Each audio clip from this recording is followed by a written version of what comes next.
guys? Well, this is going to be a long day. A very long day.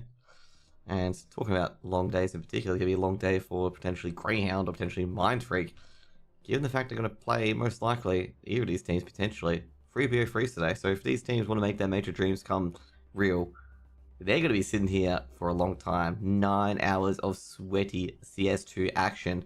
And, well, I'll be casting for probably the same length as well. I'm here, Josh, and I'll be your caster for today. We're going to be doing some AU casting. We did the entire OCE casting.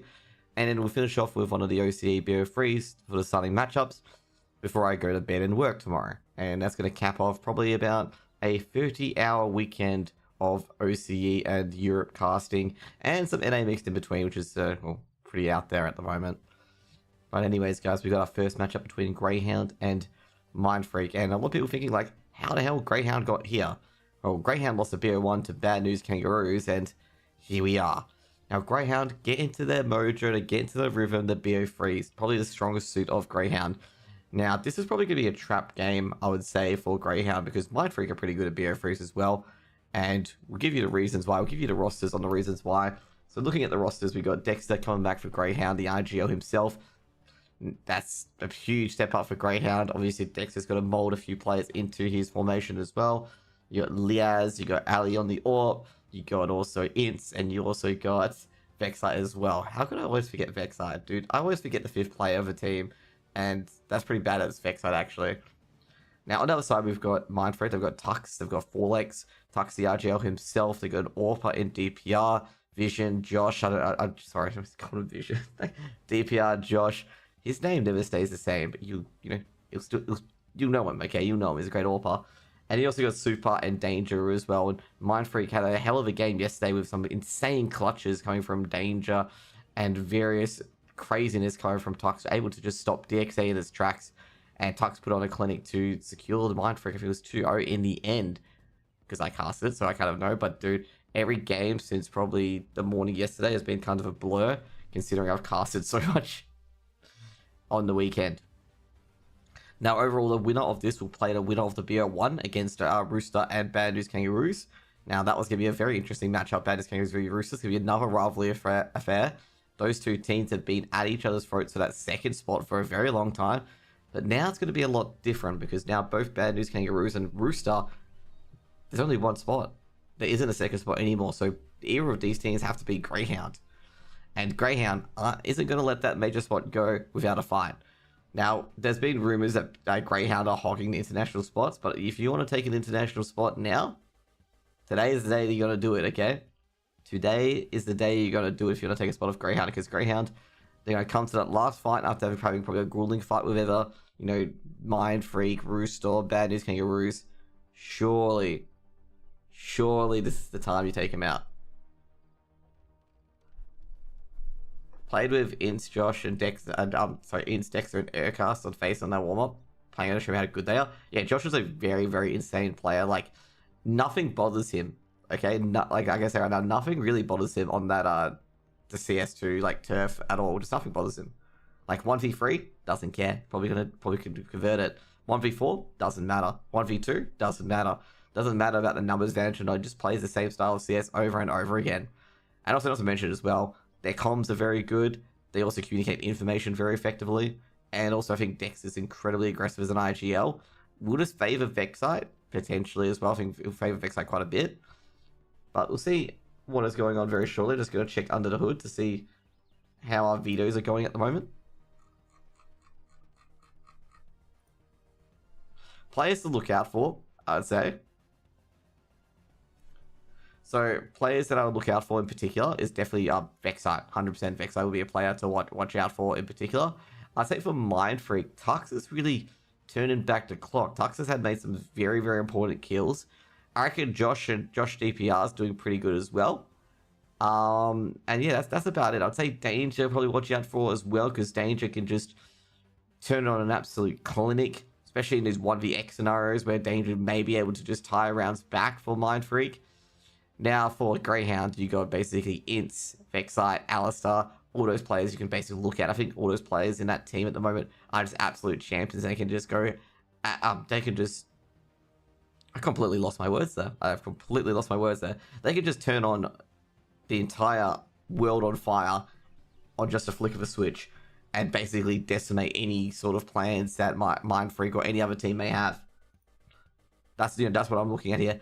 Now, it's going to be a big matchup here. The reason why I'm really highlighting this matchup is that I feel like I've got just an inkly feeling in my stomach is that Mind Freak won't make this very easy.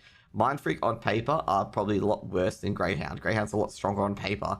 But I feel Mind Freak's got a lot more grit and a lot more composure that they just won't fall over after losing 5 rounds, basically. Looking at the maps haven't been vetoed yet. We haven't even got into the lobby yet, so you probably won't get those matches for a while. So I think you'll be waiting for a bit for it. The lobby isn't open. The lobby doesn't open till 4 minutes. So the 11 a.m. or whatever start time it is shows on your HLTV. That isn't the start time. That's when vetoes start. So the maps usually begin 10 minutes after, just to give you a brief guideline on how that works. So it goes starts, vetoes, and the start time is generally 15 to 20 minutes after the vetoes are done. Depends how quick these players are into the server. So today, what I'm drinking is some iced tea. And hopefully that's going to keep me full enough for the rest of these maps coming in today. So we're going to have back-to-back BO3s. However, the BO3s are split by 3 hours, which means that, if Greyhound win in 2 hours, they get an hour break, and yada, yada, yada. In other words, it's going to be a big day for Greyhound. Now, this isn't the first time that Dexter has played 3 BO3s in a single day. If you do recall, Mouse played 4 BO3s during the COVID period. And you know what the crazy part was? They fucking won all of them. So Dexter's no stranger to a bit of adversity, a bit of back-to-back. He's all in it for that. He's grinded it. He's been melded. He's been born in it. So he's fine. 3 BO3s, it's a walk in the park for him. His other teammates, we'll find out, but I think that's pretty much a walk in the park for them. I think could have been a bit, would I say it's a bit deliberate? Nah, I wouldn't say it's a bit deliberate, but I think it's something to just really test Greyhound's mettle and really what it's going to give him a bit of an environment of what it's going to be like in those Asia qualifiers for every single game, for every single RMR game. That's the pressure going to put on. Now, the Asia qualifiers are all going to finish today. So basically, you have China, East Asia, they're all going to finish today. And we're going to see what sort of the setup we're going to get. Obviously, OCE is going to get one setup. So one team is going to represent all of us at the RMRs. And, well, who's going to be? You got Greyhound, you got Rooster, you got Baddies, Kangaroo. So can another dark horse called Mind Freak pop out of nowhere? We'll find out in probably just a short moment. With the Asia RMRs, if you guys don't know, so there's two East Asia slots, 1 Asia slot, 2 Middle East slots, 1 OCE slot, and 2 China slots. So those are the slots they're going to be for. So that's what we got. I don't think there'll be any more seeding matches, I believe. So if you do win the upper bracket final, especially in the China region and the Middle East region, there's no seeding match. You get the number 1 seed from that region. So that's pretty much it. So they don't play a grand final for the China qualifier, and they don't play a grand final for East Asia qualifier, which will be happening a bit later. Whether or not I'll cast the China or the East Asia qualifiers, we'll see what happens basically for that. But it'll just depend on when the OC qualifier finishes, basically. For the other matches today, for the China qualifier, you got Lin Vision taking on Tyloo. You also got God's Ray taking on Mag, Dua taking on Troublemakers, Atox taking on the Mongols. That's going to be a big BO3 to watch as well. And New Happy taking on Rare Atom. There's a lot of good games coming in here, especially the Tyloo v Lin Vision one in a BO3. That is going to be absolutely massive of a game to probably cast later on. Because that'll be absolutely the titans of the China scene playing each other.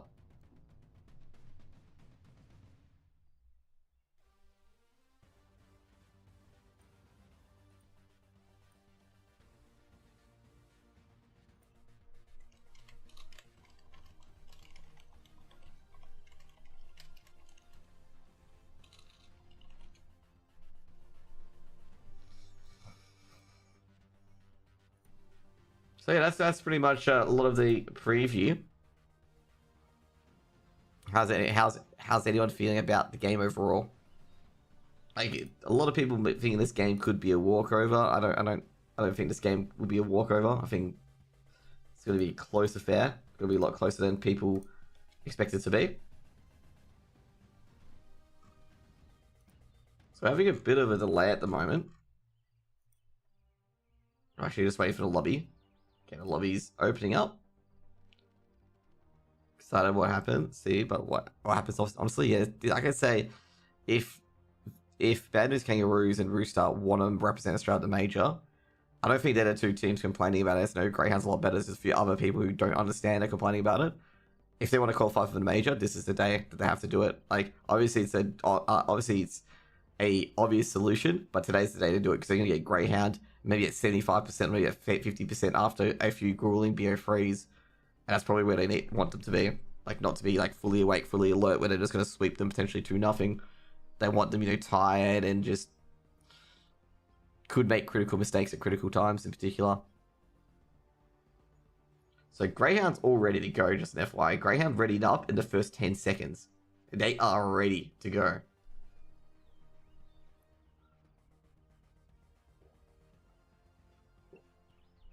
Probably had a team discussion earlier today. Probably had the warm-up. And they are ready to go. Waiting for 4X, as per usual.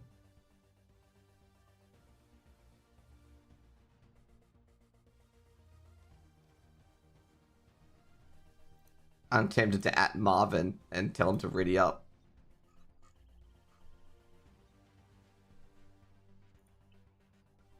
Ready up, Marvin.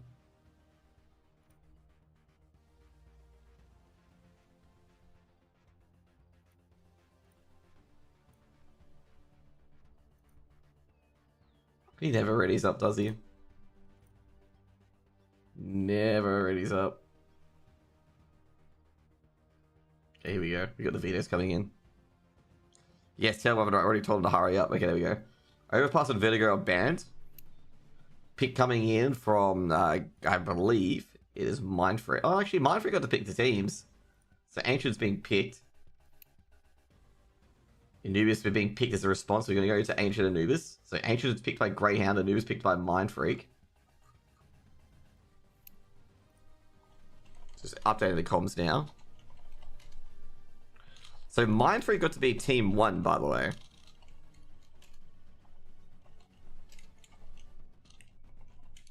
And last but not least, so overpass being the default map. Last but not least, oh jeez, this, if it gets to a third map, could be very interesting. Very, very interesting. So the picks are, oh god, I didn't even update the command right. Rip.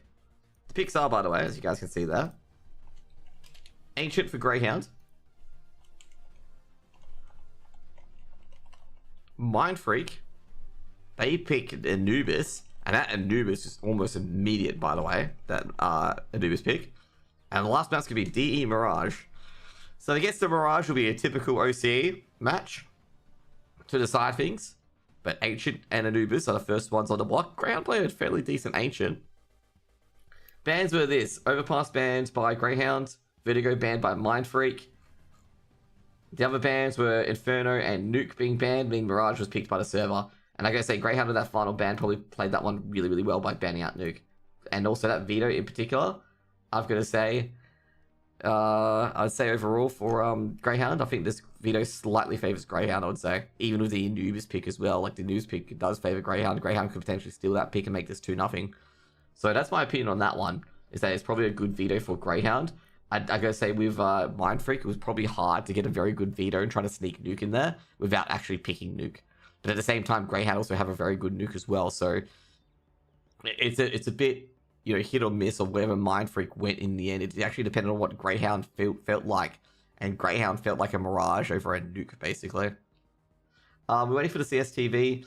I'd say overall, the vetoes, I think Josh was picking, which is interesting. So usually it would be the RGL picking it. So Stux was the RGL for the other team. Ancient, oh, is that a meme, H2O? I love watching Ancient games. CS an Ancient game. Ancient. That is actually pretty good, actually. That is, I'm just not sure, okay? I'm just not sure. All I hear is just like, wait a second. How much of a meme is this? Because it could just work two directions, man. It could just work two directions. Hey, Drift Tech Man, what's up? What's up, what's up? You guys going well today? We're just waiting for the CSTV to boot up. It just turned on about 30 seconds ago. So we're just waiting for the boot up. Also, there's other stuff going on today. If you guys don't know, the NFL's on today. I'll see the Packers versus 49ers. I'm a big Viking supporter, so I hope the Packers lose. But at the same time, they're winning. Anyway, to my detriment, okay? But it actually is really, really quite funny at the moment. It'll be, like, someone's actually saying it'll be really, really, really funny if Green Bay beat the 49ers as well. Hopefully it'll be decided more quickly. Ooh. Josh's mum wants this BO freeze to be over quite quickly. I don't think Bad News Kangaroo or Rooster want them to be over quickly. They want them to take as long as they could, okay? No breaks. Nah, I'm just kidding. They're going to have breaks. Just an FYI, guys, if the match takes the full 3 hours and it ends, there's a 30-minute break for the Greyhounds team, okay? So there's no, like, you know, Greyhound has to play 3 back-to-back BO freeze. There's a 30-minute break. So, yeah.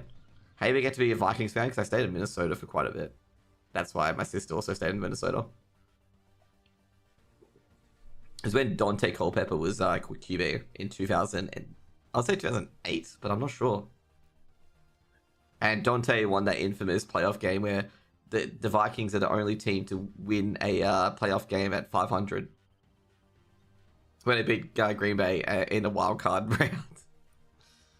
It was just like, what? How?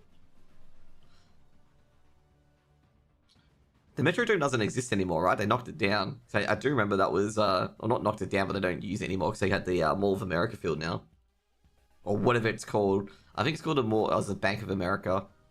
At this stage, I don't know. Okay, there's everything of America at this stage. I'll see if we can just sneak into the game at the moment, guys. But I don't think we'll be able to. Oh, you know what I forgot to set up? I forgot to set up the secret MC observation tools.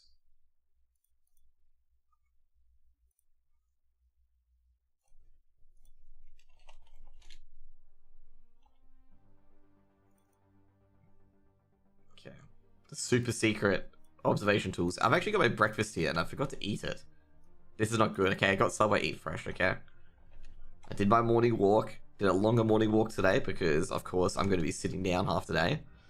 Because I'm going to entertaining you lovely fellas today. So we got to go. Okay, so first of all, before we get into the game, you guys want to stretch, okay? Because most of you guys are probably supporting Greyhound, and you're most likely going to be sitting down today. If you are listening to the game while on a cardio machine, you're doing a good job, okay? Smart people on the treadmill, okay? Listening to it. If you got it on a big screen while on the treadmill, or while pushing up weights or whatnot, you're doing an even better job, okay? That's even smarter, okay? And if you were outside on a big cinema screen showing it to all your mates, then you're even doing a greater job, okay? Can you imagine just sitting in a park, big screen, cinema-sized screen, Greyhound versus Bad News Kangaroos, or Rooster, or Mind Freak, popcorn, indeed. Now, why won't this playcast turn on? Okay, by the way, guys, I do have an issue with the game sometimes. If Josh is in a 1v4 scenario, I just fall asleep, because I already know Josh is going to win.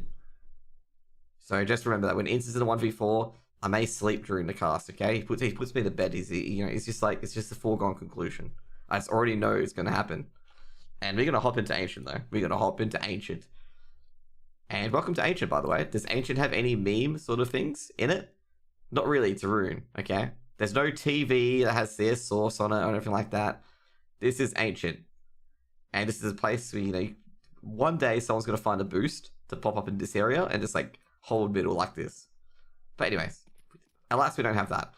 If you guys want to know something, in this game, in Ancient, this door is wallbangable. You can kill the mid player by hitting this door with a dak. Like, this door is actually wallbangable.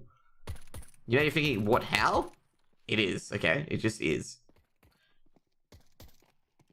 It just works, okay? It just works. You don't need to know, it just works. So a few things here as well. There's also Jaguar. As you can see here, there's a Jaguar god with a chicken on a ball. Little interesting things you notice about Ancient. Now, like I said, I don't think there's anything else about Ancient in particular that really stands out. Like as you can see here, well, it's just an Ancient runes. This is why I rate Inferno quite a bit. Inferno is actually legitimately very, very good. Map overlay looks out of date. It is, no? It's in good to go. I don't think there's anything wrong with it. That thing on A doesn't exist anymore. Oh yeah, it is. That map is out of date. I don't know why everything in A. 2 seconds.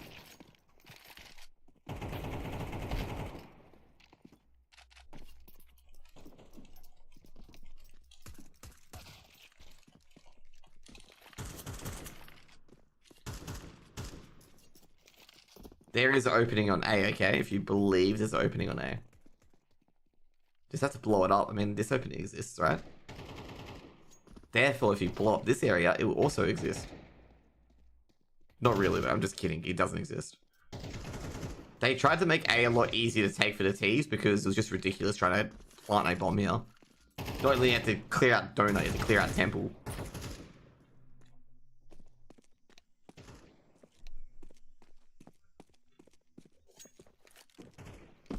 I'm gonna see if I can find that map asset, by the way.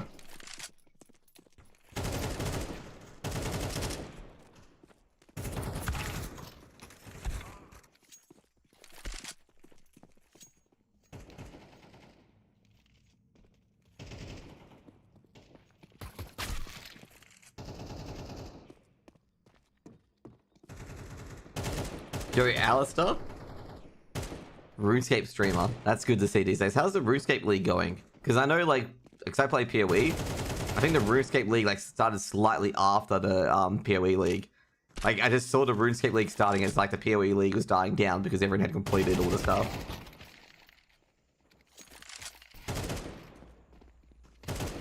Or you don't play RuneScape, and the RS is just something else. To be fair, wouldn't the RS be capitalized? I'm not sure. I tried to play the PoE season, but it was so, like I say, it was very easy. I can tell you that the PoE League was very good. But I was playing Season of Discovery at the time. So it was just like, it's just really hard to balance 2 time-consuming games together. But I did finish the campaign. Like, I did finish that campaign in PoE. And I did finish my Lightning Arrow build in the end. Which is just basically, just lasers, mate. It's just an absolute laser show. Like, you just, Lightning Arrow just goes back and forth, and just like, everything just dies within like a 60-yard radius.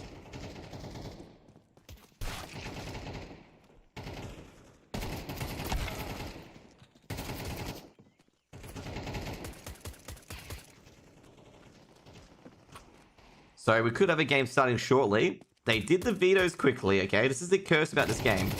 Every time they do the vetoes quickly, they take about 20 minutes to warm up, okay? So the last 2 European games we had the vetoes done in about like 5 minutes.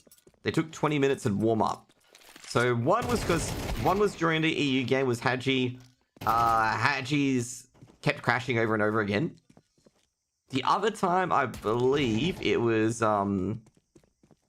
actually, Precy started a bit early. It was, oh, it wasn't someone on VP. No, it was like Verse Pro couldn't connect to the server, so they had to relaunch another server until they could. And then eventually that started about 20 minutes later. So that's the curse of having early vetoes, like early vetoes done, like really quick vetoes, is that it takes longer to start the game. And we had that issue at the moment with Danger and Tux, I believe, who were a bit DC'd earlier. Is Danger doing anything? No. Okay, we're going to have a delayed start here, most likely. So let's go through the players. We got Josh, that is DPR. If you guys are wondering like who the hell this is. And like going, who the hell is Josh on, you know, like I see DPR. That's it. So Josh is DPR, and well, I think the others are self-explanatory, okay? I mean, Liaz is not a copyright claim. You know how, the Shane Warne cricket memes, you know how they have like, different names because they don't own the rights to the names. Liaz just reminds me of, okay, that is actually Liaz, okay? That's not, CS2 doesn't own the right to Liaz's name. That's Liaz's name, okay?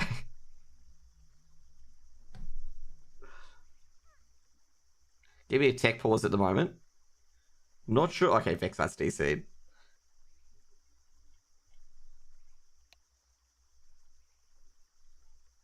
Just waiting for Vexite to get back in the server, have a bit of a food break, have a bit of stretch. Okay, so stretch. So first of all, get your arms up in the air. Raise your arms up in the air. Bend your left arm and put it on your shoulder. Make sure it's over your, or make sure it's over your head if you can. And then, yeah, I'm a physio now, by the way, guys, okay? Now, basically use your other hand and pull the elbow, and that will stretch your shoulder out, okay? And do that to both sides. Very important to keep your shoulder health well, because the worst thing you could possibly have in the future is neck pain. And you know what goes worse with neck pain? Is if one of your neck muscles get onto your shoulder muscles, and anytime you look left or you look right, pure pain happens. Start game. Elvish, what if I told you that you're the game? The game's already started, but you just don't know.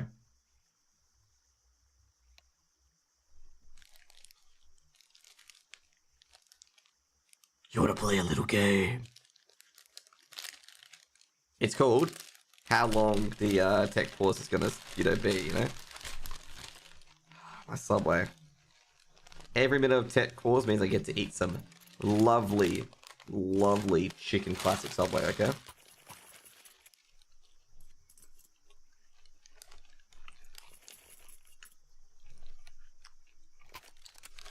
Oh yeah, forgot the predictions, okay?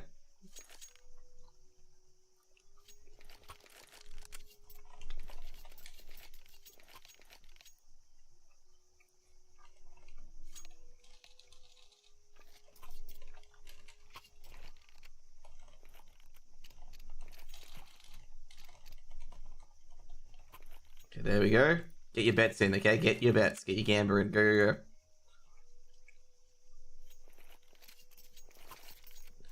If you don't know the options, you have to pick randomly.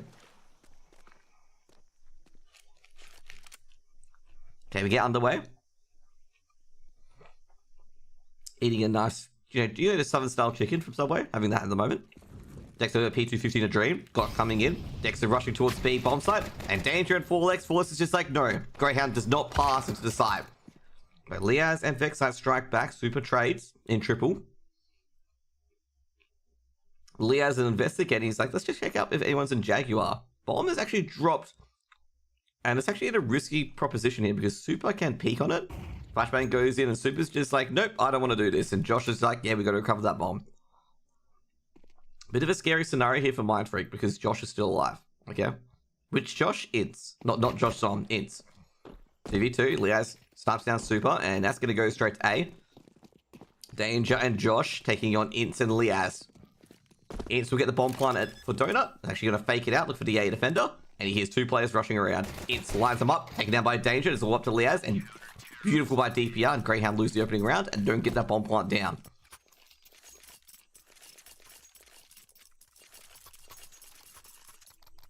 Kind of hard here, because you got to think about it here, like, they've not checked main, hence when they do a bomb plant, they're just going to fake out the main player. And it's really hard to commit to a plant here. Because, like, Liaz could get taken out, and then Josh is just stuck by himself with the bomb in his hands, and he goes down. MP9s and Famasters and Mind Freak. Mind Freak looking very, very good at the moment. They're not afraid. That opening duel just showed it. Double HE could get a couple of kills to Tech 9 by coming in. And it somehow just killed the Tech 9, but 4Lex and Super are able to trade out. And that should stop the offensive at Donut. Even Tux chimes in. They're ready for it. Good MP9 kills as well. Second round for Mind Freak. Good anti-eco.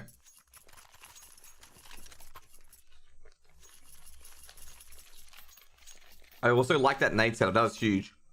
And identifying right away that they would force up and go for a Tech 9 buy, knowing Dex is very, very aggressive. Double HE to this area. That basically got him 3 kills.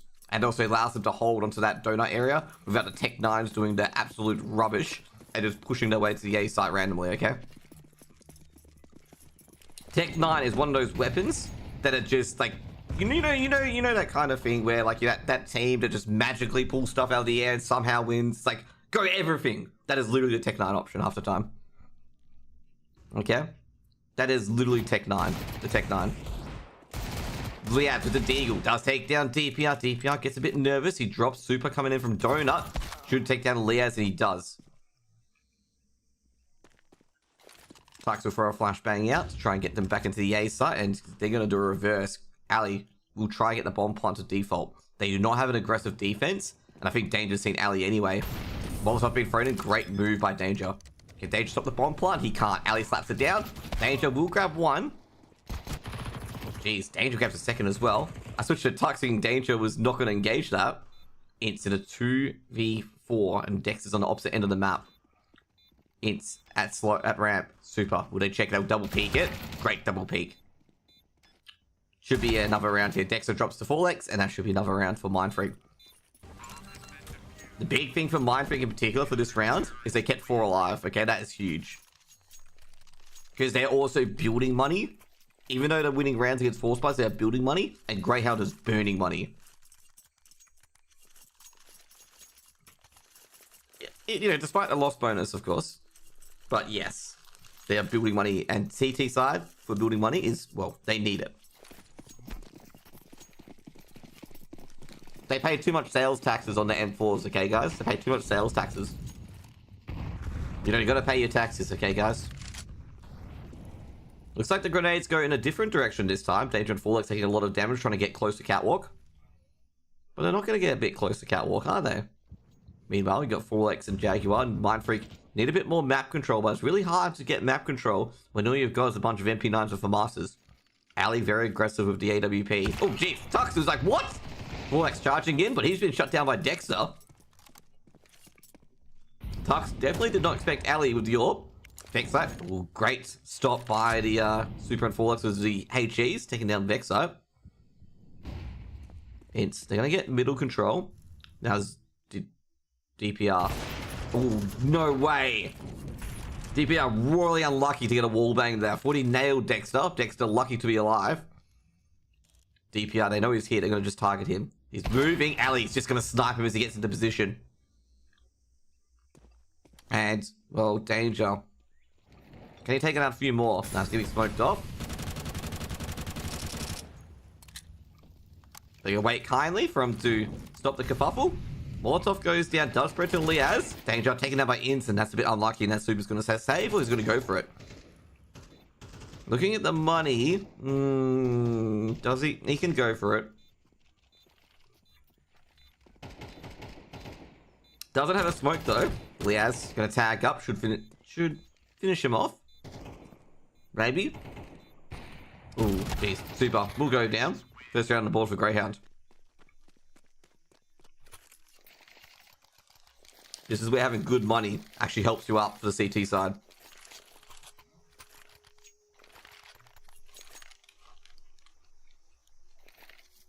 Please let Greyhound lose so Paris could have more unique stickers for a while. Paris? Mate, the major's in Copenhagen.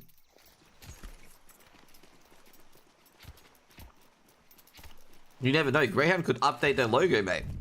You can have a new type of sticker for Greyhound. You can have the OG logo. Vexite getting fed some HE grenades at the moment. Vexite's spitting them out and being like, they're not chicken nuggets from Macca's. Vexite's totally going to hate me for that comment, but anyway. Dexter shuts down Danger. That's a nasty shot. Tux is being tacked heavily as well. Jeez, Greyhound are just starting to bullying Tux here. Tux is getting shot from, like, you know, the great beyond. What it seems to be a grey smoke screen. It's double peak Forlex. He said his life ends, therefore it's like, oh jeez. The Greyhounds just slipped up another notch. Mindfreak seemed to have control early on. But Greyhound have won every single duel since.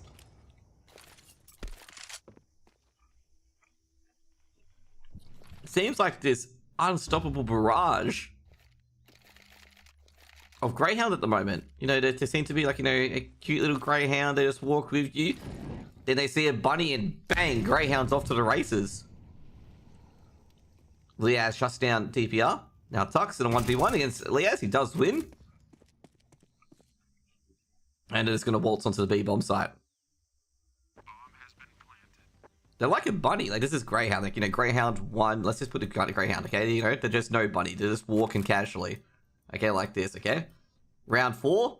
Bang, okay? Bang. They're already, like, full throttle, okay? You know, just put the bunny here. You know the greyhounds like bunny on the rail, and then you put a dog.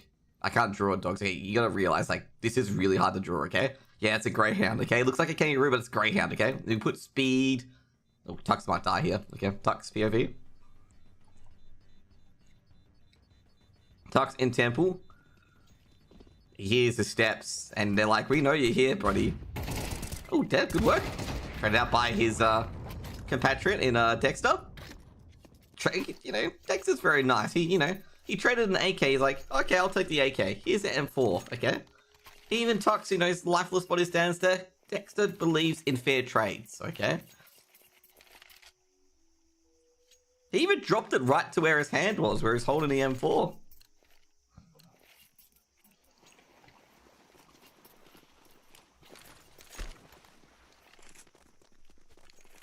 Mind Freak on an eco now. And this was most likely Greyhound going to be putting it to free. Unless Super, Forlex, and Danger, Tux, and Josh are able to get a little 2-tap potential here with the USPs and take weapons. And then use that weapon to bludgeon Greyhounds to never executing on A or B in the next 2 minutes. However, they stacked the B site. And as how most of these rounds go, the opposite team goes to the other side, which is A.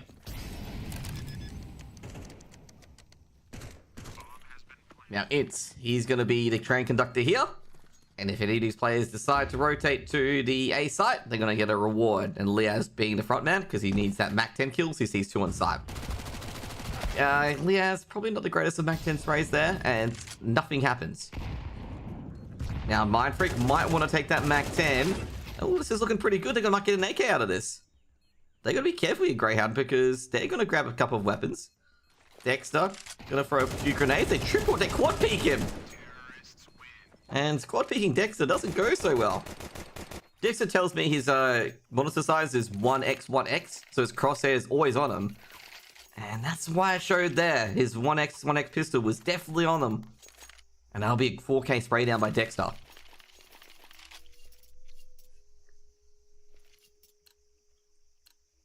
The RGL showing by example.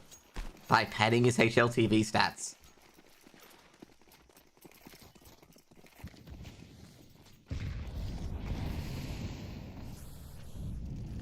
To be fair, that was a beautiful spray down anyway. I'm just memeing. Bullets. Oh, I almost had it. Almost had ints there. Just needed to get that last bullet to connect. It's always the last bullet, isn't it? Super. Oh, sees one. He sees a whole bunch of Greyhounds, but Super. Oh, jeez. There's too many to handle. Liaz is that one guy who's walking like 4 different Greyhounds and they're all jolting in a different direction. He's just like, oh, which one do I pull in?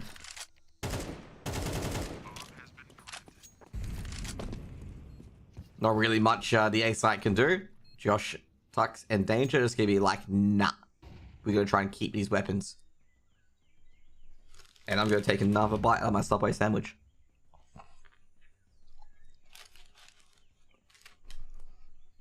But Vexside's a bit interesting. He heard Subway, and now he's hunting for Mind Freak players. Interesting coincidence. Nah, they're trying to get rid of weapons. We've got to be careful here. Danger throws the smoke, but he ain't careful. They might peek out. Vexside's ready for it, but Tux, he's just a bit readier. DPR going to try and keep that. Oh. Nah, the joke is that Dexter likes McDonald's. Oh, good work by Josh there. Keeping that up.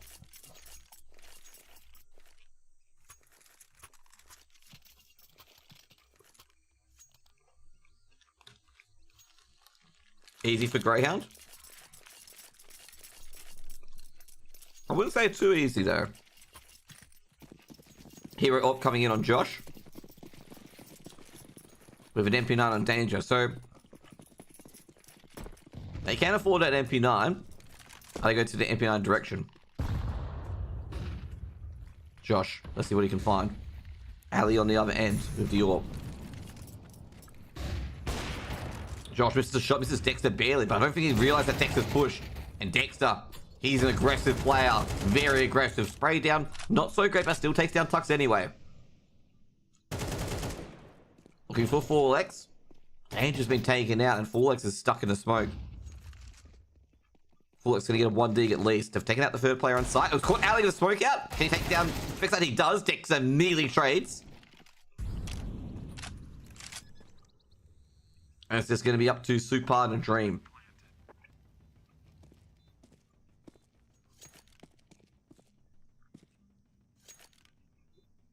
Kind of 1v4 Deke. He's got the FaZe Clan. Got the FaZe Clan tags. Looking towards Triple. Might be able to get a kill on Triple, actually. Oh, he's been spotted now anyway. Trying to go for the 1D on Ints. He meets his fate towards the Dexter Ints angle at Triple.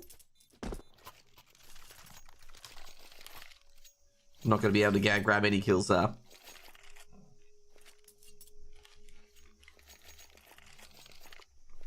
Dexter, 13 kills, 4 assists, 4 deaths. The most assists and the most kills. Oh, actually, second most assists. Kills in the map.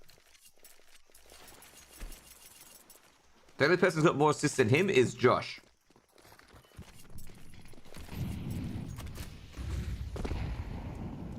Full X. Charging down Catwalk, trying to get to Triple. Great utility. Greyhound respecting it, or are they? Don't think they're respecting it anymore. Super goes down. And that's mid-control lost. Vexite's actually making some ground at ramp. And suddenly this map control that Mind Freak put so much utility into is starting to not work, but Full X! Well, now it's starting to work. Middle's gone, and also Slope's gone. Or Ramp's gone. Now it's all up to Dexter. Dexter shuts down Full X. Marvin, Farmer, no more. Does he know about the second player here, Dexter? Does he know about the danger? Well, Danger's heard something, and Dexter takes down Danger as well. And now he's looking for Josh at a 1v1, the AWPer. Can the AWP get the right angle into Dexter? On and off angle. Dexter. Think he'll lose this one. Molotov been thrown in. Oh, Dexter doesn't peek, and Josh is like, what? And Dexter hopping along to the B bomb site. Dexter checking A, making a lot of noise. Isn't getting the bait that he wants. DPR's going to play this one. Is DPR going to dump his AWP for a rifle at this stage? He's got an M4 there if he wants to go for it, but he's going to keep his cover at AWP. He's got a HE grenade there as well, but he's already got one on his belt.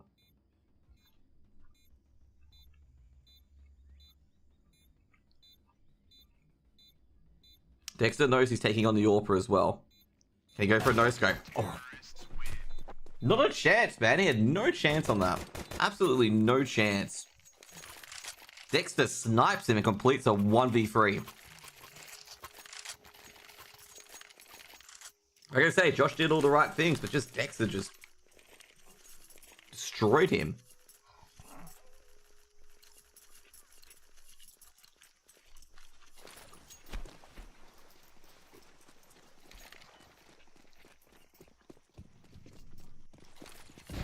HE grenade being thrown in.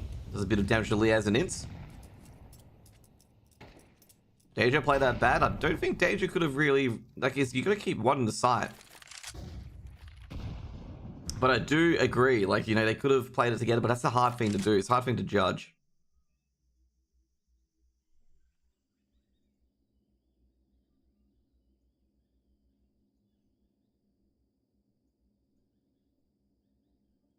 Mate, I gotta say, after you hear a noise like Dexter jumping into the smoke, do you expect Dexter to pop out on the knee angle from the smoke?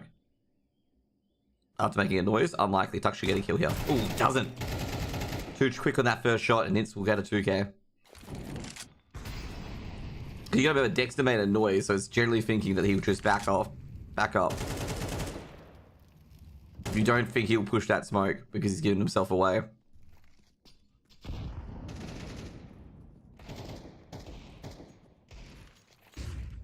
Forlex trying to charge, and he's heard a player at Catwalk. Forlex could go for the 1D. He's going to swing out. Doesn't get Liaz. Dexter already covering it. And Dexter just spray down the peak. Still around with Greyhound. Like, I didn't expect Dexter to peek out near side on Danger.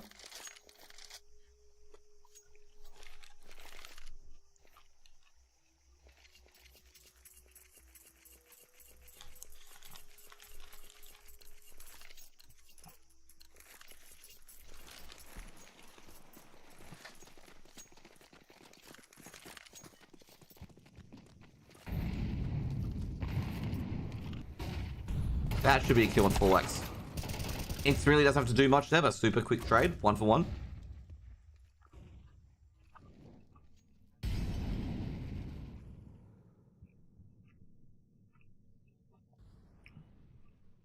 Danger was guarding the smoke. He just wasn't guarding the near side. He was guarding the far side.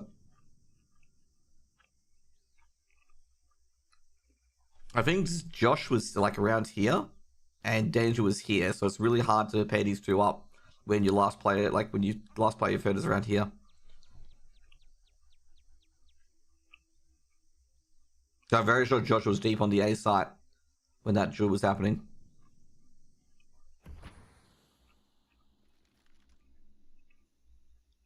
Josh, he's got to take out Ali here.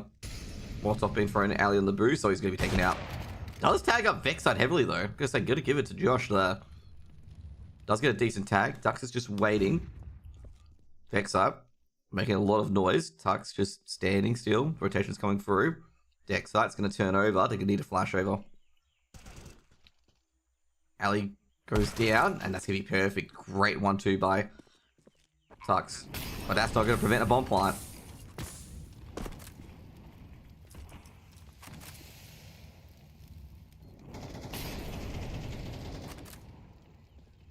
Back on regroup. If Dexter peeks out and he's going back like this, because that's the only way he can go back, he's dead. If he goes back like that, he could get killed as well if he's sprayed from the smoke.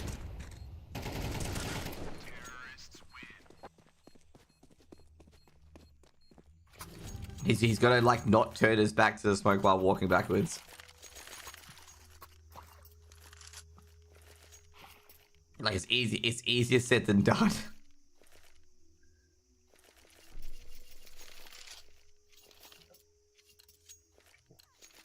Like to regroup safely is a long distance, like a long distance.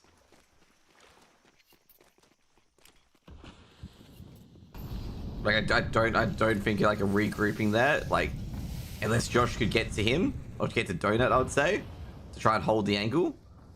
It's just he's gonna most likely get shot in the back, if anything. Let me get back to observing. Anyway, they're just taking out this middle control over and over again. That flashbang, oh, actually he's not gonna hit ints. If I play the site, yeah, that's what I mean. He could play the site, and then it's just a one-on-one on the site, and that anything could happen in that one.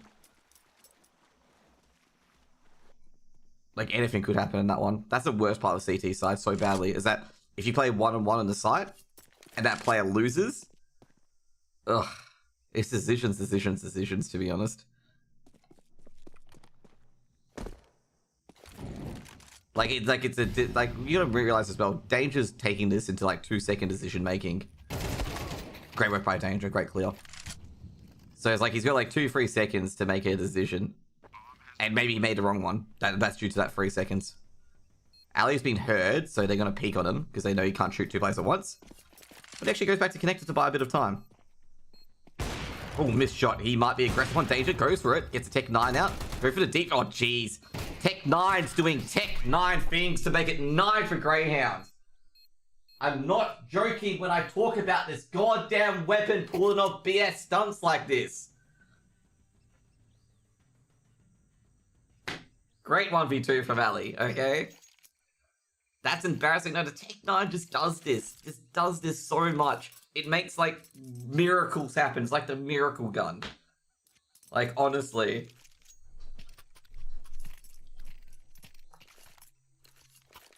Now, Danger did take a headshot from that Tech 9 as well. And he had a kit as well, you know, trying to play 6 seconds. You don't expect your teammate to get taken out near instantly. But that was a beautiful round from Ali. Got legged by an AWP. Did he? No, I thought he got hit by a Tech 9. He didn't get legged. He didn't shoot at it. Both bullets with the Tech 9. Mine for get a plant. What, wallbang? No, because he did 92 damage. I'm gonna have to look at that round again. Okay. This is Greyhound's pick anyway. I didn't hear the AWP shot go off. I thought it was a Tech 9 shot going off. He did 92 damage, so he couldn't have legged him.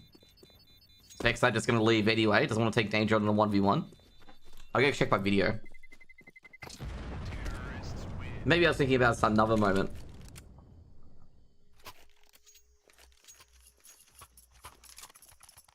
He went through the corner of the box. Well, he must have got a chest then, because he couldn't have got a leg. So if it's a leg, it would be a lot less.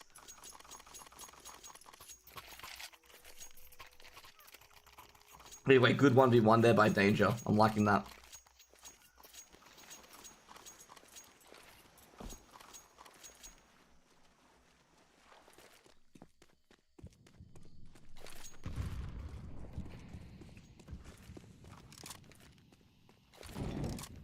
I thought he hit him with a Tech 9 headshot for a wallbang.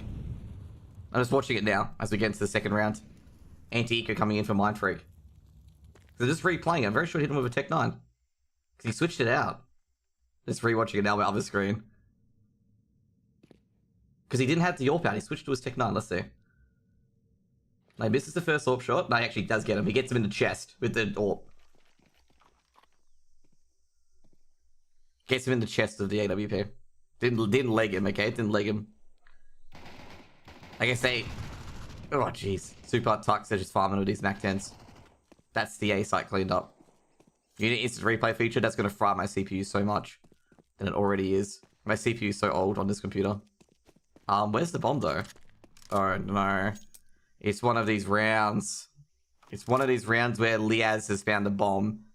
And it's one of those rounds where the T side loses. Because they come back to get the bomb and forget the CT players here. It's one of those rounds. But actually, I think they'll win this in the end. But there we go. Mind Freak make it 5 on the board. I always hate these rounds when like the last CT player finds the bomb here. And like you have to plant it in 20 seconds. And this like CT player is being super annoying about it. And you have no utility to get him out.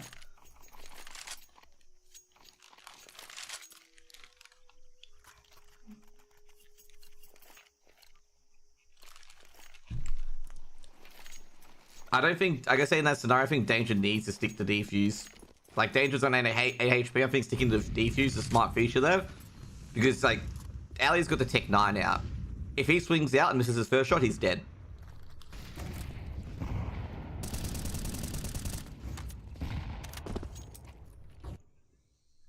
I think I back Danger on that one, because if he doesn't stick to, like, it's pretty much, it's like, you do if you, damned if you do, damned if you don't kind of moment. Because, like, he's just dead. Like, Ali, hiding on the site. He's seen 2 pass. They have not checked the back boxes yet.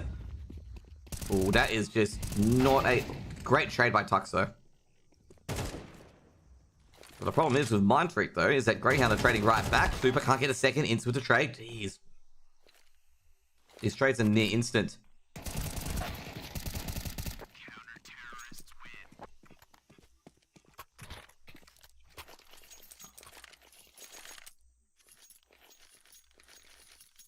Mind Freak are not coordinating. I gotta say, they do need to play by the numbers. Like, definitely that's one thing that they're having issues with. Yeah. I just think that teammate in particular just didn't expect Ali to just take him out that quickly.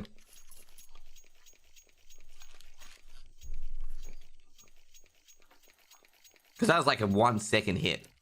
And he just didn't expect Ali to just peek and just 2-tap him with that Tech 9.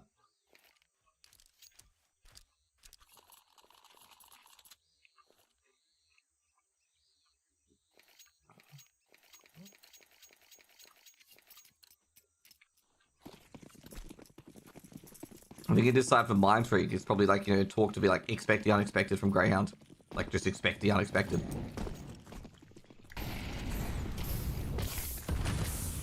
And it has some cat-like reflexes. Well, they got into the side. They walked off a lot of mollies. Liaz, hello HG's, great utility coming in from Greyhound. And they get the bomb planted, though. Danger does get the bomb planted. In the absolute war zone that is the B bomb site. After all of that, Greyhound don't lose a single player in that retake.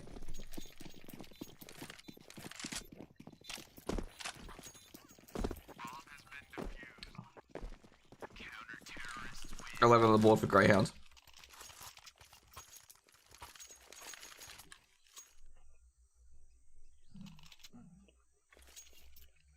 They do get a plant Mind Freak. This is the hard one. Do you give Greyhound 12 or you just force buy? They're giving Greyhound 12.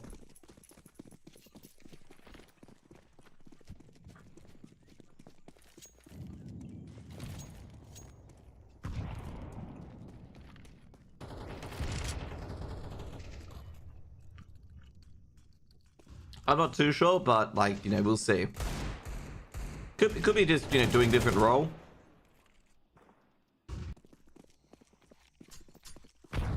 Meanwhile, Josh is under sight. Scout does a bit of damage. Backsight's going to go down. Oh, jeez, a double dig from Josh. He was ready for it. But the main problem is, where is the bomb? And the bomb is actually, they're actually going to go for a B-side execute.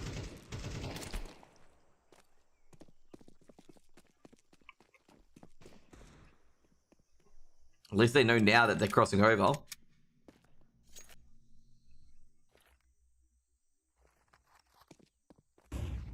Right, trying to beat up, missed shot. Liaz grabs one. Hags up 4x as well.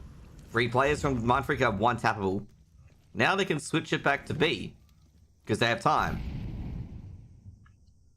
We need to really get the Benny Hill theme music on for these kind of moments. Where they go from A to B to A to B again. He's just making sure no one's in B at the moment. He feels it's odd that they've chosen to rotate. He's got an inkling that something's not right here. He's right. But what is not right here? Bomb being planted. They check the back of sight. Danger to discipline. Yep, Danger's going to activate. Is he? No, he's not activating. Ooh. Beautiful 1D from Danger, and that's going to stymie the offensive. Let's try and retake the site. Flashbang being thrown in. Ali and Liaz. Oh, jeez. Beautiful by Tux and 4x. And that's going to be a few kind donations from the Greyhound charity. And then 4 and 2 AKs are picked up.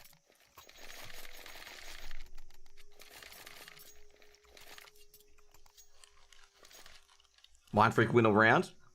Just Eagles.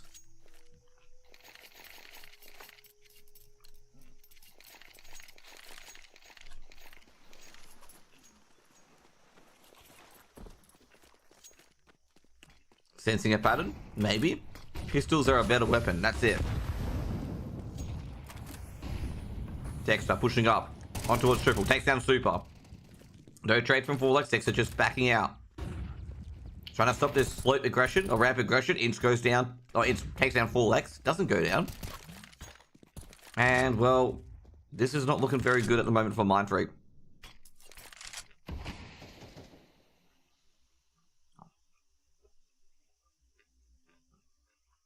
Who's map pick? This is Greyhound's map pick.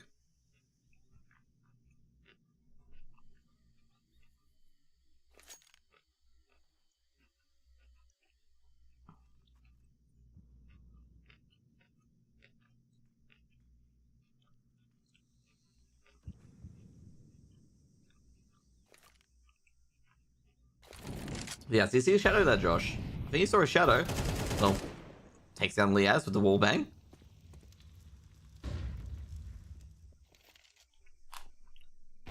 They head into that A site. Ali fires a warning shot.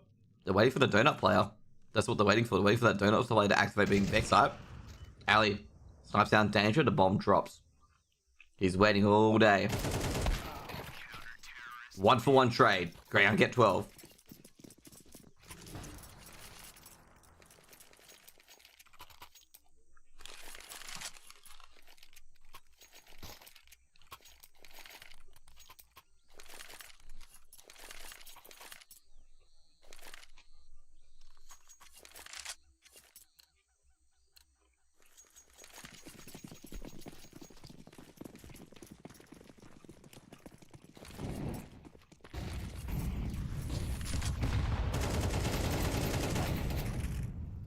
One to one in middle. Dexter goes down. Dexter gets an opener. Super's already got 2 already.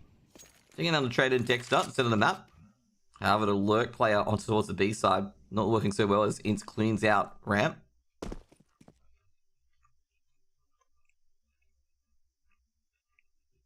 So I think he saw an inkling of a helmet there on Ints, but I'm not sure. Could have been dust as well. Ints. Oh, catches Josh. Look in the wrong direction.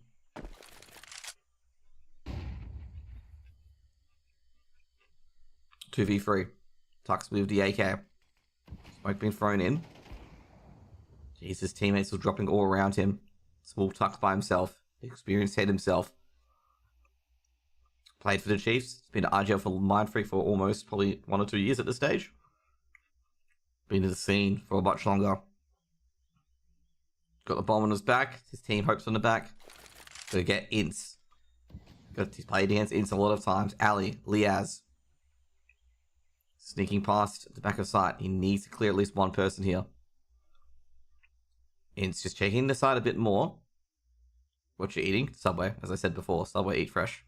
Should take out Ints here. Bang. Ducks. We will get the bomb plant down.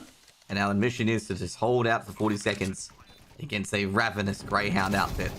Being tagged up already. He's hurt Ali. Needs to get the one taps here. Doesn't. Ali just takes his leg. And it'll be 13 on the board for Greyhound. And Greyhound will win map number 1. And I've got to say, Greyhound, they looked a bit in trouble there. But obviously, Dexter, looking pretty good. What kind of bread? It's white bread. I'm not very exciting for my bread. But it's a southern style with pepperoni, lettuce, cucumber, carrot, and onion. That I've ate most of it, okay? So obviously Greyhound win 13-6 in the end. And I think I would say overall, Greyhound were troubled early on. Mindfreak taking an early lead, getting the anti-eco, beating off multiple force buys.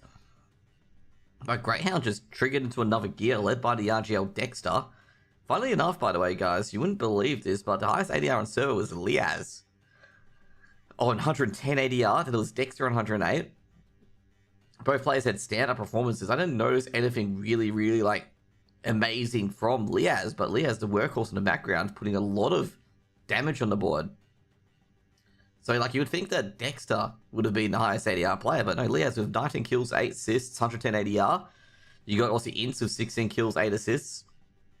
Looking at assists as well, just Greyhound worked a lot harder in the teamwork area compared to Mindfreak, like the trading and whatnot. Basically, there's multiple players with 8 or 9 assists, and on Mindfreak it's just Josh on 9 assists, and then the next highest is Danger on 5.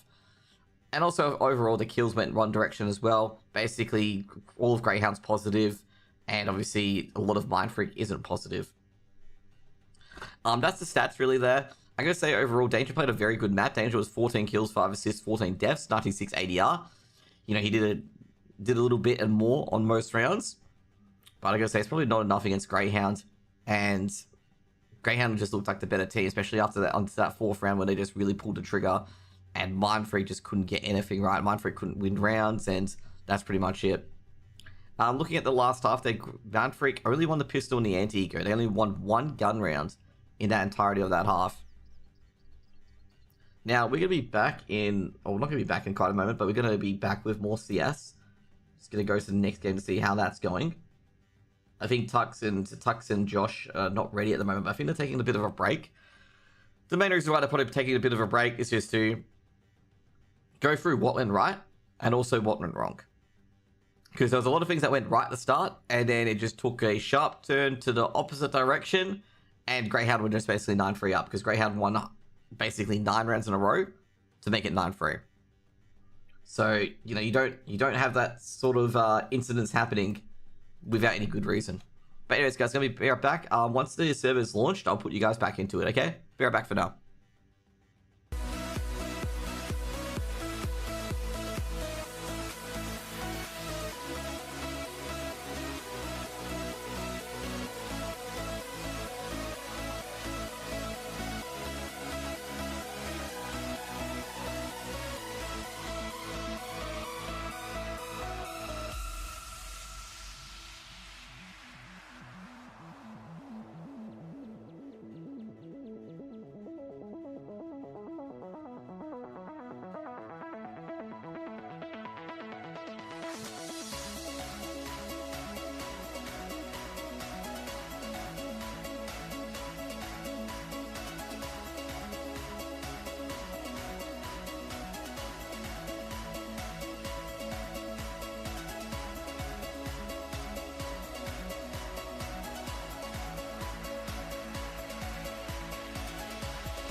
Okay, we're ready, by the way. We're ready, we're back.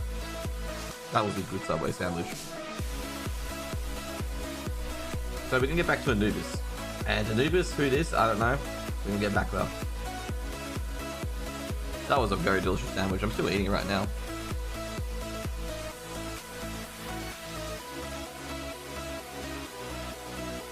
Yeah, I'm gonna fix up my UI, because I completely forgot about UI.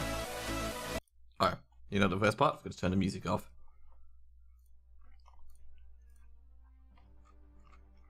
Always forget to turn the music off. That music's such a really good tune. Like, it's a really good jamming tune. I really need to find an entire playlist of that. Okay. Accidentally clicked the weekly care package. Not what I wanted to do. So we go to Anubis, which is obviously Mindfreak's map pick. Mindfreak, given how Ancient went, I mean, if they had a good start, they continued that good start, they potentially could win it. But I gotta say, Graham just seemingly just pulls the trigger and bang, they just elevate to like 20 times their fragging potential and just demolish Mindfreak.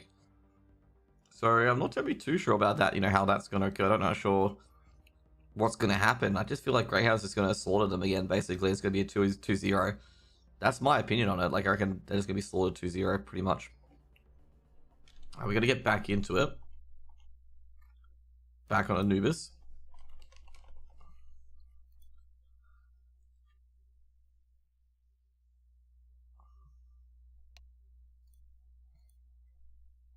So welcome guys to Anubis.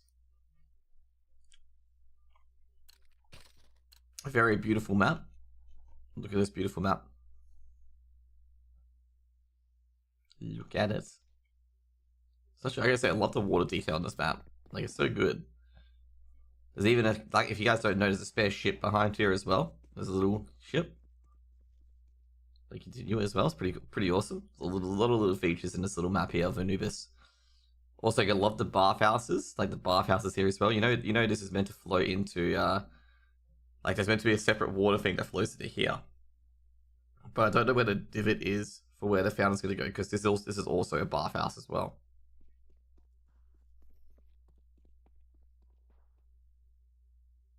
Well, it is their map. You never know exactly. You never know if they're going to win it. And also now you can actually read the map, like you can read all of this and what it is. The richness and purpose of this obelisk that still prominently stands inside the temple walls are not fully understood. Like a number of structures. Ancient world, the temple was built in alignment with the solstice. Every solstice, the gold-plated tip of the obelisk would focus the light on the shine of Ra. And also you get the ancient bathhouse here, which is after the Roman takeover. After the fall of the Potomac dynasty that ruled until 30 BC, the Roman province of Egypt was formed. This bathhouse was constructed while in the confines of the royal palace. So that's pretty much it. So it goes from the holy shrine of Ra to some bathhouse that the Romans made. That's what you're protecting, the CTs are protecting. Some bathhouse and the holy Ra obelisk. It seems to think this is why they have more B-site protection than A-site protection, okay? Bathrooms just aren't worth protecting. There's also a chicken. How did this chicken get here? I didn't even know there was chicken on Anubis. It's running.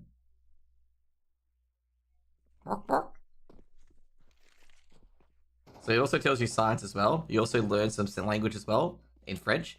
Et Sean maison de bar. Bleu. The le obelisk.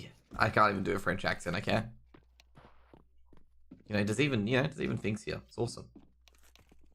They even teach you different languages. Hi, Mum, I can say ancient bathhouse in French.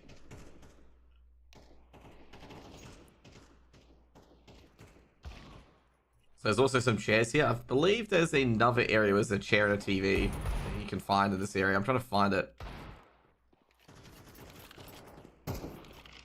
I don't know the couch and the TVs in Inferno, but somewhere on the roofs there is a few chairs. Or is that Mirage? I think it's Mirage, actually. This reminds me of Assassin's Creed level, the original Assassin's Creed. You know, where they just climb up all these buildings and whatnot.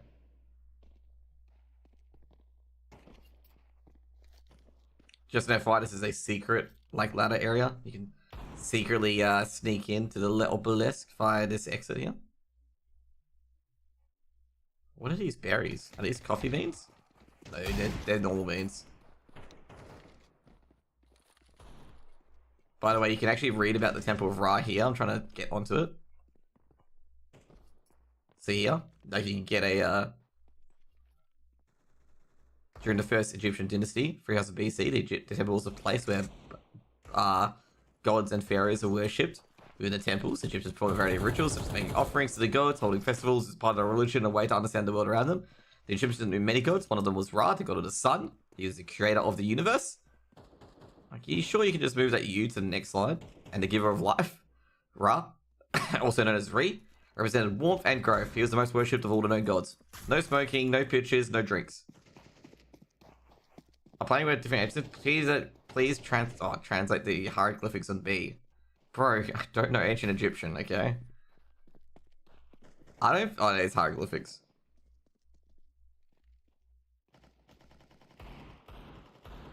A deformed O face. Ooh. Yeah, it does actually look like a deformed face. I don't know hieroglyphics. Bird, singlet and ball, rabbit in a river. I don't know. That does look like a rabbit in a river. It probably isn't, but yeah. We're just waiting on Danger to get back, just an FYI. I don't even know. I don't know how to translate any of these things. Hey, look, a random plant. You can tell they let the Bethesda team make this game as well, because like some of the plants clip into the walls. I'm not even joking. They've let the Bethesda team make this map sometimes. It's a chicken in the water. Exactly, this is coming true. That's one chicken here. Oh, he's on his business. Middle's not a really good place to be, chicken, okay? Like, you know, you gotta realize that they fight here quite a bit. See?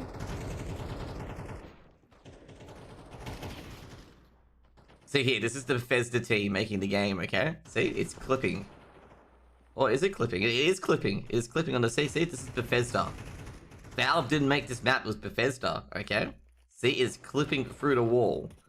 If you don't notice me, play Skyrim. That's all I need to say. Just play Skyrim and look at all the plants. So actually play Fallout as well. Play any of the Fallout and Skyrim games, the new ones, and you'll see what I'm talking about, where like plants just go through walls. Like they'll just clip through walls. Like, that's the meme.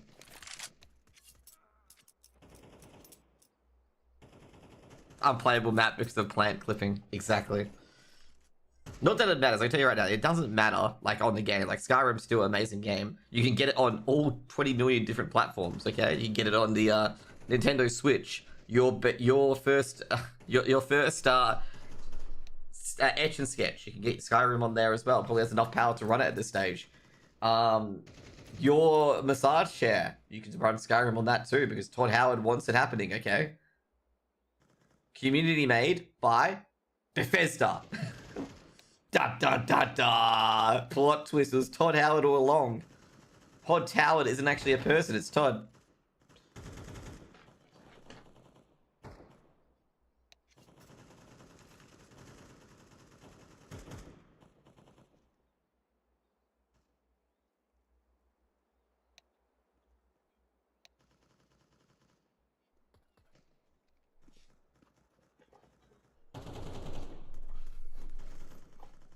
See, it's technically, you know, using Frames logic, it's technically community made if it's made by Bethesda, okay?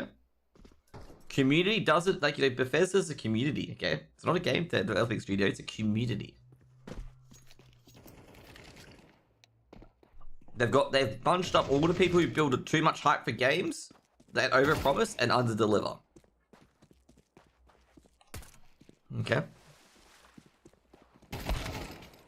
So it's a community of those types of people.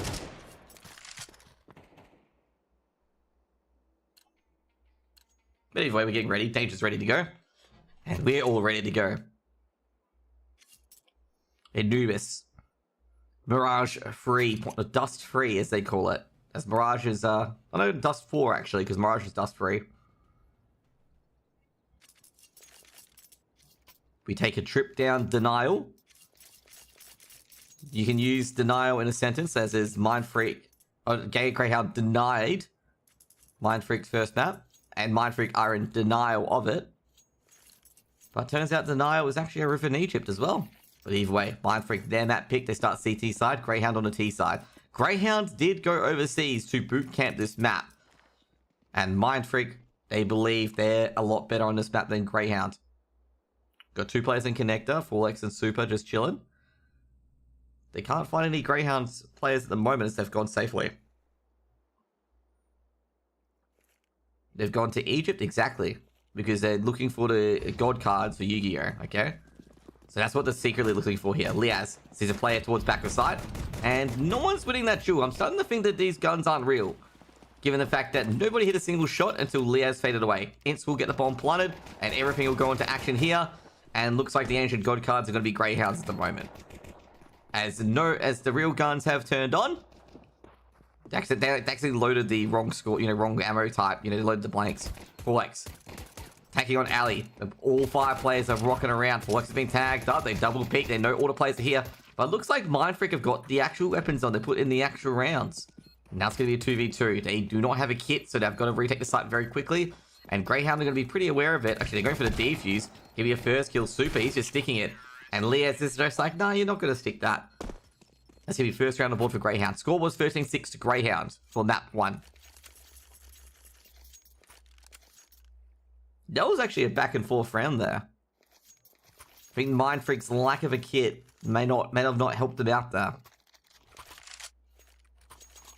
First round to Greyhounds. Anubis is a slightly T-sided map. It is not as absurdly T-sided as it once was.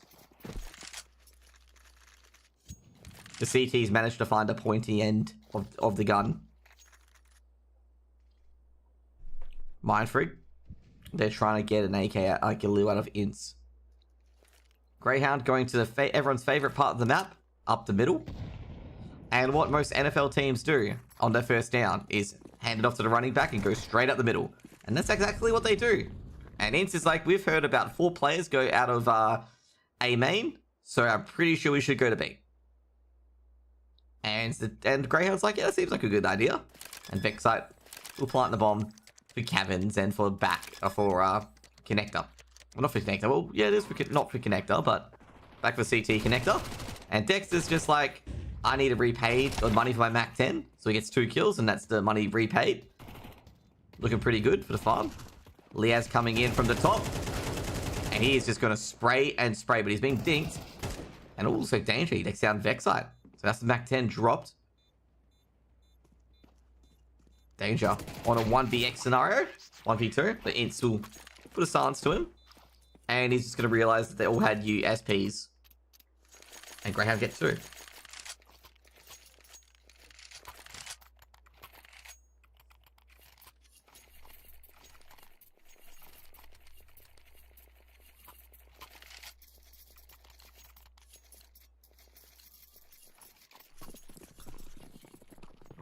Two nothing. Greyhound. Gun round coming in for Mindfreak. Can Mindfreak get a score on the board?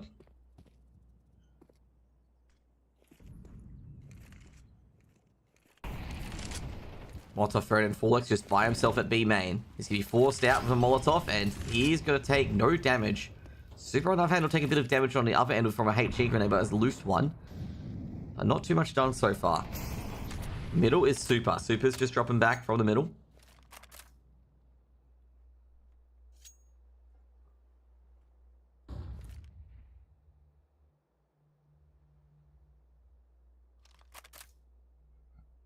Nothing going on at the moment. Greyhound grouping up outside of Connector and B main. Gonna go for that B hit. Josh is getting ready for it. Vexite, Flashbang's gonna go in. What will they hit? Molotov being thrown to Connector. That's gonna stop the execute for a couple of seconds. Molotov being thrown in HE as well. Ints goes a bit forward to counter HE. And a cut of Molotov being thrown in. Dux has grabbed 1. Liaz has grabbed the trade. And Liaz has grabbed a second as well. Could be in here. Liaz does eventually go down. Bomb is dropped.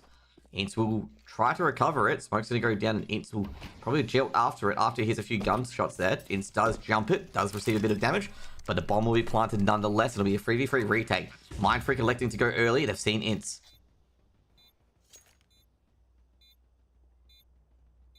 So no ints is nearby. Gotta protect the ints. Ants plays. Ants Flash grabs one for one. Vexite. He is going on a tear from Ninja. And it'll be a third round for Greyhound as they stop that retake. Big stop in the retake.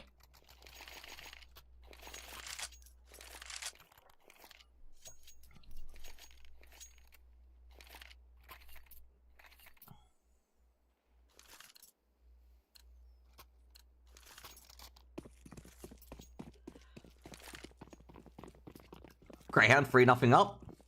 And to look and set up a big date with the loser of the game being Rooster.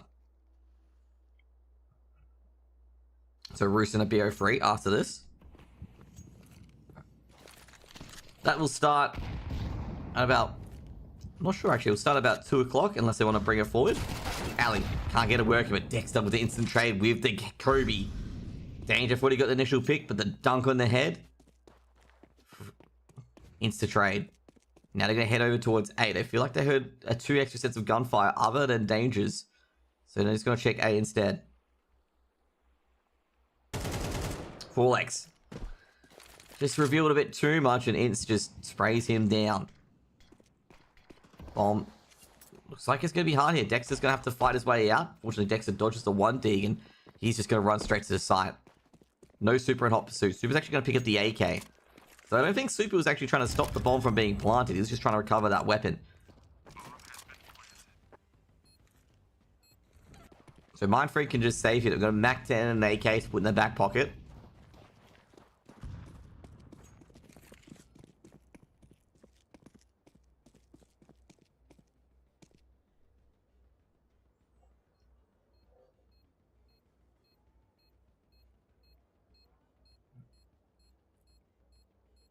Is this an easy 2-0? I'm not going to say it's an easy 2-0. Mind Freak have made him work for it. 4th round for Greyhound.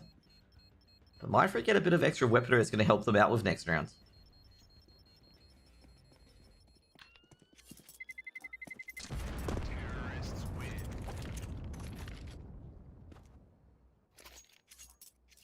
Like, Mind Freak hasn't made it easy for them at all. Mind Freak's not a team. I guess right now, like, if you could look at Mind Freak for a team, like, they're doing a lot better than I expected them to do. Especially on Ancient. Like, I don't think anyone would have said Mind Freak would have got 6 rounds on Ancient. But this is also, I guess, obviously, Anubis is T-sided. So you're going to see how the CT side starts. I'd say if Greyhound get 9 rounds and then win CT side's pistol, I reckon it's just the game's done and dusted. Like, the game's just, like, you know, so it's just done. Can Mind Freak get 6 on Anubis? That is a key question. Another gun round here. This time they got a bit more utility, Mind Freak. Due to keeping that AK. Vexite and Connector. Few grenades being thrown in. Josh is focusing on Connector. Could be the right call.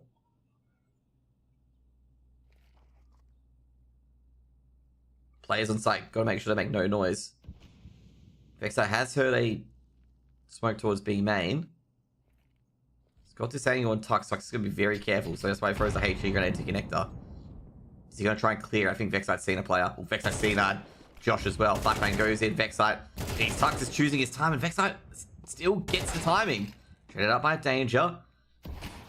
Having a bit of a fight in the lurk play here. 4x. Looking towards Ninja. It's actually a tough one here, because they're not sure whether Greyhounds... They got indication that Greyhound was heading A.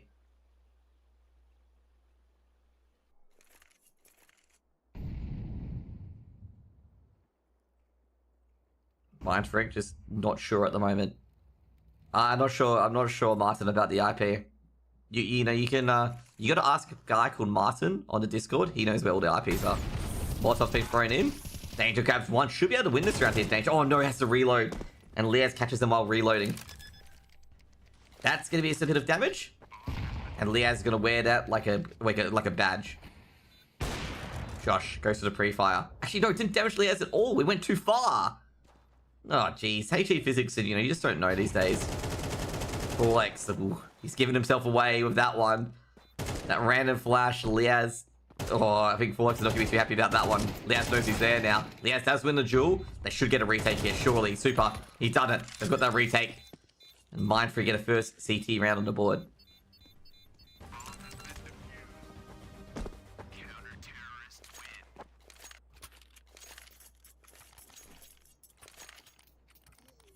Good retake by Mindfreak. The big problem is Josh Som, 0 frags. He got 1 kill. Come on. Don't be so hard on DPR. He got a kill.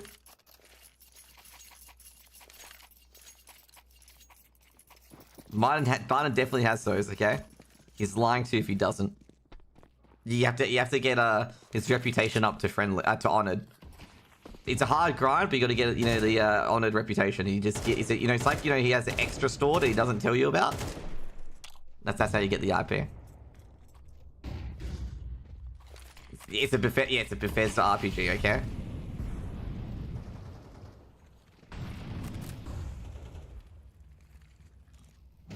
Just like how this map was made by Bethesda, because plants clip through walls. I'm not even kidding. There's actually plants on this map that clip through walls. They're just not as noticeable. Why do you ask for 5 more rounds from Mindfreak? Well, Mindfreak got 6 rounds on Ancient. Why not get 6 rounds here?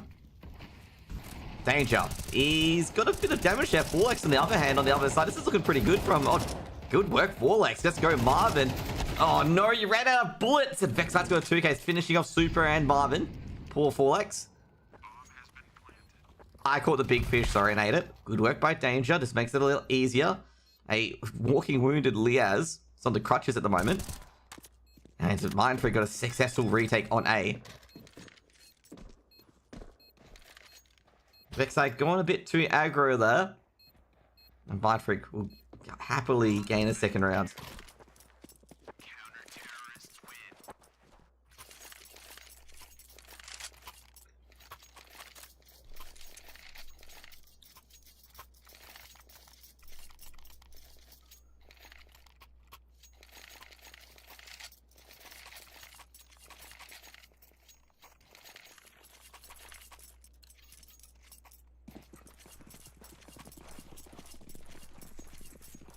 Poor big fish. Maybe someone caught it in the river. I mean, if there's a big fish in the river, someone's eventually going to catch it, okay? It's just going to die because it's, too big for the river. They got the bomb down. Vexite shuts down Tux and Connector. No one else is aggressing. There's 2 Tech 9s, these weapons. Good work by Josh. Trades out, but he just doesn't know about the Tech 9. Great trade by Danger. I'm liking Sharva's having a good game at the moment. Flashbang goes in. He's taking out one of the Tech 9s. But Ince has picked up the... Oh, yeah, Danger, they know where you are at Ninja. Danger, he's got another. Danger's just merging into smoke. He's become the smoke. Bombs dropped on the outside. Forlex, great rotate, but Ali's just like, nah. 1v1 against Danger now. I want to take on Shavesh. He's only has got 12 bullets, and Ali's going to take the bomb and run, and he's going to be like... Danger's going to stay there because Ali could big brain and turn around. So he's not too sure. He's got a smoke. He's got a flash and a HE grenade. Danger checking middle. Just making sure Ali isn't trying to sneak up on him. Checking the canals. Is Danger ready? He is ready. Shavesh. Danger. Wins the 3rd round for Mindfreak. Prevents the plant. Didn't use any of his nades. So good saving by Danger there. Creative accounting being used here by Mindfreak. They don't have enough weapons, but they're just making sure they balance their accounts, make sure everyone has full utility. 3 rounds for Mindfreak.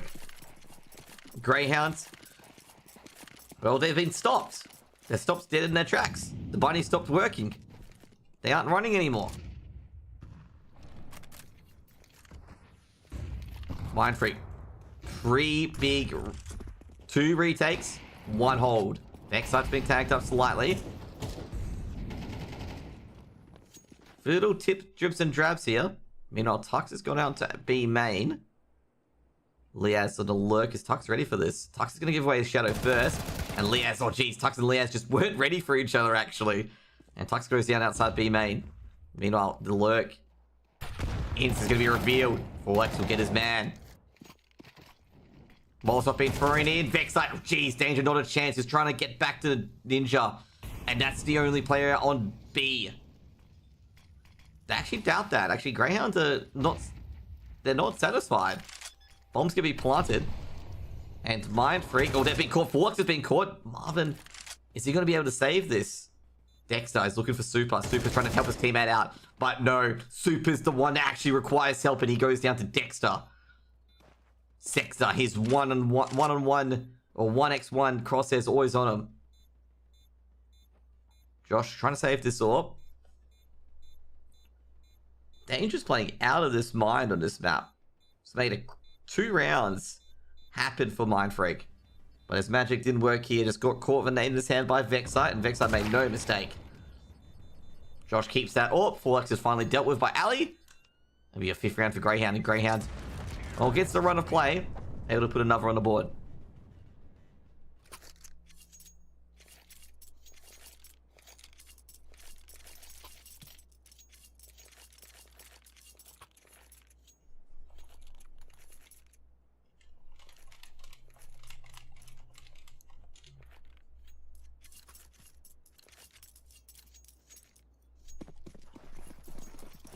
Greyhounds. Not to mention, not only did they win that round, they put them onto an eco as well.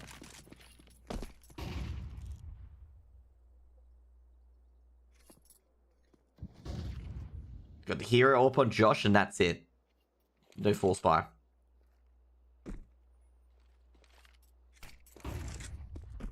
Like I said, that's just all been Greyhound. Really playing to having only 1 alive or 2 alive from Mind Freak.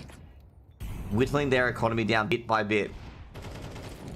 Josh is being tagged up. He's going to be in a bit of trouble here, but fortunately Tux chimes in with the USP. That's allows the lurk down. It's the AK recovered. However, they don't have the A site anymore. The ancient Roman bathhouses, which don't seem worth to be protecting, are under siege.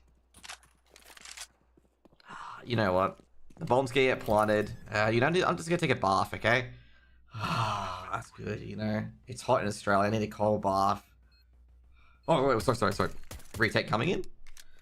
So I wasn't focusing. I was thinking about cold water.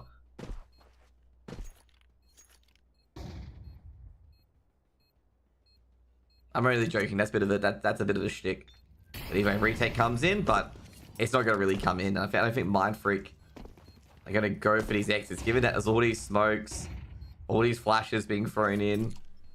Super, just trying to see if we can catch any players in the river area. Forlex. Forlex actually does. Let's try to combat this.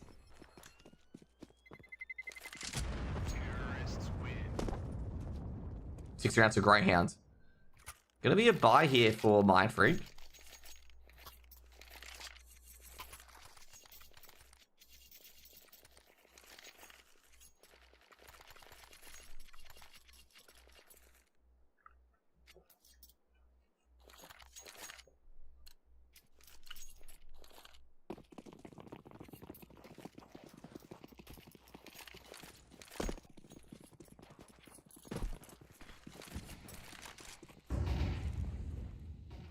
Josh takes out Vexite's shoulders. The shoulder peak there. Josh is like, you know, those shoulders are a bit too broad. Josh shuts down Ali as well. Can he get the second Nutley as a trade? Danger trades back. Mind Freak are looking good at the moment. Been a lot of kills everywhere across the map. It's like a scatter pattern, a scatter graph. Molotov thrown towards Ninja. They're looking for Danger. Tux is outside on B main. This could be a bit of a role reversal. Danger catches Dexter trying to sneak through. Not in Shah's house, you don't. Danger saying, nah, you're not sneaking through. And Ince, well, too many angles, and Tux gets his man. 4 rounds on the board for Mind Freak.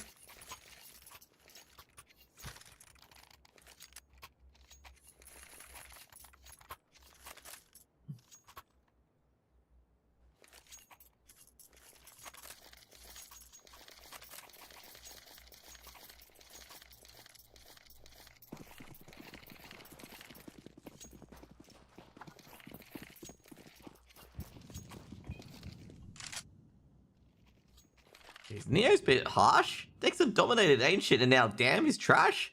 Bro. That's mean.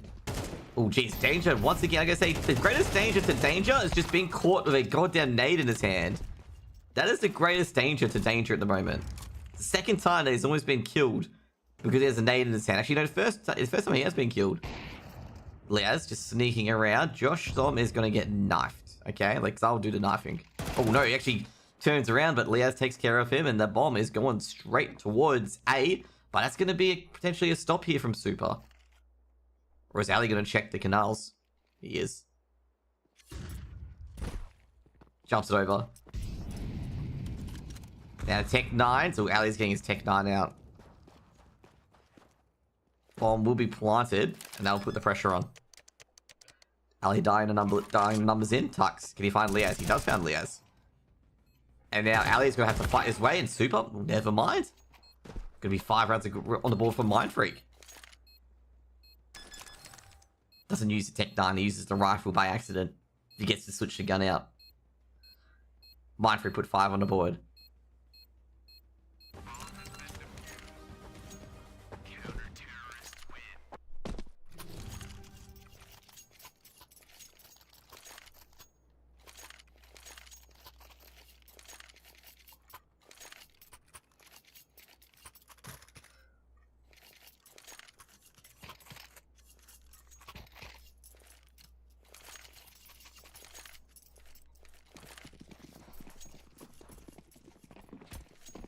Yeah, it's a good call, Neo, because he didn't use his Tech 9, therefore he lost.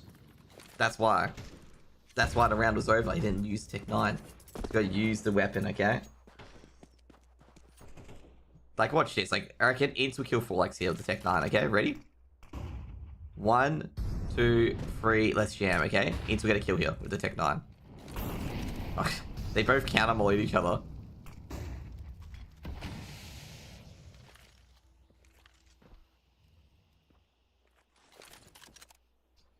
Actually, towards Pillar. All pretty quiet at the moment, but somehow Dex has got an advanced position on middle. Josh, very critically, he nails this shot onto Dexter when the stuff starts going in about a few seconds.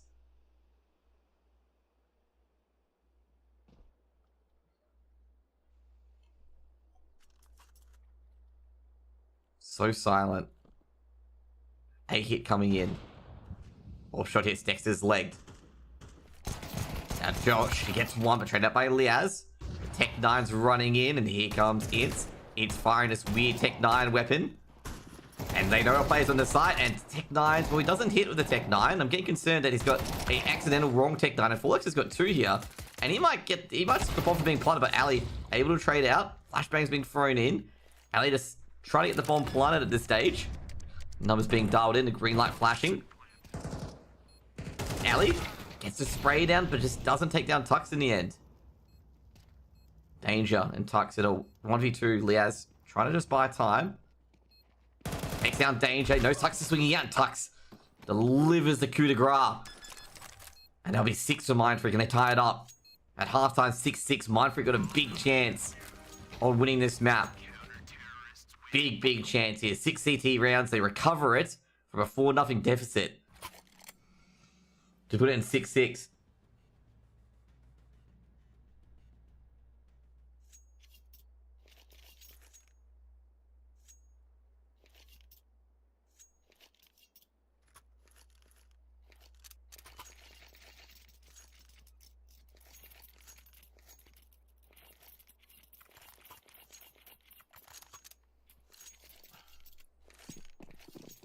I think the Tech 9 they're using is a gel blaster. Maybe.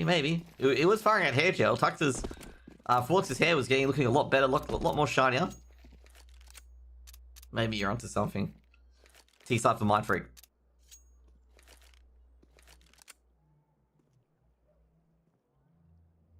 Tux just looking around. Similar approach to Greyhound, actually. Except no player at B main for Greyhound. For Mind Freak, there is. Dualies on Josh. 2 sets of dualies on Liaz and Ints. 2 flashes, 2 smokes on Molly with Mind Freak. Only 1 flash for Greyhound. They make a step, so Josh has had at least 1 set of steps outside A main. Meanwhile, Danger's just waiting. Liaz peeks. The dualies not looking so flush at the moment as Danger takes down Liaz. If the trade comes in from Dexter, and the trade is successful. Now the dualies from Josh, he's just absolutely ripped one set of heads off, taking down Tux. Now Super's trying to get one headshot of his own. And I think Super's a good bait, by the way. They've baited both 2 players out of the site. And Josh just reloading the dualies. Oh, gee, Super from behind. Vexite's got 1, got 2. What happened there? Vexite just doing all the work, and Josh, he'll get 2 in the end. It's makes 7 for Greyhound. They thought they had those A-main players called out, but they were the ones being fed to the Vexite train.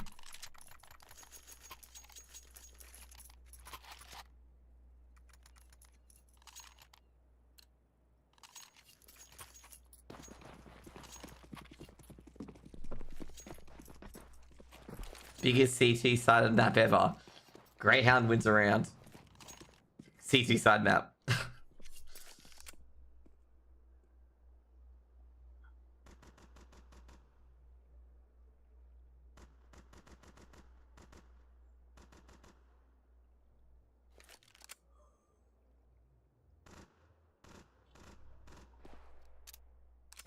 Bit of a calm early round.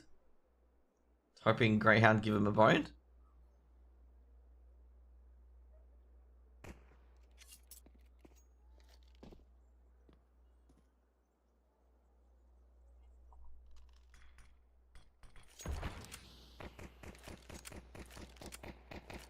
I'm not sure if this is a tech pause or anything, but Mindfreak just poking and prodding so far, but not poking of any urgency.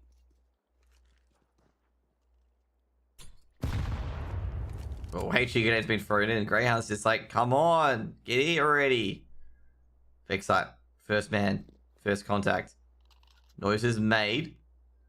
Josh has been spotted. We've seen 2 here. Vexite's grabbed 1. Molotov been thrown in, and this is looking like a round for Vexite. 4 kills for Vexite there. Beautiful 8th round for Greyhound, and no casualties whatsoever.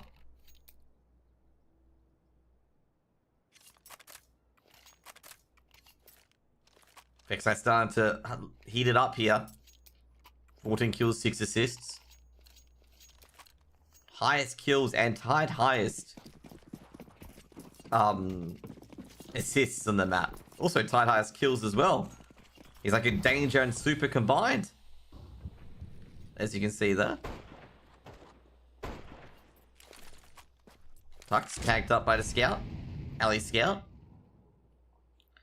I've got to say, you must have thought that Mindfreak won the round, given the buy from Greyhound. You're gonna be like, oh, surely, you know, good round win by Mindfreak, right? Right, guys? Right? Nah. You know the Anakin meme and the Kenny Amidala meme, you know, so Mindfreak won a T-side round, right? And it's just like, you know, sarcastic look. No, they didn't. Flashbang goes in, the MP9 from Liaz gets 1, the transfer's not that great, 4x ends it, and they might be in here. Inspot pulls back. They are in. A lot of nades being thrown left and right, and they can't get back into the site.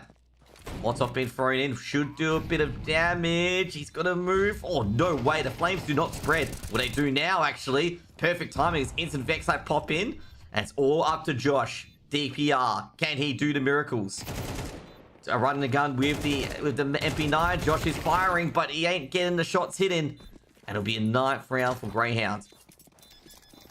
And Ali's really dedicated to keeping that scout. Okay, never mind.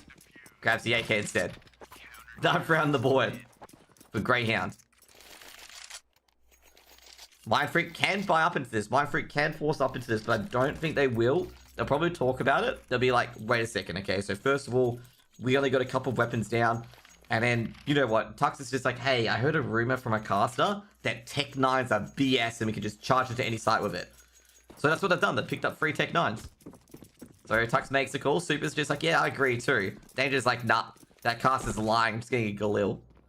And here comes a Tech 9 charge into the A-bomb site. Josh, can he stop? Can In stop it? See, he can't stop it. It's Tech 9s. Like, you know, they waltz in, Molotov in front in.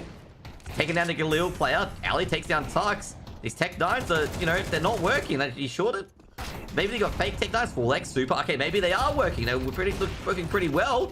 Ali Kobe's 4x is just up to super. He's abandoned the religion of the Tech 9 for the AWP. It's the only weapon he could find, so, you know, understandable.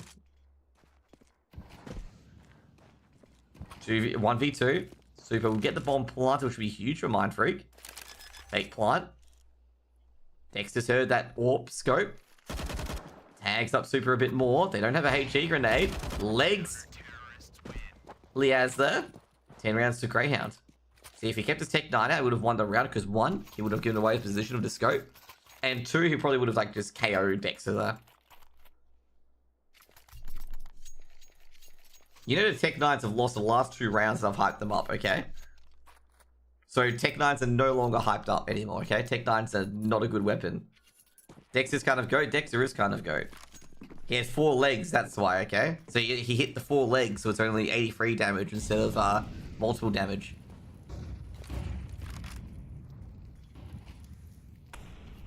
It's hard to hit the body or the head when you're a GOAT. Because, you know, half your body's leg. Dexter with the AWP doesn't even need a scope. Takes down 4 legs. Gets the scope out. And geez, it's a hail of bullets towards Tux. No, it's danger. I thought it was Tux. Tux usually lurks out on this angle. Oh, now Tux is getting a bit lonely. And Tux is like, mate, that's my angle, okay? This is why I hold B main. And Danger's just like, mate, you know, I can just hold bomb sites. So come on.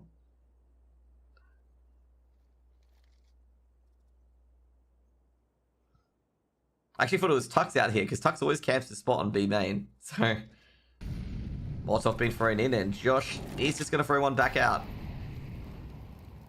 We got 13 owed by Mind Freak, and all they got was a new fan. Isn't that a positive? That they got a fan? Like, you know, Australian esports team, if you're not Greyhound, it's very hard to get fans. Okay? So I think that's a positive. It's a net positive for Mind Freak. You're really undervaluing yourself as Ali just basically decimates the B main. And I thought the connector players were going to come in. And so you're 1-for-1. Like, seriously, it's actually kind of hard, like, to get, you know, merch sold for AU esports teams. Like, Vertex has probably been one of the more successful teams at getting their merch sold. Even though I'm sitting here in a Chiefs jersey. I still haven't got my Team Bliss merch yet, actually. They don't have a CS2 team, okay? You heard me, Brendy. I know you're in chat. Renegade sold a lot of merch? Oh, I'm talking about now. I'm not talking about before. I'm not talking about, you know, Renegades, okay? If I was talking about the past, Renegades would have sold a lot of merch, 100% to the Australian scene. I'm talking about these days. Like, if you're not the top dog, like Greyhound, it is very difficult to sell merch. That's what I was referring to. That was my point. I wasn't clear of it, so don't worry. I gotta say, Vertex has been probably one of those teams that's been very successful in selling their merch, despite not being top dog. Because, like, Vertex's designs and whatnot are very, very good. Like, very, very good. Dexter on AWP, what a champ. What a double AWP setup. It's playing anti-flash. Away cheat. Ali grabs one, but he's gonna be forced off the angle, and Ali's gonna be like, mate, you know, I'm good with the grenades too, as well as the AWP. 2 Kobe's. For today? Or maybe, no, did he get a 3rd Kobe? Either way, he's getting some Kobe's. Bit of quiet in the mid area. What the hell? I just realized that Greyhound have 11 rounds. What happened? How did they get to 11? When did this occur? I thought it was like 9-6. To be fair, the last game I casted was Virtus Pro, so, you know, forgive me for thinking the game was going a lot slower than it was. Yes, I made a Virtus Pro joke, okay?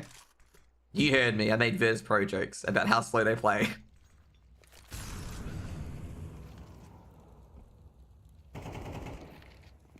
Double flashbang. Ali? Oh, geez, they flashed themselves. Not very productive. And, yeah. 12 rounds to Greyhound. Yeah, that comment summed it up. It's just an and yeah. How does round went? Okay. Only VP could make a BO1 go for 87 minutes exactly. To be fair, like, you gotta respect VP's strategy as well. Like, VP's strategy, I love it. It's a slow grind. And, like, it's not like, you know, they're deliberately, like, slowing the play down. They're making plays and setting up structures before they just snap onto the target. Like, it's you know, it's like a crocodile or like a leopard stalking its prey. That's what VP are. But anyways, Mind Freak need all 6 to put it to OT. They put everything in. All the chips are in.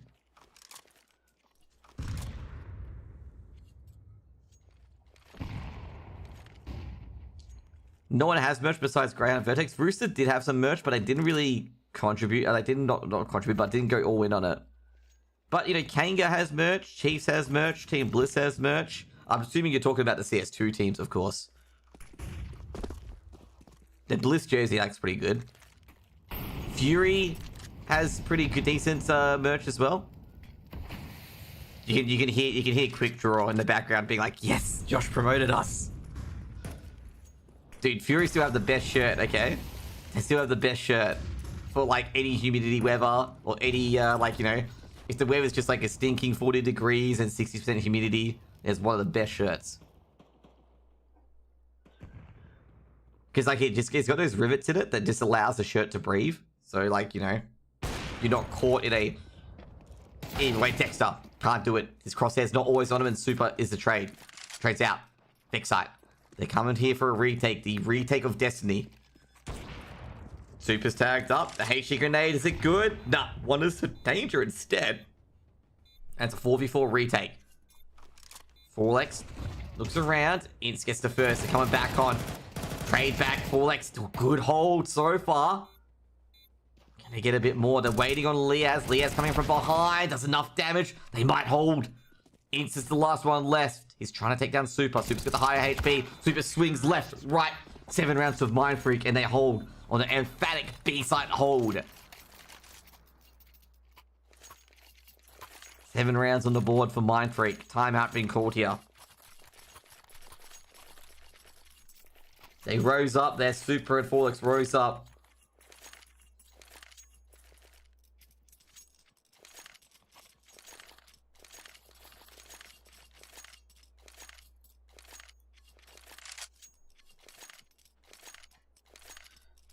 Give me timeout from Mind Freak here.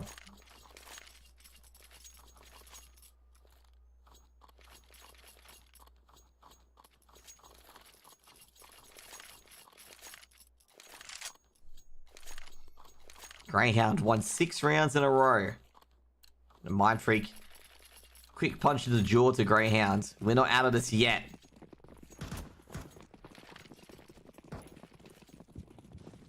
G-Smoke's being thrown in. Early HE grenade. That should tickle Ince. Does more than tickle Ince. Ince doesn't have a helmet either, so that's done a bit more.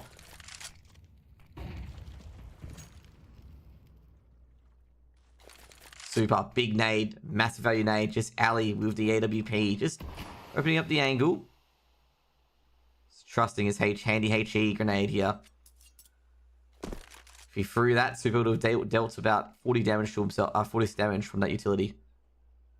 Looking to the edge of Smoker's alley. Go time coming in a few seconds. Lena charges Super. Super goes. Alley goes down. Can't see. The flashbang's in his face. And they are on the site, and this could be an early save call. Dexter's still fighting for it, though. And HE grenade being thrown in. That could be a death. No, he barely lives. Tucks on 3 HP. Vexeye's gone. And that is going to be a save call right away. No intro on site. The initial push forced back. And Mind Freak have finally just risen up to the challenge and fought off the Greyhound Bear for a bit more. Greyhound got to worry about that money scenario now. Thank you for the prime sub. That's going to be 8 rounds on the board for Mind Freak. Mind Freak going for a bit of extra hunting. Super. He's getting a bit hungry. He wants Dexter in his belly. You hear that stomach grumble. Forlex too. They're coming. Marvin, he wants more. He needs more blood for his sacrifices. Tux takes a look around. He's getting information. Dexter's like, I've got him. Only just Tux, guys. And Dexter's like, oh crap, there's all of them. They're here.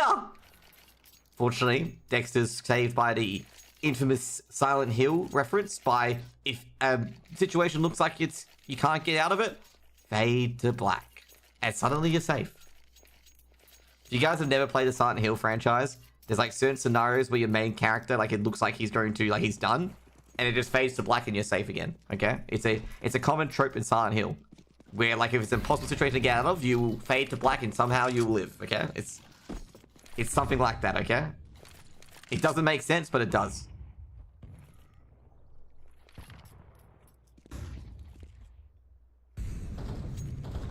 Super. Nade towards Ince. It's going to clip him again. Ince doesn't even have a helmet this time. Meanwhile, B-main's being cleared. Ali's pushing a bit forward. Just checking a few angles.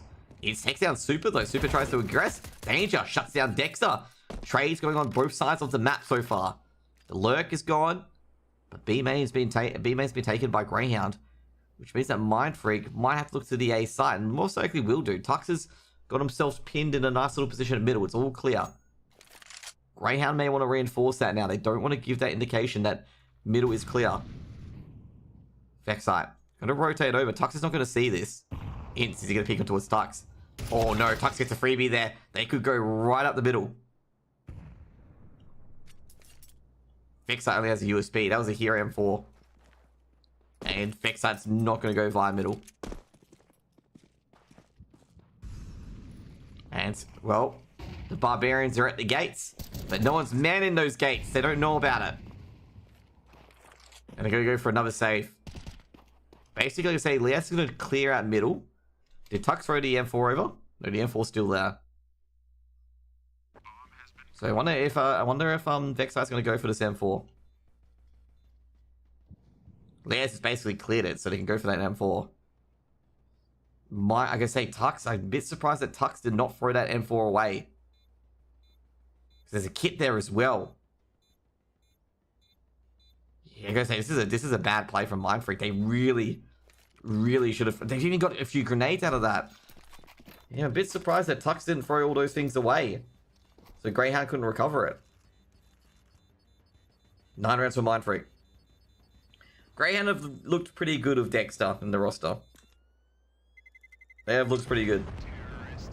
Mind Freak utilizing that last stand here. Now, I gotta say, it's a bit odd. Like, Tux is, he's played in the scene for a long time, but I think Tux was just worried that while he was doing, throwing out Ince's M4 and grenades, that he would get caught out. But I was a bit surprised that there was no attempt to just throw the M4 down the river or anything like that. Like, avoid an area for it to be captured. Or in particular, no one coming out and making sure that this sort of, the gun wasn't recovered.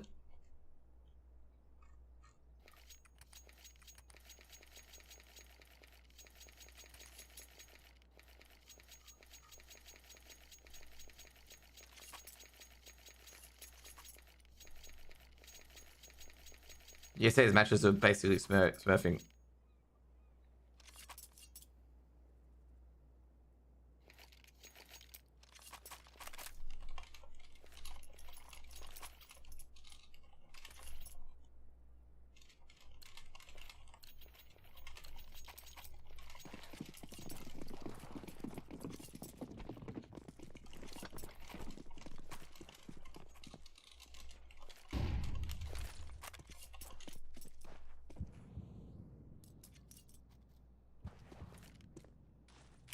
To be fair, they were probably versing a team that wasn't the greatest. Like I say, Mind Freak's the first team that will put up a fight against them. Molotov being thrown in.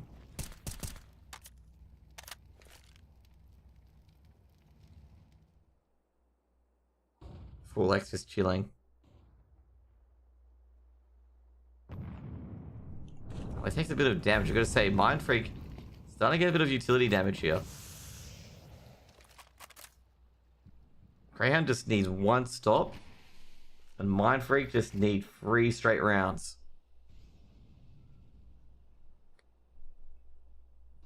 Slow round coming in, 50 seconds on the clock. Free smoke coming in as well as a HE grenade. 4x takes a bit of damage. Molotov into connector. Doesn't do much damage. You know, it does. Leah's actually held in there for a bit longer than expected.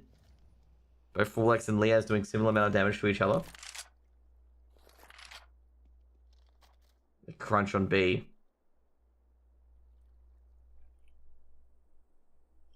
Ali just making sure it's on a crunch. Fire middle.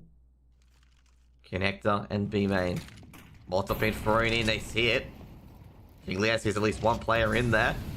Now, 10 seconds to go. They've got to get into the site. Backside, big stop. Bombs dropped. And I don't think that bomb's getting planted, and the Greyhound are going to get 13. Greyhound are going to get 13. And that is going to be it. Very anticlimactic, and Greyhound win the series. Vexite with its critical stop at B main. That's going to be 13-9 to Greyhound. Basically, we've got another hour, I think, to the next set of matches. Let's see. And, yeah, an hour to the next set of matches. I'm not sure if the match is going to be brought forward. I'm going to have to get in contact with the Greyhound boys if that's going to be the case. But overall, yeah, it's going to be 13-9 to Mind Freak. And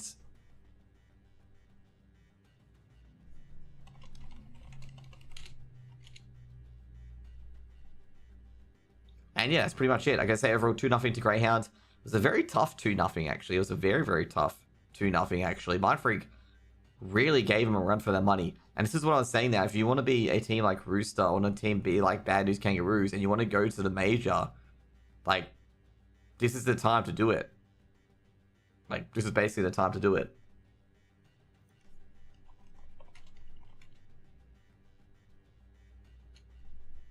Two seconds. I'm giving some guy some stuff for the website. Have a good one. Yeah, they'll basically the next BO3 will be in an hour, roughly in an hour, unless they decide to bring it forward.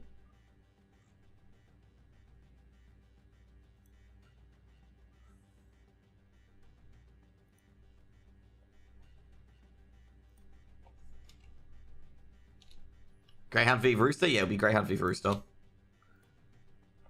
I may cast like Lin Vision or whatnot. There we go.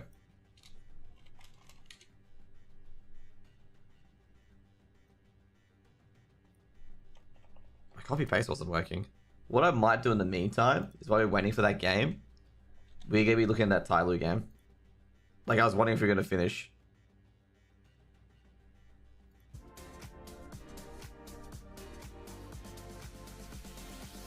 Two seconds. That's the stream playing.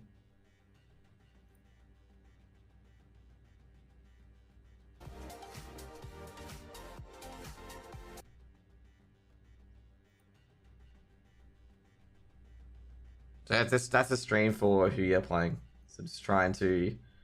Well, I'm going to have to try and translate the site, which is going to be very humorous, because I can't... Like, it's full Chinese. So yeah, I'll probably cast that Tyloo game in the meantime. Okay, I was going to take the HUD down for a second.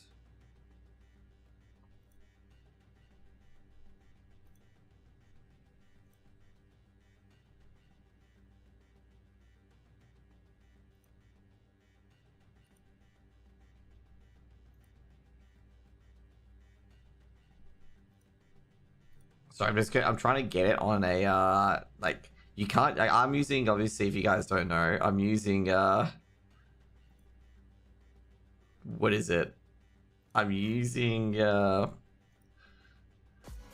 GX, and Opera GX doesn't have an auto-translate.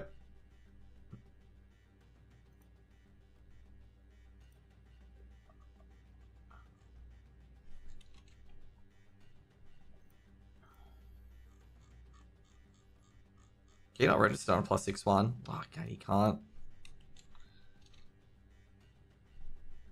That sucks. Looks like we're going to get a low quality clean feed.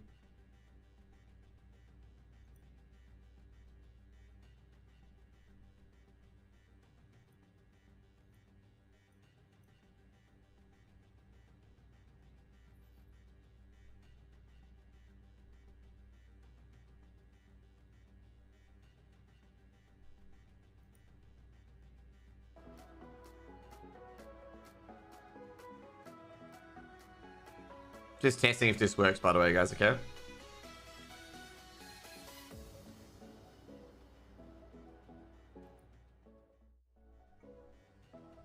I know I'm still on the server, okay?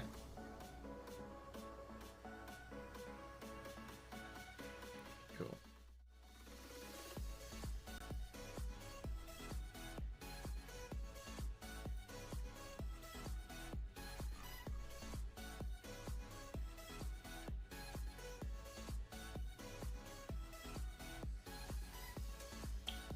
I just realized the PGL. Oh no, PGL picture isn't in the way.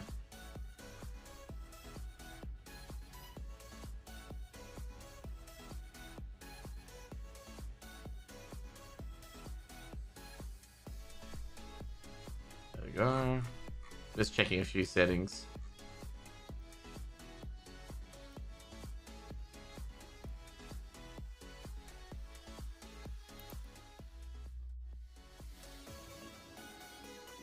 That should be working alright. Yeah, should be awesome.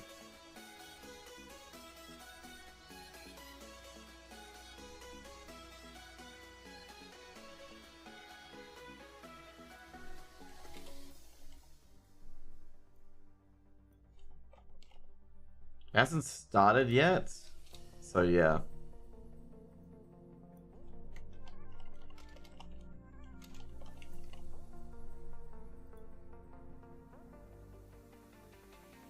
Crap, I'm not sure if they're gonna have casters over it as well. I just realized I can't.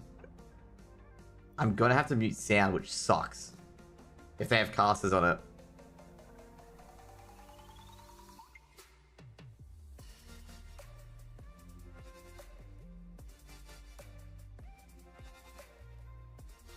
Casters on a clean feed? This isn't a clean feed though. It's got the HUD on it. I can't get a clean feed unless you can register on it.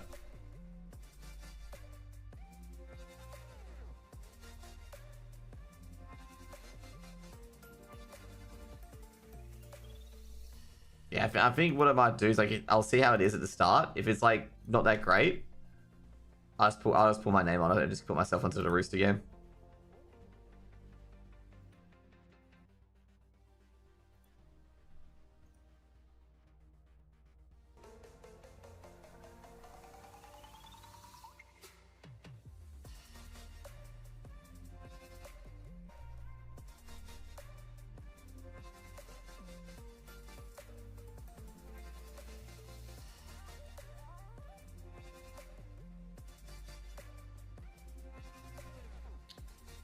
I'll put myself back into here because I've got VLC.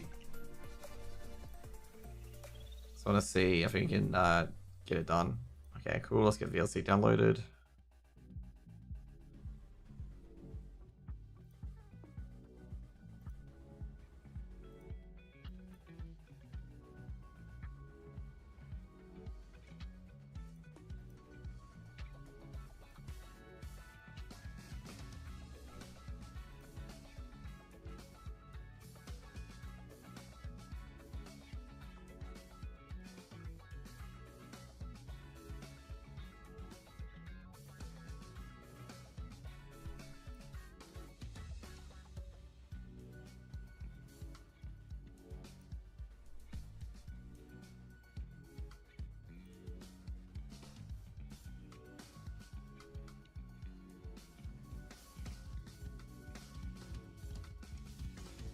Okay, I think I got a clean feed. That's not from the website. I just have to really test my upload though. That's the main question. Is testing my upload. I couldn't get it working on my normal, so keep that in mind.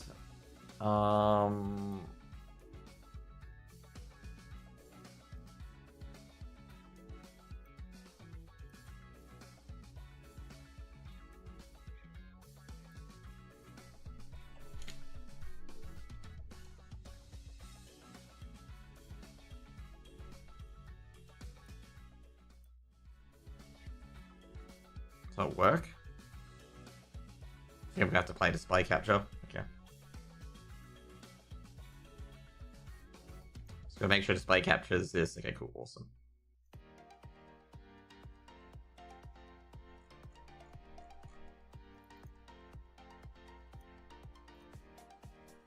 There we go.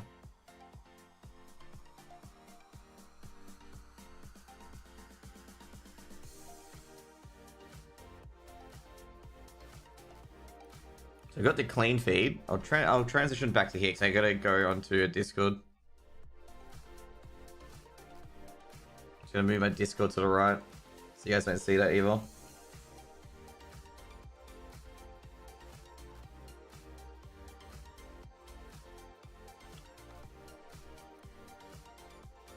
What's the next game? The next game is gonna be, first of all, we're gonna be watching some Lin Vision v Tyloo.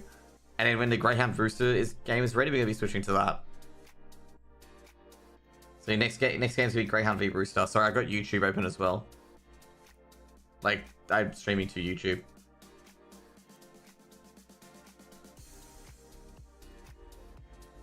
So at the moment, I've got the thing in the background, like Tyloo v thingy. So I want to see how the VLC goes.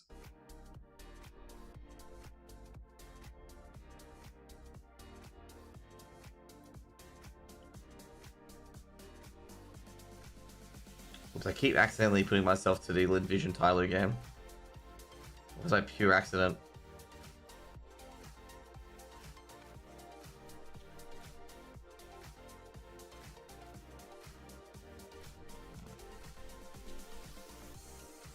So we're gonna see how this game works basically. If it doesn't work, then we're just gonna do some things in the meantime basically.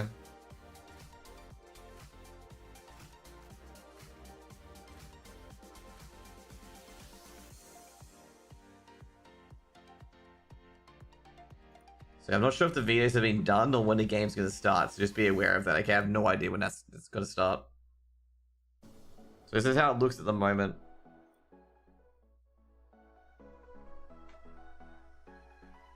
Which match for Rooster? For Rooster, Greyhound starts in an hour. For the one we're watching, like we're gonna be watching it for like an hour. Like this one's a BO3, but I'm not gonna like cast around all of it.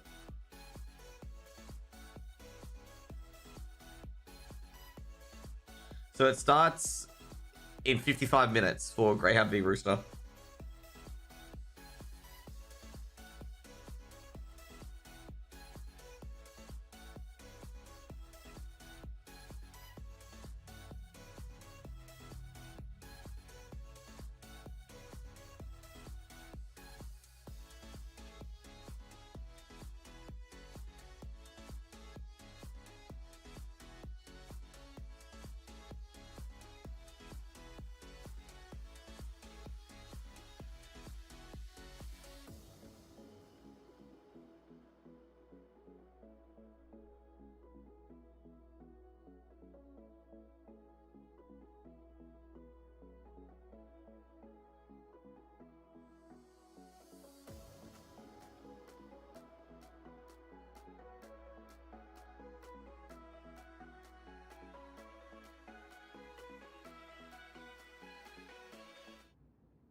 Here you go. We do get a clean feed, that's good. Welcome guys to obviously Lin Vision v Tyloo. We're going to be casting this for an hour, so probably the first map. And we're going to go to our, well, you know, Rooster v Thingo. Obviously it's a different UI, much better than mine obviously.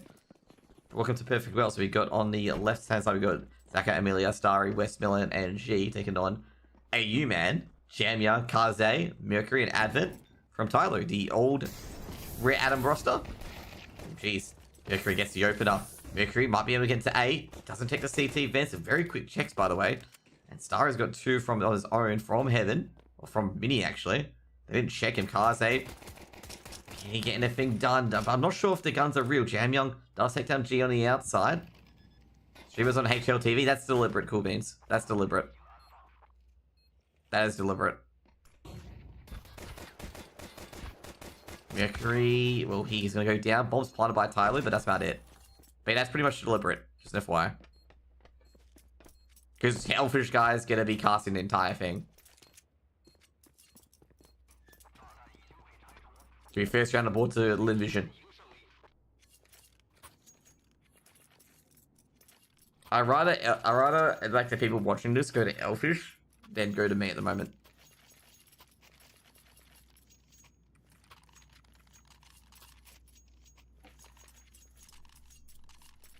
I just realized I can go to other things and have to alt tab.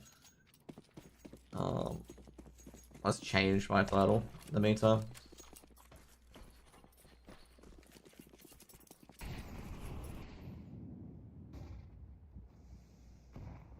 2 seconds, let me update my title, because I know I've updated my title as well, but anyway, who cares? Let's put it for a few good seconds. Sorry, doesn't see anything. Actually gonna be thrown in. Clears up his vision. I think he saw a trailing leg. Just gonna spam through. Jam Young. Gonna drop down to Mini. Somehow still alive. Starry didn't hit many shots with that AUG. Top 2 teams of China battling it out. Winner will go to the RMRs guaranteed. The loser will have to fight another BO3 a bit later to go through. Westmelon with the MP9. They break into T lobby. They know now it's a wraparound. Onto either A or B at this stage. Advent, the RGL, trying to bait for his younger, higher skilled player of Jam Young. The division don't bite on it.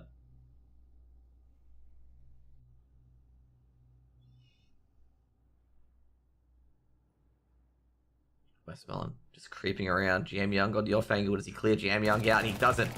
Jam Young will take down Westmelon as he tries to get outside control. Mercury, they spotted a player at Toxic, being Zaka. Zaka fake opening the door. Advent catches the vent rotate. Advent also as well the RGM, so takes down Zaka. Have a G with the MP9. He grabs one, but I don't think he'll be able to get any more. Bomb will be planted in the B bomb site most likely. Advent with the vent clear. And Advent's not one of those players that's able to do these miracles here.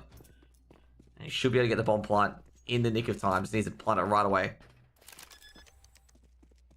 We'll get the bomb plant.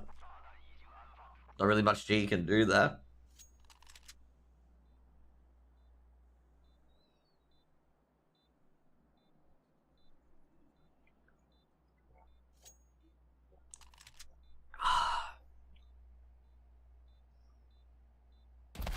G taken down. Was trying to recover that from us or AUG. Jam Young was paying attention to it. And I'm gonna say in particular that that's what I wanted to see. You know, in the Mind Freak round when I said like Tux left that M4 there unguarded. That's what I meant by that. You know, you want to guard those weapons because someone's gonna try and grab that weapon for next round. And that was really good by Jam Young there, making sure that AUG, you know, would not fall into G's hands. Force Spy coming in from Lim Vision. Few Deagles, an MP9, and a Nova. Hey, man. Gets the open. Takes down... Oh, jeez. This is a bit of trouble here for Advent. Advent's been tagged up on the trailing leg cars. They shuts down Starry. G with the Nova. Jeez, I want to see that Nova do some damage. I've somehow got T lobby. A-Man's knocked Amelia off the roof. I'm having a bit of a lag on the feed. I think it's on my end, actually. It's just catching up. G with the Nova. It's gonna quite a long shot.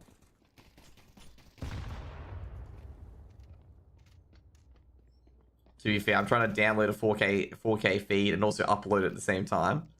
Advent, going for the bomb plant. Gonna be a 1v5. Just remember that with the feed, I'm trying to, like, of course, download and upload a 4K feed at the same time, which is going to be very interesting for an Australian internet to do.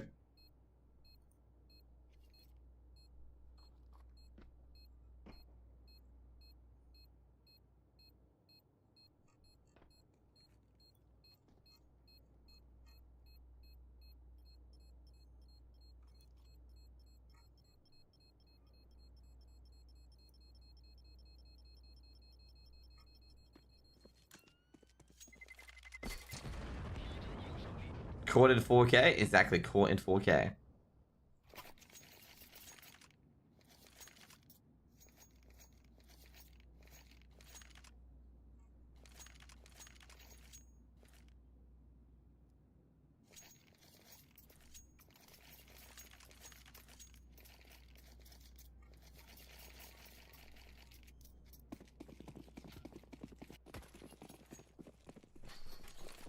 How did I get the IP for this? I don't know.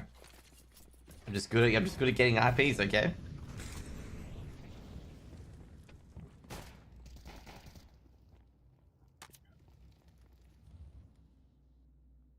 Westmoreland, the P2000, just lurking around. Nothing really much for Lin Vision here. It's going to be an anti-eco for Tyloo. Well, even though it's an anti-eco, you kind of want to be a bit careful of it.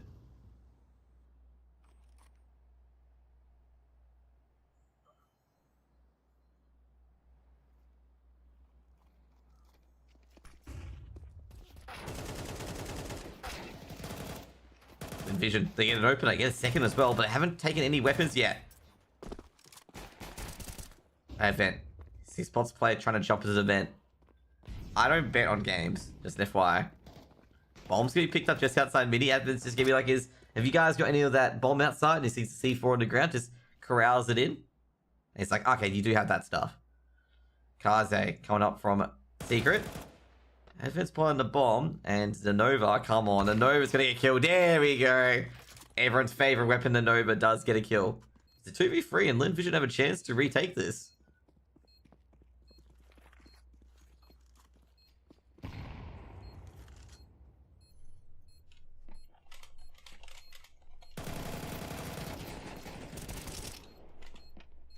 Advent got 2. Oh, Advent, he's done a lot of damage here.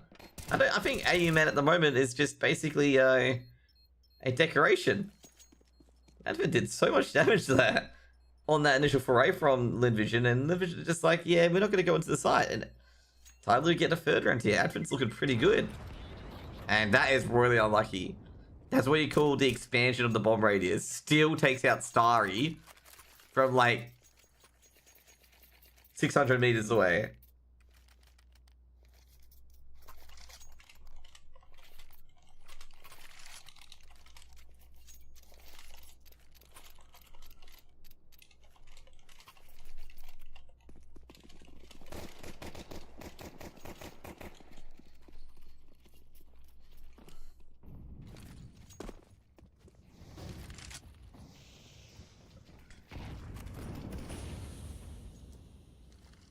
Gee, with the AWP, he's got a bit of an upgrade here. Gee, punishes AU Man. Yeah, someone's gonna be like, oh, his name's Orman, right? No, it's AU Man, okay? We've been saying it wrong all the time. He is actually Australia Man.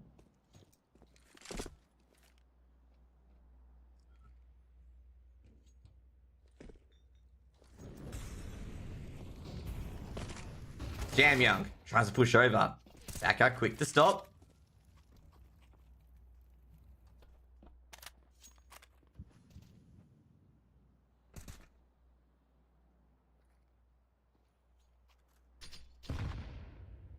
Saka. There's a feeling someone's lurking by. Advent's just lurking underneath the catwalk. Mercury. Got a lot of things to check, actually. He's gonna make sure that the player doesn't pop out mini. It's a very slow, methodical execute. Advent, oh, he spots his man. Zach just looked through the catwalk as well, the grates. Oh, jeez, Advent almost jump shotted him. Almost got the jump head tap. You can only do that with scouts, Advent, not with the AKs.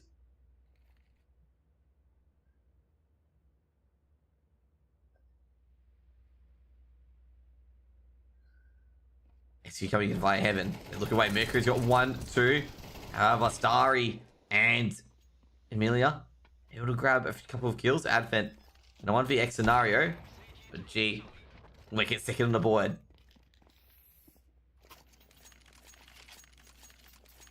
The CT side did map. Tyloo couldn't get a bomb plant in that situation. Dude, AK's been bought up anyway. I was gonna say, like, did they have enough money?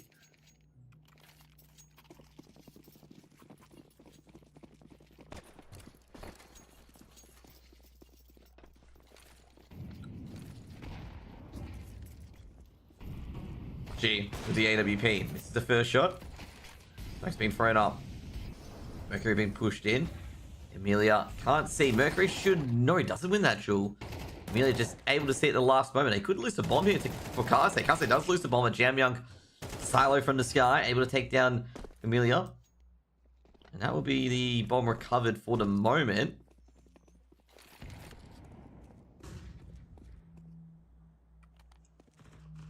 not sure where that one's going to go. Smoke's going to be thrown in towards Squeaky. Just trying to buy a bit of time here for Lin Vision. Got the one-man advantage. Oh, Jesus, there's a player on T roof. Amen. They got to get this player off T roof. Fortunately, Jam Young's able to, making it 3v2.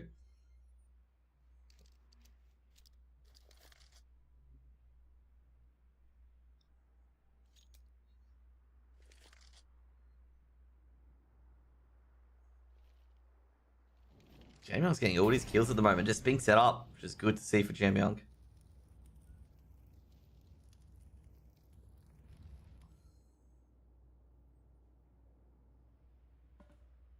Gee, drops it on the site, makes a noise though. It's unfortunate. A-Man goes down. Gee, he's going to be aggressed upon by Jam Young. It is. Jam Young's got one, and he's got two. He doesn't know where the next player is, but Jam Young's just planting the bomb anyway. 1v1 against Starry. Starry coming in from ramp. Starry pushing up by Squeaky. Jam Young, perfection. Couldn't even sneak in. AWP recovered. And Tyler have got 4.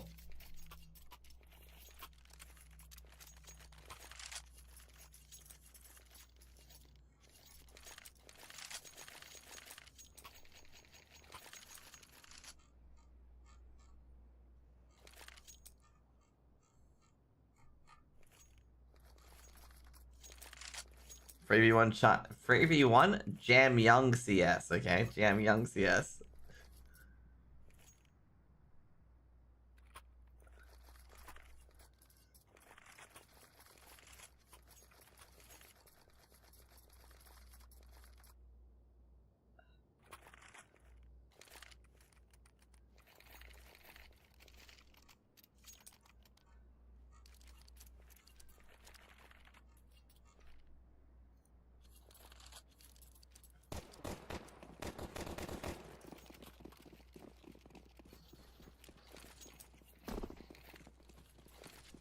Flashbang being thrown in.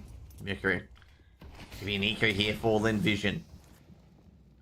AU Man himself. Guarding from balcony. They don't check it. And Westmelon is going to be turned into a watermelon by A-Man.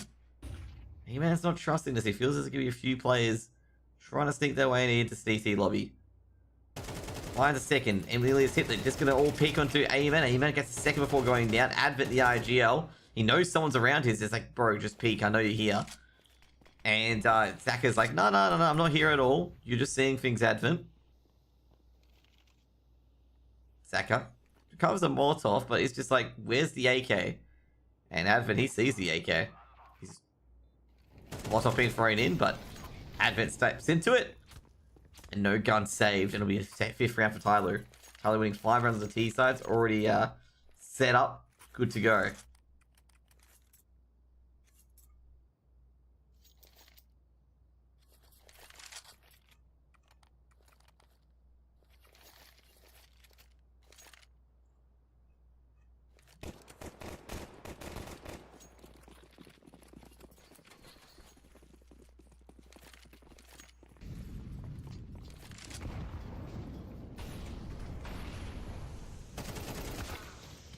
Westmelon charges into Hut. Gets the opener with the M4. Traded up by AU Man. Doesn't get it for long.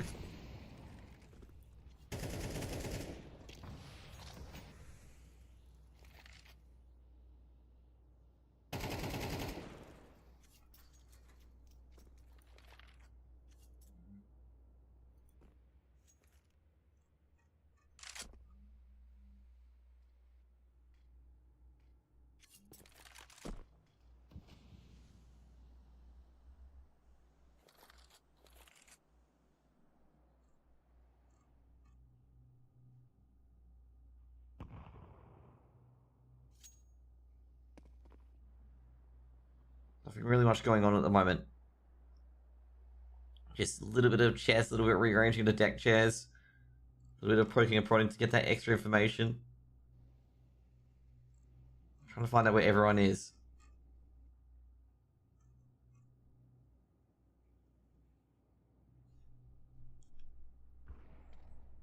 Kaze above. You can hear the sound. Starry drops. Oh, gee. Wasn't really expecting a play to go down secret. He-Man's got his man. They're going to swipe on towards B. Jam Young plants it. And Sakura Amelia just immediately just going home. No point even trying to retake that one.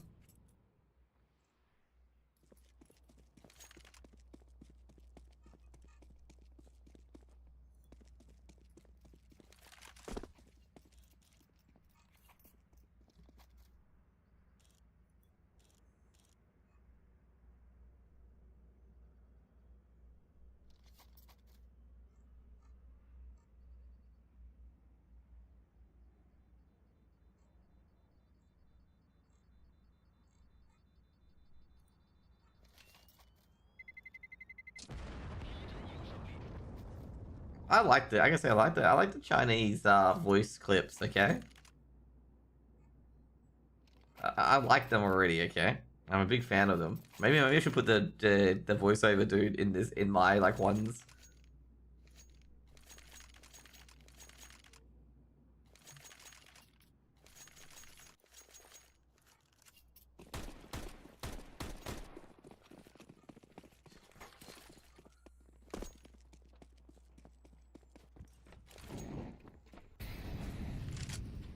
Not many weapons here for Lin Vision, as Tyloo will most likely win the T side of Nuke at this stage unless these Deagles and M4s do some work.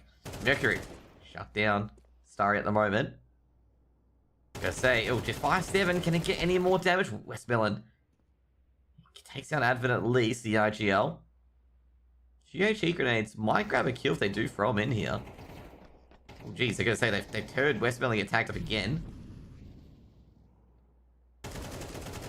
Emilia takes a lot of damage. Jam Young just doesn't get the spray right.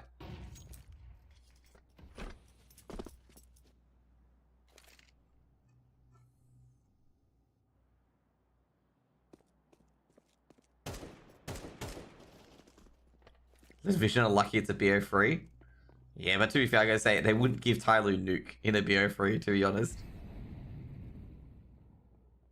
Zaka. Might be able to squeeze the bomb out. G'day, shit. Shit. Bomb getting planted by cars, they in that smoke. Risky, ballsy. Are you having a good day so far? We're gonna be going to the Rooster Greyhound game after this. After this first map, most likely. Kaze sees the elbow of Zaka, and the elbow explodes, and Zaka too.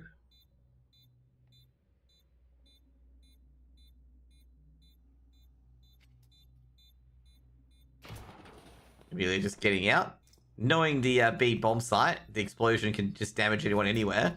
And if a person on 1 HP, I don't think you want to take the damage, okay?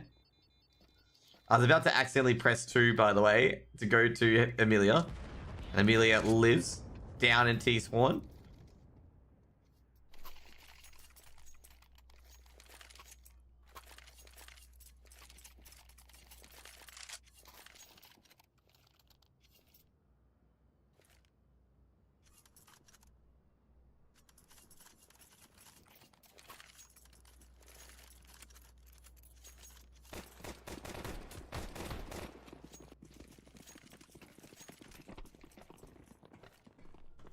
Four AKs and an AWP.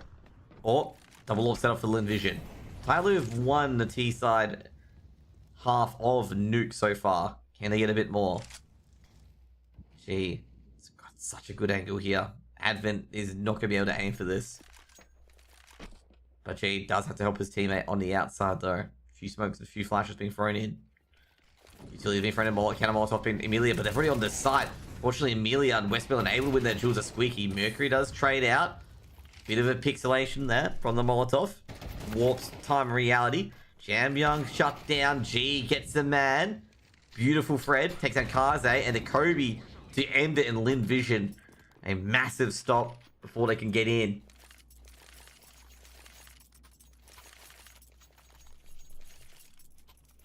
Third round on the board for Lin Vision.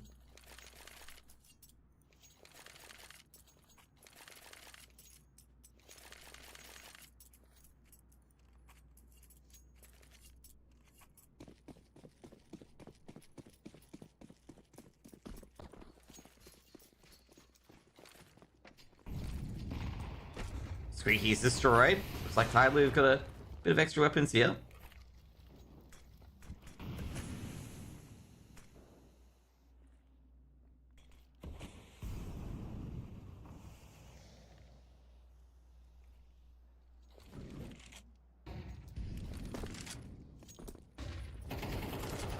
Yeah.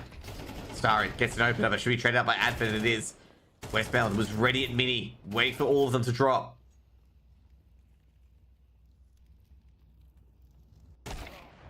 Jeez. Zaka takes down Mercury with an orb. The secondary orb gets it working. And that's a 2v4 for Tylo. Jeez. He's got the bomb dropped for him. It's just up to AU Man who's lurking at the moment.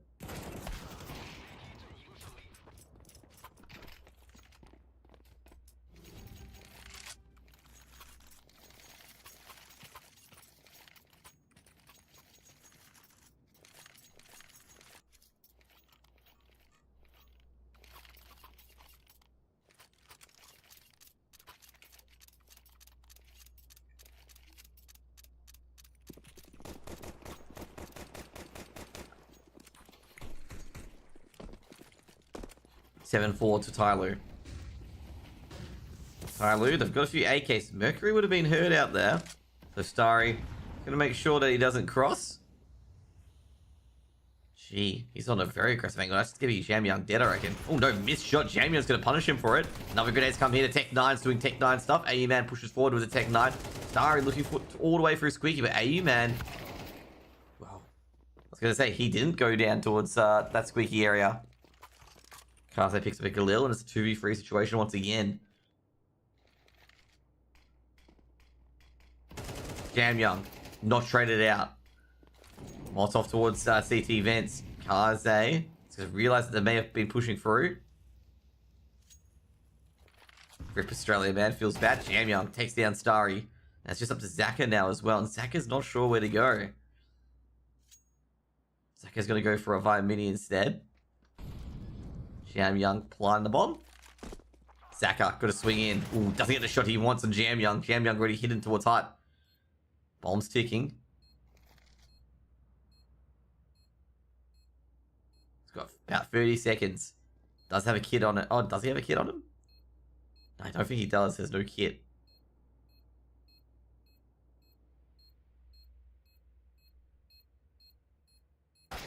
Doesn't really matter. Jamyang ends the half 8-4 for Tyloo. Next to his name? I thought it was the CT symbol. Is that the kit? Whether they have a kit or not. I thought it was the CT symbol and the T symbol, because the T side... I guess it is. Yeah. I thought it was a symbol for the team. Okay, that makes sense. Here we go to the next half. I gotta say, they gotta shorten the Lin Vision names. Because they like always crop out in the death feed. Just with like LVG.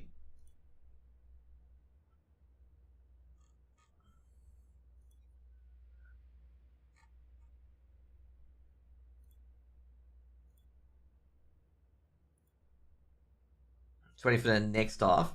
Jeez, that Liquid and M80 match is still going, by the way. That Liquid and M80 match started before Greyhound. Bit of an eyesore. It is. It is.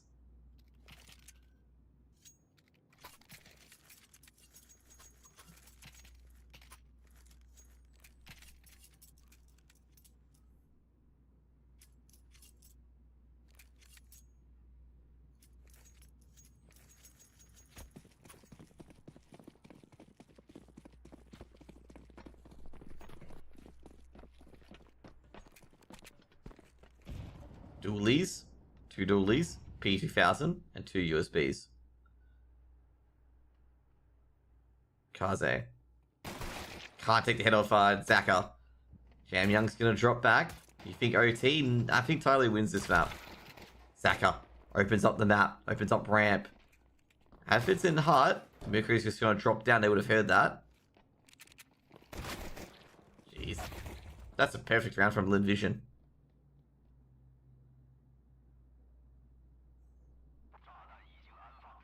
That's not going to get any better for them at all. 80 man's on 2 HP.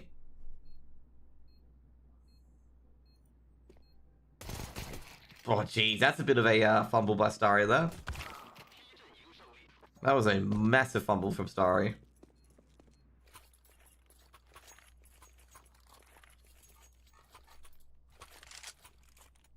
Man really should have got a kill there. Really should have got a kill.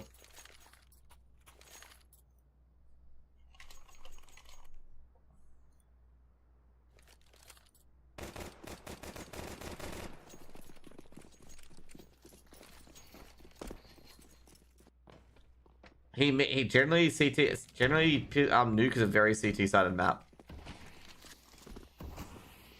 That's why it means he's saying it's done. Because like it's very hard to make it to launch a T side on Nuke to be as successful as Tyler's was this half. Because basically Lin Vision will win these 2 rounds, but then the moment they get MP9s and M4s, Nuke becomes like incredibly harder.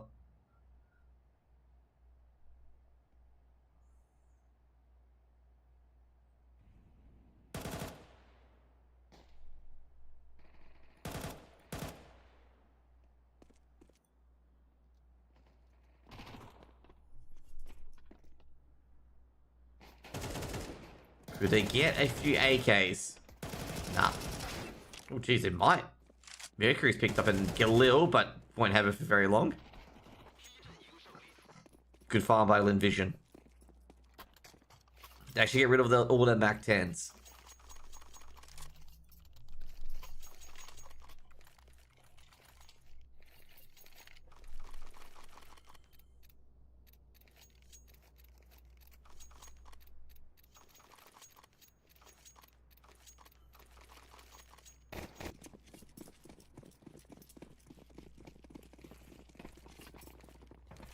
Yeah, I was gonna say, this is like, if Tyler, like if Lin Vision, they need to win the pistol, then the anti-eco, then they need to win the first gun round. So you see how difficult this first gun round's gonna be for Lin Vision. Even before they just walk into the side and just get all 3 kills. It'll probably happen like that, you know what, it will happen like that.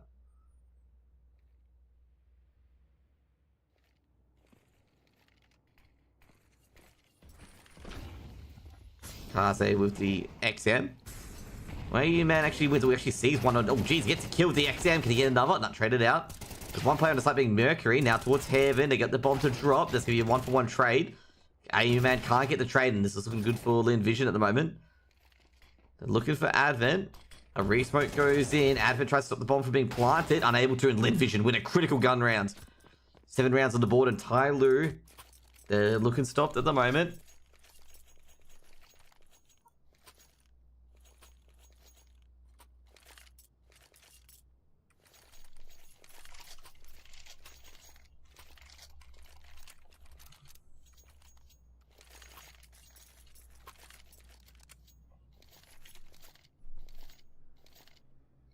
Big round for Lin Vision there. Just a punch in the mouth.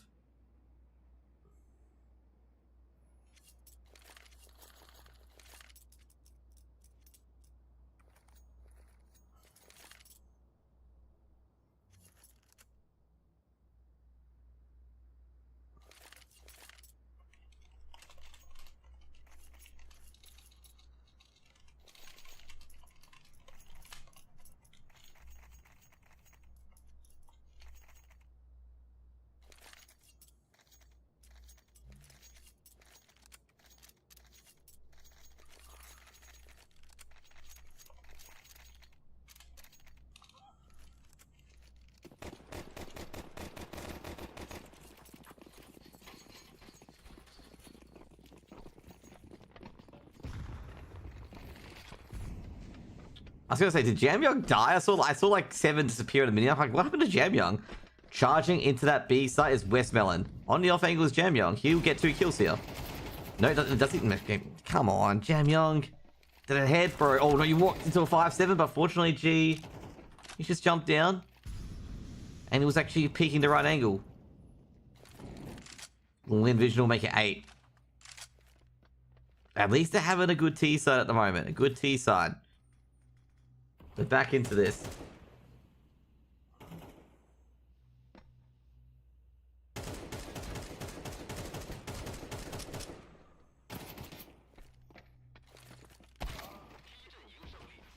That was clean. Only Westmoreland going down. No bomb plant for the extra money.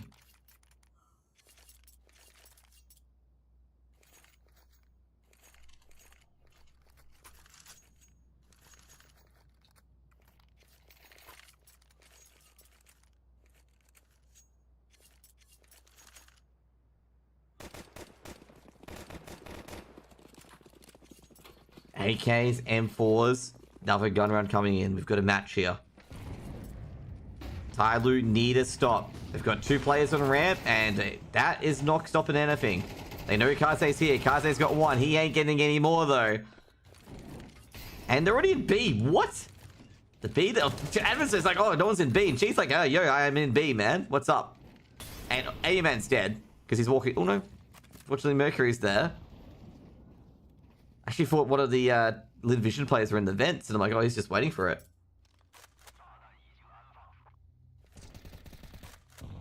Hey, man. Grabs 1. He's trying to fight his way out. I don't think they're trying to go for this retake.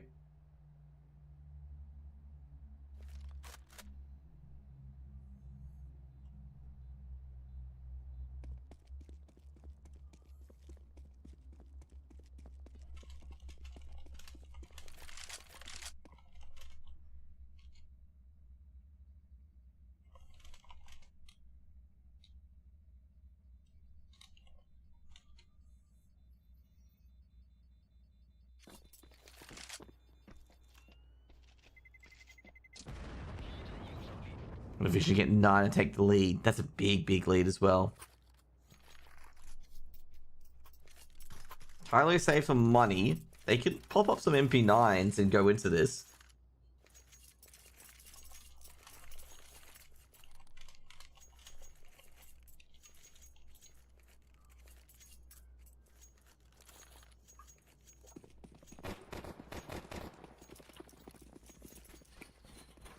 Gee. I'm not doing too much casting here. I'm not sure why, to be honest. I probably know these Australian teams a lot more. That's probably why. Or I'm just tired from the first match. Greyhound took everything out of me.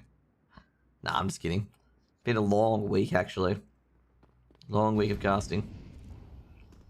Winner of this, by the way, winner of this BO3 series will go to the Asia RMR confirmed. Starry wins the duel against Kaze. Backer, caught out by AU Man at red box. Didn't think another player would be outside. G takes a snap at it. Westmoreland working his way through workshop. Does take a bit of damage, but I'm not sure if they heard it. AU Man at CT spawn. Westmoreland sneaking under the stairs. Now he's trying to break in towards the A side.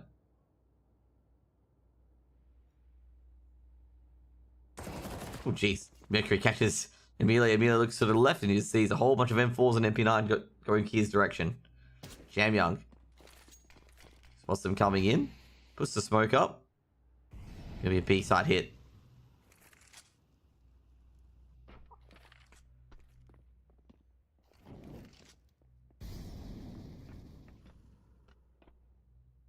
Westmoreland should catch Advent here. I can't believe how Westmoreland has been seen. Now it's going to be XP on towards B. Jam Young's trapped. He's going to get 1 at least. And the bomb's dropped and Jam Young's won the round for Tyloo. And that's going to be a few AKs and a few AWPs recovered. And Tyloo win the first CT round after about 5 rounds. Didn't think Jam Young was going to be able to get it done with the 2 Deagles.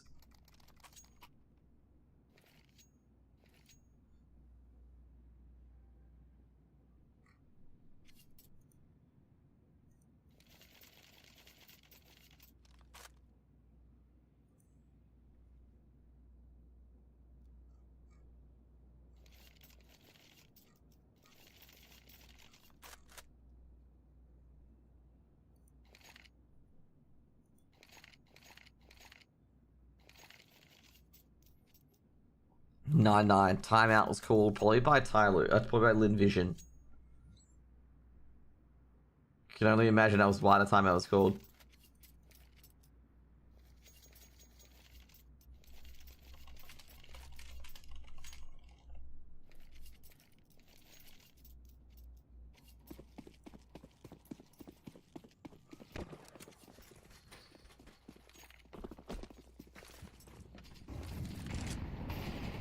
Smokes and Moloties being thrown in. Moloties? Yeah, Moloties, these have tentacles. Jeez, Tyloo, Glint Vision, it didn't look like they were going to get in. Eventually, Amelia does take down Advent at midi after being flashed for 10 years. Kase smoked and mollied out of heaven. And He-Man's going to have to pop out of the lurk. Could be a 3v4 in a retake. Another Molotov to heaven might dissuade the retake. It looks like the safe call is being made. They were actually going to go for that retake.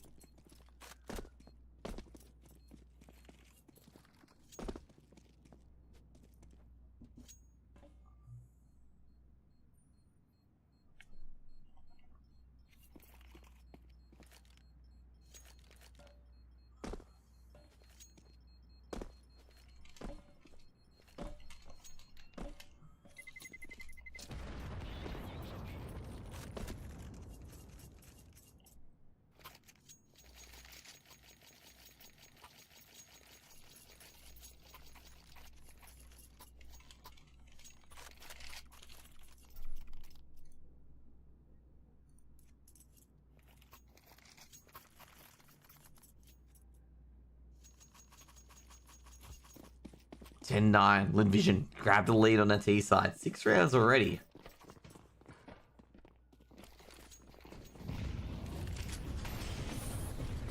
Starry pushing in. Jeez, I'm going to say Lin Vision walking on hot coals just against the A site. And Tyloo, their defense is like a wizard's sleeve. Another Molotov in their heaven, and well, a few burns here and there from both teams. I think more players have been killed by utility than actual gunfire this round. And Zako will get that bomb planted, but AU Man nails the one tap that he needs to nail, but he's going to be traded out, and that bomb needs to get planted again. But this time, Jamyoung's in midi this time. They've got a replacement player.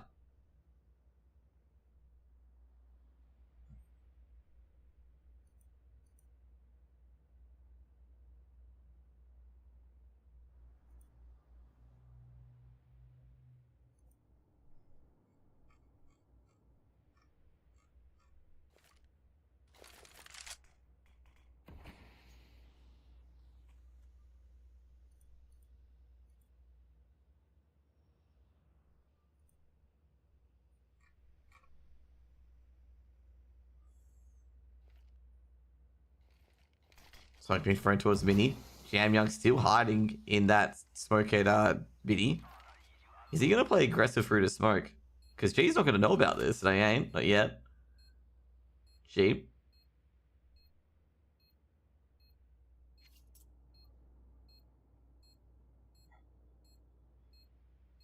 Kase. I'm going to go for this retake. Immediately go on to the other side. You're going to be quick now. Waiting a bit too long. Tyloo might just head straight to the bomb. Jamyoung going for the defuse. Might grab it in the end. Great Jamyoung. Oh, 0.8 seconds left. And geez, able to clean everything up and Lin Vision get 11 on the board. That was probably the most riskiest retake.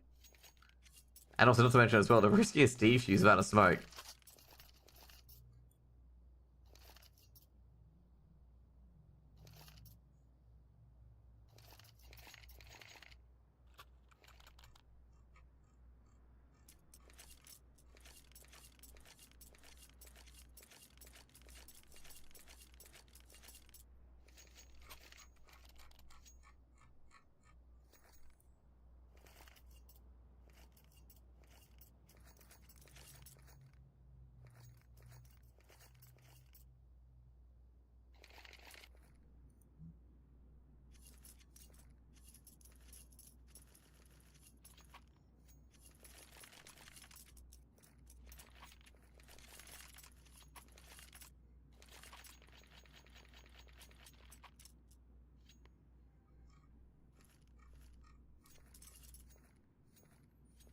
(11-9).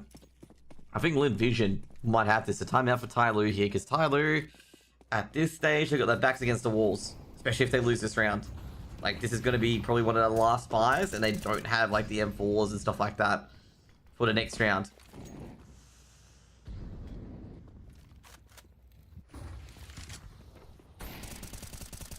Hey, man. Once again, at CT lobby does trim G a bit. Not fatal.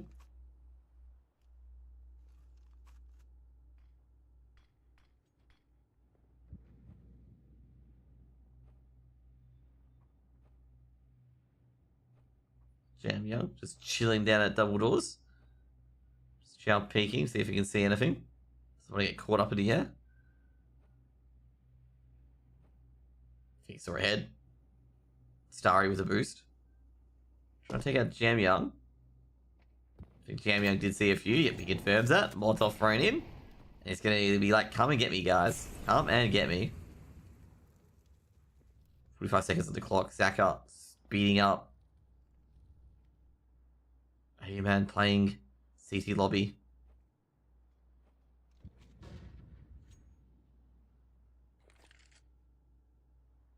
Hey man, is Zaka been seen? He has been seen. And Hey man takes down Zaka, so they can't go for a hit from Mini, but they go for Mini instead. Advent's drilled onto the side. They don't expect a second play in Mercury. They swing to the right. They're burning on the Molotov, by the way. And that deals a lot of damage. Kaze with the AWP, he grabs one. A-Man shuts down Starry. And it's just all up to Amelia. Amelia gives Kaze a bit of a spook, but Tyloo grabbed 10.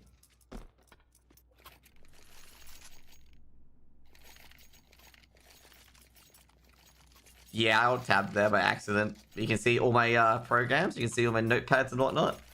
They contain all my settings.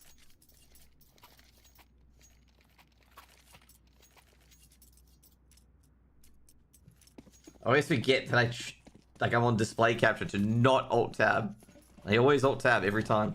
There's nothing bad on there. It's just all my like windows I have open. So it's gonna be like, you have 9 windows open? I'm like, yes, for my CSUD.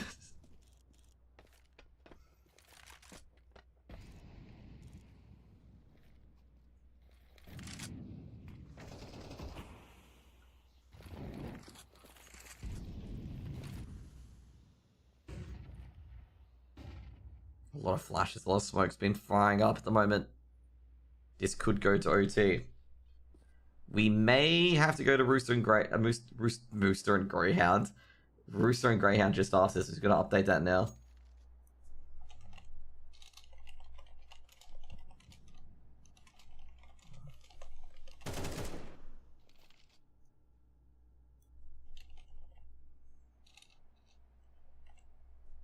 My kills so far. I say these are really, really slow rounds. Slow and methodical rounds.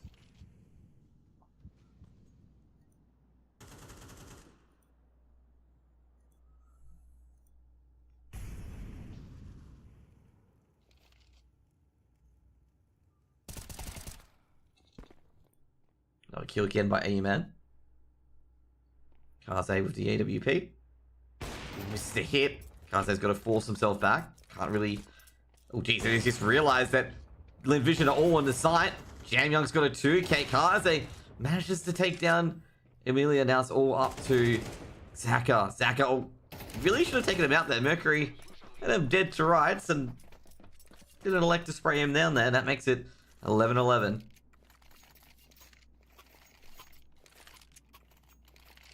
The bomb plant actually helps out Lin Vision there.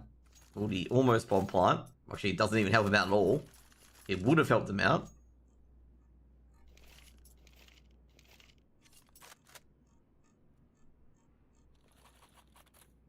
OT would be fantastic. It would be.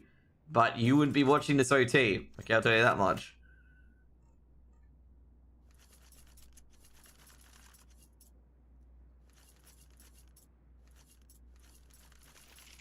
It is a good match, but I've got, you know, I'm casting Rooster v Greyhound after this.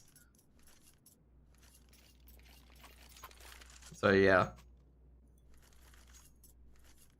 And that's starting shortly as well.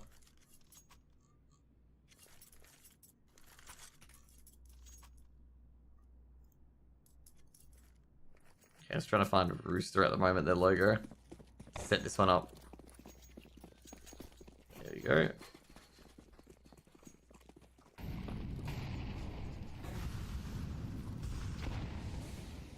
Hey man. Tyloo at 11. It seemed easy before when it was 8-4 in Tyloo's favor after 8 rounds on the T side. Lin Vision, they want a gun round, they want the pistol, and they win the anti-eco.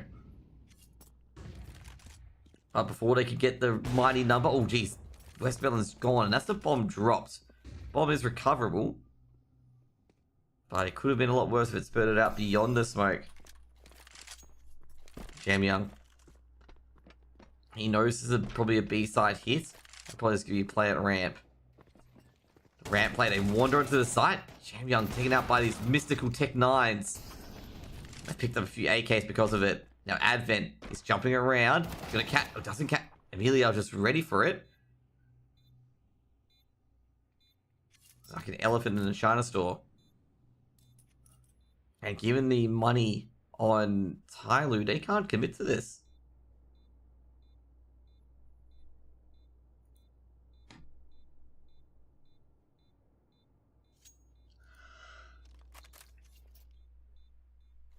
They can't commit to this at all.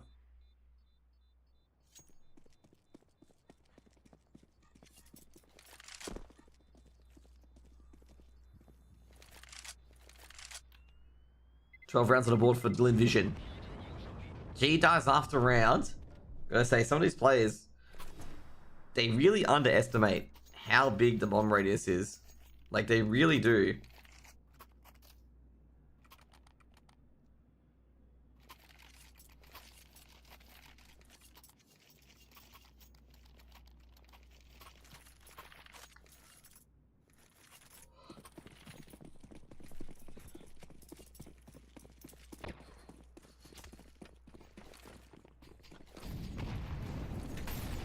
G, running for the molly. Doesn't get into the vents. A-Man able to just deny him at the last moment. Meanwhile, Emilio's taking down Jam Young on ramp. Kaze tries to provide a bit of cover, but is unable to. Mercury rotating across. Westmoreland planting the bomb, putting a lot of pressure here on Tyloo. Spraying through the smoke. Tyloo didn't get anything done. A lot of utility being spent already. 30 seconds elapsed on the bomb so far. I feel like Westmoreland, like, even though he hasn't got a kill for like 6 rounds, I feel like hasn't been a factor in this game at the moment. Zaka with the flank Kaze. He grabs one. That's got to keep alive on the site. And Zaka's flank will do the rest. Zaka will catch Advent. That's no defuse happening. Bomb ticking away. And Zaka, Lin Vision, they'll clear out the ramp. And they will get 13-11 in the end. You didn't result the... Oh, yeah, it didn't. Actually, didn't result the points. That is a bit... That is a bit odd. I completely forgot about that. Okay. I completely forgot about the predictions. Jeez, that's actually really bad for me. Who won? It was Sexter. That's right. Yeah, Sexter won. There we go. Yes, it was completely... You know, it's right. Anyways, guys, we're going to go on to the next game. So you guys can hear the thing in the background. Okay, we're going to go back into CS2. Back into familiar territory with the HUD. And I'm just going to make sure it's all on.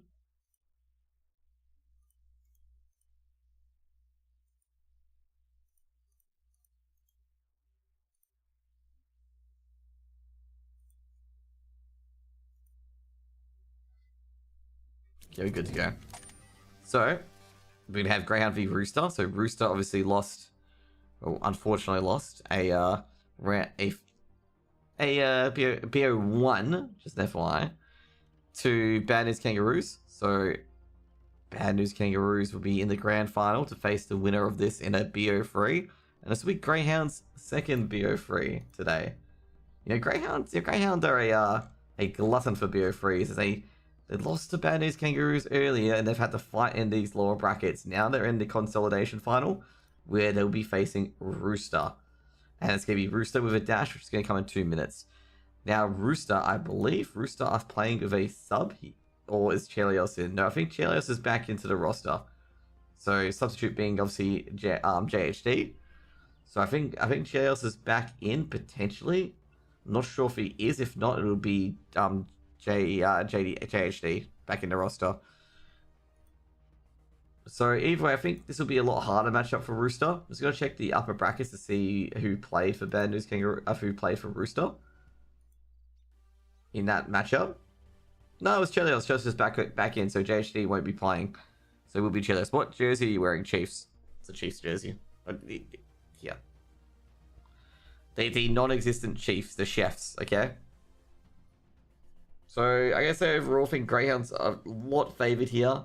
Obviously a BO1 against Bad News Kangaroos is bad enough, but I think a BO3 against Greyhound's going to be a bit testy. Rooster have beaten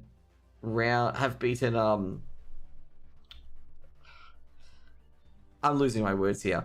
They have beaten Greyhound on a BO1 before, and they've beaten them on a few maps where they lose 2-1 instead of getting straight up 2-0'd.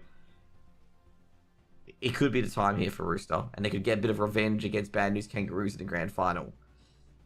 But like I say, Greyhound, they got a bit of rest. They got about an hour's rest. They got their lunch, they got their drinks, and now they can go into the vetoes all prepared and ready to go. Now, what sort of vetoes are we going to get? We're going to take a look to the right here to see, what sort of vetoes we're going to be looking at for both Rooster and Greyhound. Well, the vetoes we could look at so far, Greyhound has got win rates everywhere. Could be a decider on Anubis, not very too sure. A nuke pick, potentially. Obviously, Ancient's going to be banned out, so that option is going to be thrown to Wolves. I'm not sure what the auto ban is for Greyhound. Looks like it is Overpass, the auto ban. So Overpass and Ancient are going to be off the table, because also Rooster is pretty good on Overpass as well. Nuke, Inferno, Vertigo, Anubis. It's actually a very hard veto for Rooster. Like a very, very difficult veto. They just have to go with what they feel confident with. That's what I'm going to say. They have to go with what they feel confident with, and they can confident of winning and whatnot. Because that's always going to be the hard part. Like, do they prefer the option to just go with, Vertigo, for example, or go with Nuke? I know Rooster's pretty good on Vertigo as well, so it's going to be kind of hard for Greyhound. I reckon Inferno could be the pick for Greyhound, and we'll see what else comes up as well. It is a very, very, overall, it's just a very, very tough pick to, go through. It's just ooh, where do we go next, basically, kind of thing. So we got the games lining up, and we've already got the picks and bans. We've already got Vertigo and Anubis being picked up. Inferno being banned, by the way.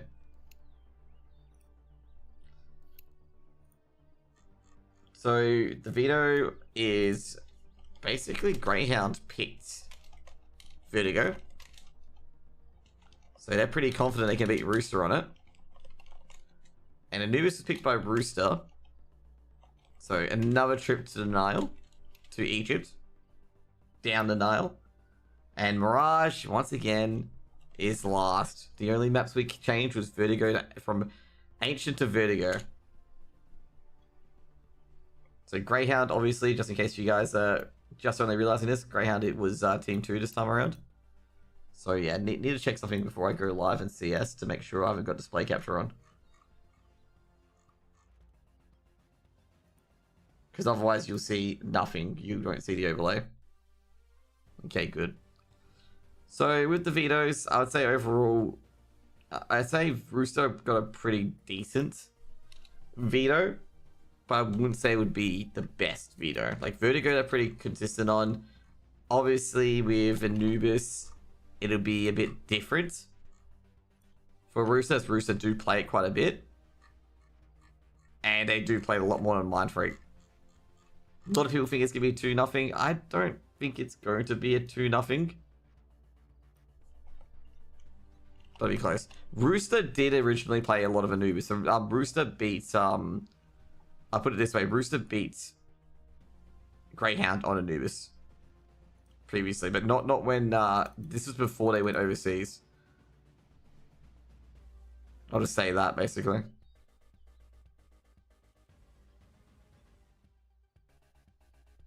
Not banning Vertigo. Rooster pretty good on Vertigo as well, but yeah, we'll see what occurs. Ooh, M80 beat Liquid. Just an FYI, they finished that matchup. So at the moment, guys, there's a few things to watch as well for these teams. So if you guys don't know, basically Netic's the star player at the moment for Rooster. He's currently one of the highest rated players in the AU region. Now, some people could say, oh, he's only versing AU teams, but still, that's a feat in itself. RGL is Chelios. Basically, Rooster have an AWPA RGL, similar to VP being Chelios. Now, Greyhound, obviously the RGL is Dexter and Ali on the AWP, as we introduced earlier. I've got to say, overall, like, this is, like, with the pick here, I think Rooster have got a decentish pick. Like, of the videos, like, a decentish pick. Like, it could have been much worse where they got Nuke. This could be anyone's game. I suspect a Greyhound to win. As I suppose, if any team wants to make the major out of Bad News Kangaroos and Rooster, today's the day to make it. Like, that's what I'm going to say. Today is the day to make it. Like, this is the day, because you're going to have, I think, Bad News Kangaroos is going to have a Greyhound that's had a long BO, has probably a 2-hour BO free against Mind Freak, maybe a 2-hour, maybe 2.5-hour BO free against Rooster, and then another potentially 2 hours. Well, Bad News Kangaroos has played 1 BO1, and Rooster's just played 1 BO1. So, if you want to get your major spot, this is the time, basically. This is the time. First, a Greyhound that's warmed up. Well, you know, I think Rooster's warmed up too.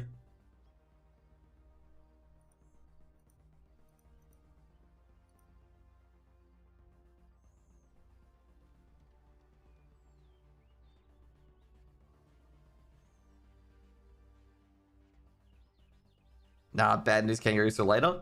Oh, Bad News Kangaroos, we warmed up, okay? It's still 30 degrees outside. It's still hot. Oh, talk about stretches. Just doing a casual stretching out the back. Stretching out the neck as well. Oh, just gotta make sure those neck muscles just loosen up. Don't do the on your neck. It's 34 degrees. They're no more needed. 70% humidity. Yet they're ready. They're sweating. They need the extra cold towel. Okay. Okay. Let's see if we can slide into this game.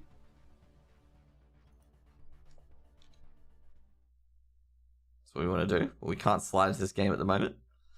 But yeah, like I can say overall, you know, I suspect Greyhound will win. Obviously, you know, that's the obvious option is that Greyhound's going to win. That's my opinion. Okay, that Greyhound's going to win. But it's just like you can't underestimate like the tiredness. They're versing 2 pretty decent teams that they scrim against. Does Josh want to confirm he scrims against Rooster? I fucking memed it saying, oh, so they said they only can scrim 1 team in Australia, which obviously was implying Vertex. And I'm like, oh, so you scrim Rooster? I think Roosters do scrim now with them. Like, I think they do scrim now with them, which is good to see. So with Roosters roster changes compared to the last major, no 80k, but they picked up Rackham.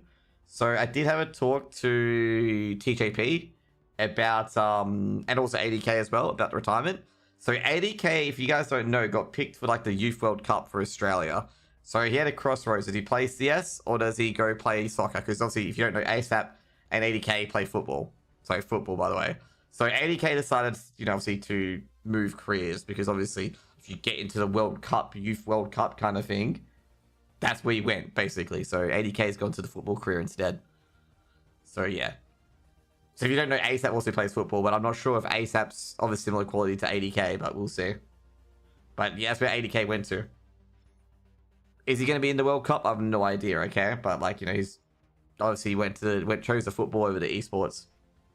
Which I'm going to say, pretty impressed though. Like, you know, he's able to balance those two, but you know, at one point when you're trying to get onto the cutting edge, obviously I know AUCS is not the cutting edge of CS at the moment, but when you're getting close to the cutting edge in both areas, you just have to make a choice. Like you can't do both options because both things require a lot of time, as we just hop into the map, a lot of time to commit to. So Vertigo has had a few changes. Well, first of all, the building's not actually a building. See, like the building's just paper. So this is the interesting part about Vertigo. How do the teams get onto the stage? Okay, so the CTs get onto this via this elevator, and the T's have their own elevator. But the cool things in Vertigo is like this, okay?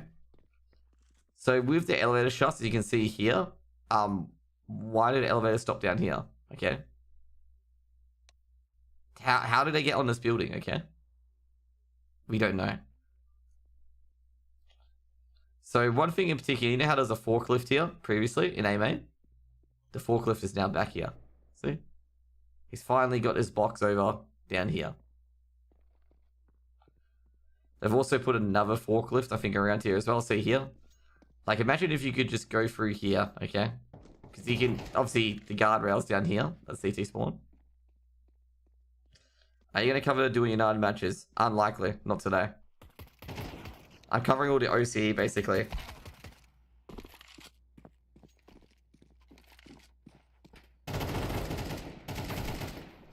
My mate's in a small-ass local team. He still gets paid for practice in games, so I imagine being in a higher ranked tier, he would be making nice pay. Much better than forking out 2k to fly to Europe to losing 3-0. Oh, free? Yeah, I guess so. That's probably one reason for it. Because, yeah, basically 80k said, like, commitment was an issue for him. Like, he mentioned that to me, so I was just wondering, like, what he was doing. He said, like, commitment was, like, a big issue for him. Alright, you know what I just realized? Josh forgot to put his goddamn observer stuff in. No one noticed it, by the way. You notice that there's the actual HUD still up?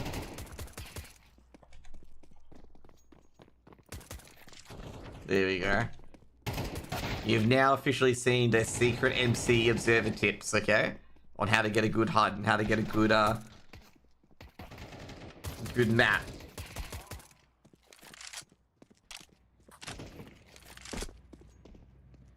To be fair, we could leave the map up, because I know how to do that option, and remove our map.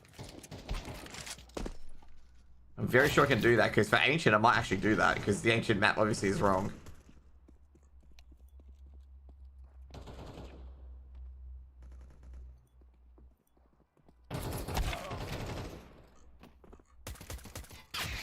Trying to find the option, you can remove the,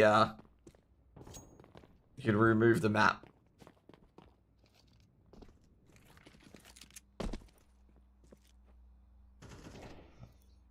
Trying to find the option, that's the hard part.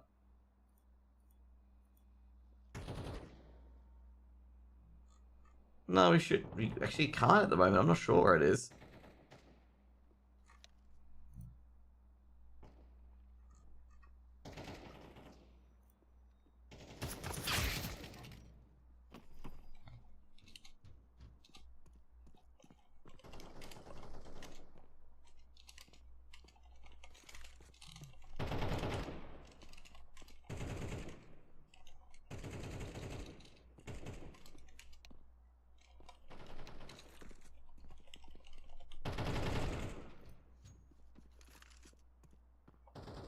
Very exciting gameplay here from... Who is spectating? From TJP. Very exciting gameplay. He's like a statue. He's not even blinking, I reckon. Is there even eyes on TJP? Those eyes are glued on, okay? Like, he's still staring. It's been a full 10 minutes. He's staring into your soul. Oh, does it blink? It actually does blink. We're still waiting for Chilios to get to the server, by the way. Easy Rooster 2-0. I've never seen a person that confident in my life about Rooster beating Greyhound.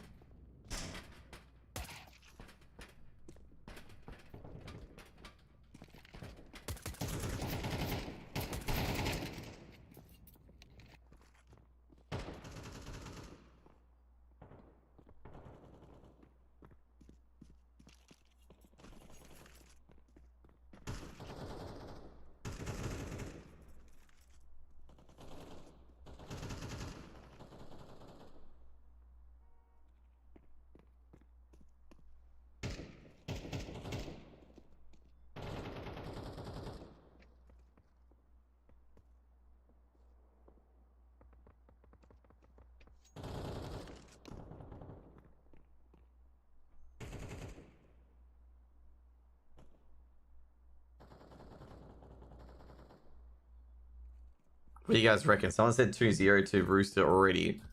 A lot of people have been saying 2-0 to Greyhound. What about 2-1? Is anyone a fan of a 2-1?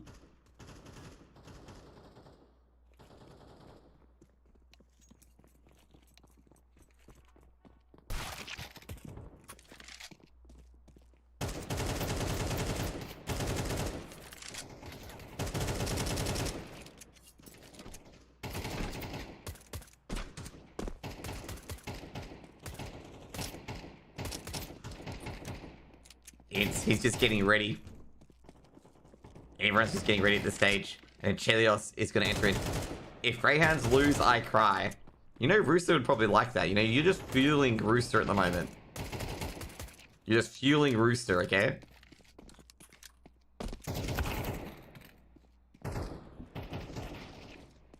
Rooster, feed on your tears.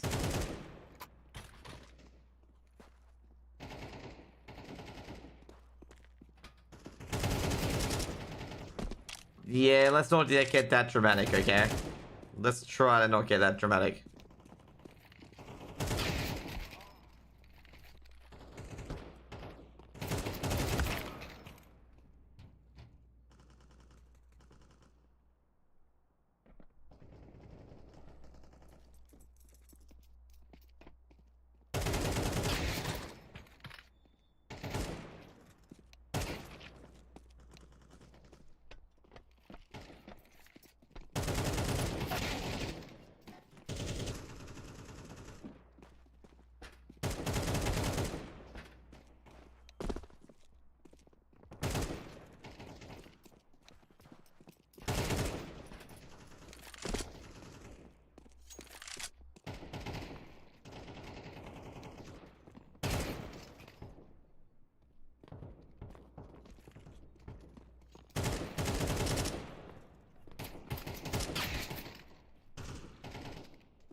Who do you think what's the score? I reckon it'll probably be like a 13-9, 13-8. Chelios is in, by the way. By the way, you guys should have seen yesterday, okay? Yesterday was like 25, 26 and humid. And my chair was quite sweaty. I had to like wash it down yesterday, actually. So I had four back-to-back BO3s.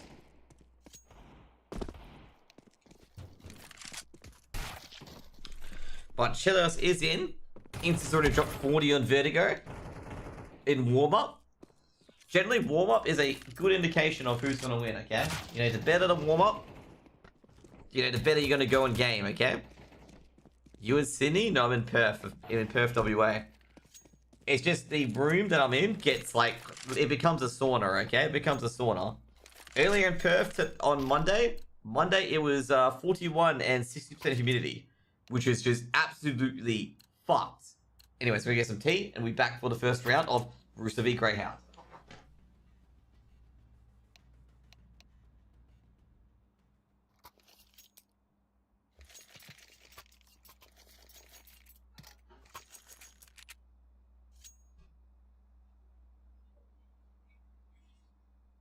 Okay, you got some T2 watermelon and mint flavored tea.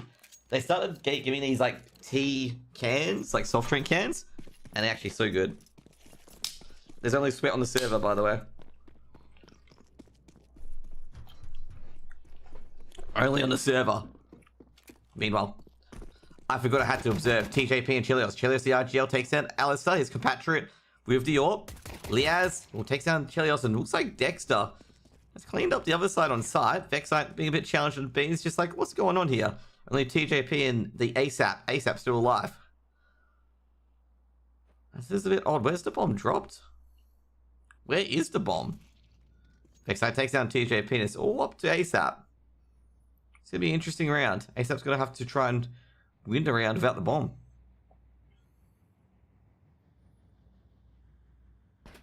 Check it, cold zero. ASAP's made a step. That's going to be a fatal mistake here. Oh, geez. Missed shot, and Vexite's missed shot's going to cause a bit of chaos. ASAP picks up the USP.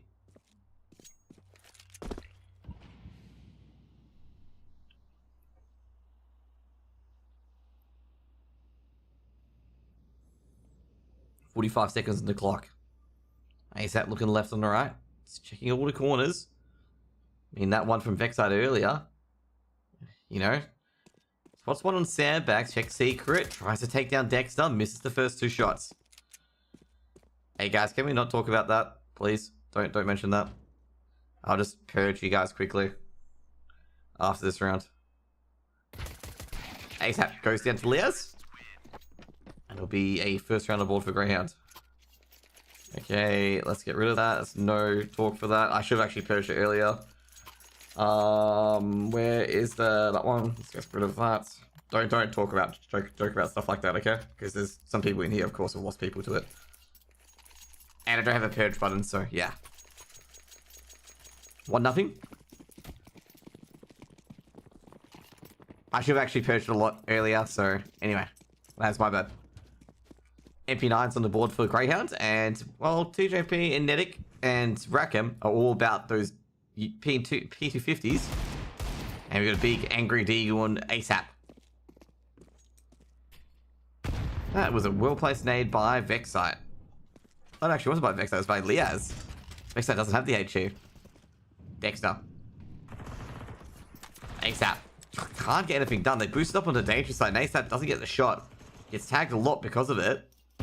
Jeez, ASAP. Oh, might go down here. He does go down to Vexite. Vexite makes the audacious peek. Checks below stairs. We've seen Chelios. And Chelios is going to be drilled aside. 2 rounds on the board. 2 rounds on the board for Greyhound. It's Greyhound. We'll get the pistol and get the anti-eco. Rooster preferred that it would start like Mind Freak, where Mind Freak got the opening 3 rounds. Bad news, Kangaroos having the tournament of their lives. I'd say yes, given that they beat Greyhound for the BO1. But I'd say, you know, other than that, and I expect Bad News Kangaroos to be, like, you know, in there in the top, you know, top Echelons. I don't think it's a tournament of their life. I think, you know, slightly above average. A lot of sprays, not a bit of damage here. Nedic with the AK does take down Dexter. Alistair with the trade. Alistair might push a bit forward. Nedic just rolling back. He just doesn't want to push this one. Actually, grenade actually does damage Alistair. Alistair's still alive somehow. Vertex dropped their team. Dropped their CS2 team.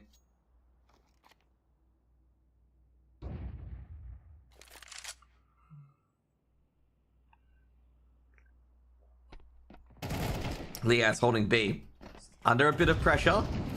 Bit of damage from that HE grenade. Leas takes down Chelios. They've still got to go for Leas here. Flashbang's been thrown in by, I believe, an Int. Int will go down, but a quick trade from Leas. Alistair from Generators as well. And ASAP, last man remaining.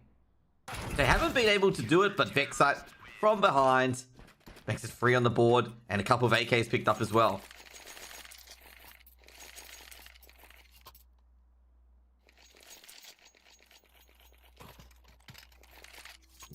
Vexite doesn't know you don't need to stop to throw that ramp smoke. To be fair, I don't know about smokes, but every time I think about grenades, I think about Nipple, NPL, throwing that smoke. Oh no, who was it? Navi. Throwing that smoke in Ancient while moving. You remember that one as a video of him? It's like he's throwing a smoke perfectly for connector while holding W. Vexite gets a bit aggressive. TJP's gonna Tech 9, but Vexite's like, I'm not letting that Tech 9 ruin my life. The only other Tech 9 user is Chelios. Rooster, I don't play none of. I don't think Rooster have anyone who's got a part-time job at KFC. Just an FYI, by the way. They're called Rooster because obviously, Nedic's threaded a needle onto the A side. He shut down Ints. Well, it doesn't really matter anyway. Vexite's just cleaned out B stairs.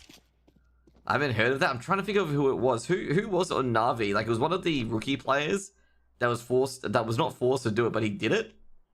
Because, like, there's a few Russian teams that do it where they have one player that just runs full W and Ancient and fully smokes connector. Oh, I forget his name. UK 6 AM gang? It's probably like 2 degrees in the UK. Ali? Oh, he hasn't seen it. That's a free kill for Nedic from Heaven.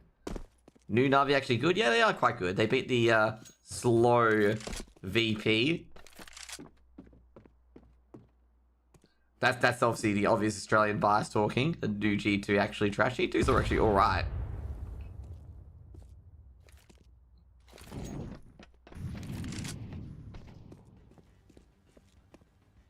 I think Nedic's going to grab that AWP for Chelios. Is he going to live with it? That's the true question. Let me find it for you guys here. The Na'Vi one. Like, he was one of the newer players on Na'Vi before they switched to their new roster. It was MPL. MPL. Okay, MPL. They made him do the, they made him do that, nade setup for Ancient. It's absolutely funny as hell to watch. Because a lot of CIS teams as well do the exact same teams. I saw, I think it was Space do it. And, oh, I'm trying to think of the other team I did as well. Because Space did that same thing as well, that nade lineup. It's just absolute insanity. I'm legally required to not like G2 anymore because I'm Australian. Great work by Nedic. Chelios chimes in as well, taking out Ints, and that's 2 for 1 in the favour of Rooster. What are these times in Australian matches? So, obviously, 2 o'clock for me, 5 o'clock for the East Coast. But you add 20 minutes because they take 20 minutes to set up. It's a bit longer, you know? Oh no. So Rooster have the B site taken. Oh, no scope from Ali is going to miss, and TJP is just going to do TJP things. And they're going to win the red here. I hope you escape Perth shortly. Why? Escape to Sydney and Melbourne? What? Perth's got beautiful beaches, chilled, laid-back atmosphere. What not to miss? As Racken finishes up next side. And that's going to be first round for Rooster. And Rooster get a bomb on that B. I like how Rooster attack A, okay? All I'm going to say, hey, look how Rooster attack A. They go all the way to B, they get in B, and they attack you this way, okay? Bit of a long about route, you know, instead of just going down through here and going through a ramp and go to A, but, you know, just you know. Yeah. Just a long about route. They put Perth people on the other side of the country for a reason. Yeah, exactly. To get away from the Sydney and Melbourneites and the Canberra people as well. Exactly. Get away from the public servants. Perth people were like, I want to be as far as away from public servants as possible. And therefore, we're on WA.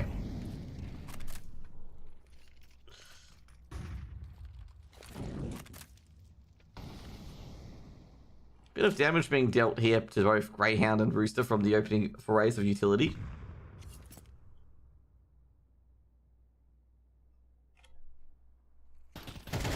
Leaving Queenslanders out. Queensland's a state as Rooster just chime in. TJP and Nedic open up the 2 entries themselves, and there's nobody on A. She lost from the early smokes, and Vexar's just like, I want to try and challenge this too. Yeah, I don't want to challenge this anymore.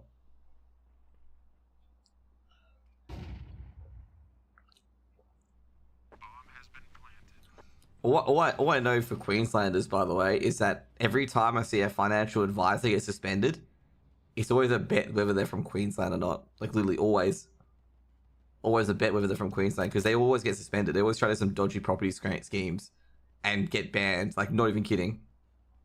However, the last 2 ones, where the financial advisors have been banned for gambling people's money on Ladbrokes and whatnot, the last 2 have been from WA. Okay? They're like a sports bet account where they gamble their clients' money. It's just like, what the fuck?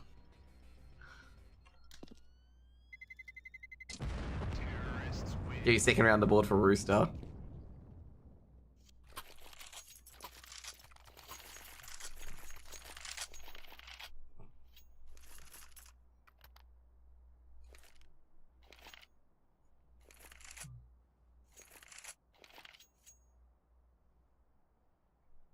What's the local time? The local time for me is 2:30. Local time in East Coast is 5:30. Nedic is from New Zealand, so it's 7:30.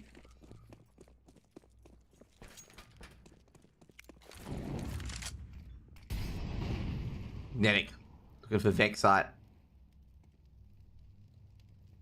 Nedic pushing a bit forward. On the other end, Liaz has got 1 man in middle. He's just going to drop back. Battle of the Lurks on the A side. Dexter, the RGL himself, he's got the USP and he's a dead man. ASAP knocks him off the stage, but Liaz, he's got another. Might want to go back to the B bomb side. Molotov is not deep enough to hit drop, and Liaz has got an angle. But he was just a bit too slow on that one. HE been thrown in, but the HEs and Mollies are trading, and ASAP wasn't planning. Now, from Chelios, snipes out Liaz. M4 can be picked up. Vexite does have an M4. Chelios just doesn't miss. And Ints doesn't get the 2-tap that he needs. Ints in a 1v3. Smoke's gonna be thrown in. Oh, great HE grenade from ASAP, and that's gonna just close the round out. Grabbing a few nades here, actually, Ints. Is that a smoke back there? Or was that another molly? No, it was another molly. Looks like a smoke.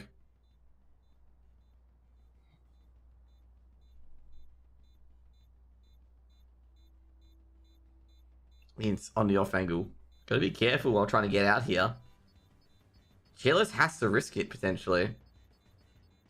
Ints opening up the angle a bit more. They're prepared for it. Ints got a Molotov in hand. Might have to fight for his life here. Ints grabs another, but traded out by ASAP. Doing a bit of damage to Rooster. Rooster take 3 on the board of Vertigo. These are hard fights. Like, absolutely hard fights that having to take on here, Greyhound. And not to mention, have to take down Bad News Kangaroo afterwards. For free.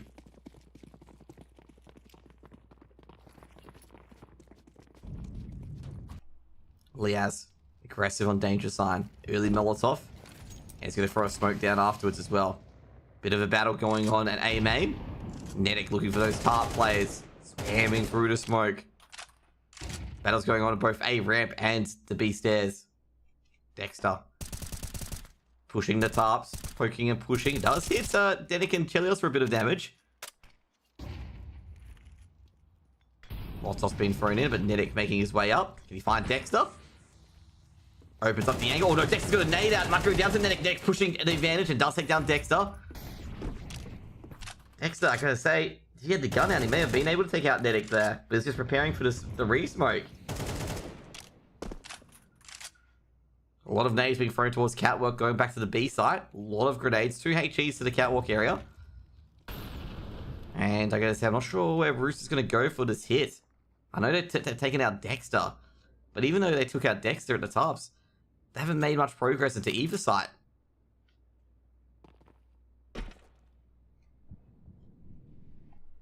I mean, you got ASAP in the stairs. Vexite is going to be forced out. Vexite. Oh, geez. Takes out ASAP. Damn, what a 2-tap. But they're going to go straight towards A. It's lurking. They haven't checked for him yet. Netic doesn't win the duel. Smoke's going to go in. Chelios just respecting that smoke. Oh, he's made a move. That's going to be a mistake. Ints will just spray the smoke. Molotov goes in. Ints is just charging in. TJP, he heard the steps from Ints, but Ints decided, I'm not going to step today. And Ints is going to be like, well, take that, TJP. And Josh Ints gets 3 kills to save the A site. And Greyhound get 5. Yeah, I was going to say, like, even though Rooster gets that kill on Dexter, they don't push full throttle. They go back. And that's leads to this weird angle where they've got, you know, they've got B stairs slightly. They've got A main. It's like, they've got like 40 seconds to hit a site. But they don't have any meaningful progress. The players are still there. So even though, like, that's why the A site just didn't look so good, because they just hadn't forced the CTs back onto site at all. Even though they had the one-man advantage.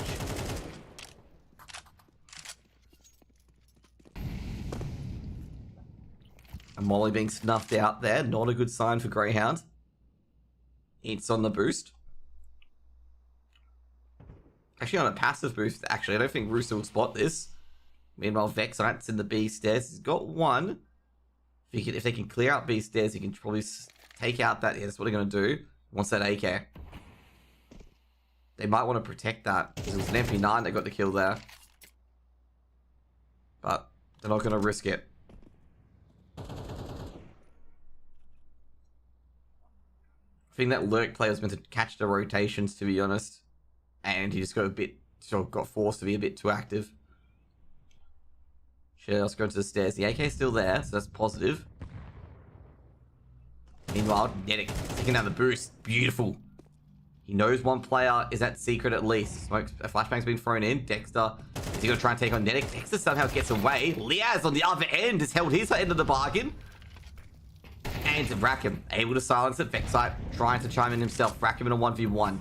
Dexter telling Vexit, calm down. Rackham's probably coming for you. Now they're going to swing out, and Rackham gets the spray transfer, but Dexter drops off drop. So spray transfer just goes awry because the player's down about 5 extra meters. And that was a good attempt by Rackham. Very good attempt. The crosshair placement was ace for that position, but Dexter dropped off. And then he had to readjust downwards, and by the time Dexter had cleaned them up, 6 rounds for Greyhound. And that's going to burn a lot more money on Greyhound as well. So Rooster got it, I guess, a half buy, but the Tech 9s... Tech 9s v MP 9s. I'm not sure how that one usually goes, but let's see what's happening here. TJP leading with 3 AKs. They've got 2 Tech 9s as well on Chelios and Nedic. 2 players on B. Greyhound have elected to put 2 players on B. But to be fair, I think Vexite does wander between B and drop. So it's not a strong B site player, but it seems like it. I say, you know, strong as in like they stick on B. They wander a bit from middle. Going for a B executor. Tech 9s are strong here. Flashbang goes in. Gonna hit the go button soon. Nedic will approach from mid. They've actually got it called for an extra. They've got Alistair holding mid at CT. Now they start Molotov towards default. That's Vexite out of position. Flashbang goes in. Vexite's going to burn, and Vexite will go down before throwing smoke. Liaz grabs one, but he'll go down as well. And that'll be the bomb plant. Well, Ali's still there. Ali picks up the AK. Through to smoke. Great flash. Got one, but can't transfer to ASAP. There's no been real switch over. HA going to be thrown in. That's going to hit Chelios for a bit of damage.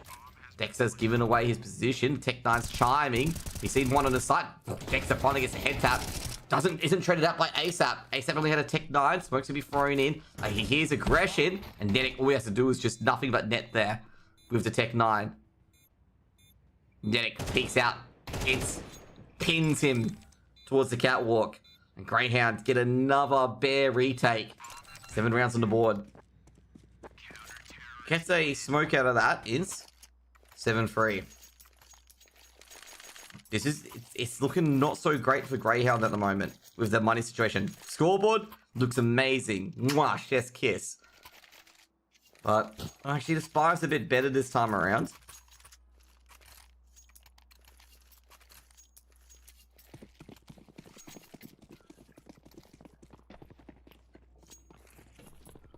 Bit better from Greyhound this time around. Only 1 MP9. Vexite trying to sneak in, but actually on the other end, Chelios is activated almost immediately. Jeez, catches Chelios looking the other direction towards sandbags. Dexter, straight down the middle as well. Just like a running back in the NFL, it's just like first down, hand it off. Dexter's up the middle. The tush push, the brotherly shove. Nah, I'm just kidding, obviously the tush push or something else. So he's, you know, Dexter's acting like Jalen Hurts out there. ASAP, just spamming the danger sign. He feels like someone's there. Meanwhile, the group, the gang, take down Ince. Nedic, big frag there. Nedic's just afraid that Ince will push him. He's just trying to catch Ince, like while he's moving towards him, so he has the better aim. 4v3. And also Nedic is very confident in his own abilities, and there's a reason for it. Ali is going to be smoked off. Not really much he can do. Rotations come through from Dexter. You're going to go for that A side. Dexter's been tagged up, and they heard that. So they know Dexter's nearby. Rackham's going to be very careful when planting this bomb. They're trying to get Dexter out, and that was a good bait by Rackham. And Rackham can now plant that bomb, but they don't know about Liaz. Well, they heard about Liaz there. TJP... He just swings, and that's a save from Ali. That's going to be a 4th round to Roos. And you know how I said the economy sucked? Oh, this is a big reason why Rackham, is he going to go for it? Rackham doesn't have too much to lose. He's got a Galil, and that's it. If he manages to snag Ali, it's a huge scalp. Ali grabs one. He ain't escaping. Oh, jeez, Rackham was in the middle of that. And Greyhound go from full guns to nothing.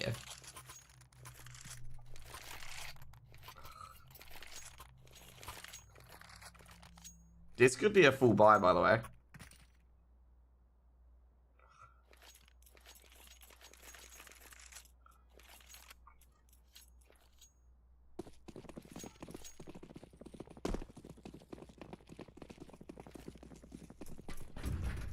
So force buy coming up. I was actually wondering, would they force buy or not? Because they had a bit of money, but not too much. But the Deagles into 5-7. So that's the force buy, and of course, that was the end of half. I was thinking for some reason 15 rounds. Don't ask me why. Deagle from Alice, that's the bomb dropped. And how did Racker not get a kill there? And it's going to be a 2 for 2 in the end. TJP and Netic combine. Liaz drops on the B bomb site, and that is going to be probably a switch to B potentially. They can't recover the guns, unfortunately. Just waiting for... They've heard a bit of noise. Flashbang being thrown in. Oh, I can't get the 1D, and it's all up to Vexite. And Vexite has not revealed himself. But they're going to go switching to B any second now.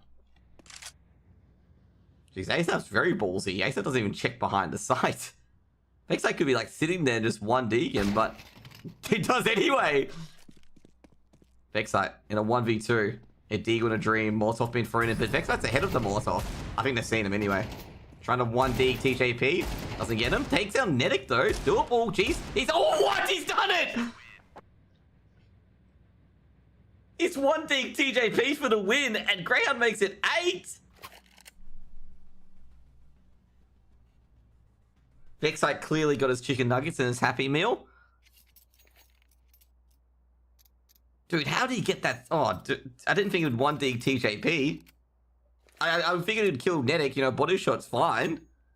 But I didn't think he'd 1D TJP with the final bullet in his magazine. Greyhound get into that T side of Vertigo. Oh, man. So, you know, Mr. Greyhound's probably sitting there. God damn, I have to buy another Happy Meal for Vexite. He's probably like, Vexite's like, you know, watch me 1v3 this Mr. Greyhound. You know, Happy Meal for me if I do. And he's like, God damn.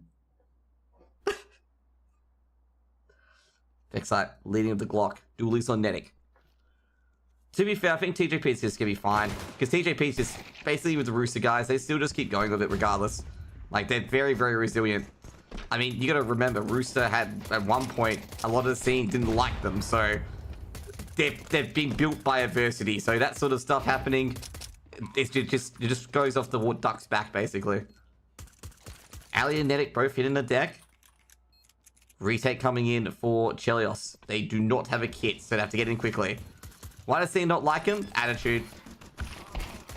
Put it that way. 2 for Vexite. A lot of Glocks spraying around and not many injuries until just recently. I was going to say for Chelios, is that a shadow? I was going to say, is that a player's shadow? Or is that like the boxer's shadow? Chelios just hoping to get a connection, and Dexter puts him to bed. 9 rounds on the board. Greyhound looking pretty good.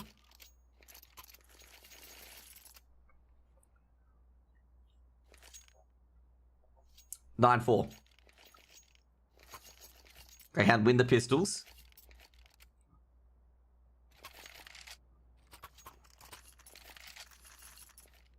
Chelios has been, yes, there's been a bit of a toxicity, but they've come good. They've come good. They're very respectful and whatnot. I was gonna say, everyone was young once, okay? Everyone was toxic once at one point while they're young. And they just mellow it out when they get older, you know? I was very toxic and WoW when I was young, okay? I was put that way, and RuneScape. 3 players on the B side. Oh, jeez. Rackham gets a dink with the USPs, and this is not looking too good. And even Insta struggling to get the spray on towards ASAP there. No guns recovered. Chelios has the hero for Mars. Oh, jeez. Chelios is even taking down Liaz, and he knows Insta's around here. Chelios is going to be careful, because Insta is around here. And Insta's like, hello. Mwah. Welcome. Now, Insta's recovered the bomb. This is going to be a difficult plant for Greyhound. and a difficult defense to Rooster. Both players have no idea where the other is, and they're going to have to make something of it. I'm going to say a lot of heavy lifting is going to be on Vexite here as well. And Nedic can, like, the two top players for Rooster are still alive in Nedic and TJP. Nedic's recovered and AK in middle. Pushing towards ladder room. They have no nades. This play will have to be a contact play for Ints. Looks towards drop. Nedic doesn't see anything, so he's going to assume they're on the site. It would be B site. Numbers being dialed in. Bomb is down. And planted. TJP. Coming in. Can he find anything?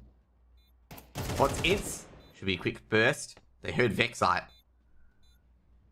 At drop. Vexite. Oh, they've been dinked by TJP. Didn't expect TJP to push that quickly, and Rooster won a 4-spy. 2 AKs being kindly donated by Greyhound. It'll be a 5th round for Rooster. Against the runner play, Rooster able to get it done.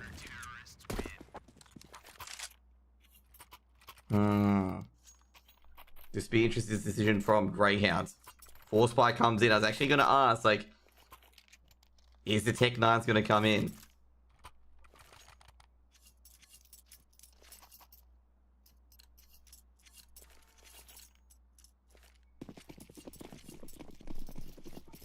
Tech 9s have been bought as well. Leo's picked up a Deagle, and where are we going to see these Tech 9s head? Oh, not these Tech 9s. Only ASAP on the B side. Meanwhile, Rackham's playing drop.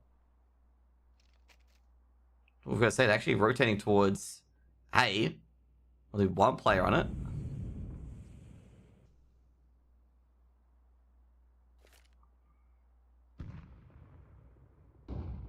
Bit of an attack towards the middle. ASAP retreats off site. Molotov friend is going to be a quick rotate over. You gotta be careful here, Rooster, when they rotate. There's only a few of them, but their Ali's actually taking down ASAP. They're onto the side. Now rotations come through. Dexter's charged in towards CT's. Delayed TJP for a bit. Bomb's being dialed in by Vexite. And Vexite will be able to get the bomb planted and get off the side. Picks up an M4. On the generators, 3v3. Oh, 3v4, sorry. TJP spots Vexite. Kelios goes down towards Vexite. Vexite gets the Tech 9 out. This weird Tech 9 weapon is doing damage. And Leaz from behind, and Greyhound strike right back almost immediately. And an AK and an M4 recovered. Greyhound on 10.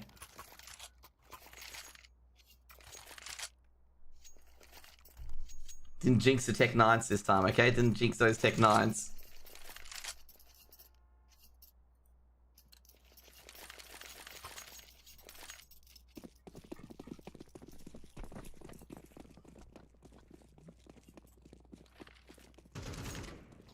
Uh-oh. The molders are here. You can hear the molders already.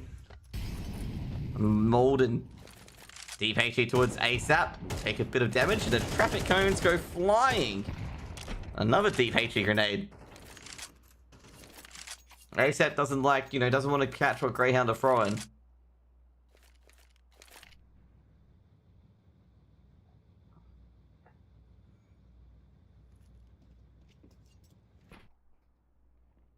Leaz has had a bit of movement in middle.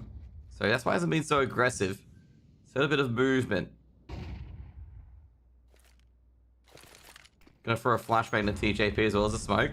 And they're gonna activate onto the 8th bomb site as Ali's. He's made his way through the tops. Actually, there's a bit of action going on B. They actually both activated. Meanwhile, they've seen that the A site's pretty clear. Bomb will be planted by Ali. And FAMAS from TJP doesn't get too much. 5-7 from Nedic does trade out. And Nedic's going to try to get that FAMAS and run away. Trying to poke and prod Vexite at the moment, but he's going to be a bit careful here because he's got Dexter coming in after him. And Nedic will go down and Greyhound will get 11 on the board. That 4-spy goes awry for Rooster, but had to be done.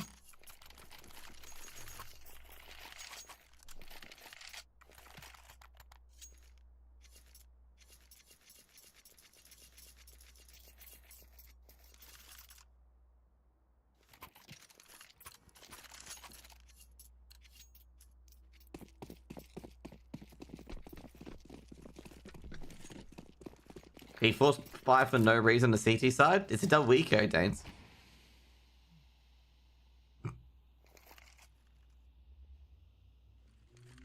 Like, even if they lose the next round, they don't have enough money for a buy.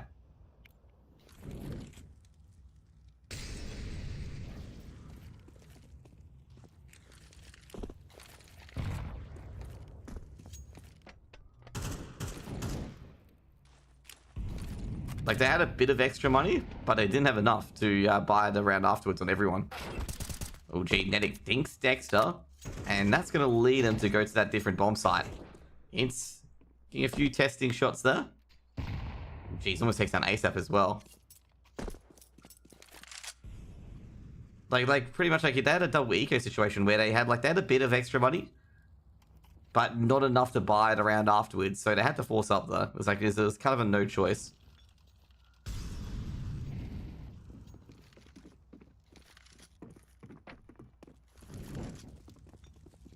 Molotov been thrown towards hell.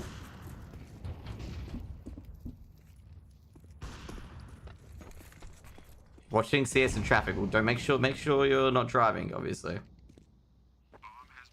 And make sure you're focusing on the road. Should be 12 rounds here for Greyhound. It's having a bit of elevated anxiety at the moment. As the Netic's really testing him. Was that a fake flash? Did he throw his AK as a... Oh, no, he actually gave it to his teammate. Never mind. Did Vexite throw his AK off the elevators? He did. I think Vexite threw his gun into the elevator shaft. I think he did. I think Vexite actually did. Let me find it. Let me see if I can find it. Did he throw his AK down here? Or did he throw it off the stage? Okay, never mind. We can't find it. I think Vexite threw his gun off the stage because Leaz had to chuck him his AK, and Leaz had and Vexite had no gun. I think Vexite chucked his weapon off the stage. I don't know when, but it went flying off. 12-5 for Greyhound. Buy coming in from Rooster. I think that was actually the forced buy decision was actually a good one because they only ecoed for one round rather than forced buying now basically. So this is a decentish buy, but winning all these rounds until OT. Liaz on the lurk in middle. This B side has just been an issue for Rooster. Just been a bit of an issue. It's not the first time that Greyhound have been able to just poke and prod towards middle and get an opening frag. Chelios goes down to Vexite. It's the York gone. And now the last player left on site, I believe, is Netic. And Netic's heavily damaged already. And there will be a HE grenade for here. So, Molotov. Even worse, he has to swing out. Alistair takes him out. Now they'll be thinking there'll be an extra player on the site. But what they don't know that there isn't. That's actually 2 on B. Molotov towards hell. I think it's going to be the boost towards heaven there. I think Ali's seen it. He has seen it. But ASAP doesn't care. Doesn't matter. And that bomb's going towards B. Liaz trips up ASAP there. It's just up to rack him. And that is game over. 13-5 to Greyhound. And Greyhound win Vertigo. Their map pick 13-5 in the end. Rooster caught up for a bit, but couldn't really do much afterwards. Vexite and Netic really sparking up the skies. Netic on 112 AR. Vexite on 107. And so that's going to be GG for the first map to Greyhound. Yeah, I was just going to say Greyhound just looked a lot more sharper. Netic was really the only star attraction for his team in particular. No one was above 80 ADR from his team. Meanwhile, Vexite got a lot of support from Ints, Liaz, and Dexter. Liaz was just instrumental. I know I said Ints in there as well. Instrumental to getting a lot of those B-side takes and allowing Vexite to really frag out there as well. For Rooster, they go back to their map pick, and their map pick's Anubis, and this one's a 50-50 at best, if I'm going to say. 50-50 at best, because main thing is that the reason why I say it's a 50-50 is that Anubis Greyhound play a lot of it as well, so I'm not too sure how Rooster's going to end up on that one. But overall, Greyhound, they negotiate their first BO3 against Rooster very well. It looked a bit worrying early on, where Rooster seemingly were getting on top and starting to pulling the Greyhounds. But Greyhound to just skip to an absolute sprint. They won 5 of the last 6 rounds. It looked dicey when Rooster won a 4-spy, but Greyhounds, they just struck right back and they just never looked back. Anyways, guys, be right back. We'll get to the next map in probably about 10 minutes or so. See you guys later. Peace out.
Hey guys, welcome back. I really need a new screen. I reckon I need to get a clip compilation of just the plays there. But anyways, guys, 13-15, the Greyhound, the first map. And next up, we've got Anubis. And that's going to be Rooster's pick. We haven't got the RP yet, so we're not going to go in just as yet. But I'm going to say overall, I think basically they're going to be quite happy, Greyhound there, getting the 13-15 on the board. Rooster, going to be a bit unhappy there. They scored less than Mind Freak. I wonder if anyone's going to mention that one. Scored less than Mind Freak, as Mind Freak got 6 rounds on the board on their first map. So Mind Freak win a bit there. Tucks, happy cheer. But they're going to go into Anubis, and Rooster have beaten Greyhound and Anubis previously. But that was probably a long time ago. And looking at the head-to-head, yeah, the last time that Rooster won an Anubis was 13-10 in November last year. They've also won an Anubis in January last year, which has been Rooster. But that's been pretty much it. Also, I guess Rooster did a bit better than last time. They scored 13 rounds on Vertigo. In fact, this same veto came in the ANZ Champs in November, where it was obviously Vertigo, Anubis, Mirage, and Greyhound won 13-3. Anubis, basically, Rooster just won. So those are the things to take a look at, basically. What else? What else? But yeah, those are the things that are kind of the same, but I guess don't change. As obviously, Greyhound won quite convincingly. Yeah, I was looking at some other stats as well on Anubis. Probably isn't too much to really look at, if I'm just going to be real. Not too much to look at all. But that's about it. Checking the other matchups in particular, there's obviously Atox v the Mongols. That's going to be an absolute barn burner to watch. And there's Lin Vision v Tyloo as well, which is still going. It's currently 9-9 at the moment, 9-8 at the moment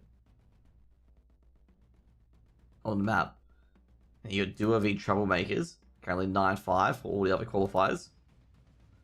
And obviously Rooster v Greyhound. You got God's Reign v Mag, and I believe that's a BO1. It's the upper bracket final.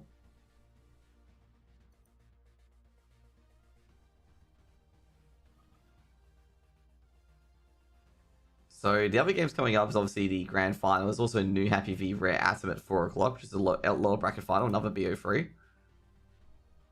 We could move on to that for a bit before we move on to Bad News Kangaroos. Like, we definitely could move that onto that as well. Ray Adams picked up a new roster. It's a pretty decent roster, actually, Ray Adam. Got Fizzy, Somebody. Yeah, I know there's a player called Somebody. And then obviously, of course, there's the Asia RMRs, the final ones at 7, 8 respectively. And last but not least, there's all the European ones as well. And then all the South American RMR events, I think, start as well. Let me see. No, yeah, they finish tomorrow as well. So the NA ones finish first. And then basically after the Mondays, all of the Blast events begin as well.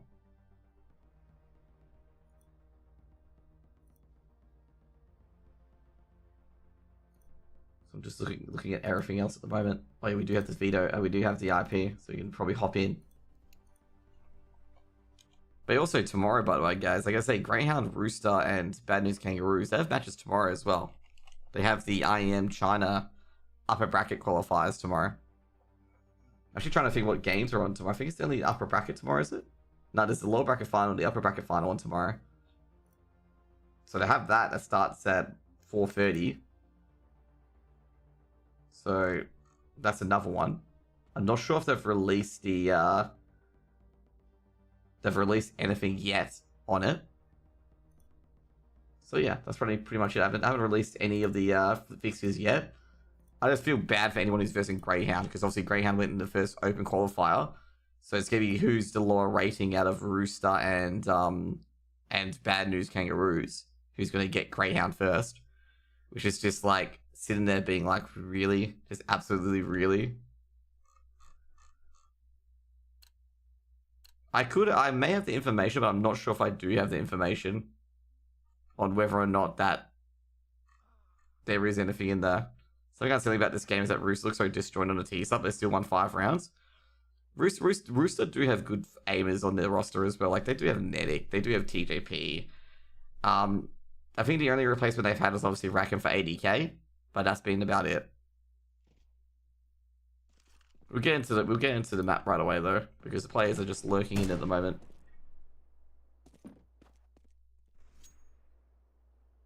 You can't really say, yeah, I don't think Greyhound will win 2-0. Greyhound have not beaten Rooster on Anubis. That's not a good start. That either the playcast is lagging or they're lagging.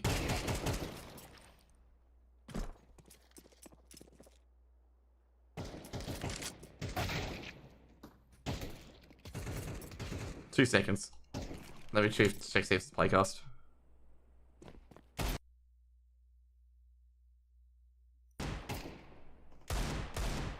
I've still had a playcast for like 5 seconds.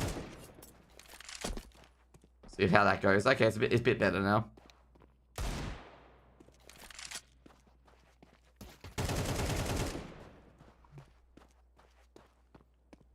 Yeah, sometimes the playcast, like, it can get very laggy, but you just pause it for a couple of seconds and it fixes itself.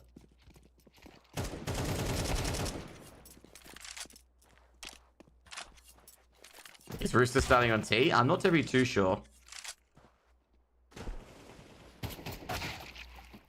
I'm not sure whether it's the case. So we'll just wait for the Greyhound's 5th to come in. And 2 seconds. I'm going to force reset my HUD. As you can see at the top, there's a bit of a thing that should be reset.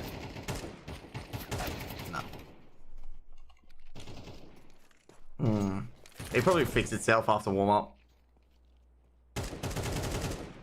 I always don't like seeing, you know, a bomb timer there when it's not meant to be there.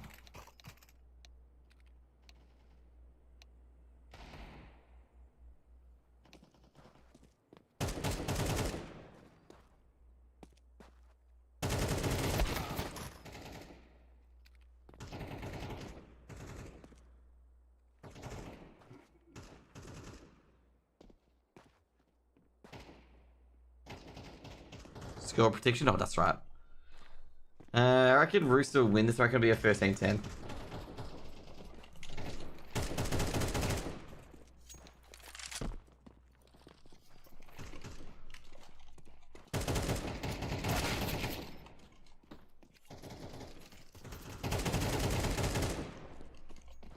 Wonder how many people this will bait, by the way.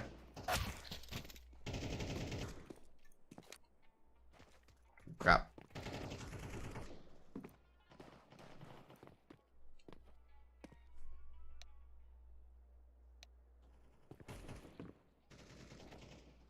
The playcast getting choppy just then was my fault.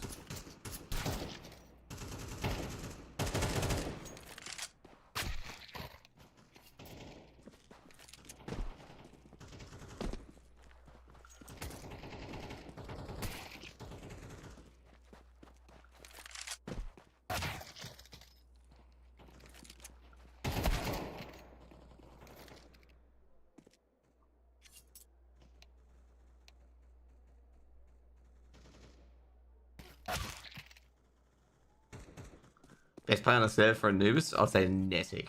I think Netic is quite good. But the problem is, like, both teams have very good players, like Liaz, Vexite. Like, Liaz is very good at lurking. He's unlocked a lot of these T-side hits for Greyhound. Like, a lot of them.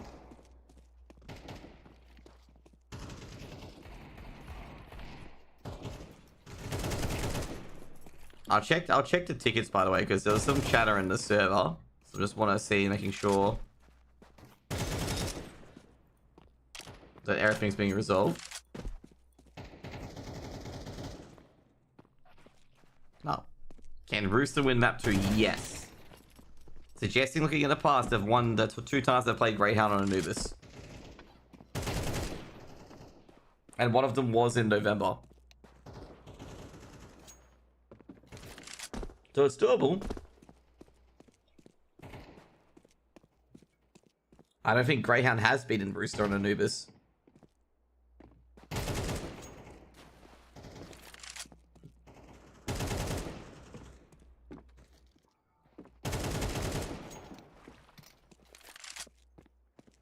That's one thing in particular.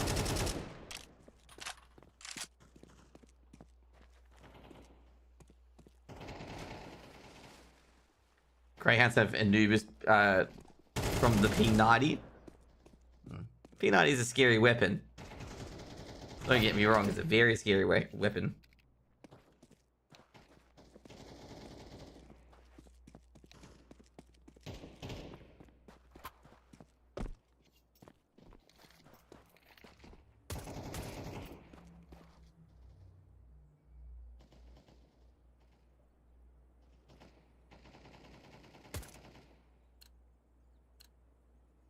It knocked him out of Sydney. What a way to go out. P90 is always scary weapons, okay? Roost on the T side, Greyhound on the CT side. I guess Anubis has changed a bit. You know, CTs do have a chance now instead of previously where it doesn't. Where they never did.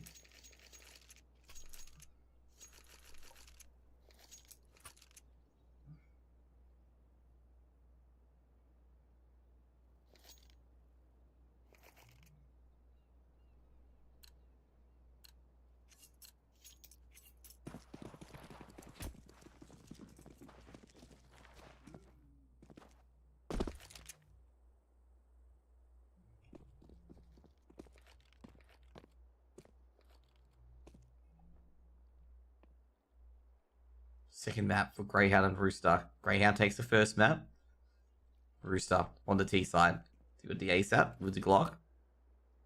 Going for a B main at the moment. A main at the moment, not B main. Let's get it all mixed up. Flashbang goes in. Ints just pulls off the angle. They're going to have to go for a retake here. Ints drops back. Sees two. They might push him here. And Ints can't even get a single shot to any of them. And that's going to be an A plant. Liaz. All 5 players on that A bomb site. He's tagged up. Chelios goes down. They might attempt to retake. But all this damage might stop them here. Fortunately, Dexter coming in from behind. And they're getting jammed in here. Fortunately, Dexter is stopped. But Ali. Ooh. They end up winning that pistol. They ended up getting that retake going. And Vexite with a critical defuse. And Ali with a critical 2k.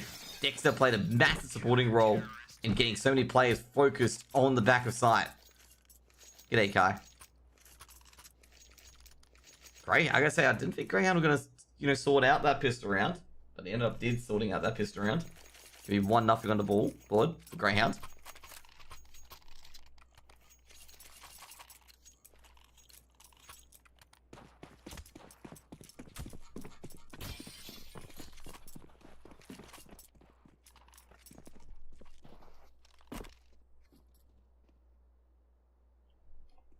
TJP. Rooster, they want to go out now. They want to take out Greyhound. Supposed to be thrown in. Not too much going at the moment. Actually, ASAP trying to be targeted by those HG grenades from Ints. Oh, jeez, got Dexter. Fades away, takes down ASAP. No trade possible. Then it couldn't grab the trade as the smoke actually protected Dexter there from their own smoke, which is a bit unfortunate. One man disadvantage. They at least confirmed that Rooster forced up. Bit of a battle on B main. And this is going to force them into the A site. Dexter and Liaz decide to not aggress a bit more.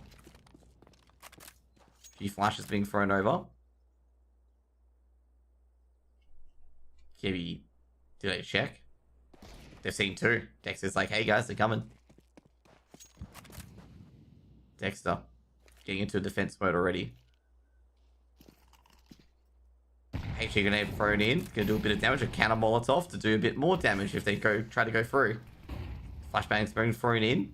30 seconds to the clock. Ali's coming from behind, and that's the connector player taken out. Dexter on a close angle. They do check for him. TJP's grabbed 1. TJP needs to grab a few more, though. The MP9s are doing damage, and Vexite from the caverns makes it 2 on the board for Greyhound.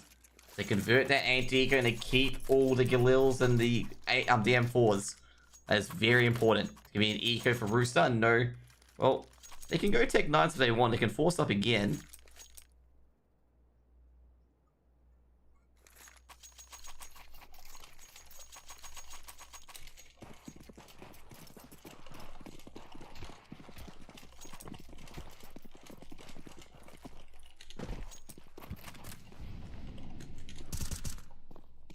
Ali takes down ASAP. Easy anti-eco so far.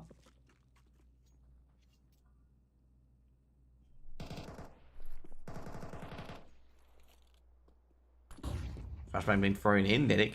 TJP takes a bit of damage, not too much.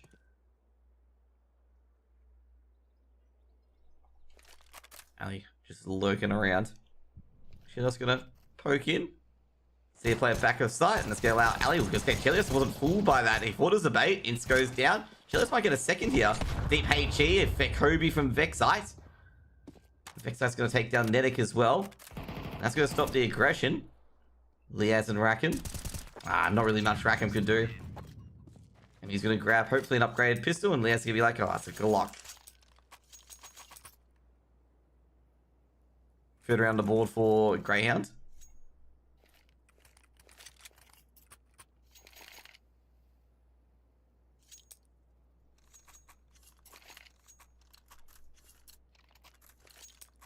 Nothing for Greyhound.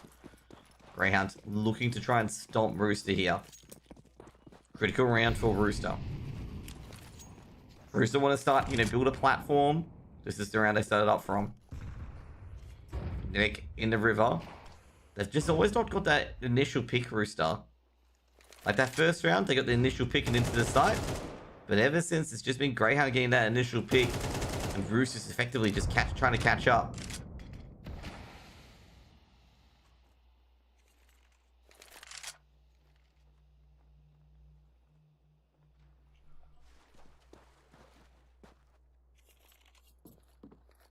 ASAP. Go on to the B main. He'll be flashed in. Oh, jeez, his team just a bit ahead of him.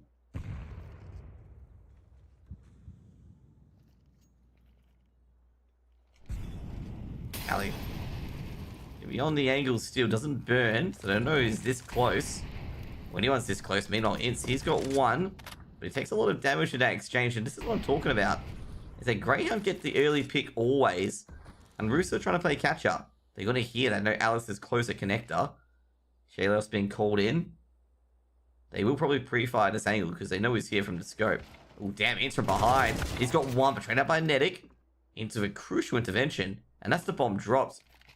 Or being picked up. Ali's seen it. Takes the hit of Netic, and that's the bomb stuck in Canals, and that's the round over. Even though TJP and Rackham, well, TJP is in the back lines, they can't do anything. Bombs dropped, they can't plant it. And Greyhound will get 4. The positive of those is Rooster will get to at least keep the weapons. Counter-terrorists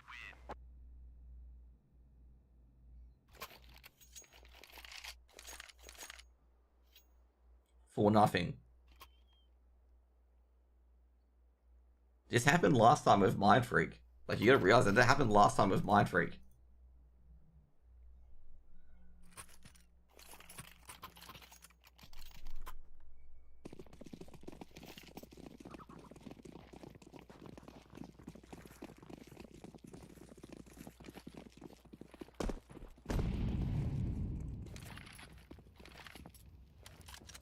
ASAP. Dude, I thought I'd DC from the playcast there because ASAP just suddenly stopped and looked like he was float walking, and I'm like, oh no. Vexite's been tagged there by on the off angle of Rackham. Rackham couldn't get that 1D.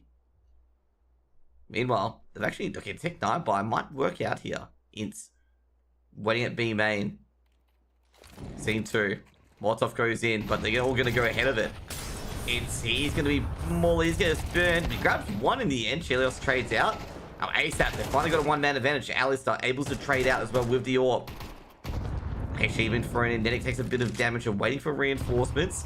Now Dexter literally just goes ahead of that smoke. Molotov thrown on site trying to stop that default plant. Now Molotov towards the pillar as well. And they just can't get it going. It's just Ali left. Ali grabs one. I don't think he's going to get too many more. Looking for Rackham. Oh, damn it. Netic fake planted as well. And that caught Ali completely off guard.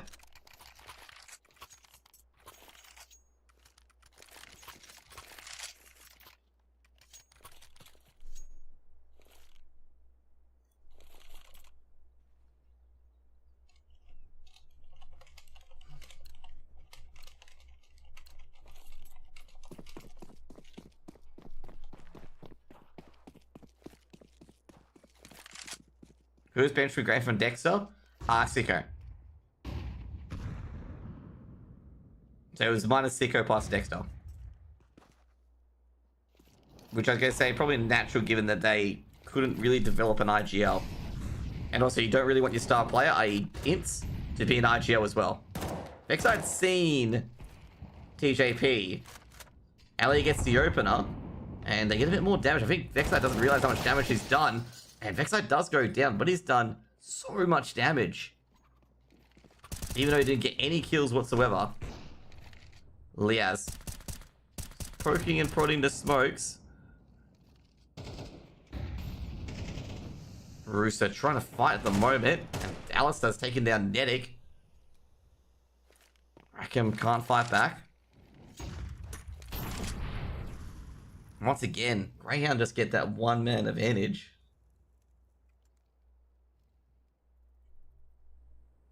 Dexter at B main in a strong position as well. I don't think they're going to clear this out. Just not going to work at all. Thanks, Rev, by the way. It's at back of sight. Trying to poke toes through the smoke.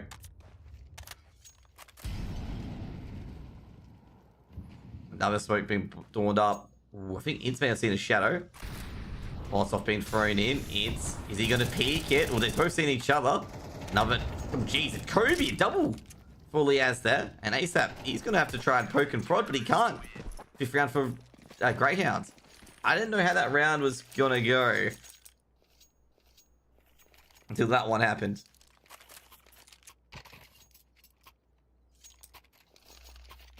Greyhound 5-1 up on a CT side of Anubis. I've got to say, like, these rounds have been very, very close. Very, very close. Do we ever have success overseas besides the original Renegades lineup? I don't think we have. Oh, jeez, Liaz caught Nedic there. And I've got to say, I don't think Greyhound, not Rooster, sorry. Great Rooster were expecting that. Man, I tongue twisted myself there. But in the end, we've got ASAP taking down Ints, a 1-for-1. ECF popular in Australia. I guess so. It's just too little people, too many esports. But I think Australia's more successful at Apex more than anything, to be honest. Except being poked and prodded on middle needs to just force out a middle. But I don't think there's been any success. I think the furthest Greyhound I've got is into the finals, like the final bracket. But they got knocked out in the round of 16, as far as I know.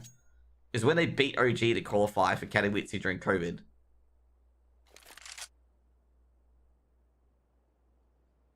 And I think that's when they took him. No, that wasn't when they took a map off Vitality. There's been Greyhounds almost be big in Leipzig for the finals for the DreamHack Open. They beat Heroic. Oh no, was it they beat Heroic? I think they... Was it Mad Lions or Heroic who they beat? They beat Hunden, so they beat Mad Lions. And they beat Mad Lions on Nuke. 3d5. Rooster got a bomb plant towards B. And Liaz just can't get anything rocking.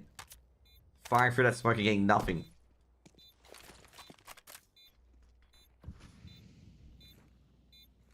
Backups here.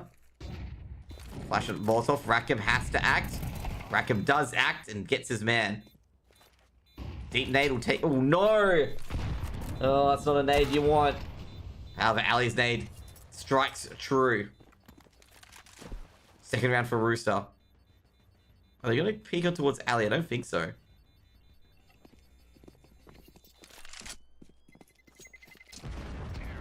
Old immunity with Ricky and Steeler had a major run. Well, nothing can really beat, of course, Renegades getting to the semi-finals and losing to James.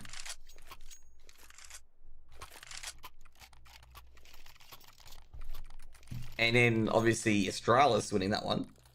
Didn't they make it to the round of 16 in Cologne? Let's check Greyhound's runs. But I don't think they've gotten that far. Like, what I'm saying is they haven't had a deep run. The stream will be choppy for a bit, by the way, because I'll load it up. Oh, immunity?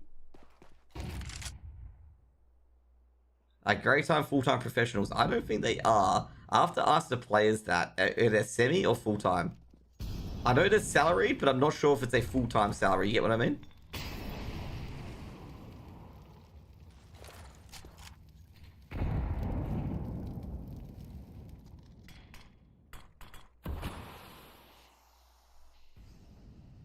Dexter and Liaz trying to clear out. Krieg on, it's not a Krieg on Chelios, it's Krieg on Netic. If it was a Krieg on Chelios, Chelios really loves that weapon, the Krieg.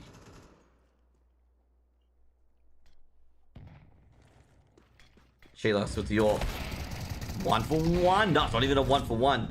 Netic able to trade out, and it's the B site gone. Now from below is Ali. Alistar does grab one. Chelios getting baited, but Chelios is patient. Ice in his veins. And a deep HE gonna try to get any sort of damage on Rooster. It's gonna be a third round for Rooster. Not really worth any attempt to attack it. ASAP's gonna be concerned here because Vexite can poke out. Vexite trying to save without making any noise.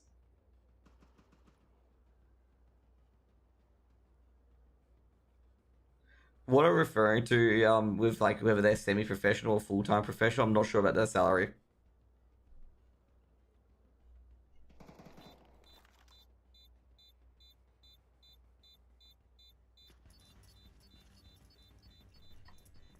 Like whether their salary would be of a full-time professional or semi-professional.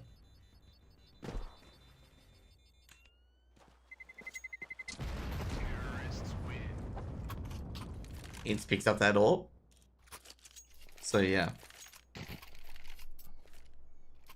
So I'm just looking at the team and the achievements at the moment. So they came third or fourth at DreamHack Melbourne. That's a notable achievement.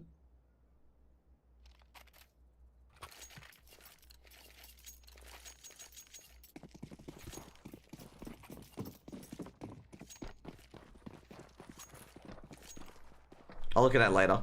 I could see Liaz working at a 7-Eleven. Jeez.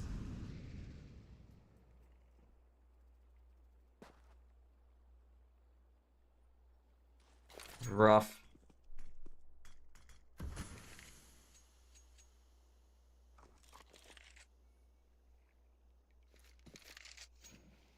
I think it's probably order. I'm just trying to look at all the results for Greyhound.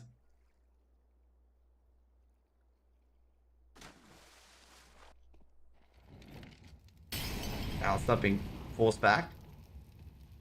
The Asperger's part-time is a bouncer, according to Sheep. Do you trust Sheep on this or no? What do you guys reckon? You trust Sheep?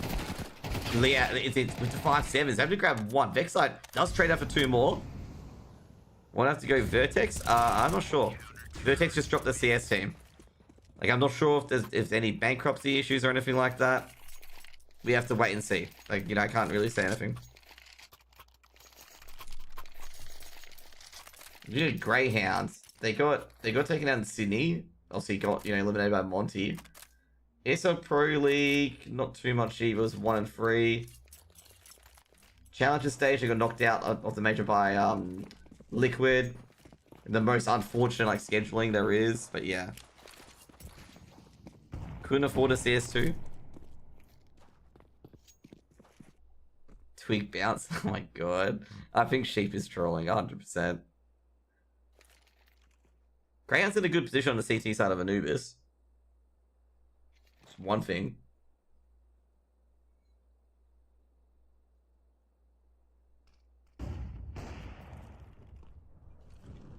Also trying to test the middle player. Vexite's got 1. So you're going to go for it again. Rackup's going to be very careful. Oh, jeez, Chelios. Vexite didn't expect Chelios to be there. Didn't even hold the trigger. Rackham shuts down Dexter as well, trying to keep middle control. Chiefs has been out for a very long time. Chiefs actually, I think I talked to Sav about it. Sav was talking about, like, you know, esports not being very profitable for the Chiefs, like that, to really reach out to sponsors and whatnot. That they were going to focus a lot more content creation than, what was it? Then, like, esports teams. That's what Sav said, which is the former owner of the Chiefs. And now, basically, obviously, Chiefs merged with Bliss in the end. Ali. Flashbang goes out. Oh, takes out Chelios. That's a beautiful shot. Saw Chelios jump across. ASAP burns. ASAP gotta be careful about that, but they're still gonna take 9 though. Actually gonna be thrown in. Ali on the pillar. They can't see because Dexter with the flash. Jeez, missed shot from Ali. He's to be sent to the graveyard. And it's just Netic in a 1v2. But Liaz picks out from the other side of the smoke. Let's give you 7th round on the board for Greyhound.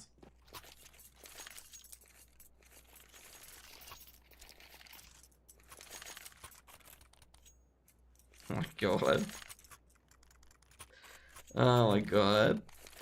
You could actually like make a reference to his like Order and Cloud9 performance where like he almost got Order over the line against Cloud9. Where he was just absolute dumpstering all of Cloud9. Major winning Cloud9, may I add.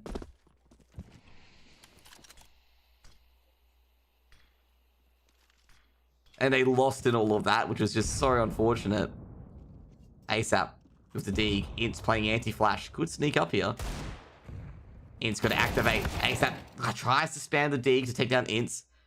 So 1 for 1. They've got rid of the AWP at least. They know it can't be the AWP in connector now. Rooster trying to fight for a bit more. TJP. Chelios is tagged a bit. TJP trying to go for the 2-tap, but Vexite keeps adjusting backwards. Liaz wins in B main, and he's opened up and says no one's at B main. Now, Liaz caught, but not really much that Greyhound can be afraid of. It's just a bunch of P shooters. 8th round aboard for Greyhound. The Greyhound completely won the CC side of Anubis. ESL Pro League, they got knocked out 2-3. Katowice, they went out 0-2. Rio Major, they went out 1-3. Yeah, I gotta say, they haven't really done too much so far. Hi, Deadshot. They haven't really done too much, like, internationally. And then, you know, it's gonna get harder and harder. Oh, beautiful flash from Dexter. Mwah! They all line up for Vexite. G'day, Josh. Shrine, you've been catching strays on, like, the recent OC drama. To be fair, the recent OC drama was probably like 4 months ago. But you were catching strays in that drama, and I was actually shocked. I was like sitting there going, geez, Shrine getting, like, strays for no reason.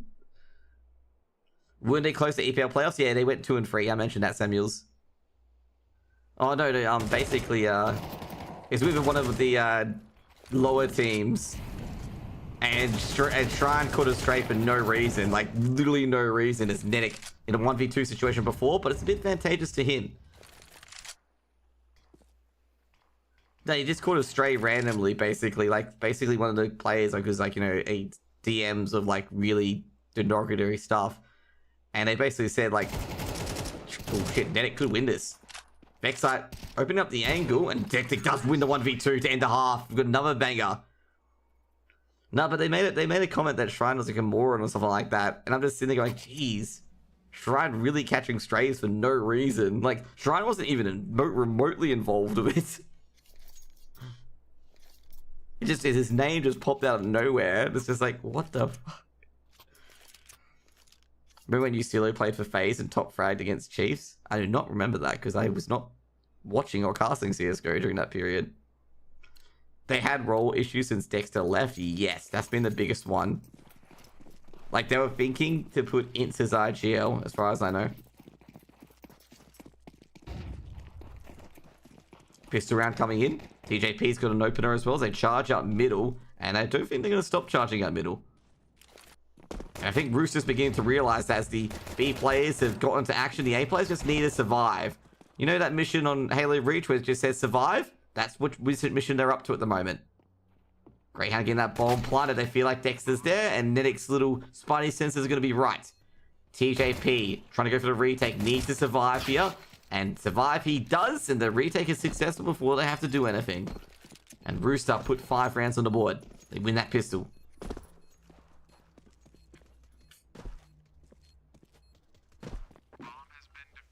Not a clean pistol. ASAP died. I was gonna say, I'm like, no, I swear I saw ASAP die. Like, I was looking to the left and being like, no, that didn't ASAP die? What is map 3? Map 3 is Australia's favourite map.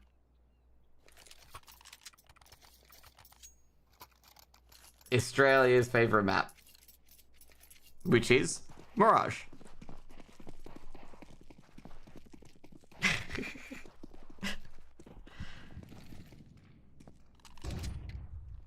CS2 Mirage, exactly. Oh no, not Mirage.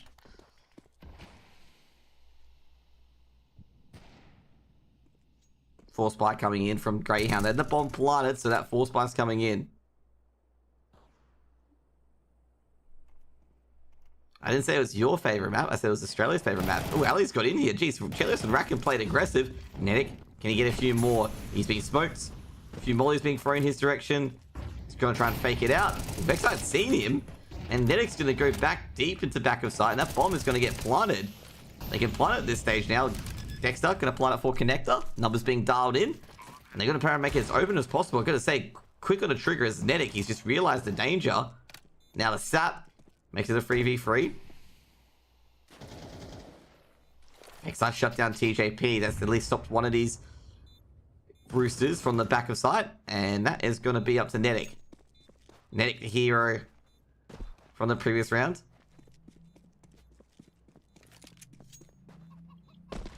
Deadshot, are you implying that we're going to get to Mirage?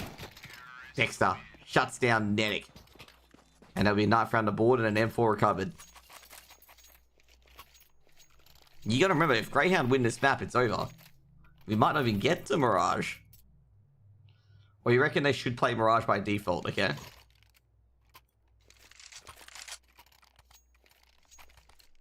What do you guys reckon? Should we make them play Mirage? I can DM Josh at any time and be like, mate, you're playing Mirage. You don't have choices anymore.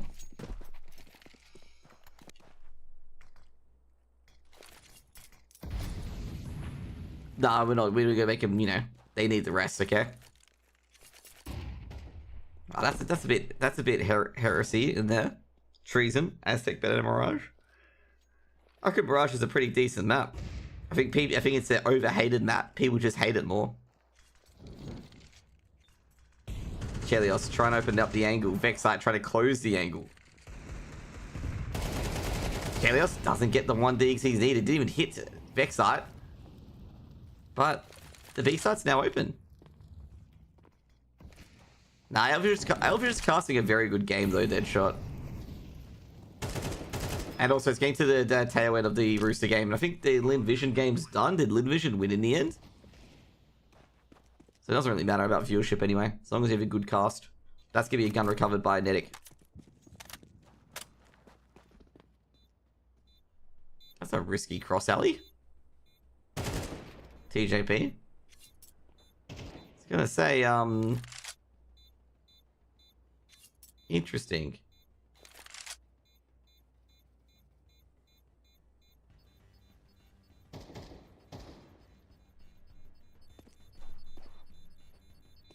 I'm beginning. I wonder if Rooster were thinking about retaking that because Greyhound lost a lot of players.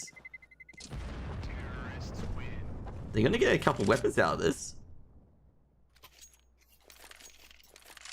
It's an interesting round.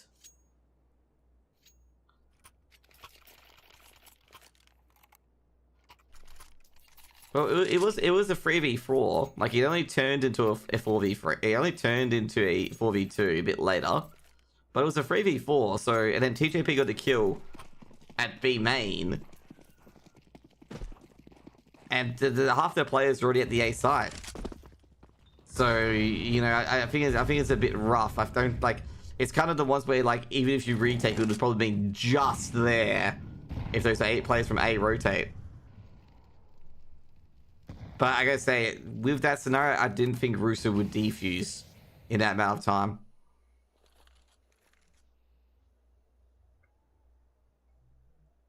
Wasn't confident if they got a defuser or not. They did get a lot of guns out of that though. Because that was a deco round.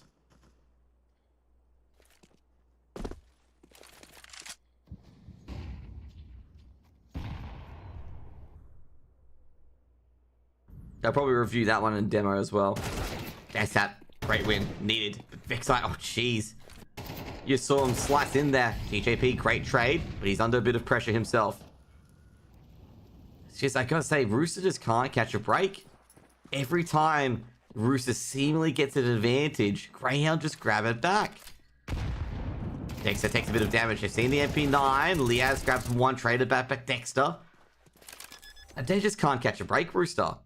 Every advantage they get is just nullified almost within the instant. And they're always in these 1v2 scenarios. TJP snuck in via caves. Does he ever smoke on him? He doesn't. No kit either. So there's a flash. Checking connector. Any kit at all on the site? That's just 2 kitless players.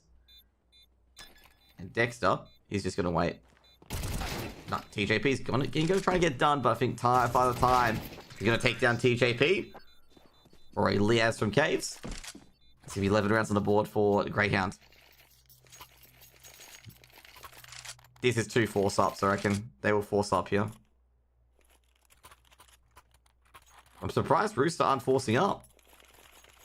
Oh, there we go. Okay, it's going to be half by. They've got a full loss bonus, right? Almost. Liaz towards middle. TJP actually pushed forward. Pop flash going in, should get a kill with TJP. He does. Second bullet. Beautiful. Weapon AK picked up. They fire. Oh. You know what I was about to say? I was like, they are finally going to get their advantage, and then TJP gets sprayed down. Okay? I was just going to say, you know, finally, Rooster have an advantage. And it's just like...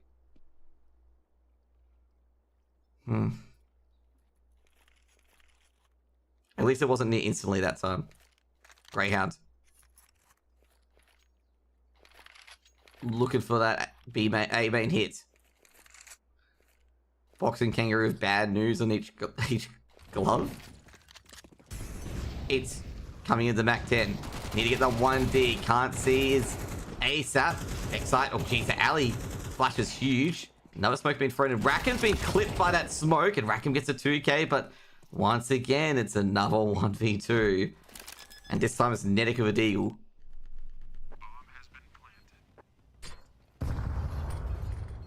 Nedic. Oh, misses that 1D opportunity. He's grabbed an AK though. Tags up alley. Trying to keep both these Greyhound players honest. Just looking for Vexite. Vexite playing ring around the rosies with Nedic. Nedic. Oh no! Horrible for Nedic. Then looks away for half a second. And it'll be 12 for Greyhound.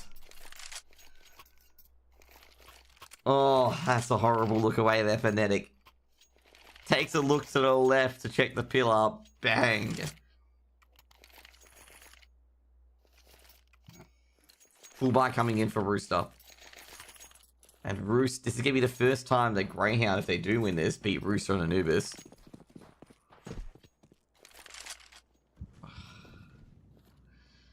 Nedic's going to be so unhappy here.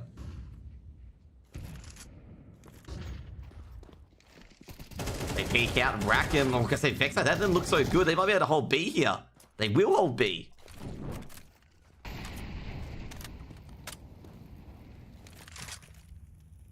Bombs dropped in front of B as well. And to see Nedic throwing these guns out, and it's just like, I can't clip him because he's not peeking.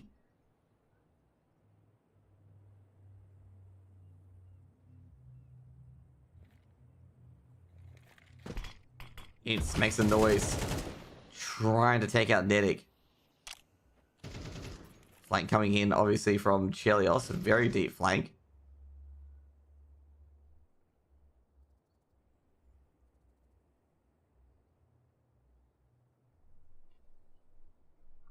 Chelios should get 2k here, I reckon.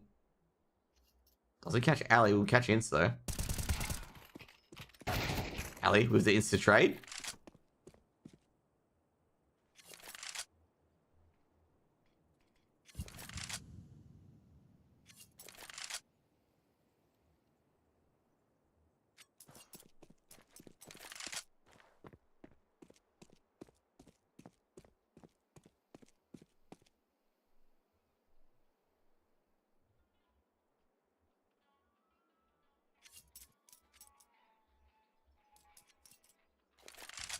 Ali's enjoying the music there, as you can see.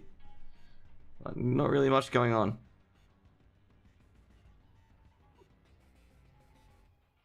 Counter-terrorists win. Sucks we only get one spot to close qualies. Yeah, definitely. Like, definitely. Funnily enough, you know who would have got the spot to close qualies? Bad News Kangaroos.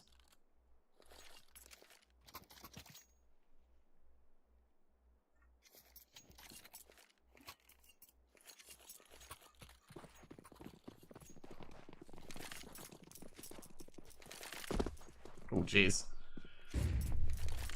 I reckon Oceania should got 2 slots, obviously. But, yeah, our rating's very interesting. That's what I'm just gonna say. If Bad News Kangaroos beat Greyhound again, I'll be happy. Be a tough one, because it's BO3 rather than BO1. You don't get those lucky one-off maps in a BO3. Like, it's more of a consistent grind. One weird Tech 9 weapon on Vexite. A magical Tech 9. TJP. He's got the AK. Tagged up TJP. And Vexite's charging in there with the Tech 9. He's doing it. Oh no, he decides not to do it. Oh, jeez. Kalios with a spray down. Rackham reacts, but Dexter, he drags one more. He's a dead Dexter, though. And then it's going to be like, yep, there's your 9 iron. 7 round on the board for Rooster. Nah, what happened? They raided some tournaments. Like, this is what I've got an issue with. Okay, I actually discussed this previously. But since Traffic Tashkent, who split apart and didn't compete in the major close qualifiers for their region, had played some random Cash Cup in the, Middle Eastern area that no one could play in other than Middle Eastern teams. Okay? Like, nobody could play in it. And, basically what I said, like, I've had that issue. I'm like, basically, it should be only competitions that should be rated are the ones where you can get to an international tournament from it. Like, not from one of these, like, lands or Cash Cups that no one can compete in. They've just used the Tech 9s to get into the sites. 2 Tech 9s this time. They're forced up again. And both Chelios and Rackham have gone down. But they're not confident because generally they have 3 players on that B site. So they're not confident that that's the safest area. So they've gone a bit bigger brained. They've gone for the Giga Brain play. But ASAP, TJP, he thinks something's up. He thinks this is a Dexter big brain play.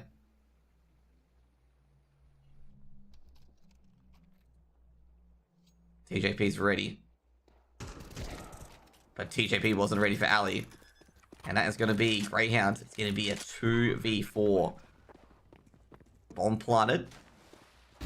Flashbang goes out and hits. He just balls it out. And I think he's seen ASAP as well. A double flash he can't see and hits. Dexter flashes. Make it 13. Greyhound will get to the grand final.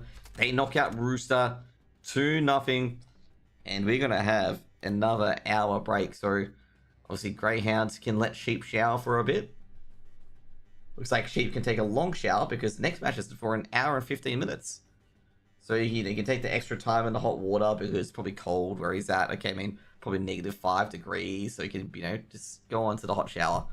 But GG, overall Greyhounds, 2-0. First time beating Rooster on Anubis, which is a huge up for them as well. They must love it. And now they've booked in a date with Bad News Kangaroos. And I'll be here with that game in, just about an hour and 15 minutes. I'm not sure if there's any other games going on that I can just switch to for a bit. So Greyhounds get the dub. Let's see who's up at the moment. See who's up on the game so we can just go switch there. See you in about hour 15. If not, I'll just play WoW. There's Atox v Mongols and there's Dua v Troublemakers. A lot of people on the Atox v Mongol stream, jeez.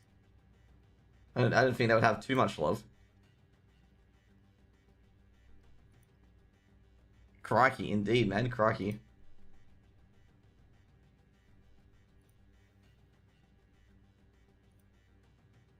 Should we just join the party on the Atox and Mongols game?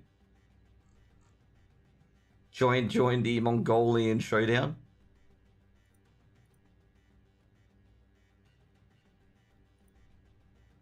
Or do you want to join in on the, what's the other showdown?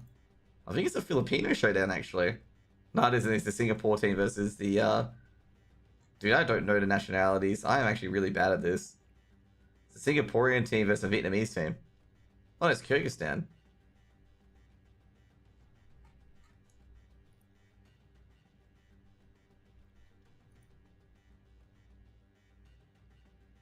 Okay, let's just head to the Mongol side. Those flags can be so similar. Yeah, the flags are kind of similar. I thought it was Vietnamese until I realized it was Kyrgyzstan. Okay, we'll just join in on the Atox v Mongols game. Now gotta get the Go TV. That's the next part.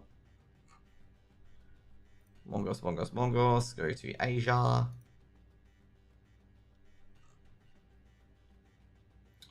Mongols to East Asia. Oh, God's Reign must have just won. Mongols v Atox. Game 2. It's not overpassed. We'll be there shortly. The HUD will not be updated for a BO3. I'll just delete the, I'll just delete everything in the HUD.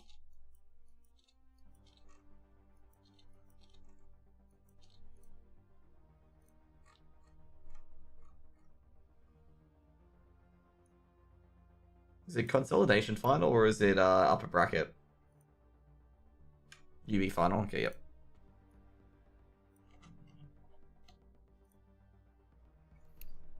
Oh, the playcast didn't work. Was I copying the wrong playcast? Oh no, here we go.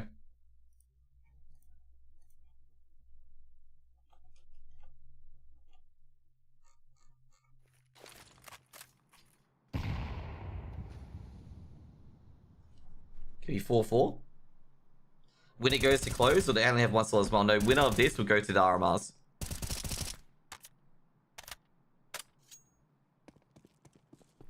Oh god, I really, really mucked up that title. I thought they got that title right.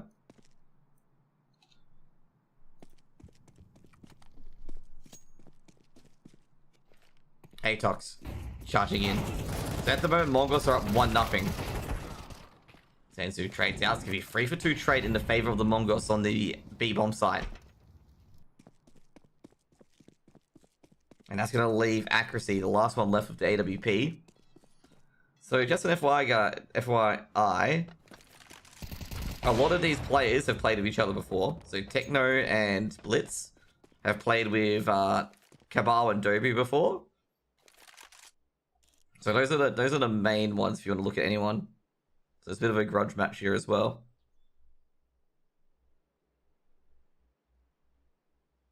Not really much Atox can do. It's just chill.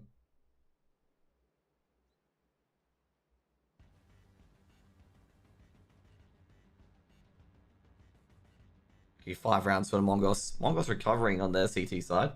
Just looking at the round differential, Mongols were down 4-1 at one point. So taking the lead at 5-4. Very, very impressive.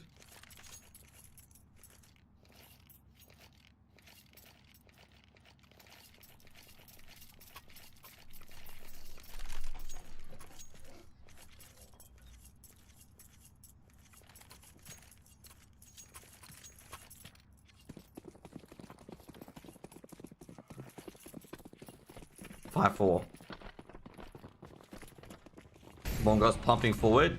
9-10. Takes Zesta with a bit of a wall bang there, but doesn't get too much. Atox just releasing their entire utility barrage. They're just like, you know, send everything at this stage.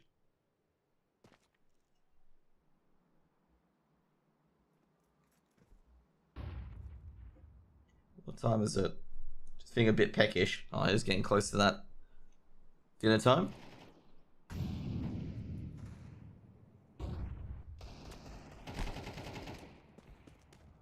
Jeez, 9-10. He's got 1. I'm seeing a lot of the action here, but the Tech 9s are out on Crusade. Out on Parade at the moment. Oh, jeez. 9-10. Jeez, that's a nasty shot from APC. Kind of reminds me of Jame. Toby. Flexes but misses. Atox trying to poke and prod that B site. What's your top matches to watch at the moment? Overpass. And then Ancient. So I like when CT sides have to be aggressive. Yes, this time Mazinios grabbed 1. Mazinios might get a second. He does get a second. Will he get a third onto Cabal though? Cabal picked up that AWP. Fortunately, for Mazinio, doesn't get hit with it right away. Cabal, will he be able to escape with it? Mongols with a strong defense. Ooh, great work by Cabal there. Takes down Senzu. And Blitz might take out Cabal. He does take out Cabal. That AWP is not escaping. It's going to be a 6th round for the Mongols.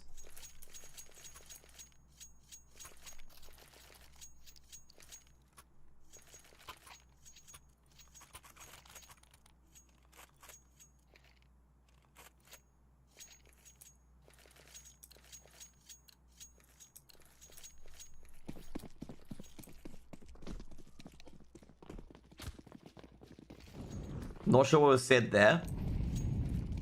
Whether it's a stop round or anything like that, is just a bit of chatter.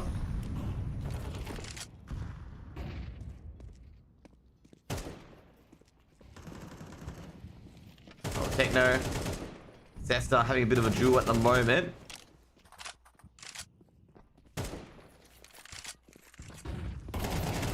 Zesta takes down Techno in the end, but they've dealt a lot of damage. And 9-10 drops off from Fountain. Takes down Accuracy. Now Mongos, they're still trying to have a claw on the Fountain, but not going to bother in the end. 2 on each side, 2 at A and 2 at Monster. Zenio just going to check Monster before he smokes it off.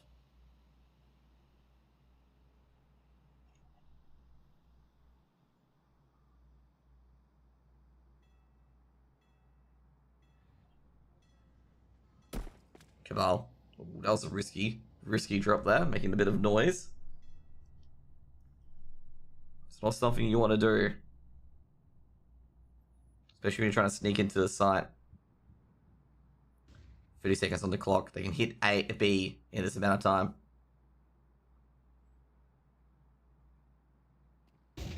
Flashbang goes in, Mizenio drops. Sensu, he's the only one left, but he doesn't survive for much longer either. 9-10 with this orb. They're targeting him at Heaven. Bomb is being planted. Blitz goes down on sight. And now it's up to 9-10. They've heard him at Heaven. Flashbang being thrown in. They both drop to water. Quickly takes down Mick. And they know Cabal somewhere. Oh, geez. That was a bit of a bait.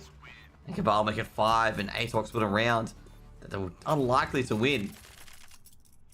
30 seconds to execute. And get onto the site and get the bomb planted.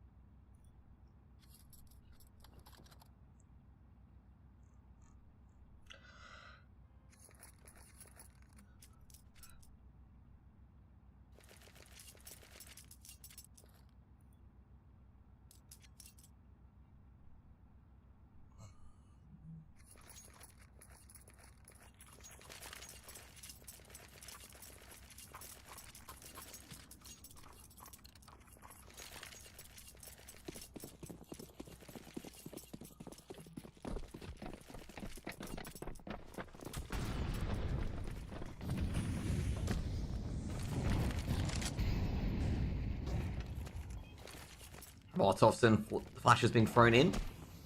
Bit of damage being dealt. No, not really actually, for those wallbangs. Not yet. There's a lot of bullets, a lot of ruckus, but no damage.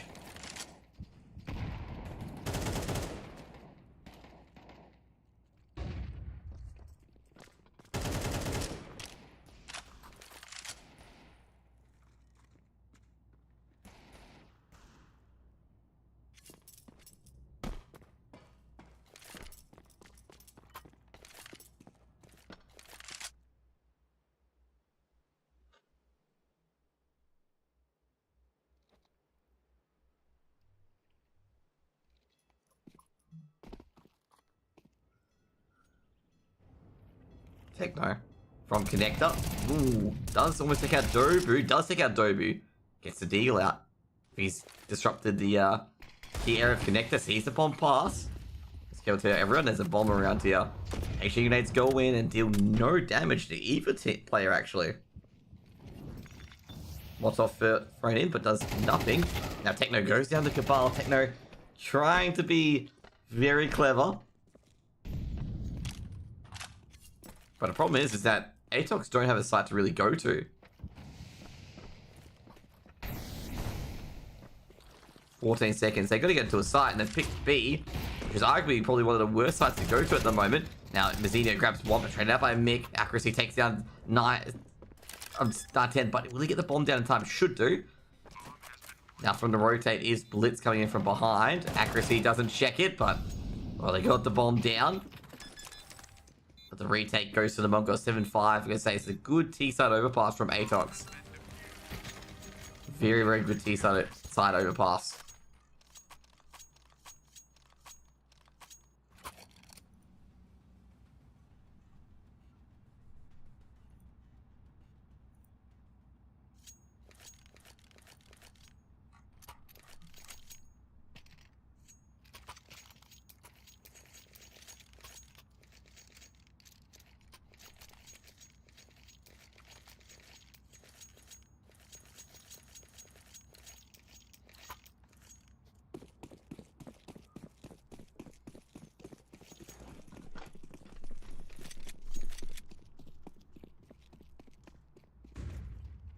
pistols. Got P250 on Blitz, and Blitz has got everything, okay? He's got the upgraded pistols, he's got everything, but I gotta say, Atox, they got a dualies, but they've lost the dualies so far. Techno just runs and guns the dualies, and let's go to the other side, however, but somehow the connector player, Cabal's done a lot of damage, and Cabal keeps coming in. He takes down Sensu as well, just running and gunning. And the bomb's gonna be planted on the B side by Blitz, and it's gonna be a 2v2 on that retake. Trying to buy a bit of time. Smoke's being thrown in by Blitz. You hear a lot of noises blitzing. You heard two sets of footsteps. They're faking flashes being thrown, by the way. Now they don't look the right direction. They were thinking they were at the A side for the A connect area. But Cabal, he's just got to get a clean, crisp headshot. But it's too late now. Doesn't have a kit either. And it is going to be 8 rounds for the Mongols.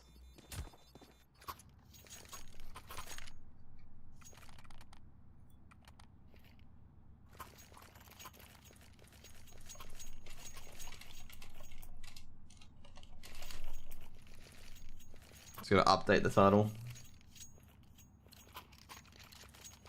for all my streams.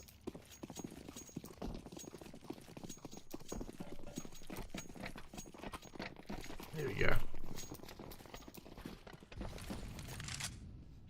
Yeah, what MK Invoke says, like that's what's gonna happen. Is there's two tries, 2 butts of the cherry. Swinging out Techno. He's just going to keep holding that left trigger. And they all go tumbling down. Blitz tries to trade up, but he drops as well. And they're just going to be worried because accuracy can potentially save that weapon off to the next round, which they don't want him saving that weapon for.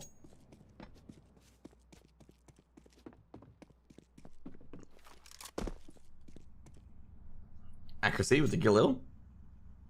May be able to save this one.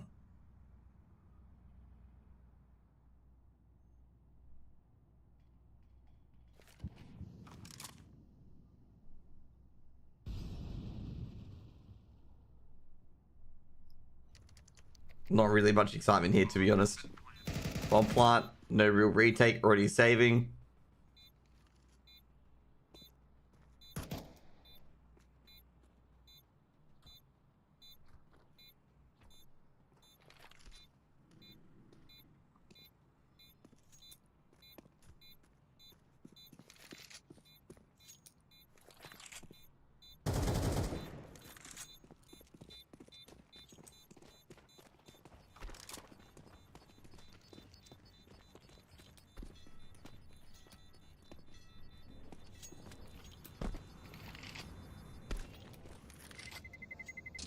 Terrorists win.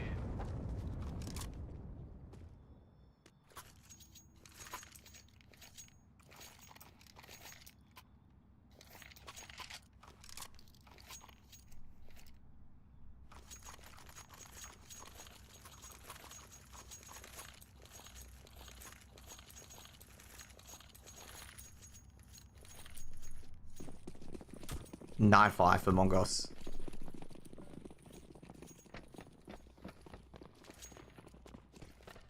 Charging in is Atox.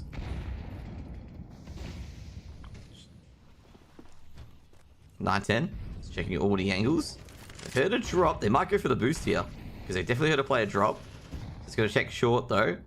Boost coming up now. They're looking for Zest. They saw Zest's shoulder before. Oh jeez, they've been cut down by Cabal. Cabal's like, hey, what are you guys doing here? And that's Mazzinho 9-10 both hitting the deck. Now Cabal taken out by Blitz though. Blitz all ready for it. Atox won the last game, right? No, I believe Mongols won the last game. Have I got the numbers wrong? Maybe I've got the numbers wrong. No, Mongols won the last map.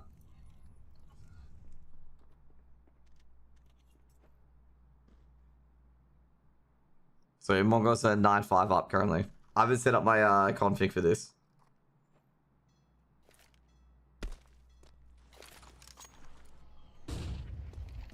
Flashbang thrown in. Blitz will go down, but he dodged before he takes down Zesta. But I don't think Senzu is going to do much here. 6 rounds to Atox, and Atox Oh, they'll be able to grab a few AKs.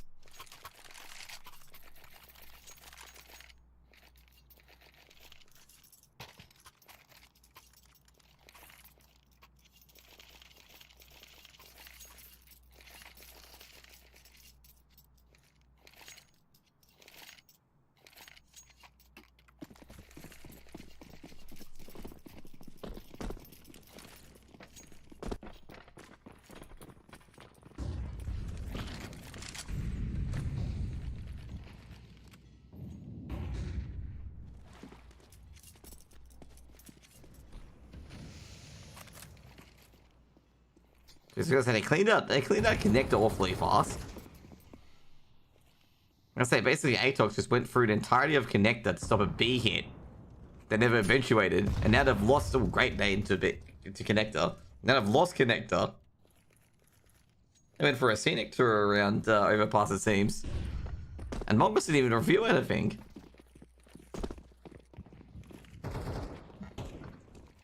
Now Mazzinho pushing forward with the Mac 10. Can push a bit further. They're seeing the AWP. Bomb's gonna be planted. They don't know it plays that long? Well, they'll find out shortly. And they do. Blitz is a 1-for-1. They only take out the Glock player, which is good for Mongos. Bomb's ticking away. 10 seconds off the clock. Deep HE will do a bit of damage to the back of sight. Techno actually wins that bank. Hangs up Cabal. They're not going to be able to retake this here. Mick losing men everywhere. Molotov thrown to Optimus. Gets the spray transfer, but they can't keep the spray down. And Mongos will put 10 on the board on this T side of overpass.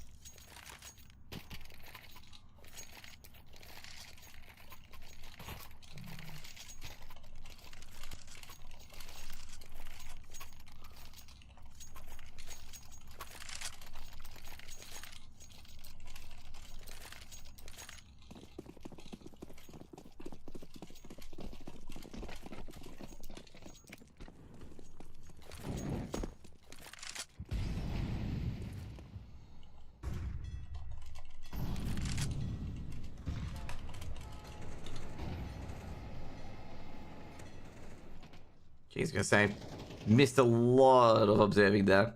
Just typing back to the reason why one slot was only given. Oh, jeez, Mazzinho caught out by the 5-7 there. Just tapped to the chest and tapped to the head and tapped to the chest. Or just a double tap to the chest.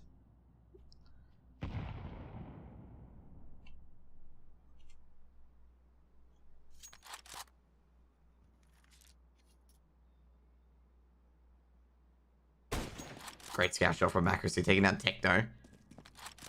Only had a couple of blips of HP. Jeez, Sensu takes out Mick. Mick was a bit audacious there. Rotate towards B is being called. Yeah, that Sensu can rotate towards there. If he's picking out from heaven, he is. Will accuracy and fire a shot into there? Bomb being planted. I don't think he can connect any shot. Sensu in a 1vx scenario. Cabal coming in from behind. Will Sensu realize that? Will he check down Monster? He does. Cabal not even expecting it. I think he's heard accuracy drop, by the way.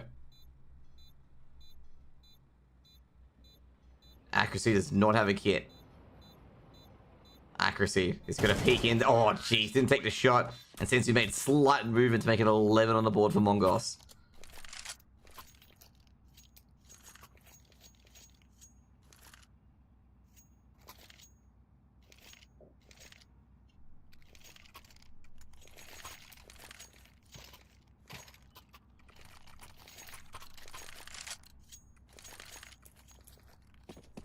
Big 1v2 from Sensu there. Like a massive 1v2.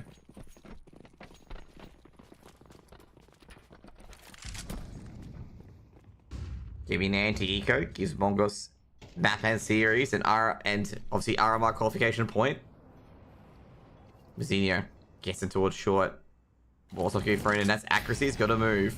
He's burning. And Sensu's going to be a bit happy that he did that.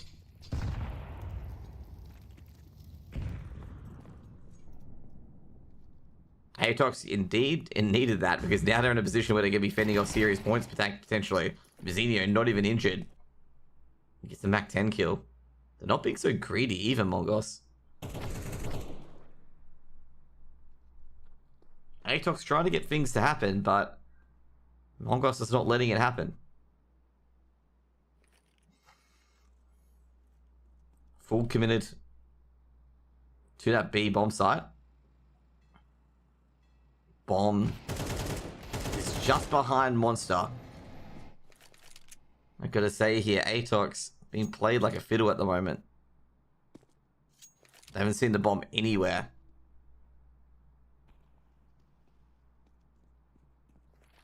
Definitely being played like a fiddle.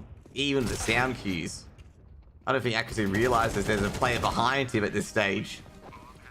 And Mongols have got 12 on the board.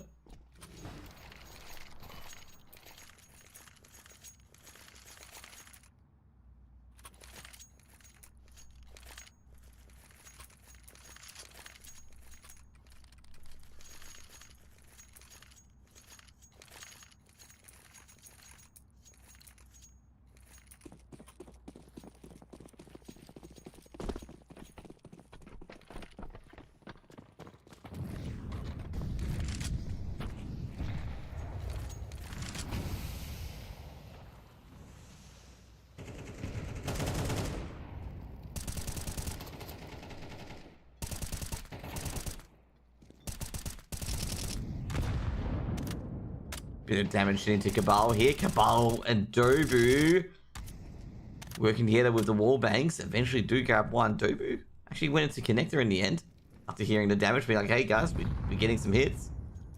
It's like a game of Battleship.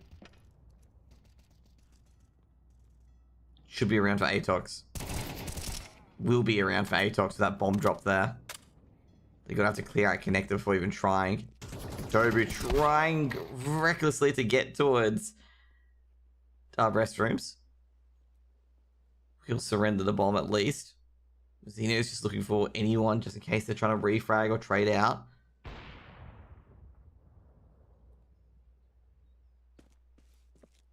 They do need to take a player out before really hitting any site. They do have connector though, so it can either be or A.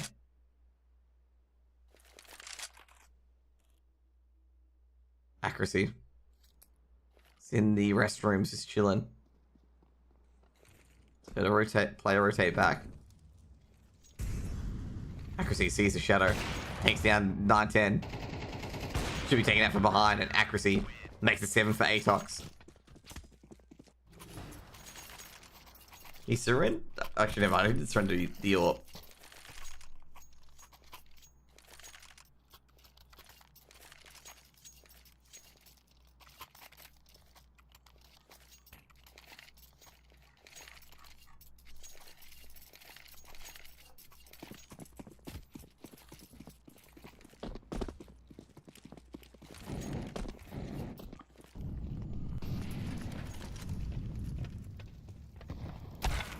Accuracy, jeez, that was a Jame type of AWP there.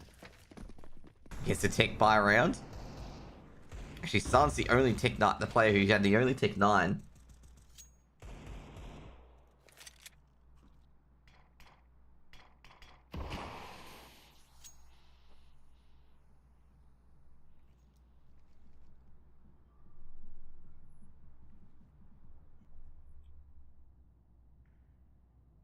Don't think Mongols are going to get another round at the moment. Not at this stage. It could go to OT. But then again, you know, all it takes is Atox's money to get drained a bit. And that's going to start having to use MP9s and whatnot.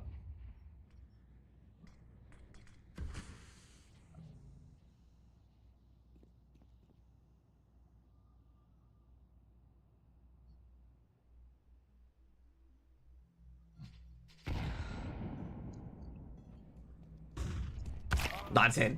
Pinged off by Accuracy. Accuracy having a good round so far. Swatting down all these Mongols players.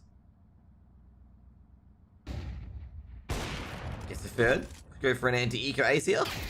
Nah, Blitz able to silence it. 2v4. Blitz with the bomb. Trying to use a lot of sound cues to bait it. Looking towards long. Doesn't win the duel, and that's the bomb dropped, and Dobby should have the rest of the round done. Now, Tenzu, oh, can't really do too much, and Atox get 8 on the board.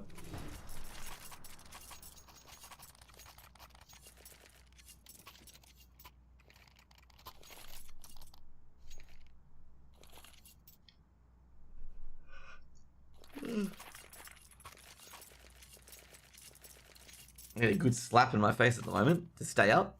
I think after this I'll go take a walk. Been sitting in my chair for a bit.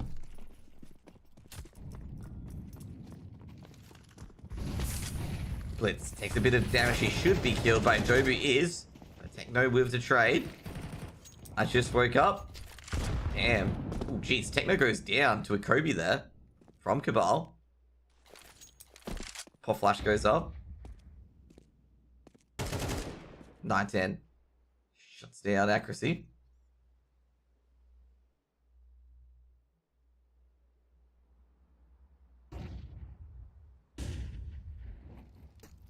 Nine 10. 9-10. Texas down. That's a really early wake up call. Cabal. He's been immense in this game, Cabal, so far. Just been absolutely immense. Cabal tagged up. Just gonna go back to the side potentially. HG gonna be thrown in. And Cabal's gonna take a bit more damage.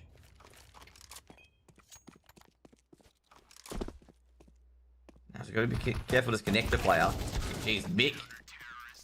Mick has just absolutely torn Mongos apart. Just in a transition. That's gonna suck. Just as they were transitioning to a hit. Give me a tech pause coming in.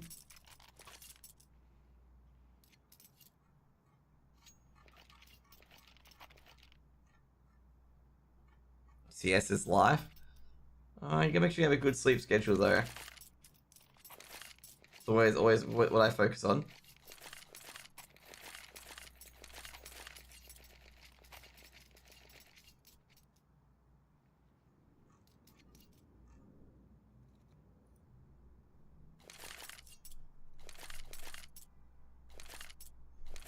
Oh, do full sleep like 7 PM? Ah, yeah. That's pretty good.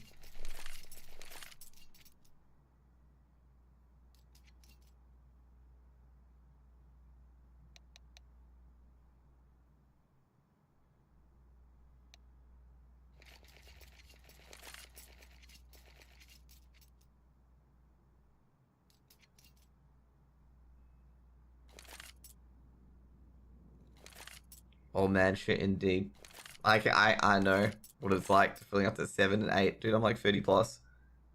But I've fallen asleep at 7 and 8 before. It's just when you're just totally done.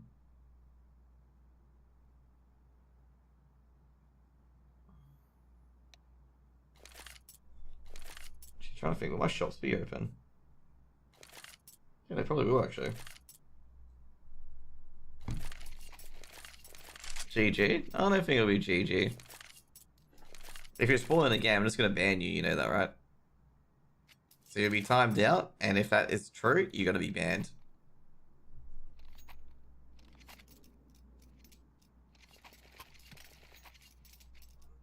I mean, the channel rules basically says if you chat spoilers, you'll just be banned.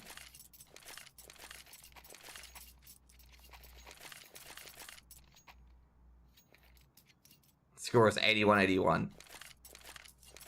That's unreal. You never know. It could be 81-81. Tech 9s. Free Tech 9s. You guys know about the weapon, right? The good old Tech 9.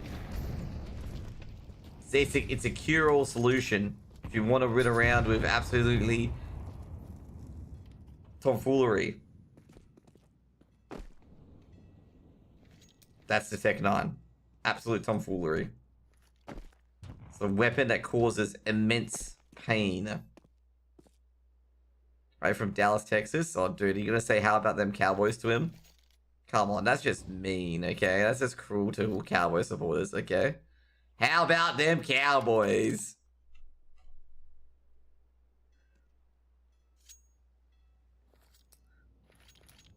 Cowboys have become such a meme.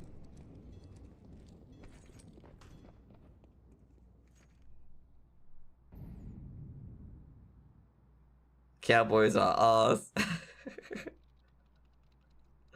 Dak is a meme. He won't throw 10 interceptions. He'll save them all for the playoffs.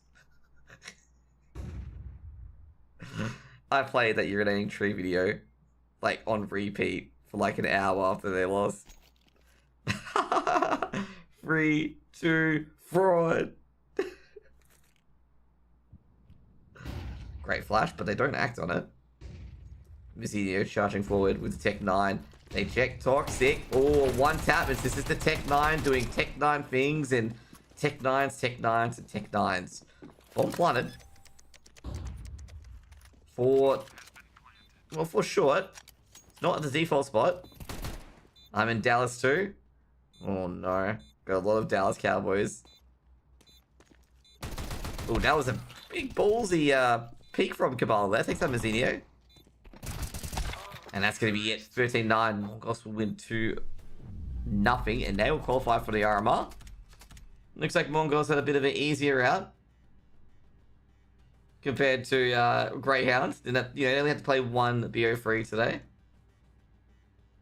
So yeah. Oh, did we have Mike McCarthy as their coach? Win with Tech 9s, of course. If anyone's surprised about winning with Tech 9s, I mean, there's been so many matches where, like, Tech 9s has shifted the entire balance of the game. Like, it's Tech 9, Tech 9, Tech 9. Anyways, guys, I'm going to go for a walk before we get back to this Bad News Kangaroos game.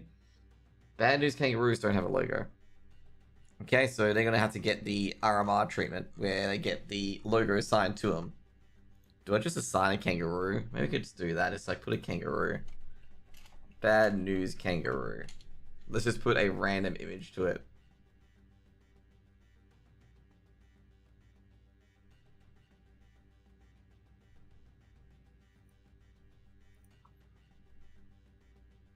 Yeah, there we go. We got an image. We got an image, okay? Got a good image for it. You guys need to tell me how good this image is. Here we go for a pick 6, indeed. There we go. That's the picture we're gonna go with, right? Looks good to me. There's another one, but I'm not sure about that one, okay? Okay, anyways guys, I'm gonna go be right back. You have some lovely music. We just go to my start screen. Yay, start screen. Go back.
Okay, guys, I'm back. Okay, welcome back to myself.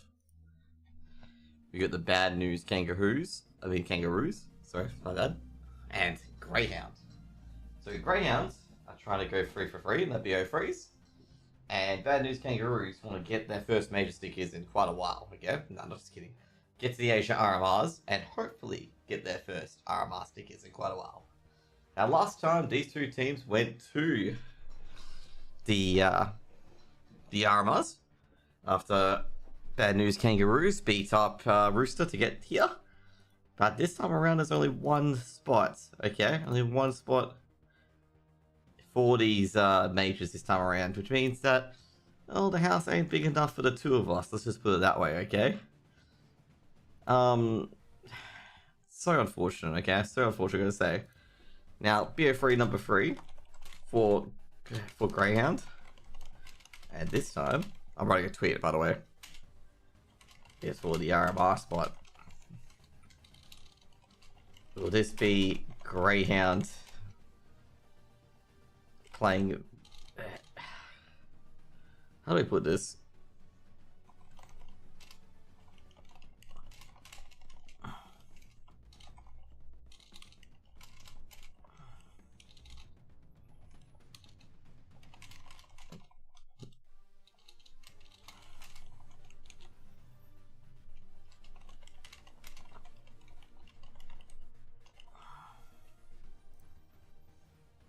I don't like to say early on this site, even though it's not early on this site. There we go. So basically, you'll be waiting for a bit. Apparently, the Eruption and the Huns were bought a bit earlier. So New Happy and Rare Atom has started now, which is actually going to be a close match. I was actually thinking about casting it, but at the same time, I was just like, ooh, I'm not sure. There's obviously Dual United versus Troublemakers as well.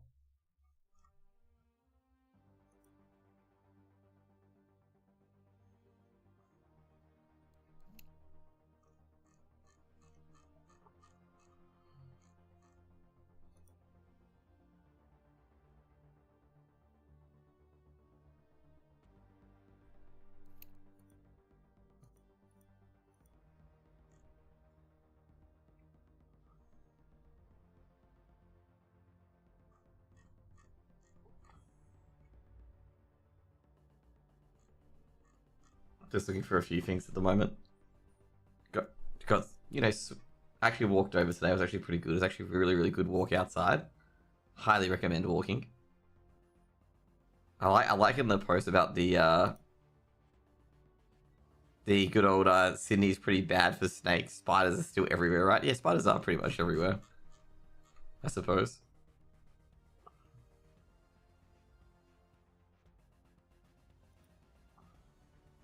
There's actually one of these clips going around. Just need to look out for the drop bears, yeah, definitely. There's one of these clips going around of some dude like stuck 2 forks in a toaster. Just an FYI, this guy's just trying to get obviously clout and attention. And he's crapped himself mid-air, like he got blown backwards. And he's crapped himself mid-air. Looks, I guess right now looks I wouldn't say quite humorous, but it's just like, that's not going to help his career ever.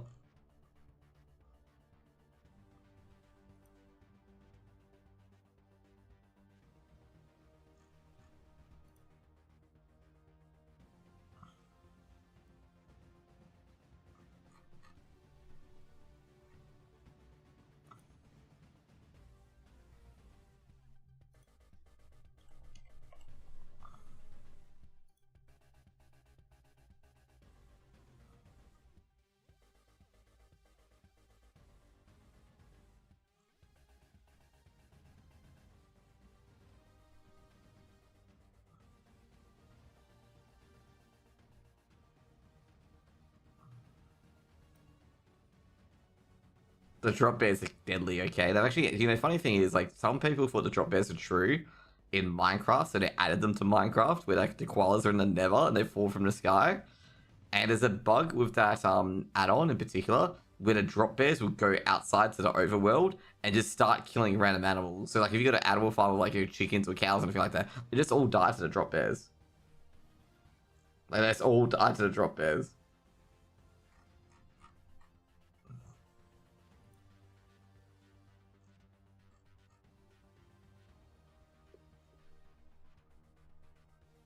So yeah, what do you mean something that drop bears are real? Are you saying that there's some believe that they aren't? Exactly. The people who believe that they aren't. It's crazy, man.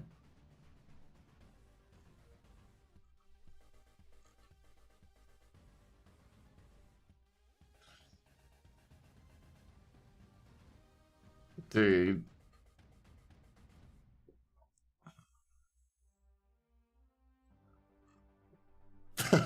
God.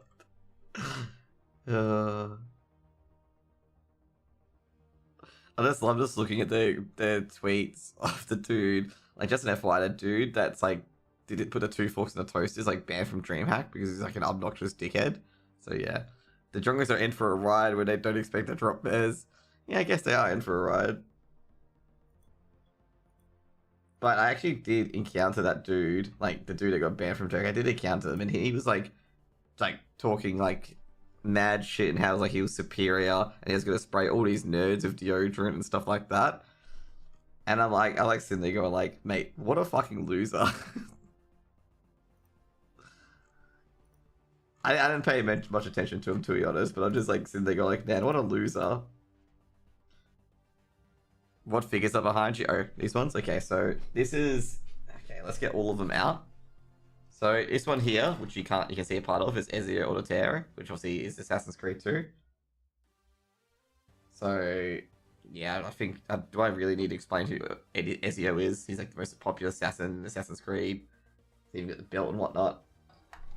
This is the BlizzCon. So if you got the Orc, this one's a bit dusty actually. I'm gonna dust this off. So this is the Orc figure you got from BlizzCon. So you could either pick Horde or Alliance. So obviously I picked Horde. I actually got stopped at the airport at LAX because I thought this could be used as a weapon. And I'm like, it can't be detached. Like I said, yeah, it can't be detached. It's attached to its shoulder. And they thought it was a weapon, okay? Because obviously it's an axe, there's a sword here. And they were quite worried about it. But in the end, this made its way home, okay, to Australia. Next up, we've got Assassin's Creed, obviously Valhalla. So I got the collector's box, so I got all this. So I got that's the chick with the crow. Got attacked by a wolf. Like I say, Valhalla was not exactly my favorite game because literally, I gotta say right now, some people actually like praise this sort of game style. But every open world game of Assassin's Creed from Origins to now has been literally the exact same, but a different overlay. And I just said that, like, dude, like, you're just playing Origins, but on a Nordic setting. You're just playing Odyssey, but on a Nordic settings. And that's just, I was just saying, like, if you played one of them, you've played them all. There's been no actual, no actual innovation on that title for four fingers. With Assassin's Creed 2, like you saw the, leaps of Assassin's Creed 3 and whatnot, like where it leapt to different styles of combat and whatnot. Assassin's Creed 2, you got the businesses, which are pretty, insane. You had the little puzzles and whatnot you could have done as well. Then Brotherhood, you got the business a bit more, and you got the extra little puzzles you could do. And then you got, I think Brotherhood was the one that was, you found out what happened to Ezio's beloved, basically, if you did more of the game, like a little hints like that. And then, obviously, Revelations, it was a story in itself, with the entire Altair kind of thing as well. And in Assassin's Creed 3, even though it fell off a bit, it did introduce, obviously, ship combat and whatnot. And then, basically, Unity and Rogue just extended on that so much more. And then Black Flag, of course, like, Black Flag was, like, probably one of the other best Assassin's Creed as well, like, with the ship journeying and all that stuff, and like the ship fights and the boss fights and whatnot. But anyway, last but not least is Ragnaros. From WoW. This was from I think it was like the 10th anniversary one where you could buy all these things, including the statue. So this is the statue you got with Rag. And I think I've got the spear from Odyssey as well. Spear from Odyssey. Is here Leonidas the spear? Obviously, this is not real. It's a plastic top. So this is the spear that you just super OP with, and that's it. That's all the figures I've got behind me. Brotherhood is peak. I reckon if Revelations is peak. Okay, Revelations are really good. Top 3 single players. Mass Effect, obviously. I could probably mention every single Mass Effect. If you want to talk about series, is Mass Effect, obviously the Mass Effect series is one of the best. It's just Mass Effect 2 just and Mass Effect 3 just make that game. Next up will be Far Cry 5. Far Cry 5 was insanely fun. Like, especially the, what's that guy's name again? The stunt driver? I forget his name. But those missions were absolutely insanely fun.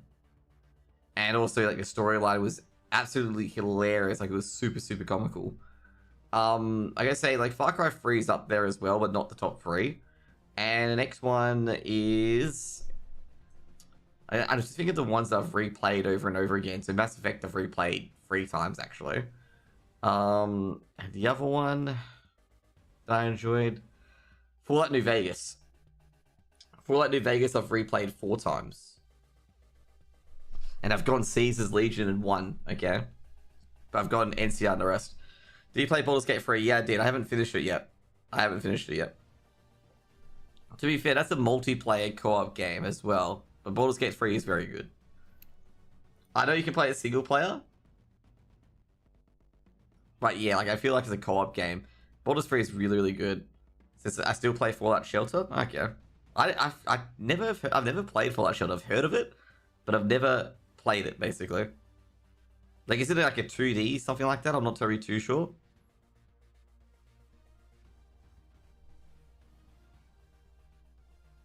Like, I'm not sure what it's about. I do remember feeling bad for Fallout 4. It just felt shit towards the end of Fallout 4. Like, I was like living on that Fallout New Vegas hype, and 4 just went, you know, plop. I enjoyed the base building, but that's about it. So we got the vetoes coming in for the Bad News Kangaroos taking on Greyhound. Overpass and Ancient are gone. We got Vertigo pick coming in again, and a Vertigo pick is coming for Mr. Greyhound. So Greyhound picks Vertigo. Now Bad News Kangaroos, what do they pick? 2D resource management? Okay. So we got Anubis. Dude, we're having the same thing again, basically. What happened to the Vertex Org? I have no idea. I haven't really inquired too much into it. I know they dropped their team, and that's about it. They dropped all their League of Legends teams as well. And apparently, according to... Or not apparently, but according to some rumors that they're going to start running tournaments instead. And Mirage is going to be last. So it's basically the same map pool as the Rooster game. There's actually no difference between the map pools and the Rooster game. In fact, I could have just kept my config as it was, and nothing would have changed. Okay, I would have just only had to change the second map to Anubis. I wish I was joking, by the way, but I'm not. So what we got today is we got Vertigo picked by Greyhound, Anubis picked by Bad News Kangaroos, and Mirage left over. Funnily enough, Greyhound have elected to go CT side on Anubis, by the way. CT side. What else are we looking for here?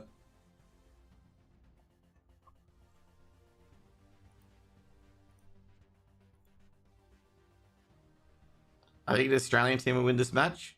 Yeah, I think an Australian team will win this match too. Okay. You know, just a thought. You know, it's not to be too sure, but I think the Australian team will win this match. What do you guys think in the crowd? You know, think an Aussie team will win? Jenny, I think Josh is the most common name in OC. CS. Josh is that built different. Well, everyone just likes Josh because it's a 1-syllable name and it sounds cool.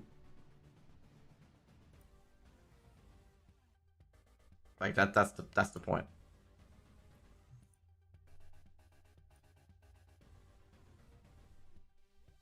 And given the multiple different Joshes in CS, I don't think any of them built different. There's probably like 2 good Joshes in CS at the moment, and that's it, okay? And then the rest of the Joshes are like, you know, around the different areas.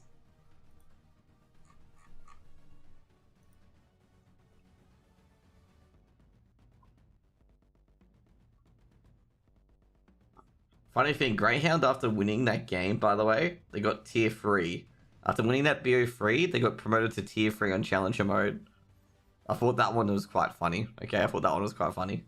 They are now tier 3 players on Challenger mode, while Bad News Kangaroos are unranked. So you got Vertigo's the first map, picked by the fellas of Greyhound. And, well, we'll get to the servers in about 4 minutes or so. That's pretty much it. In about 4 minutes, we get into the servers. Who do you guys think we're going to win? Okay, will it be Bad News Kangaroos? Any bad newses? Or will it be the lovely fellas of Greyhound?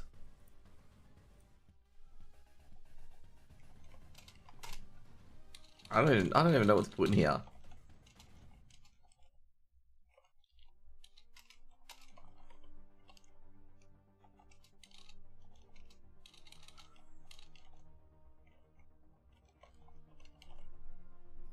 Tier 3 Hounds? Exactly. Hounds have been promoted to Tier 3. And it's because they played enough games to get rated on the Challenger mode.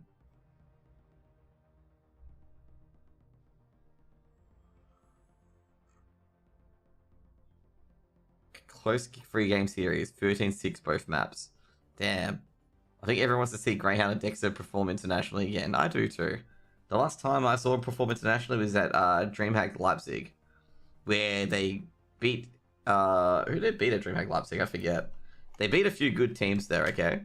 And I remember the infamous, obviously now the world-renowned world champion winning coach Potter saying that, what was it? That Greyhound only won Overpass against Cloud9 because of gimmicky tactics, okay? That's exactly what she said about Greyhound.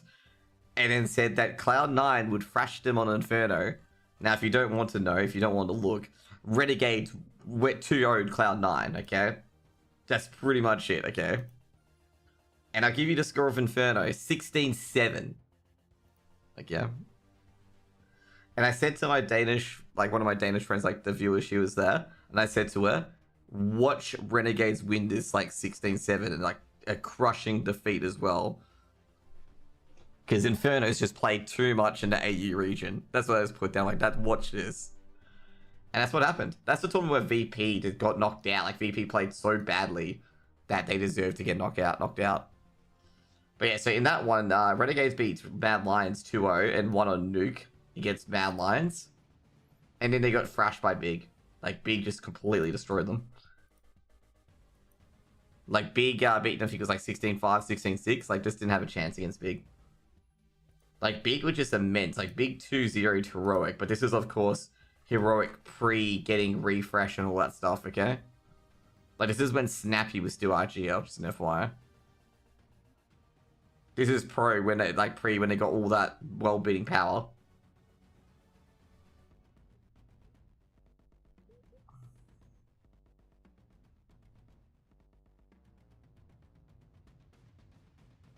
GX can have a run at the major? Nah, I doubt it. I don't think they'll have a run at the major. I think it'll be a lot of European teams having a run at the major. The reason why I doubt it a lot is I just don't... Like I said, there's too many good EU, too many good NA teams that you can put ahead of Greyhound.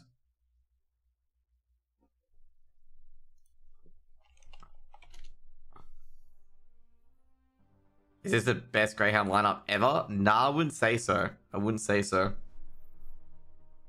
You would have to get the one with Dexter, Hats, Malta, Inns, and who was the last one on that roster? In fact, I've got it here.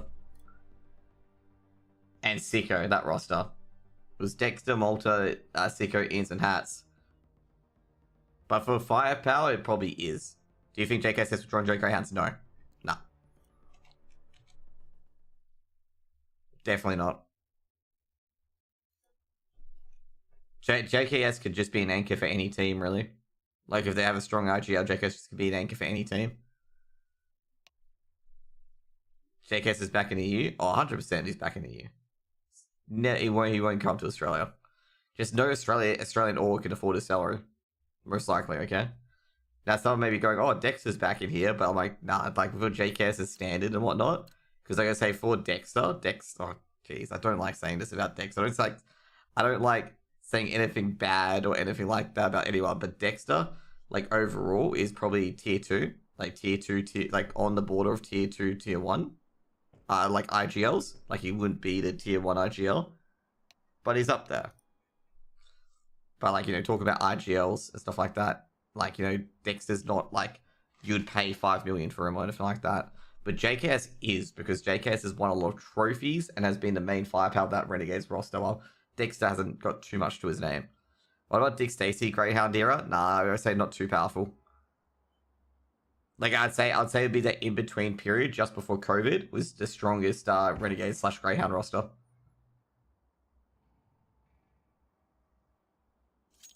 Well, I gotta say, with that Greyhound roster that, went under Renegades for a bit without Dick Stacy, they made a fairly decent run. They made Berlin at least. Yeah, but with the other roster, like, with Renegades, they made it, like, quite deep with the Malta Hats roster. They made it a lot deeper. Into, like, some tournaments they were invited to. Like, I felt the Malta Sicko Ints roster Hats was a lot stronger with results. Fnatic should have went with Dex and picked up JKS and Ints and go to EU players. That would be very difficult because you gotta get Ints to move over and feel like these applications there. JKS already got it in. Fnatic picked up Matties, and that was probably a very good pickup for Fnatic, to be honest. Like, Matties is a very, very good player. I think Fnatic made the right decision. I don't agree, of course, removing Dexter as IGL. Because I was just like, dude, he's only had 3 months. Now, I've heard a lot of people argue being like that 3 months is enough and that Dexter shouldn't get IGLs. These are a lot of people who seem to myself really, really a lot harsher on AU players compared to other players.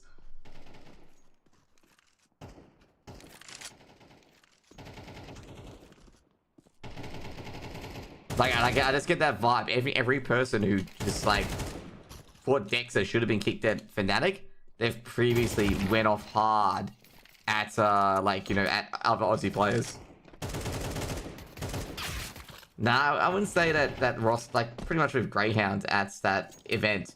Greyhound, got eliminated by Mouse in the lower bracket of that area. So, yeah.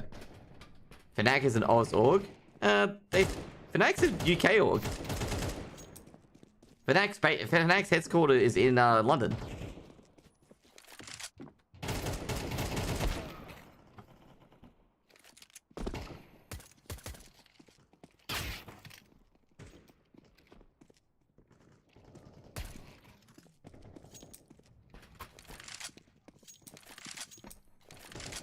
The guy who founded it was Australian. Okay.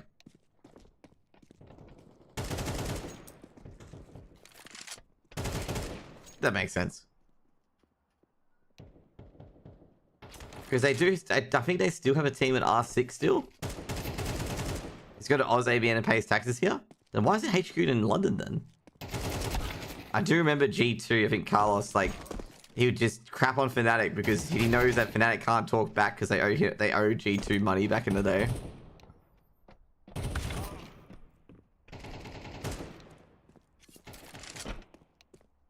I don't think Fnatic does. I think Fnatic can pay taxes here, but they don't choose to because obviously the Oz ABN doesn't mean they have to.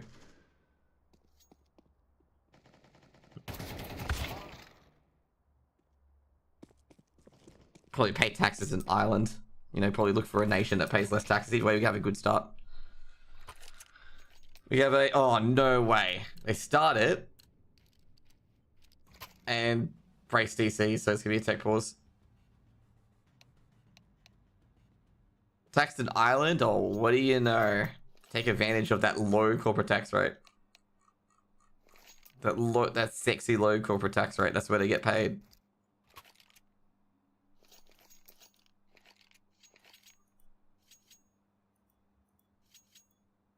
Just always remember that.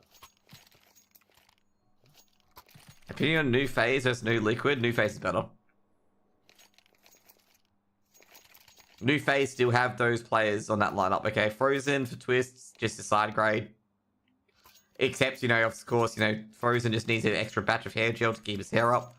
But that's just a side to side. Phase is just good, okay? Phase is just very good because of Carrigan. Carrigan is fucking immense. Like, his presence is immense. He'll make you feel him on the server, okay? Like, you will feel intimidated, pressured, because Carrigan is a scary RG of the verse. Like, he just puts a lot of pressure. He's that, you know, legendary Pokemon, Mewtwo, and it comes up the ability, pressure. That's literally what Carrigan does to you, and he just basically controls the crowd. But we've got a game here between Greyhound and Bad News Kangaroos, and the HE comes in, and this is looking pretty good news for the Kangaroos. But the Kangaroos have realized the Greyhounds have got a bit past their grenades. Liaz shuts down Brace, the Wiggle Wagon himself. Addict on the other side, the Veins of Ice, and it's going to be a crossfire, and who's going to be able to get out of the crossfire?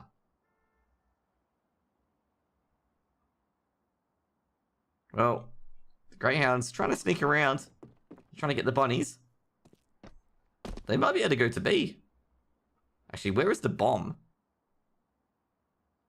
Don't tell me they've lost. Okay, the bomb starts sends handbags. Well, Fexite takes out Addict and up to Hazza. Still 2v2. Someone's gonna be like, there's only one person alive, but dualies count as 2 guns. So it's technically 2v2. He could take down Liaz with the left one, Fexite with the right. Well, he misses all 3 shots, but anyway. Hazza's been dinked, and you know when all else fails, where do you go? Back to B! And that's exactly where they're going. Oh, come on, hurry up. You know, amped it up. Come on, move. Nah, they're just sneaking around. Hazza's going to be very, very careful here.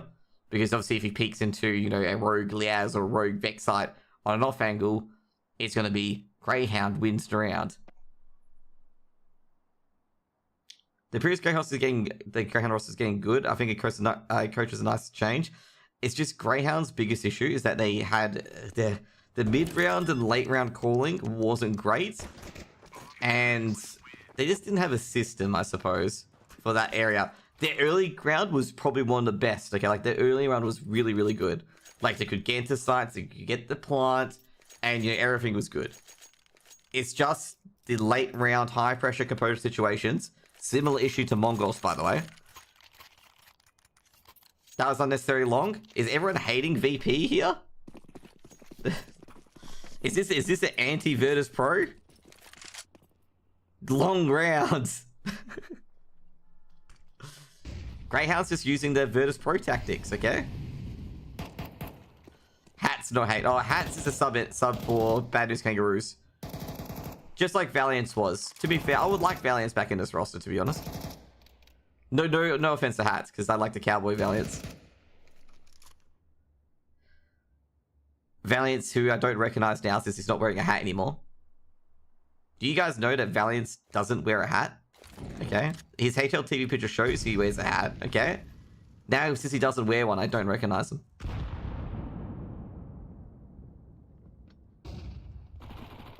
Dexter, charming in. Can the MP9 from Hats do a bit of damage? Oh, I thought Hats was going to peek that.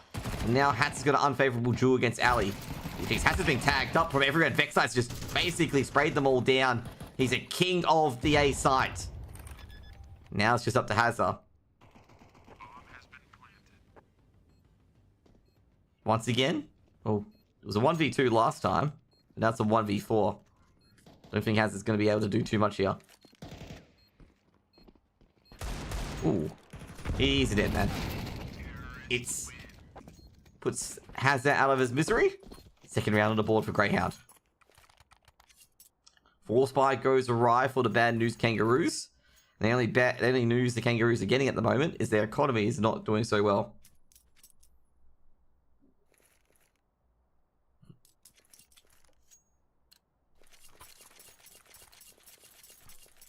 Dexter actually got an MP9 for that round, by the way. He took the MP9. That was forced up. To be fair, you gotta love that weapon, because that weapon is just... Seeing Addict. Does he see Hats? Ooh, not a good spray from Dexter there. Hats just gets a double dink in the end. Meanwhile, probably on the B site somewhere is Ince and Ali. Well, it's going to go charging in, and he goes down as well. And, jeez, my observing skills is terrible today. Or terrible at this moment.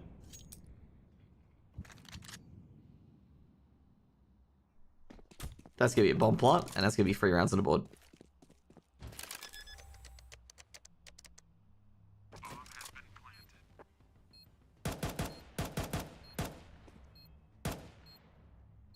I do agree, like, teams that play, like, long and slow really need to be able to actually make progress and not just sit around, like, you know, basically passive positions until that point. Will Savage come back? I have no idea.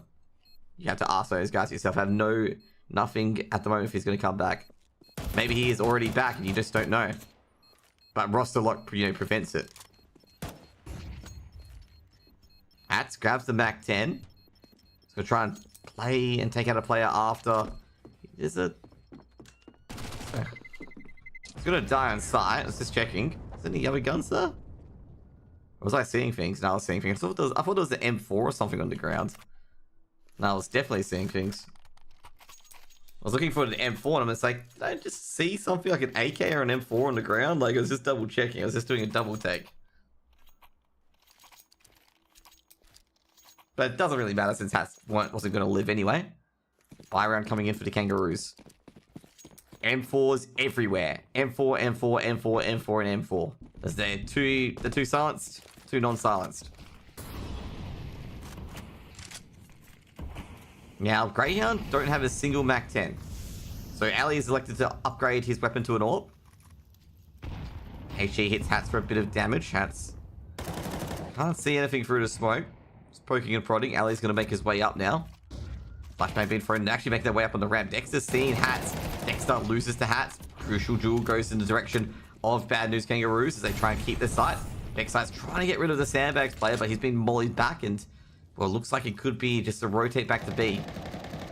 The B defenders are Addict, not sure when to rotate yet.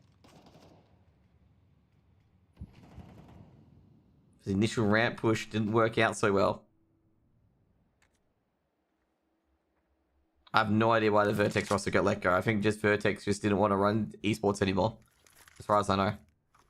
Like, they're looking at going into being more of a TO rather than an esports team.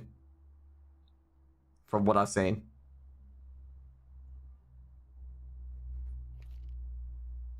Ali. Checking the sandbags. Go check Tetris. Looks towards the top of A. Takes down PZ. Molotov thrown towards Tetris. Leon takes a bit of damage. Ooh, Valley can't nail the shot. Shuts down Hats at Secret. And it's just up to Brace. And Brace is receiving so many flashes that can't even see. Hazard shuts down Liaz and Vexite. Makes it a 2v2 in the retake doable.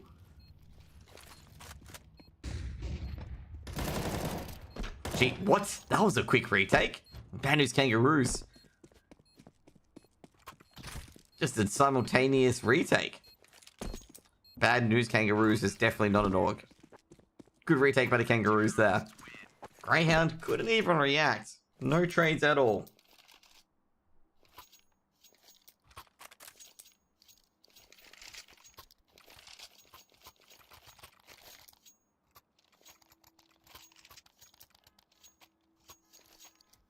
So, E-Rob, who do you suggest to work under Dexter? So you're replacing an AWP and a rifler. Like, the only person you probably replace, like, if you're going to do that, is probably Netic, and that's it.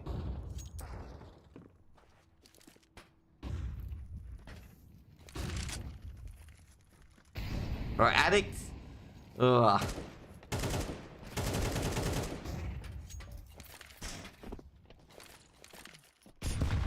Jeez, after that win from Bad News Kangaroos there. Ugh. Addict is very good. But I guess you can only have so many players playing those sort of roles. PZ's going to get a nade to his face. And Vexite's putting a lot of pressure on him. That should be a bomb plot. And with the AWP set, like, who you can put as the AWP over Alistair? Like, that's the point. Like, where's the AWP position? You got Sterling, and I'd say that's it. Sterling, Night Raid. And there's someone I'm missing, I know that much. You can't say Chelios, because Chelios is in RGO as well. So you're going to be pet PZ? Nah, I wouldn't put PZ there. PZ is not as strong. PZ's got a few issues that he's got to resolve before doing anything like that. I don't think Sterling's ever played in Greyhound, has he? I gotta check his history. But it's the case, there's not too much you can replace it with.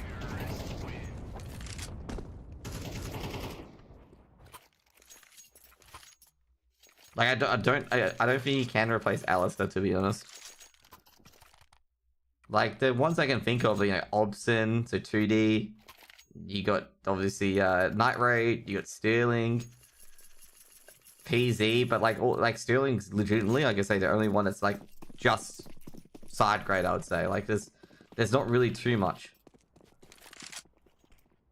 Should I make a joke and say Verza? I know he's watching 100%, okay? Yes. Snipes PZ. These are clean, crisp frags on B.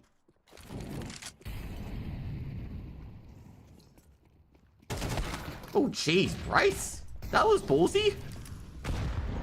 He receives a grenade for that, but anyway. Sterling played for Greyhound on the Dick Stacey lineup at Berlin. Okay.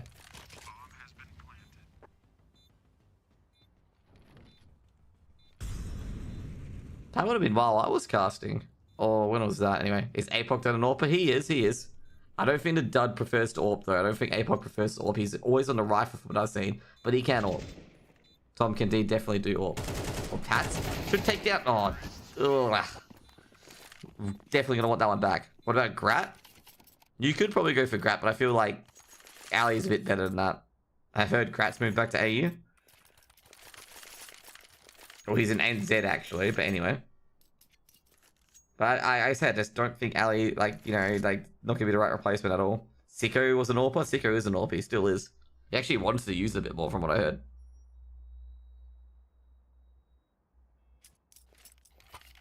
Like I say overall, like, you know, it's just really not too much. Like, if you wanted, like, a young AWPer, you'd probably put 2D in there.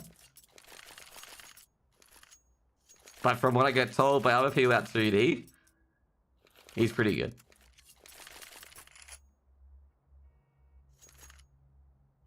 It does, like I say, with Jane being one of the critical AWPers at the moment, I don't think being too passive is a bad thing. I mean, Jane yesterday was just doming Fnatic on Overpass. That's all I'm gonna say. Like, oh my god, watching Jane just zap, like, Fnatic's, like, opening pick was just like, oh shit, like, you can't get anything. Why is no team trying to get JKS? Have you tried affording his salary? That's probably the main thing. Because he's posting, like, you know, he's won Katowice, he's won Katowice twice. Like, you're not going to be able to pay that salary. And a Cologne, that's right. Like, you're not going to be able to pay that. Like, he has won tournaments, he's got the accolades for it. But anyway, let's talk about this game. Fix that. So looking for the secret player to open it up. Hats is playing anti-flash, and Hats will go down to Alistair. And now they look to the site. PZ pops up on Tetris. And that's an interesting little switch there. I think we got a crash here, actually. I think Hats crashed. He did. And that is very unfortunate.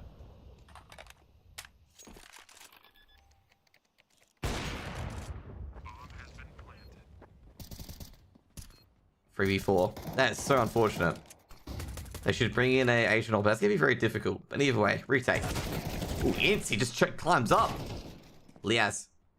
Because he's really close. Addict gets dinked, but goes down. Maybe 6th round on the board for Greyhound. Yeah, Addict, that dink hurt a lot. Just recoiled his weapon. Couldn't get the spray transfer in.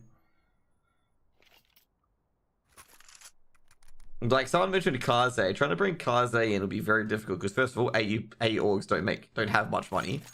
So you have to get the person to obviously live in Australia. So that's incredibly difficult, mind you.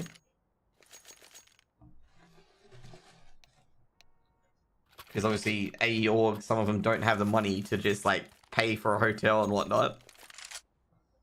Greyhound doesn't have a lot of money, and I don't think Greyhound doesn't have a lot of money compared to like other orgs that's able to do that sort of stuff. Just boring seeing the same cycle of Greyhounds getting the major or whatnot. Well, then the other teams have got to step up. Like, that's the point. It's like not Greyhounds gatekeeping everyone. Greyhound literally went through the open qualifiers for IEM China and are in the closed qualies. Like, honestly, like, to say that they're boring and there's no fire in the belly is just absolutely ridiculous. Especially during this BO3 run where they're just absolutely making it absolutely harder for themselves to get in. Like, ugh.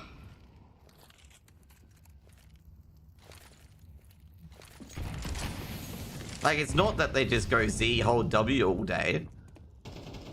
They are very, very good. Hazard. Might be able to stop the plant. No, he can't see the inkling of the shoulder. Just not there enough, unfortunately. Actually, grenade hits Hazard for a bit of damage. Jumps off towards heaven.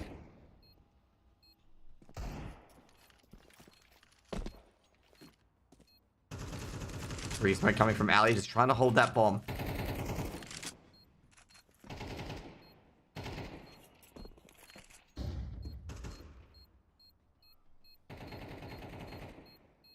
PZ. Another flash going in. Not really much they can do. PZ just trying to farm some weapons.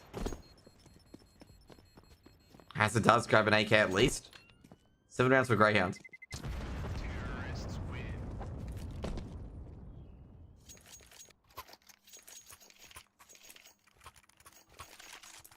Well, I don't understand, like, you know, who are you gonna send to versus, like, EU teams? Like, Rooster, Bad News Kangaroos? They all get absolutely flogged, mate. Like, it's not great. It's not Greyhound that's the problem. Like, that's the point. It's not Greyhound that's the problem. Like, Greyhound aren't mindlessly sleepwalking through tournaments. They're like, they had to go through the open. I know that it didn't enter CCT, but that's about it. Ali, waiting. He sees a movement of brace through the tops.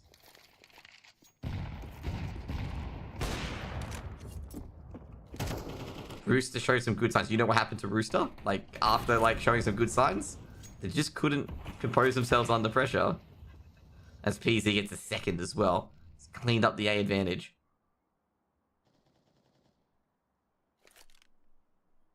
Like, Rooster lack composure. The similar composure that Greyhound can lack. Like, I mean, Rooster should have been 0-0 Nation. But they just didn't have the composure to close it out.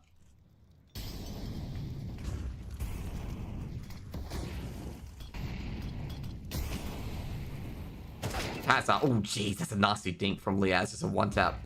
Should be able to get on. They see Addict. PZ is going to rotate across with Brace.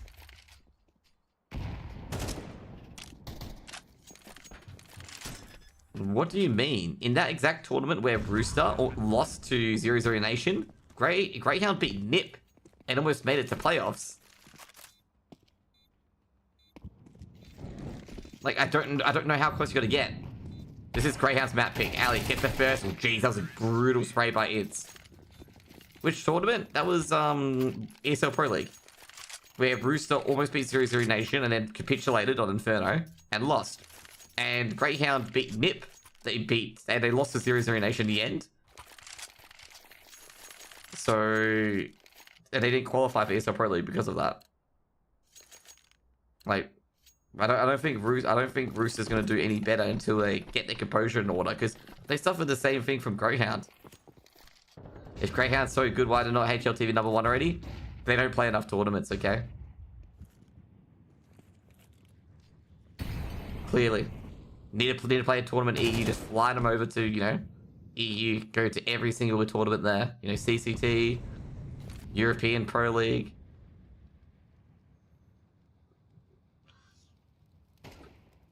If you don't know, Braylon's memeing at this point. Okay, that's a meme. Because he also said shaking my head. He said SMH, my head. So shaking my head, shaking my head. 100% a meme.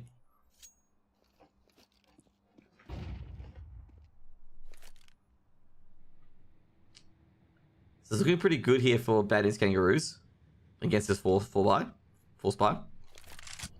It's, I guess at this stage, Greyhound just need to get a kill. Otherwise, they're picking up their Vertex boys or Bad News Kangaroo boys are picking up weapons. Are they checking Hazza? Is Ince gonna check Hazza? He sees Hazza. Oh, nah. And that, I think that, did they catch the AK? I'm a bit surprised they didn't catch the the AK there. Off towards Tetris. Addict. Oh, jeez, he's just stomped. But Addict does take down Liaz, though. Dexter with the bomb plant at all default. I mean, when you... Haz takes a bit of damage. Dexter's very close. I don't think Dexter wants to push that, to be honest. He knows the player's Tetris. This is a risky position for Dexter. Liaz, 1, 2. Dexter's gonna get all 3, but from the air...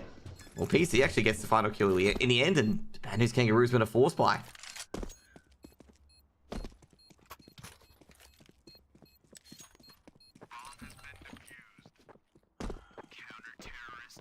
PC gets this coveted up, and Bad News Kangaroos get net run down round number 2.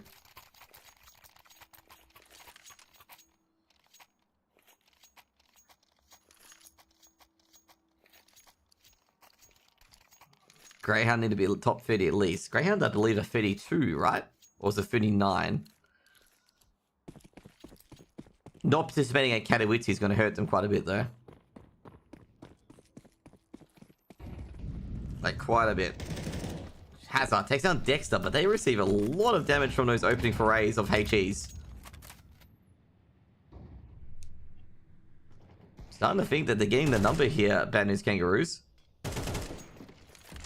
Greyhound only on 8 on the T side of Vertigo. Like I say, given how Bad News Kangaroos have got the opening pick in the last 2 rounds, I'm not sure if it's likely that Greyhound get 9 instead of Bad News Kangaroos getting 4.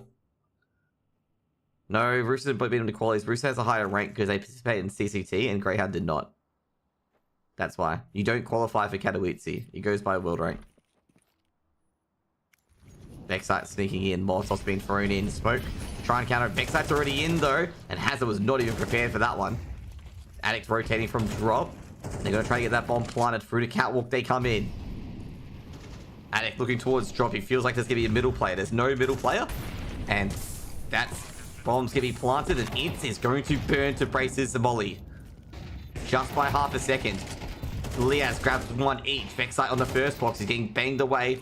Vexite versus Deep HE. He can't take down Peasy, but traded out just up to Ali and now Hats. Smoke being thrown in. Oh, Hats! With a wonderful walking in 1 tap. 3 rounds on the board for Bad News Kangaroos. Ali can't believe it. Ali didn't hit that shot. I think Ali shot, but like Hats did him dirty before. I'm trying to think. Let's check the video. Shot first and missed. That was like a half chance. Half chance, that first shot. The second shot, Hats nailed him. I don't think Ali was winning that one. It would be like 75% Hats, 25% Ali. On getting that W there.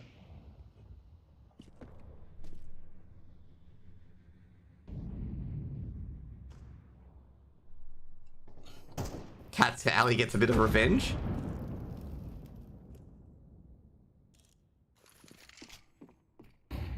Does take down Hats though. Hats hit a good shot. Yeah, Hats hit a very good shot. It's a dirty shot while holding W.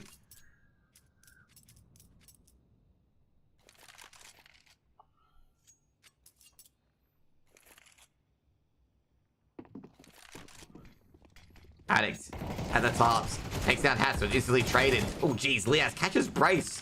Peasy on the other end. Doing his business. Should be a 2v2. Actually, grenade hits PZ for a bit of damage. This is going to be really tough for them to get to the bomb site. They're checking for the flank. They don't know where the flanking player is.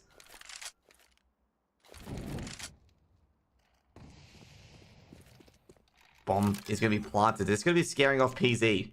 Because PZ can obviously hit the default and they go down. Dexter on site. Easy gonna go for it. Has to take down Liaz.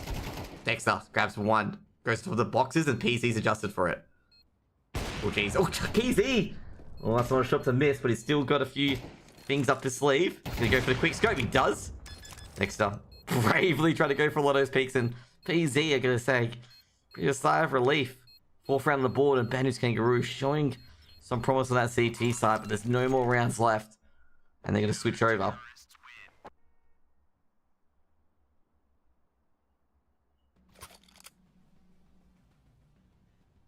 I'm gonna say Dexter. Oh, I was not gonna be happy about that one.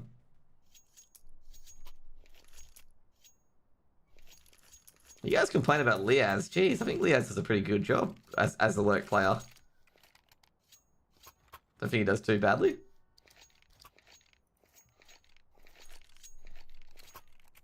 No, PC missed that shot. I was gonna say he was very lucky that Dexter did not finish him off though. Like I gotta say, like there's a few shots he missed there. But I gotta say, PC adjusting to Dexter trying to go over the top was pretty good as well. Pistol round coming in. I'm looking at the Bad News Kangaroos at the moment. I just want to see how their T side goes at the start. Ali's already got an early flank going. This is... Oh, they're going to get that bomb plant. Well, they fake it out, actually, from all the nades going in. This is going to buy Ali some time. Dexter. Oh, Hazza.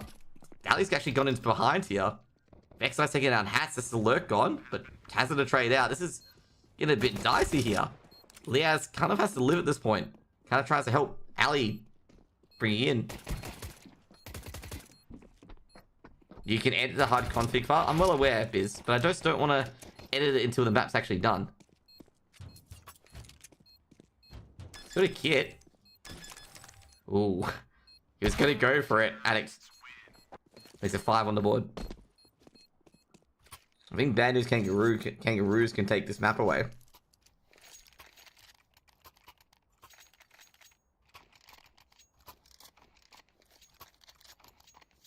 I think they can steal it.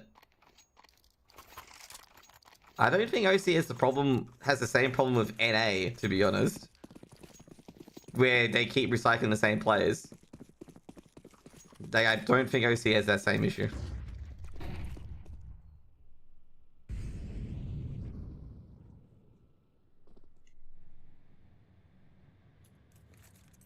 Damn. Getting Top Gun out of retirement. That'll be interesting. Greyhound. Hats. Oh, jeez. Takes down Liaz, but Hats is going to be surrounded. Unless the Mac 10 picked up. Often is so deep in playing WoW, he's not going to come back to CS.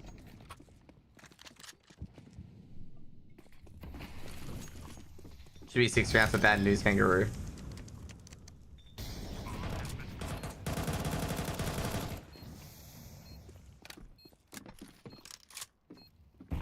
Who do you reckon is going to be the competition for the H spot in the major?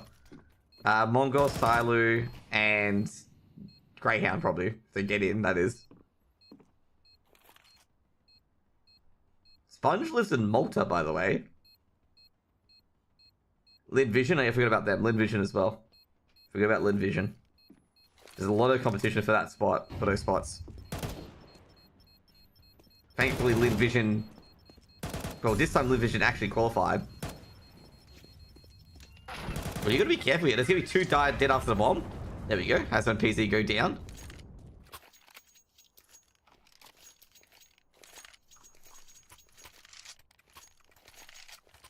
They imagine if Bad News Kangaroos make it to the major, they'll be happy. They'll be happy.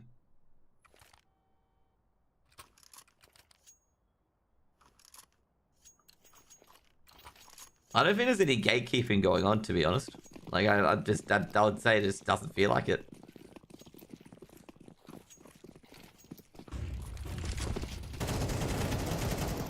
Jeez, Liaz and Vex might take a bit of damage. Addict trying to sneak in. The B players are in a bit of trouble here for Greyhound.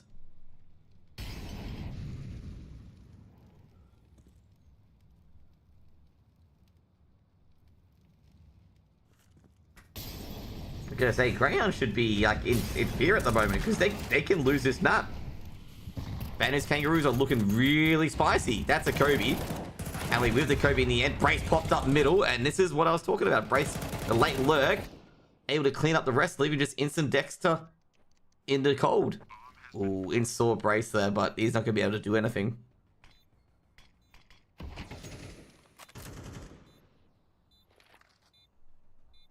You guys are fantasizing too much about EU. That's all I'm going to say. Jeez, see what happened in the Polish scene? The amount of gatekeeping they were doing there? You mentioned 9, and I'll say, mate, you realize like those players have been in the Polish system for 2 to 3 years before they got that chance.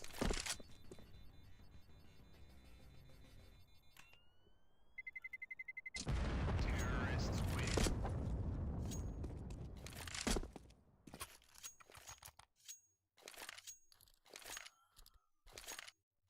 No one's won yet.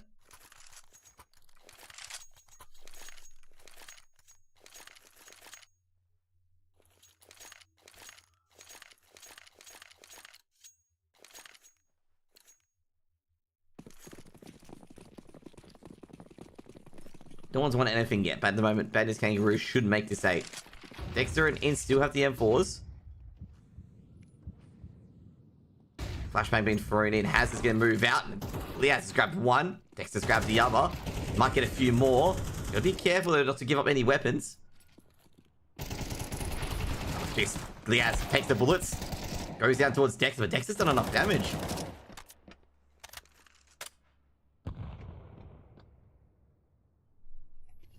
Meanwhile, Vexite. PC's taking down Dex. That's the M4 on the clock. On the ground. Flashbang being thrown in.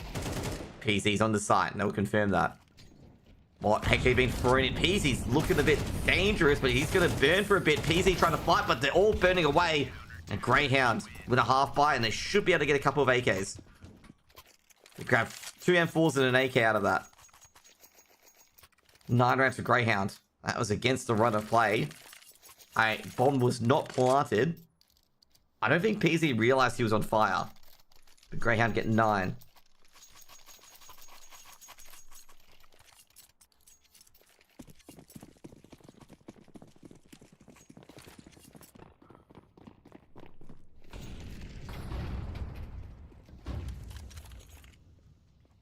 Forever AWPer life if you're on 50 ADR. That's like AWPer's life. Like you're either on 100 ADR or you're on like 20 ADR. Depending if you hit your shots or not. It's like an AWPer's life.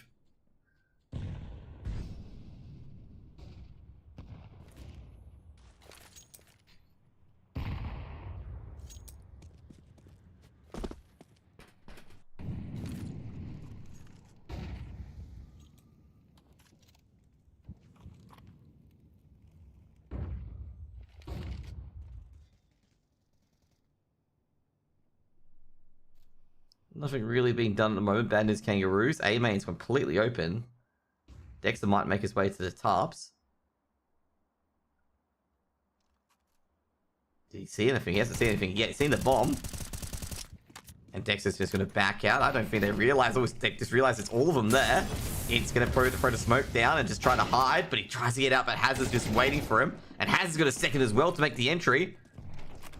Now, Alistair has traded and HE being AK will have thrown up, but Alex going to immediately floor Alistair. Vexite tried to sneak in, but another HE from Liaz will do the necessary damage, but they're just going to play for a save.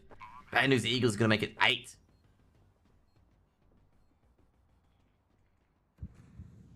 Great entries from Hazza. Bad News Eagles? That's a good question.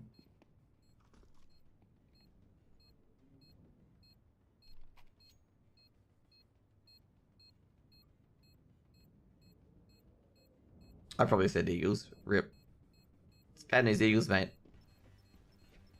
I got caught up in excitement, okay? I saw a flat rig on the server, okay? It's easier to just call him Bonk instead. Terrorists win. Liaz will keep the M4. Gotta be scared here for Bad News Kangaroos. Because, the last round Greyhound won was with 2 M4s. And the Greyhound will have 3 M4s. So it's just like, oh, Yeah. Are you sure about this one?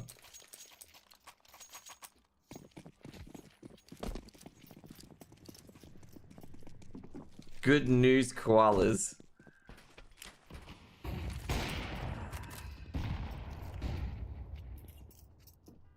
It's good to see that the bad news kangaroos came to play for Vertigo. Someone's pointing out that Greyhound were up 8-1. Yes, but the kangaroos were getting absolutely slapped around. And the kangaroos have switched up a gear.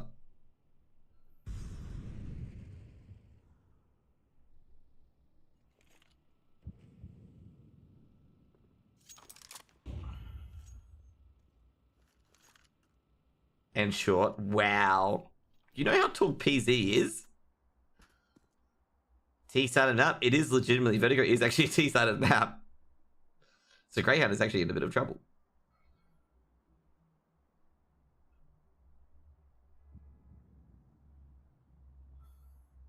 A lot of people hurt him. Ali burst his eardrums, that's why I can never forgive him.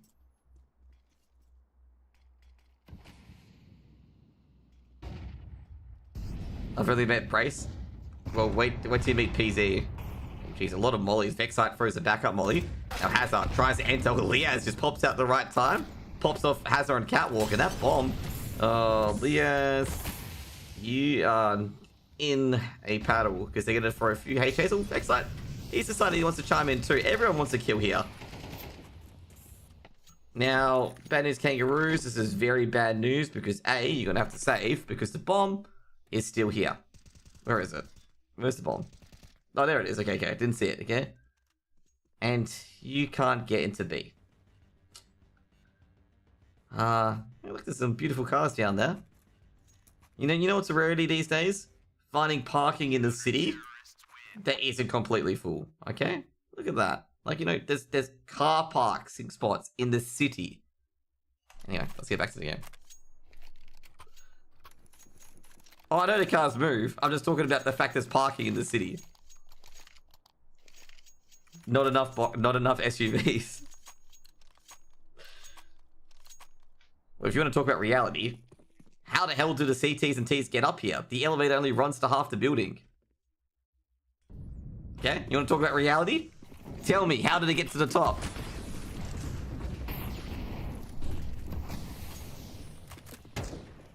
CTs come via helicopter? No, they come via elevator.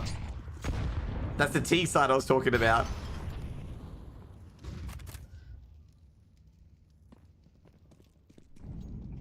Looks like on the other end, there's a few battles going everywhere. Actually, Dexter ran up middle. Helicopter drop.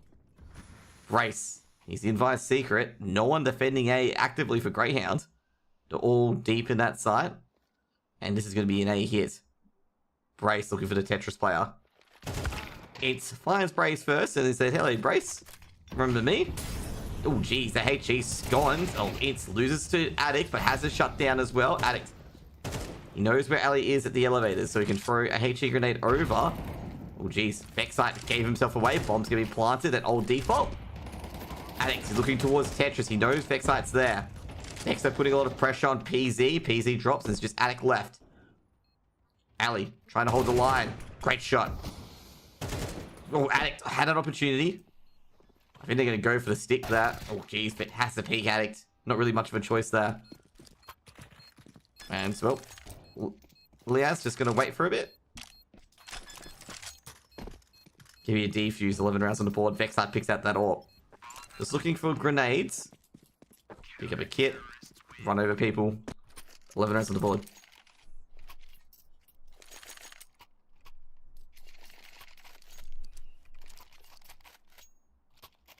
He's no Jame, that's for sure. The Jame check. Is your AWP dead? If yes, not Jame, okay? You should just do a flowchart. Has your AWP died? Yes. Not Jame. It's like, if your AWP is dead, no. Your AWP is Jame. Ali gets an opener here. Let's see, he traded out by Hazard. He's definitely not going to get out alive on that stairs position. Vexite trying to put a bit of pressure, but that spicy pressure ain't working. Hazard is there, but Hazard doesn't get the one dig. Vexite in a lot of trouble. Meanwhile, Liaz prevents a drop push coming in. Brace He tagged up a bit. A Molotov being thrown in. A lot of nades being thrown in, actually. Utility wars happening at the moment. I mean, our Dexter is moving around. If they get some distraction on the site, Dexter might be in here. Brace is dead. There we go. Addict with a Glock and a dream. The only dreams he's having is that dreams of lead, and Greyhound take 4 map points.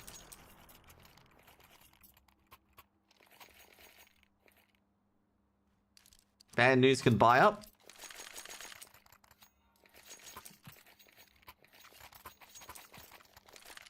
Ali getting that opening pick again.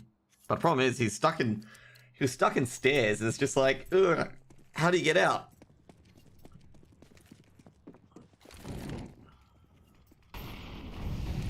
But like I say, I think Bad News Kangaroos won't be too unhappy.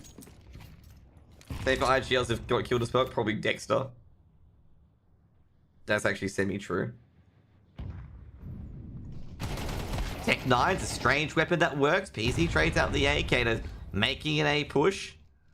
Now it's gotta grab the M4 out. Hazard, are they checking sandbags? Do they check sandbags? Sandbags checking is so overrated these days, okay? Molotov being thrown in. Hazard, surely you turn around. Yeah, I was gonna say, 1-for-1's happening all over the map, but Smoke be thrown in. Vexite trying to turn around. Ints. What's Addict? But no, doesn't get the 2-tap he needs. And they've got a potential... Wait. They have the bomb, right? Huh?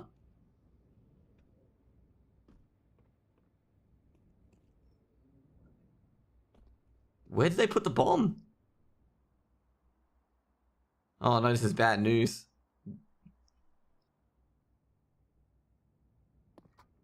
Okay, there we go. They put the bombs at A main. Yeah, I saw the bomb symbol there. But yeah. I think Vexite's going to get a bit paranoid and be like, mate, I don't think they're coming here.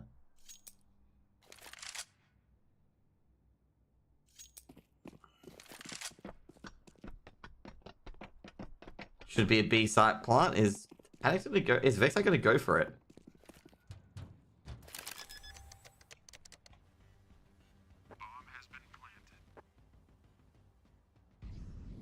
Vexite in a 1v2.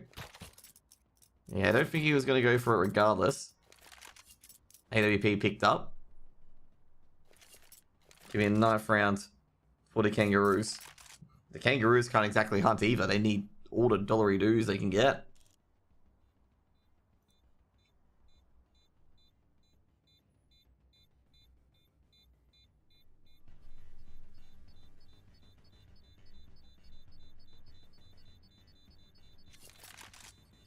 I know Greyhound don't have a lot of dodge, but they can at least buy like a rifle. Terrorists win. Something at least.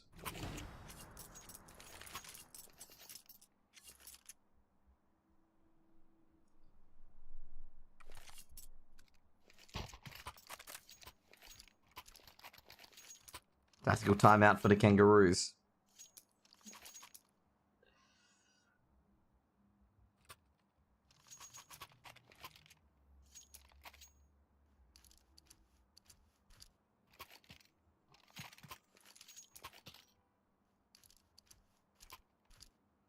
Is there anything scarier than a tradies ute in traffic? Not really. Come on, bad news wombats. Anything but the Kangaroos, they say in chat. Anything but the Kangaroos. Dexter's on a Deagle, M4's abroad, and an AWP on Alistair. That's literally Greyhound. Bad news Kangaroos, Galils and AKs. Bad news, Numbats.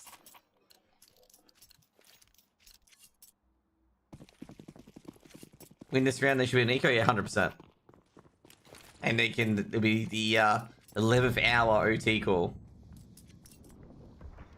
Bad news Tasmanian Tigers. Well, here comes the triple boost.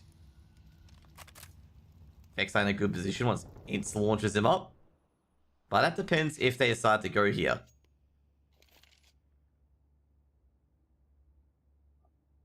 Would they decide to go here? Let's see what Vexite can see. Oh, this is a gnarly little position. I saw Fury do this to Greyhound. which is ironic that how they are using it.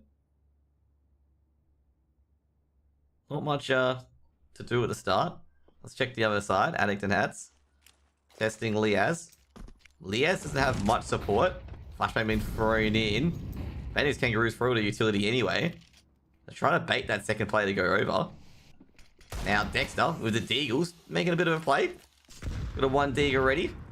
And the boost isn't doing anything at the moment. The boost is just chilling. He's just sitting there. The Kangaroo, the Kangaroo's gonna be like, oh, A is pretty clear. Don't even notice the boost. Oh, Liaz is giving away his position. He's making a lot of sound cues to make it sound like that he deliberately didn't try to do that.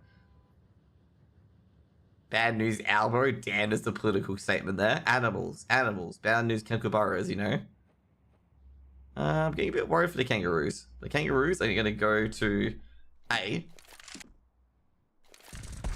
And Vexite decides to activate, and that's Hats on the ground. And they're going to find out that Vexite is... Ooh, what? That is disgusting from PC. And PC's going to have to stop the bomb from planting, but Liaz does the rest. And that is going to be 13 for Greyhound. Jeez, PC. That's what I'm going to say. PC had probably the shot of the series there. But they still lose 13-9. Like I said, the Kangaroos try a last second execute. But it goes to the Blues and it'll be a 13-9 win for Greyhound. They gave a great effort in there. Like a really, really good effort, given the fact they were 8-1 down. They come back, but not enough. Basically, you're going to go to Anubis. We're going to go down denial to Anubis. And Greyhound get that first map on the board. Now, I've got to say, looking at the stats here, the MVP players in particular, I would say, well, Dexter, 109 ADR. Hazard was very, very impactful. He only had an 87 MDR, but I felt like Hazard was a lot more impactful getting those opening frags and getting those entry frags over and over. But since you can't choose a loser, obviously as, the losing team, I think Dexter was definitely immense there. High ADR. That last round as well, getting the opening pick as well to help his team out. And also finishing off the planting PZ. And a few other bits and bobs across the map, especially in those half-buy rounds. Definitely get some full plaudits there as well. Anyways, we're going to get to the next match. It's going to be Nubis in just a few moments. Probably about 10 minutes or so. I'm going to take a quick drink. And I'll see you guys there. Be right back.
Actually, we didn't get back a lot quicker than expected.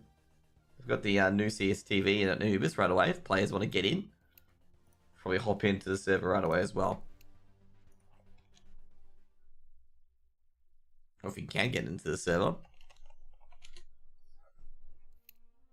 Just an FYI after this, guys, like if Greyhound win or Vertex or obviously come back and win the series, I will not likely be playing. I'm not casting. I'll not be casting any other games today. I think I'll take my name off of whatever the other game I've got on.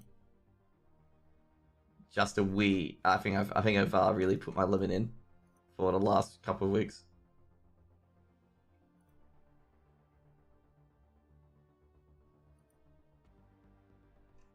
So yeah. Why don't they use VAC Valve anti-cheat? Oh, that doesn't like.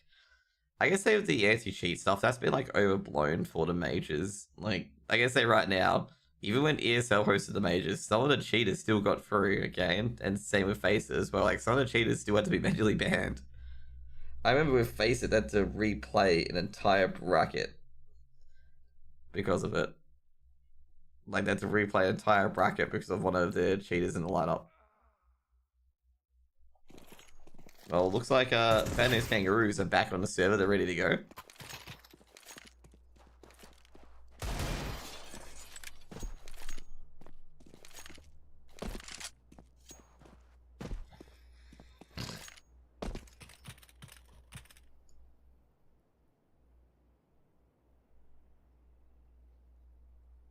Score for the first map is 13-9.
Who thinks anti-cheat's a godsend and can stop any and every cheat? Exactly, it can.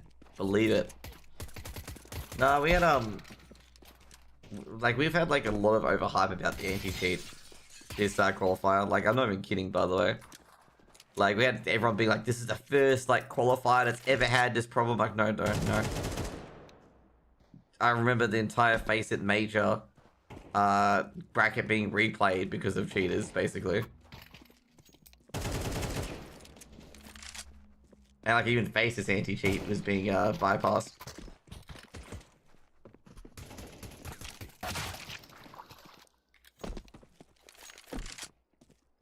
We've had a cheater on land, so you like overblow for sure. Exactly, like.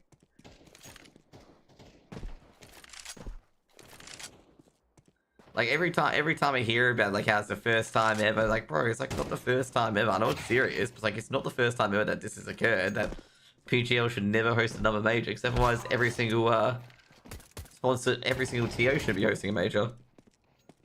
This map hasn't been out for long and I hate it already. Sheep hates it because it's like ancient Egyptian, okay? He hates hieroglyphics, okay? Like look at him, okay? Like if I look at these hieroglyphics, sheep will just get mad, okay? Look at these hieroglyphics. Look at that bird. Bird, singlet, chicken in water. He's scaring him. Look at these hieroglyphics. Let's go into here. There's even hieroglyphics on this obelisk. Someone said the Observer is like greatest of all time. You know the Observer is me, right? Look at that bird. Random double canoe. I can read hieroglyphics so well. You wouldn't believe what those hieroglyphics said about your mother. You know, they said, you know, there's a hidden boat in here. Like, you know, behind here, there's a hidden boat. I was at the Extreme site in person when he got banned. Oh, that's unfortunate. Do you see the video of that new monitor that has, like, built-in cheats? No, I have not. Look at that little boat. I remember the,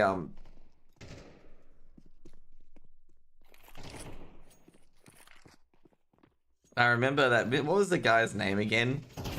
Like, was it Mr. Surgeon or something like that? Like on ESEA, where he had like his like players that were like obviously evading cheats that were like literally ESEA Premier players, and he was like, you know, this is the team. You know, we're gonna have a team and whatnot. And then like basically his players got banned mid-game, and they had to forfeit. And like one of their star players who was like a band evading was using a voice modulator. It was like incredibly obvious.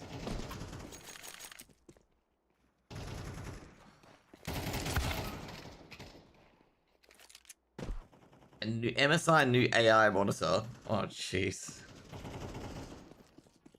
We'll clear up the smoke for you guys so you can see behind it. But that's a part of the game. No, doesn't matter.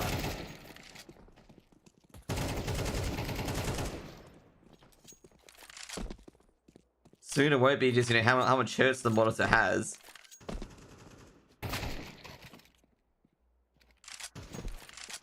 Everyone plays on CRTs.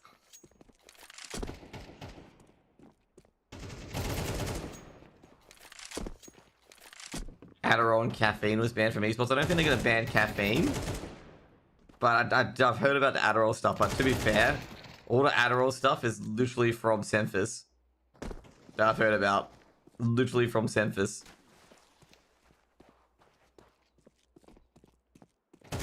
Which is like, the reason why you can't be like, yeah, they're all an Adderall is because only one person says it. Like, if you want to verify something, you got to have like 2 or more sources who are not related to each other confirm it. Otherwise, you can't put the pen to paper.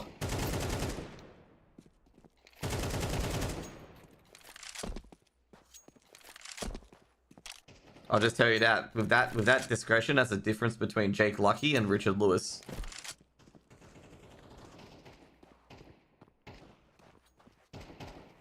Let's put it that way, okay? Because Jake Lucky would publish that, Richard would not publish that.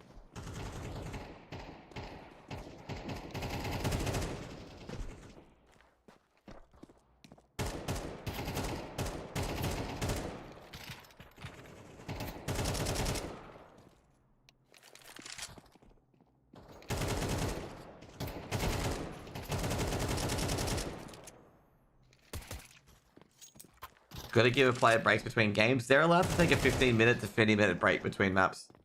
Could confirm, but won't be surprised either. Yeah, exactly. Like, you know, you can't really confirm it. Like, as I said, like, you want to get 2 different set of sources confirming it that don't know each other. Because you don't want, like, collusion and whatnot.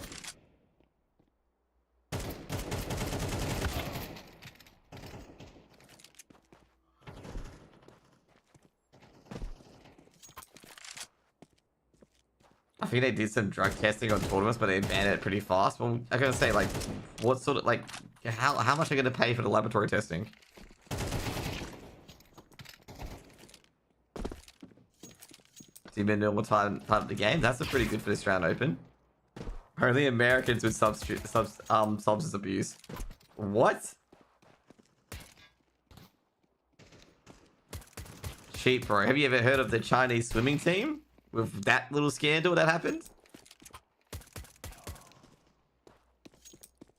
The Chinese women's swimming team, where like some of the swimmers in the Chinese women's swimming team were like literally more built than men, like with all the like broad shoulders and whatnot.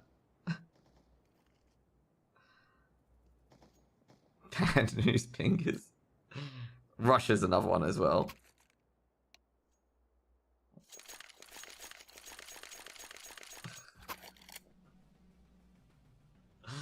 There's gonna be, since you've put that name out there, there's gonna be someone in the Australian scene that's gonna change that, make their pug team that name, okay?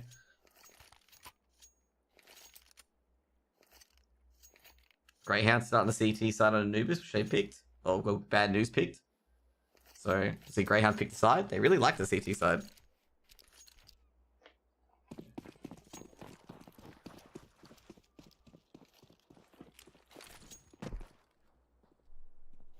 Hats.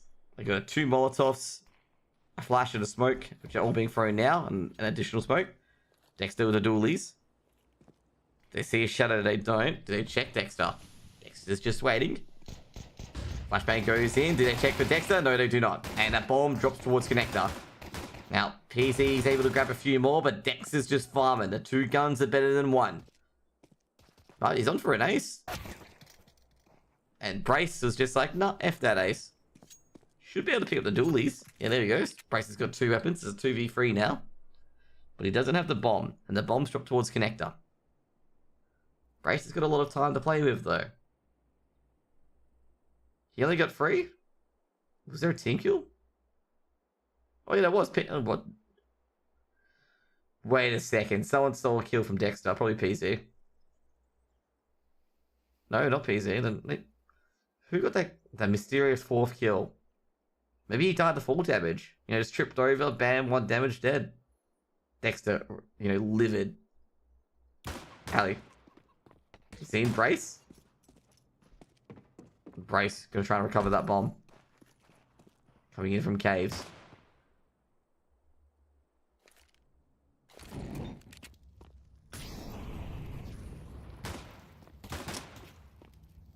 Brace with the dualies. Tags up. Being tagged up. Who killed who? Well, let me check the HLTV record of that round. I swear Dexter got a 4th kill there, but who did it? Hats killed Hazard. Okay, Hats killed Hazard.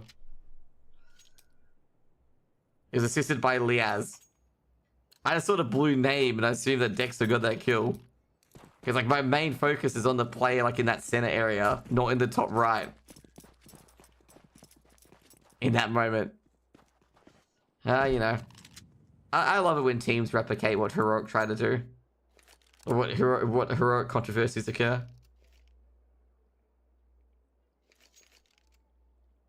Greyhound, first round on the board. Striking first blood. Bad news Kangaroos. Trying to walk down slowly. On the A bomb site is Ints. With his Molotov in his hands. Dexter and Connector. They peek out to Dexter. And Dexter is giving a bit of a taparoo to everyone. Bombs dropped and Dexter... The MP9 goes out. Leo's just like, thank you, Dexter, for softening him up for me. And Dexter's like, yeah, I'll chime in too. And Dexter's like going here. Suddenly my assists have tripled in 1 round. As you can see here, Dexter's gone from 4 kills, 1 death to 4 kills, 1 death, 3 assists.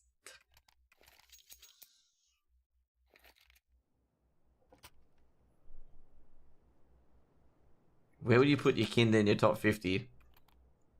Dude, like I say, I haven't even made a top 50 players yet, so I would have no idea. Probably in like at least the top 30.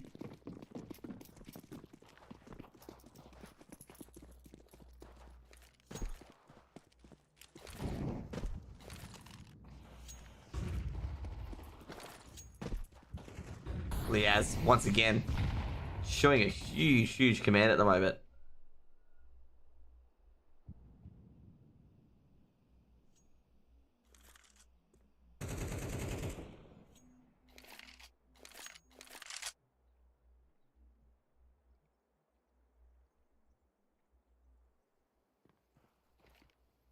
Hazard with the AK. Sees Alistair. Ali is just going to back off. Now, has to go for the pre-fire. Does take down Ali and middle's open. Gonna be a bit of a panic show here for Greyhound. They've got to put the smokes up and whatnot.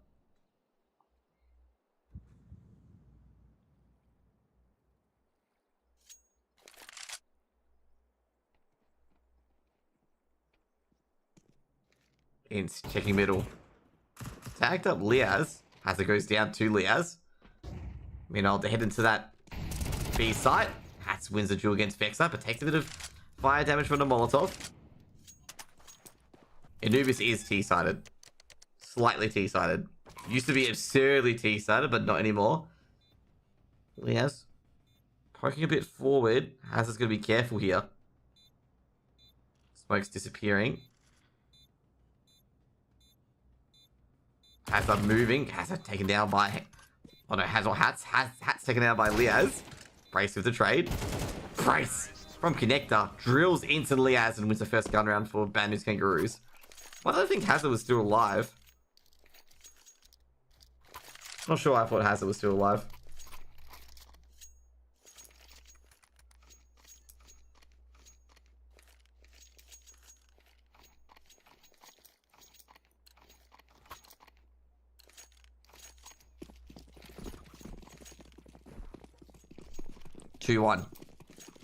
Greyhounds, even though they lost that round, they've been pretty clean, so the M4s are back.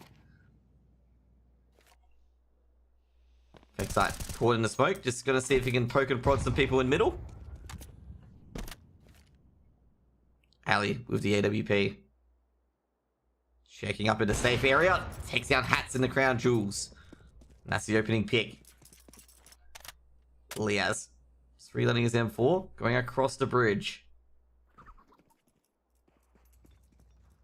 Molotov thrown towards the A connector in middle. Excite. They're going to be Molotoved out, and there goes the middle defense. And he's also smoked out too. Bad News Kangaroos trying to take control. They've got a Tech 9 on PZ. That's the weapon everyone loves. They're going to check B main, Dexter and Liaz. And they're going to find out B main's completely clear.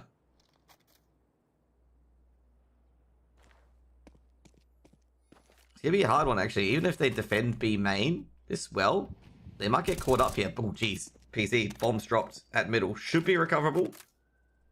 Dexter. Gotta be a bit careful. HE gonna be thrown in. They double peek, and Dexter gets a second, taking down Addict. Hazard's being tagged up too, though. Bit nerving here for Bad News Kangaroos. Have lost 3 players in recovering that bomb. Or actually 2 players in recovering it. I guess, if you count Hazard being, walking on crutches, they've lost another. But then again, any life is life. Excite at Ninja. Flashbang goes in. Flashbang popping out for Liaz. And that bomb, I don't think is going to get planted. And yep, that bomb is definitely not going to get planted. Hazard's just like, yeah, we'll try. And then I'm not doing it anymore. Counter-terrorists win. Third round for Greyhound.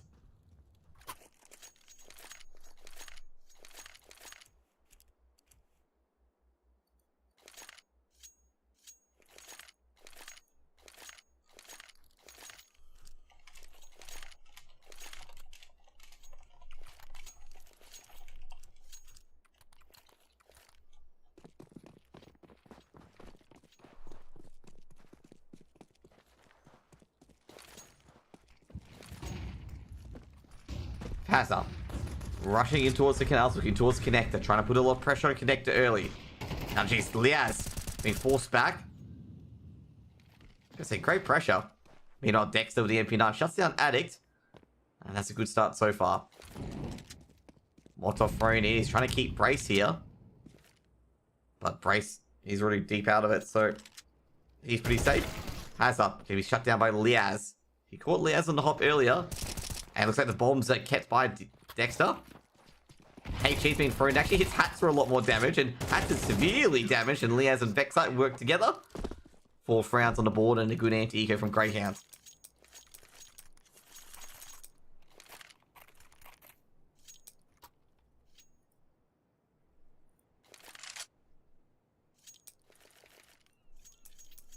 It's a good anti-eco there. They're starting to build up these anti-ecos. Like, they really are starting to build up these anti-ecos. Like, the biggest weakness of Bad News Kangaroos is that even on these half buys, they just can't get any damage on Greyhound's economy. Like, you remember the round that they won, in, obviously round 3. Greyhound had M4s the next round. Molotov goes down. Addict is going to go over it, and this is just going to be feeding Dexter's MP9. And Dexter's going to throw the smoke down and be like, yeah, come get this bomb if you want to. If I hear you in half a second, I am just going to spray you. But Brace, he doesn't care. Vexite's already rotated, but the mid player goes down. 2 for 1.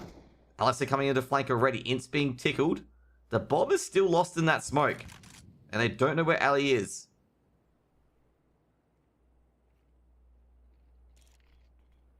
Ali's got vision on the bomb. This is the worst part. He does have vision.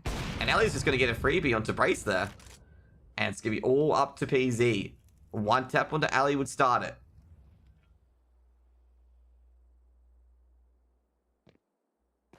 Ali steps.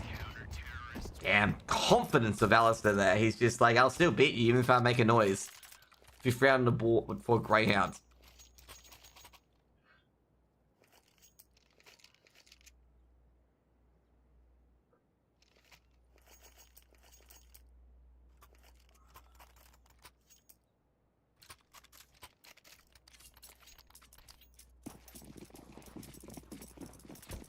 Someone's saying Anubis is CT sided. I would say it's more T sided, given you can control middle very easily. Like, flashbang goes out. Oh, Addict, they caught Addict again.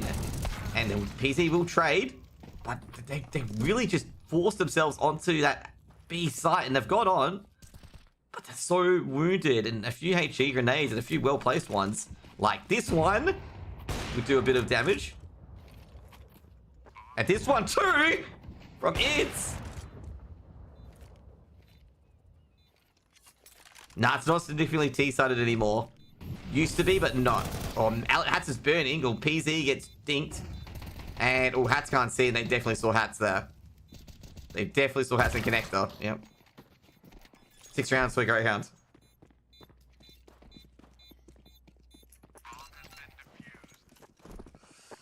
You can only imagine poor E-Rob at the moment. Every time he sees Greyhound wins a round, the anger just releases, okay?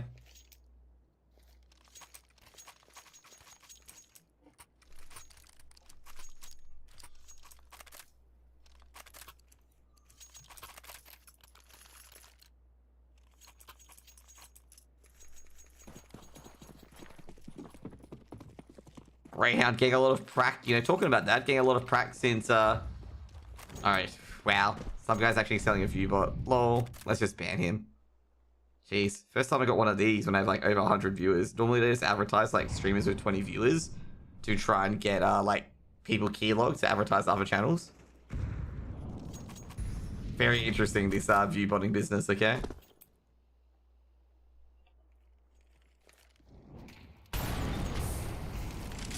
I could talk about viewbots and casting for quite a while because I know certain like casters like literally years ago were botting views and like deliberately like staying on like 30 to 40 minutes early before a game started to try and get like betting sites and gambling views on.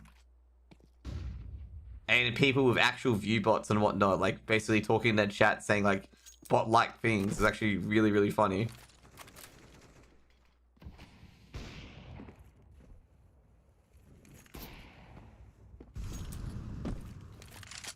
Like, they'll do, like, bots saying, oh my god, that's great, that's amazing. And the caster hadn't even said anything, like, to elicit that response. It's just like, bro, you seriously botting viewers and botting chat? Like, it was, like, really obvious. Also, throwing a connector. Ali is defending that site by himself, and that'll be an interesting defense. Jumping across. Molotov being thrown to Ali at Ninja, and Ali's gonna move. The Crunchy gonna connect. That Ali's got one. Can he get a second here? Gets the Tech 9 out. The Tech 9 can make dreams happen. And there's gonna be trades in the... trades in the favor of Bad News Kangaroos. What's up being thrown in? That's gonna be a player moving out. It's misses opportunity on Hats, but he doesn't miss the second one. And now it's all up to PZ, and it's the worst goddamn weapon unless they line up. And that's what he wants them to do, just line up.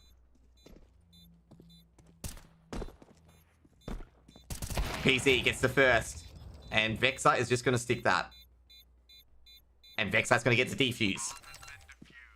Because that could have been bait. And pros never fake as Greyhound gets 7. Because, like, basically, the reason why Vexite defused here, if PZ's here, he can't check if it's fake because Vexite can hold this angle and he's a dead man. So he tried to check here, but by the time he's checked here, it's too late. Like, he has to be slow, he has to be already scoped in.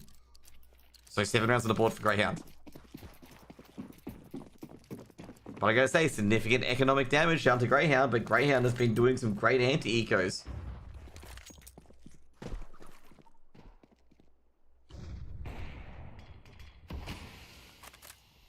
(7-1), an infamous Brazil-Germany World Cup storyline in Brazil. Brazil, the hope of the tournament. Lost 7-1 to Germany.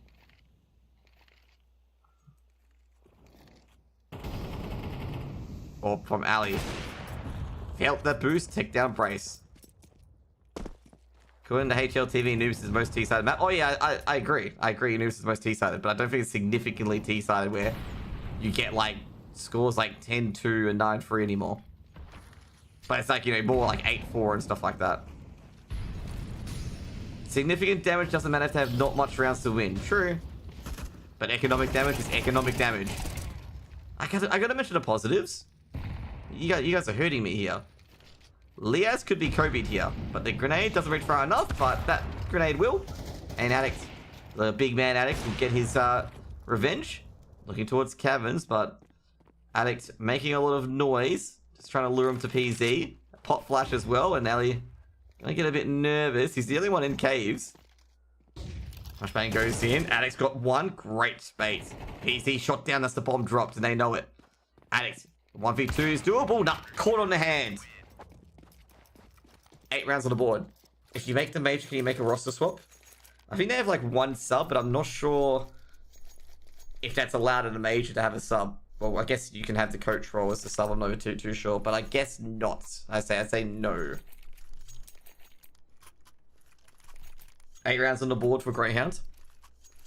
And that, like I say, at this moment, economic damage is not going to matter from this point onwards, given Greyhound's money. They can like only have one player alive for the next few rounds, and I think they'll have only one MP Knight at worst.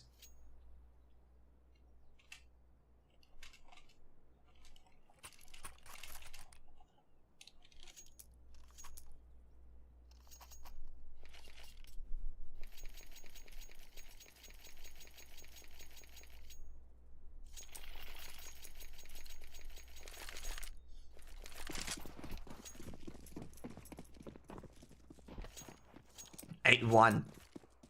Bad news, Kangaroos. They're running out of rounds on the T side. Greyhounds? Well, they're laughing to the bank.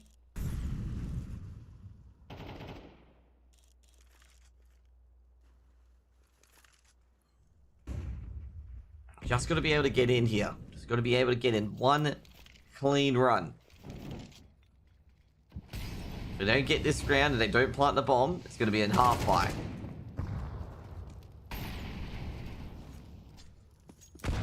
Jeez, HE grenade. That's a beautiful HE grenade from the A players. And Ali, well, he's got a man in the middle being at brace again. They can't replicate the form of Friday. Bad news, Kangaroos. Alec looking around. Gonna be an A hit. Vexite and Ints both can't see either by smoke or by flash. Ali coming around to help. But I've heard a couple of movements, a couple of nades towards the B-bomb site instead.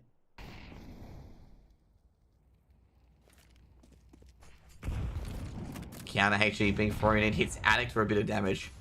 Addict swings in. Ooh, that's a nasty shot to Dexter. Liaz, the only one at site. Connector, gonna adjust the angle. And they're gonna go to A. And Ints, is he ready? Ints will grab one. Can he grab the second? No. PZ sharpens the bow. And fires the York. Bomb planted.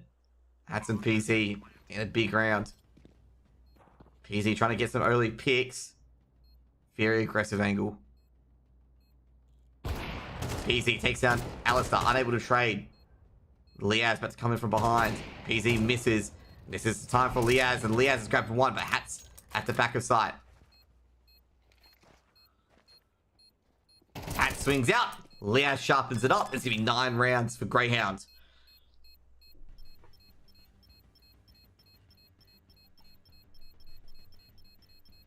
A lot of roosters on the site.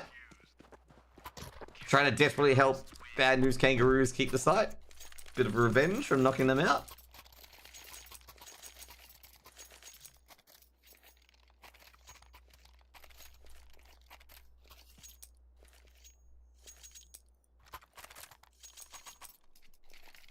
Leo's been chilling. He been chilling.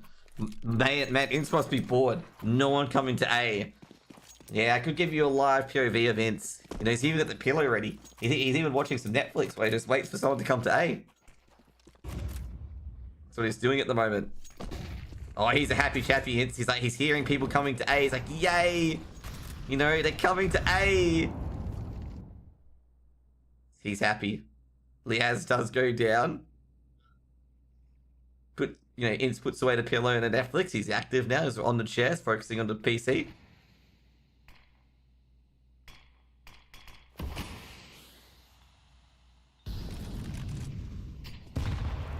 Oh, jeez, almost lined them up.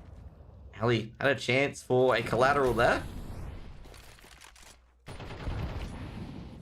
Oh, jeez, Ali's going to be forced off his angles. He's going to be forced off a lot of angles, actually.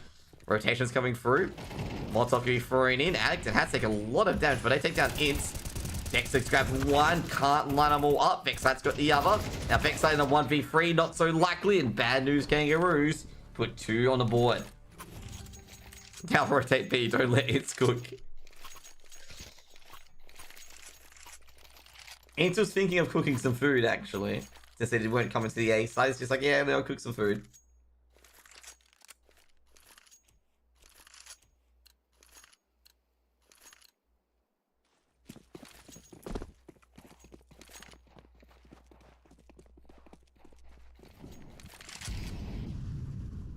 Rough double molly for Ali. Oh, dude, that was rough.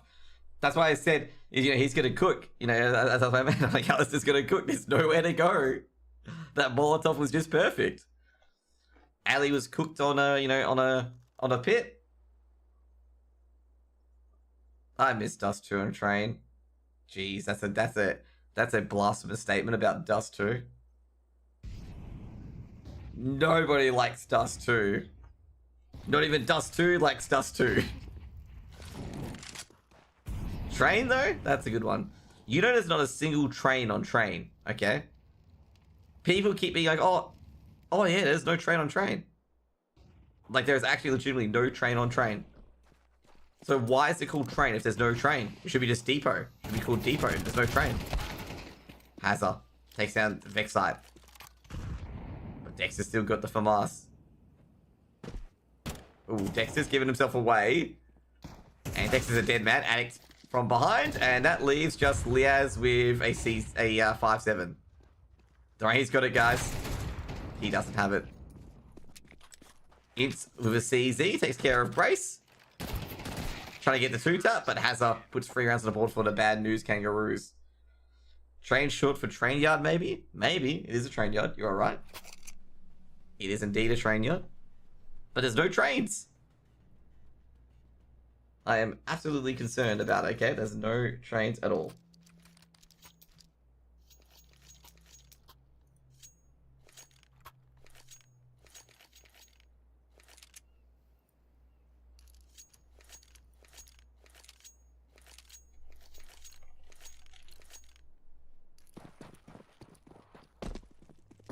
Two seconds, guys. I got something important on my emails that I need to pin and flag because it's like huge.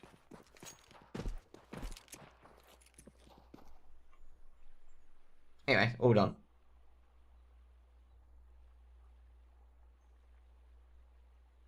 Bring back old cobble. I think you guys are being a bit audacious on the old cobble there. A lot of people forget that you can't go A in cobble. You can only go B. It's the only site you can go to. Peasy. Taken down by Vexite, and they're making their way onto this lovely B bomb site today. Lovely weather we're having, and Vexite's coming in from behind. There goes Hats. Hats gets another, the pistol master himself. And that's going to be a bomb plant for Greyhound. Rotate's coming in. Brace, the RGL, Hazard, the B anchor. Can they find anyone here? Hazard looking around. Flashbang goes out. He doesn't see anything, and he's like, oh, we're relatively safe here. And Vexite's like, you were never fucking safe. Addict shuts down Vexite. Could be doable with a retake. There's one player in cabins. Have they checked B main? Addict's like, let's check B main. He's got one, but he forgot about Dexter. That'd be a 10th round on the board for Greyhound.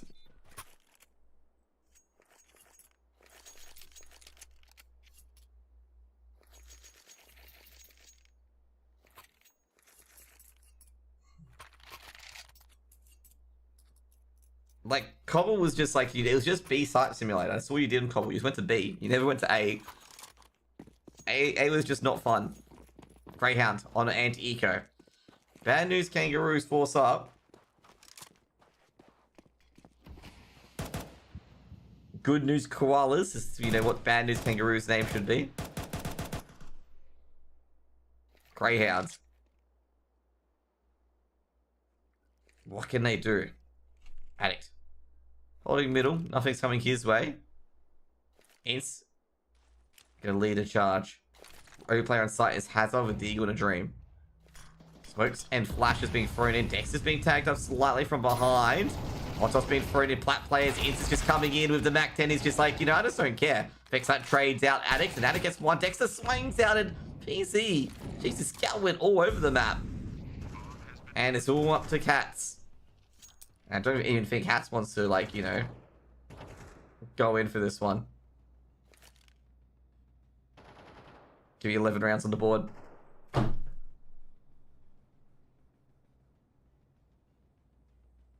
Something dropped. No idea what dropped.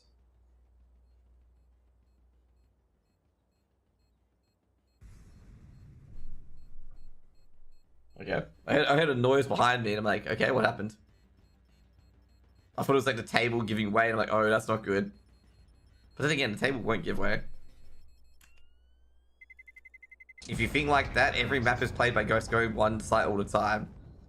No, I'm not talking about that. Like, Mirage, you can hit A or B easily, but Cobble, like, trying to hit A on Cobble is difficult. Like, really difficult compared to all the other maps.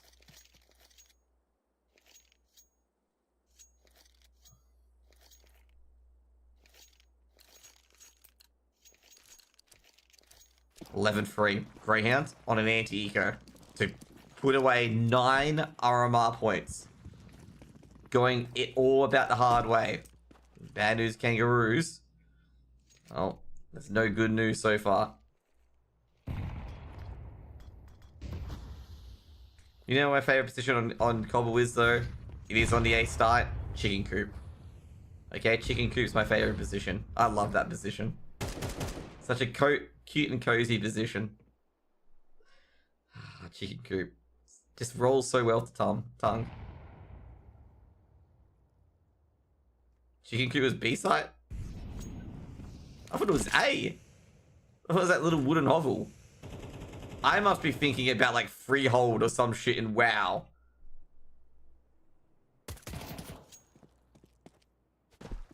Probably thinking about Freehold and WoW. And that's not even a WoW map, as I'm riffing. Well, either way, Ali's farming with the Mac 10. Needs to get a couple of kills to refund his Mac 10 purchase. Oh, jeez. Getting swiped out of the sky.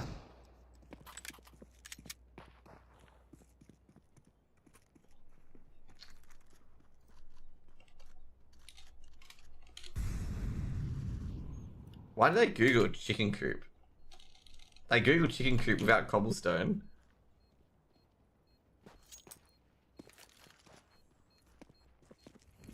Oh no, chicken coop is on B side. Maybe they should move the chickens to A. Yeah, that's what I'm thinking. Move them to A. Jeez, they're really not letting them save. Like, honestly, Alex can't even see. Dude, you had a HE grenade thrown to him. It's not a fun round.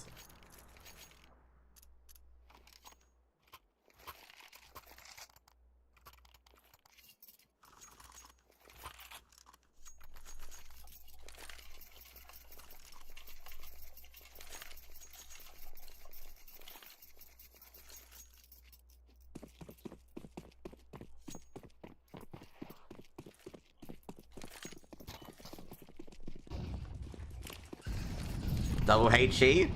Ooh, I was gonna say, I thought it was gonna hit a bit more. Cobble's fun because there's a knight of armor in there, okay? There's a armor rack and stuff like that. It's pretty awesome. Bally takes down Hazard. Oh, man, I think the bad news Kangaroos are just, you know, bad news Barrys, mate. They're feeling blue. And the bomb hasn't even hit the site yet.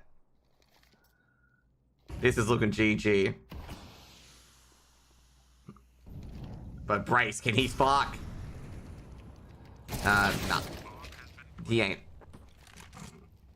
Yeah, this is over. Ince has got this.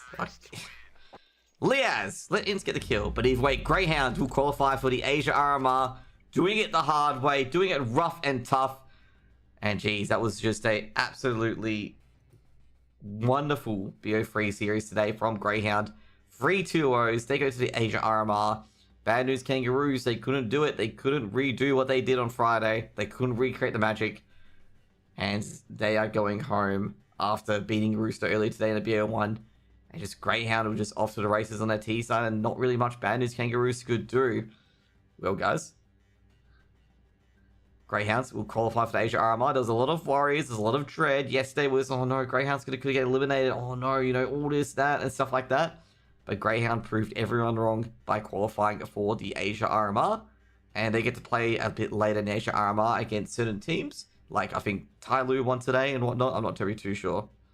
But yeah, it's going to be Lin Vision, Tyloo, most likely. Mongos, potentially. Let me just check the teams that are still in. Okay, let's just put it real. Okay, let's take teams that are in. So Lin Vision is in. Mongos is in. Greyhound is in. So we've got basically 3 of the lovely teams that are already in there already. So yeah, it's going to be some enjoyable matches. Now, guys, I'm going to have a bit of dinner. And then I'm just... Actually, no, I'm going to have dinner and do Black Fathom Depths because I need to get my raids done on my 2 of my toons that haven't had their raids done. I won't be casting any CS2 matches today. I guess say, if you guys don't know, I've casted way too much this weekend. Okay, if I've casted, I think I casted a BO1 and a BO3, I believe, on Friday. I casted 4 BO3s on Saturday. I've casted 3 BO3s today. So, I think I deserve a little bit of a break. And I've got to cast 2 BO3s tomorrow. You guys can be like, oh, what BO3s? And they'll be like, the Oceania IEM Chengdu qualies. Yes, that's what I'll be casting. But anyways, yeah, that's pretty much it. If I do feel like it, let's just say my BFDs go very quickly, I could swing on to the casting, okay? Just keep an eye out, okay? Let's keep an eye out. But anyways, guys, thanks for being here. If you guys want to see me raid Black Fathom Depths on Season Discovery, if you don't know what WoW is, you can come find out what WoW is. That's pretty much it.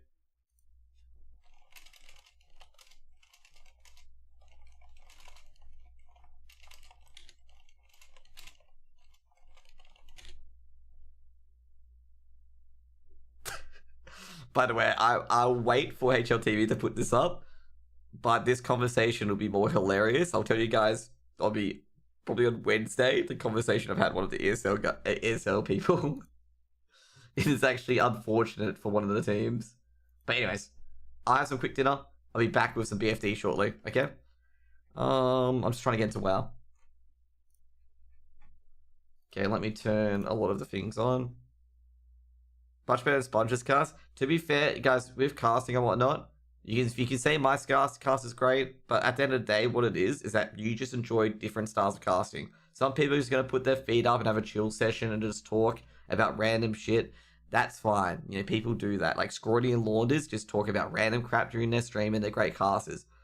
Hugo and Harry, you know, do a bit different. Sponge and Machine do a bit different. I just cast for the radio, okay? I'm like a pure radio caster. You may notice it because I am picking up every small detail that occurs to paint it for a picture for someone listening just on their headset. Okay? That's the main thing because I talked to a lot of people at DreamHack Winter about it, and a lot of them listen to it in the background. So that's what I target. There's a lot of other people who target other areas as well, and you know, this means you like my style of casting, which is great. That's okay. I'm not saying it's wrong. I'm just saying you don't put down other casters for it.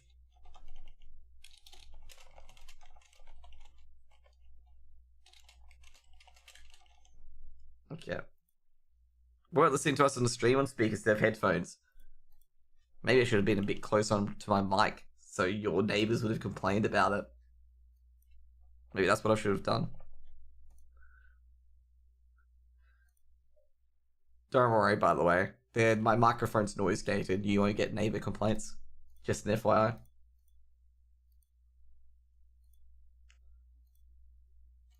Can you imagine if I did that to you guys? Just deliberately turn off my noise gate.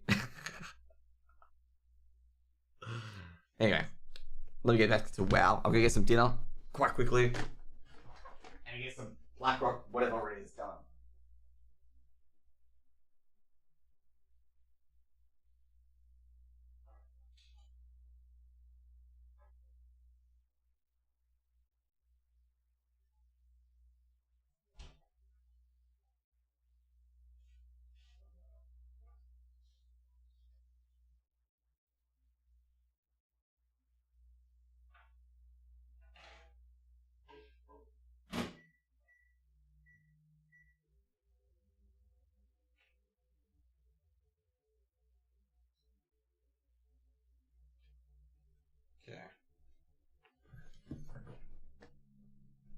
So I think I've done some of my Warlock. I'll check my Warlock. But I'm very sure I've done it on him. I'll turn the, I'll put some music on, but I'll turn my camera off because I'll be taking out some dishes. You don't want to see them. Or maybe you want to see them, but I'm not sure if any of you guys are dish phobes or anything like that. That your dishes make you cry or something like that.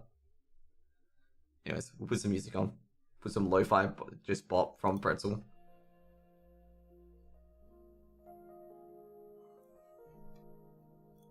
Okay, have I done my raid on this guy? Did it reset last night?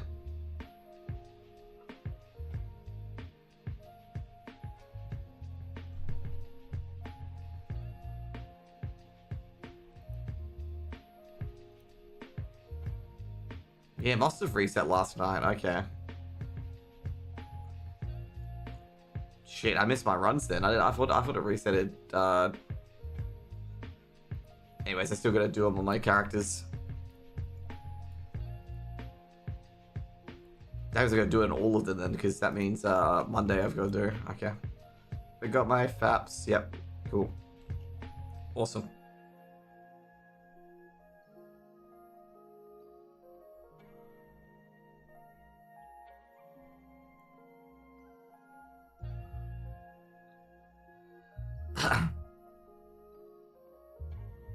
Okay, anyways, guys, be right back. Just looking at the groups at the moment, all the groups are all like, you know, need one tank. Like I could play, I could definitely play Demo tank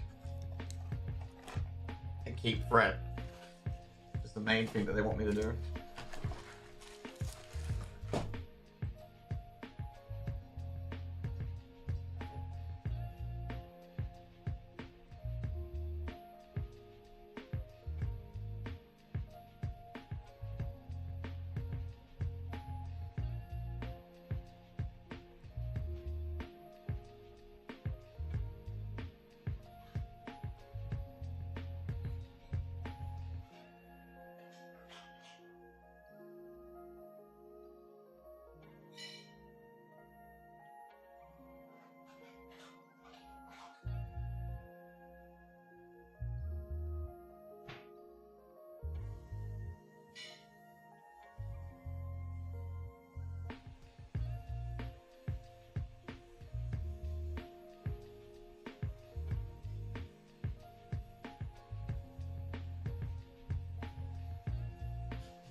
Okay, I'm back. Got some dinner. Yeah. Hope you guys have a great day if you guys are still here. Like, you guys can move on to other games now.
I'm gonna get these. I think I'm gonna eat these things off like off the mic because I can hear it.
Okay, cool. We found a group.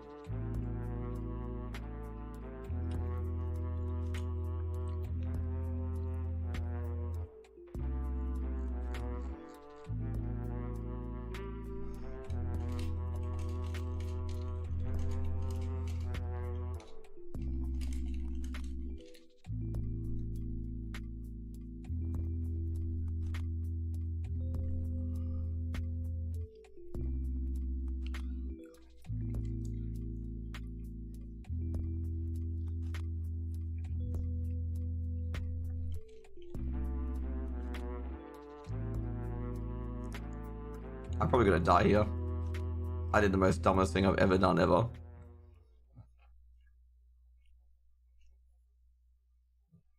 I'm just I'm deserving this run back. Okay, maybe not.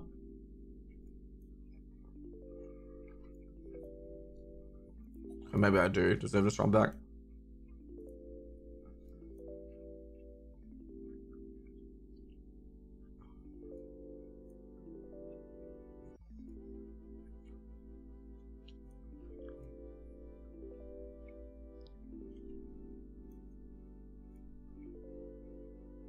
There's gonna be some heroic here, right? 100%.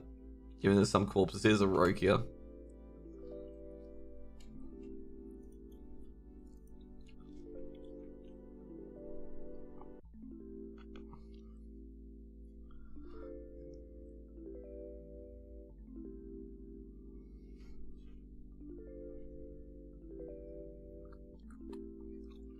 There we go. So I was like, why am I doing this? You'll see in a second.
Hey, listen, what's up?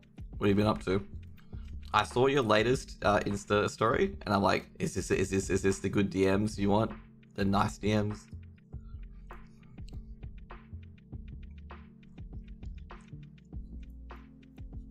I was making a comment because how you talked about it last time.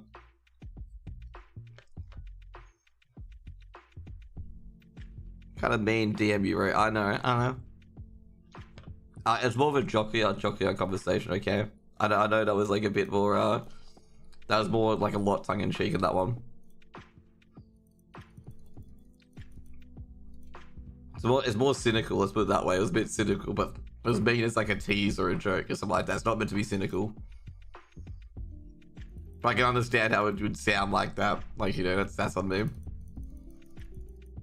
I just begin as a joke, I'm like, oh, this is how you farm the good DMs.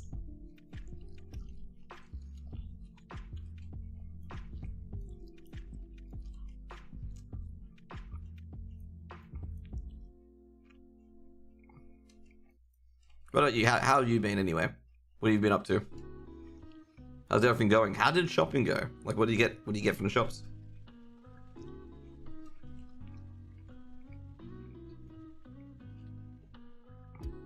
Dude, I'm boo boo. Route to apply my DM provokes mean DMs. Oh, yeah, that is true.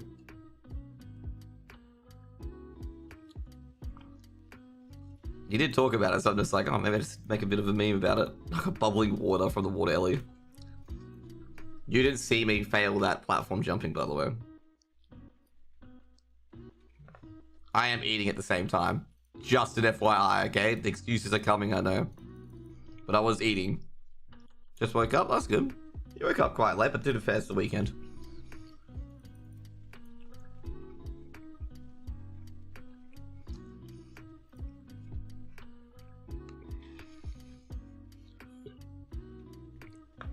Pardon? Oh no, oh that's right. It's getting all the turtles aggro.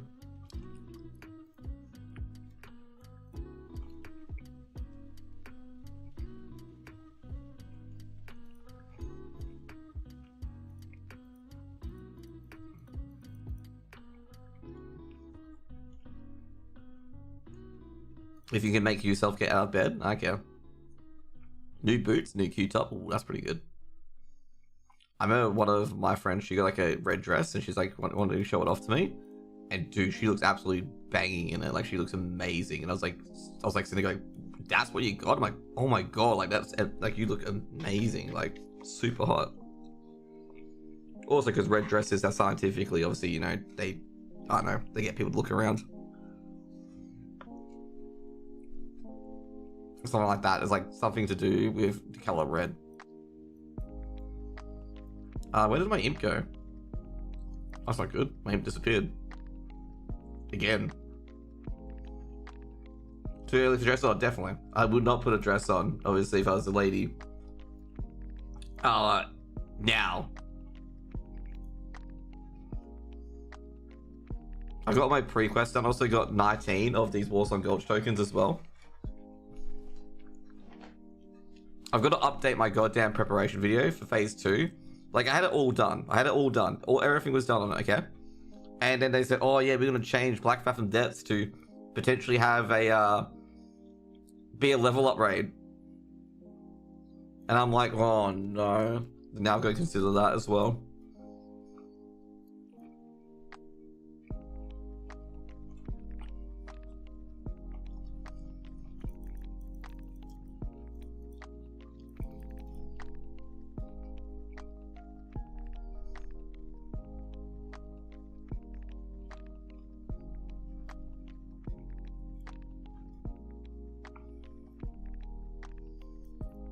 I gotta get away.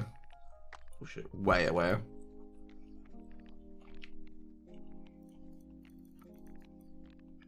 So if you get too close, you're just gonna die.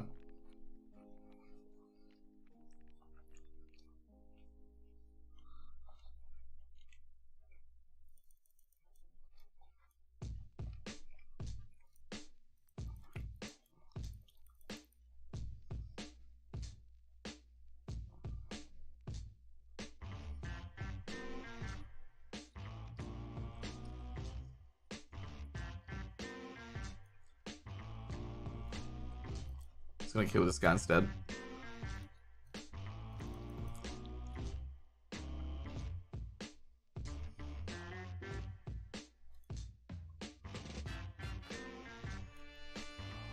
We always get this late winter month, probably late February. Okay.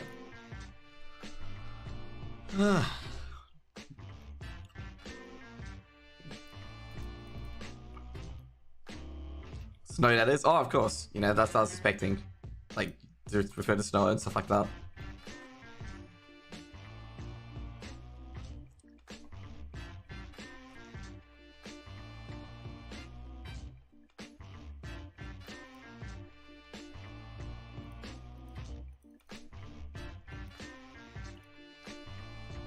Does Australia even have snow? Nope. Nope, I'll tell you that much. It doesn't. That's actually a very good question to ask. Does Australia even have snow? Definitely not.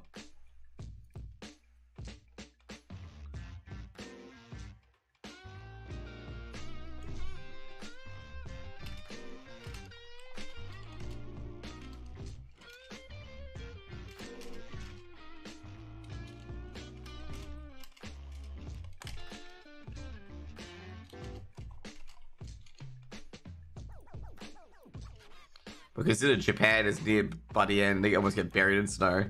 Yeah. I think they're like, it's kind of odd how Japanese get buried by snow, but Australia doesn't. Like, it's, remember the axis is tilted downwards, so Australia gets more of the sun.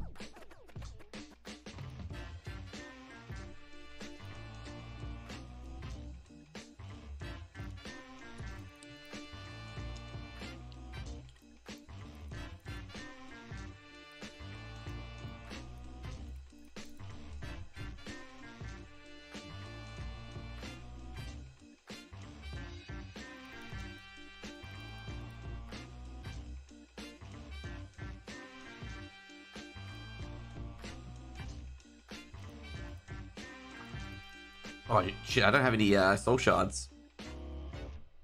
I just realized that I don't have soul shards. Oh boy, this is gonna be annoying. I was wondering why I couldn't shadow ban.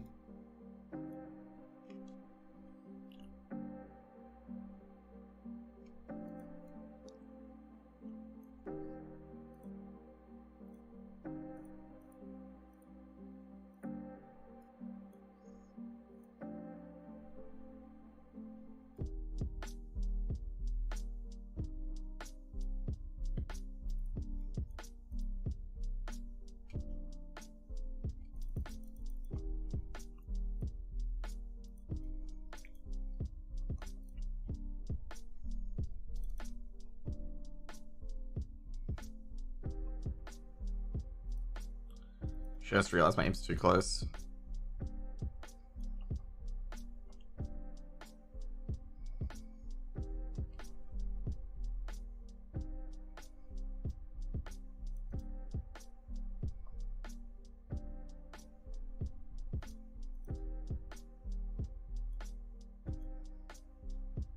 Ooh shit, it's the first time it's dropped the Animal Scale.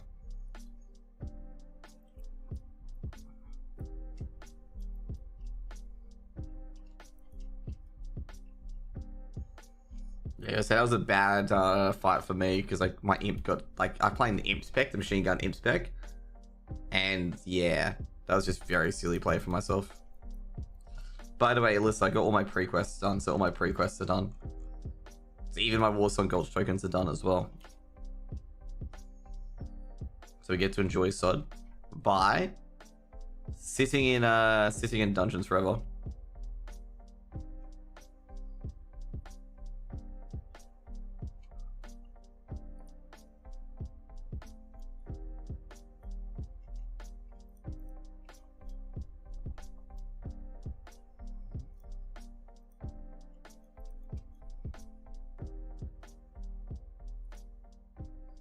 There we go.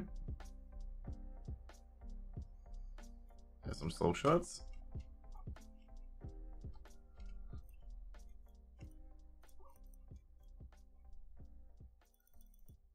There we go.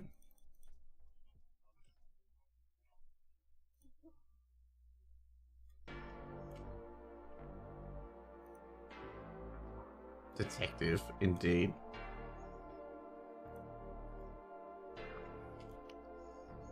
There's actually people out there. I think someone was trying to. I think it was in. I'm trying to think which living guy's comments. Someone said like, "Oh, what was it? Dungeoning will never be quicker than questing." And I'm like, did you know like all the people in Classic leveled up via SM?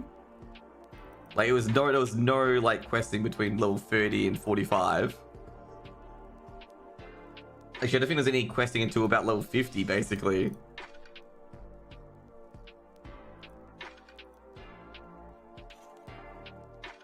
Because I only started questing in, what was it, after level 30. I only started questing when I think it was deep in Self-Rack, basically. Like when Self-Rack stopped being a thing.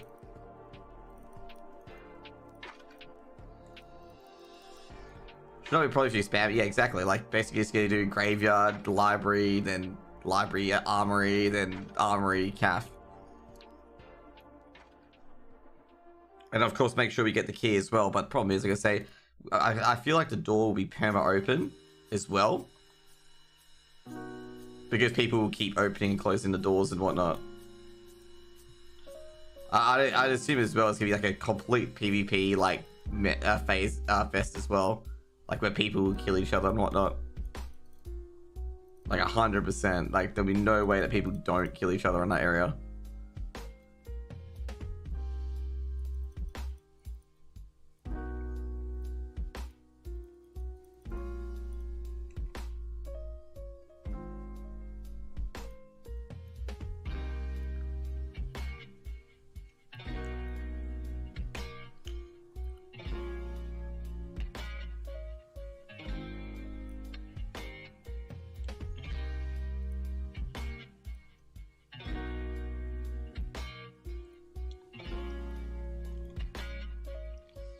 Don't think so. At least for the SM areas, all want the same thing. Do you want to done to brainless PvP? There's gonna be some. There's gonna be some Aussie. That's gonna be like just a grief. This is gonna be there to grief. Strangle will be hell though. Yeah, definitely. Like I'm trying to find like a perfect entry point to get into STV and get out right away. And like the perfect entry point for efficiency wise is 34. But the perfect point to enter to get in and get out quickly is 30. So I'm like sitting there going like, oh boy, I think you're gonna have to do it a bit earlier. But Strangle is going to be pain. Like it's going to be pain if anyone tries to level there. Especially as Alliance. Given of course Gromgol's graveyard is a lot closer than... Oh actually Alliance's graveyard is the same actually, I forgot about that.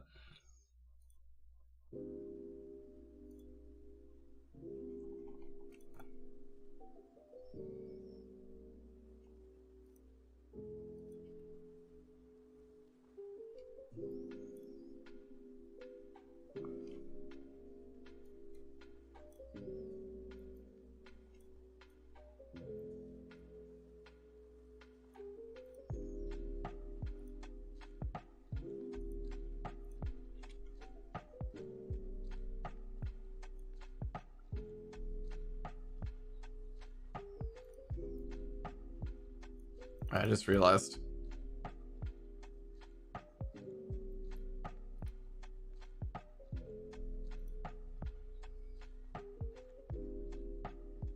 They do 5-second pull timers, so we do now.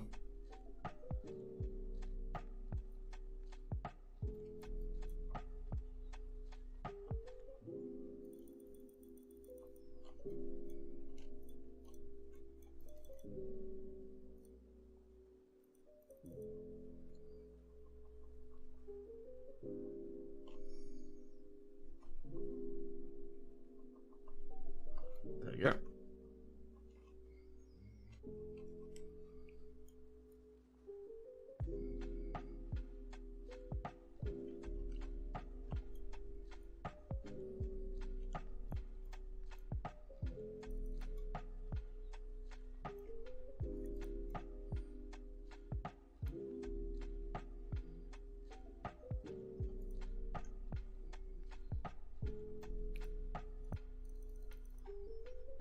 There you go.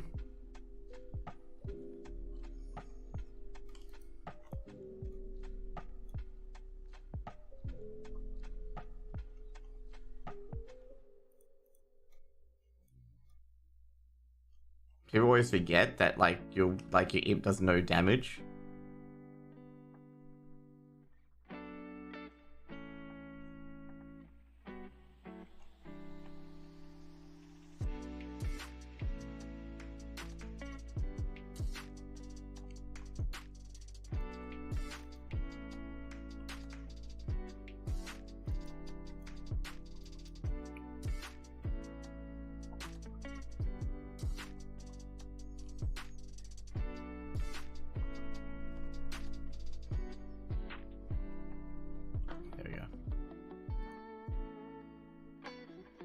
Got a Murloc skin bag.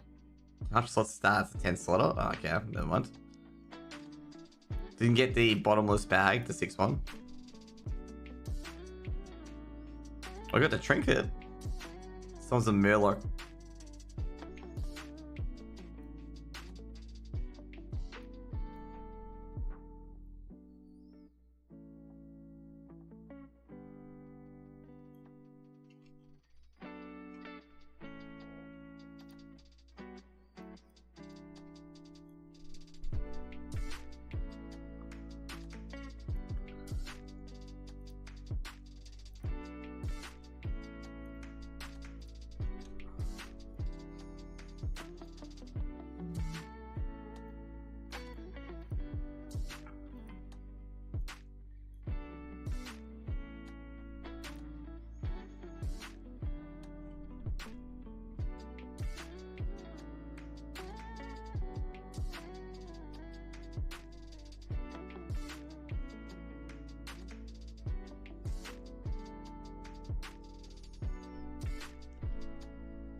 Let's go.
Ooh.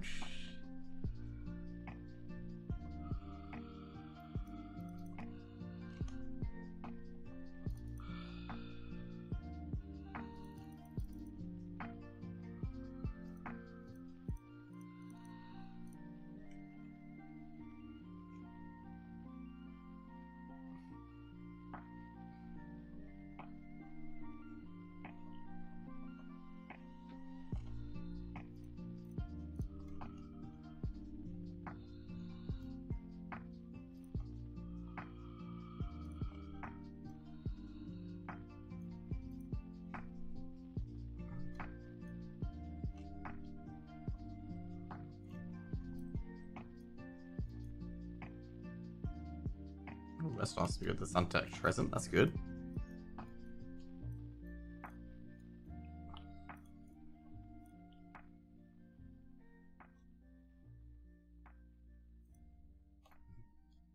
This Warrior's pumping, by the way.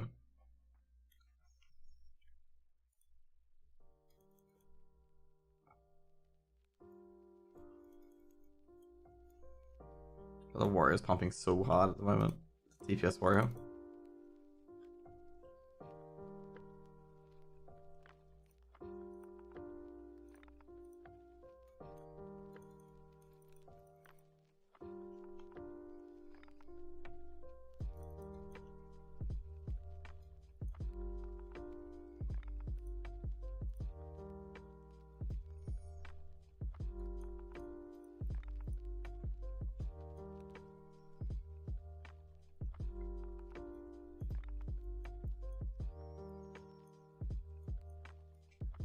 It's not my array group, by the way, which is it's going very well considering that. Like, it's going very well considering it's not with my normal guild. I can't do my normal guild's raid hours this week because I'm casting this week. So tomorrow I'm casting on an ESL channel. Like, I'm casting CS2. Someone thought I had quit it as well. And I'm like, oh, I was thinking about quitting it, but I decided not to. Oh, someone did the pull everything pull. Do they pay you? Yes, they do pay me. How much? 150 EU per BO3. So yes, they pay for my time.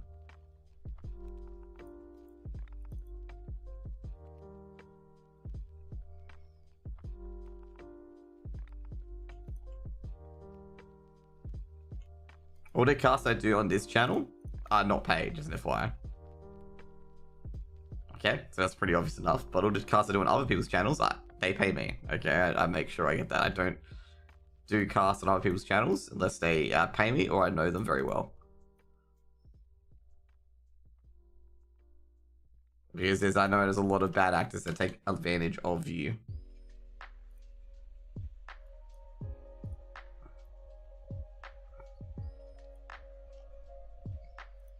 Yes, there's too many like good, like really talented people who get stuck in unpaid gigs and whatnot, not realizing that the person that they are working for should pay them a lot, like should pay them more.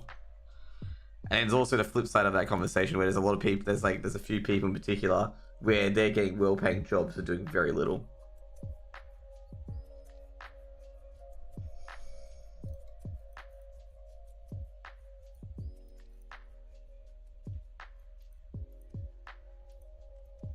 Like, I think there was a Devin Nash video about this thing happening at Twitch. You know, obviously the Twitch laying off a whole bunch of people. And basically Devin Nash basically said they got rid of a lot of people because they weren't doing anything for Twitch. Like, not as in like these guys aren't hard workers or not. It's just there was not any work for them to do. Like, they were mostly working from home and not doing very much.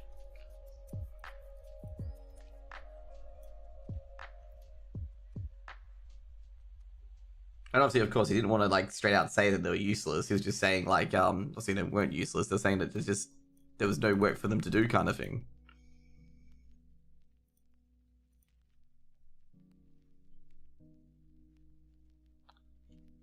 Just exposure, really? Oh, there probably would be, just like the Austin show and whatnot, when he did the dating stuff and pretended to be Indian.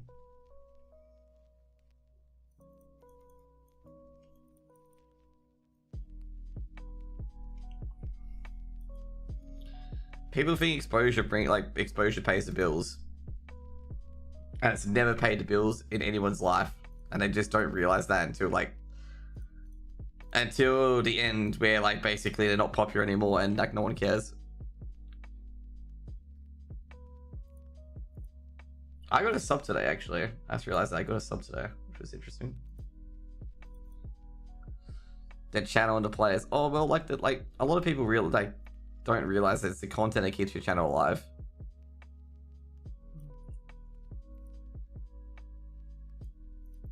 Not the like, you know. I'm actually not surprised that the date people don't get not paid, because like I don't think you should be getting paid for it.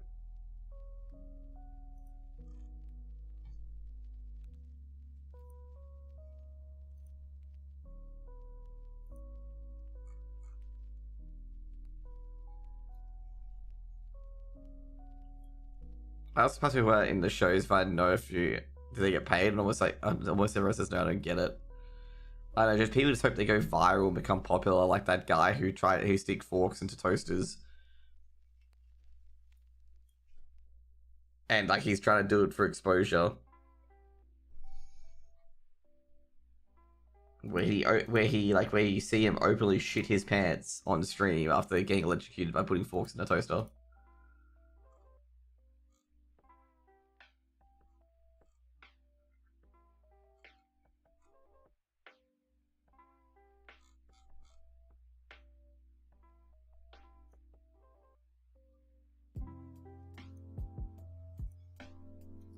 Probably hits a bit for clout, but you still cost to get there and whatnot. Yeah, exactly.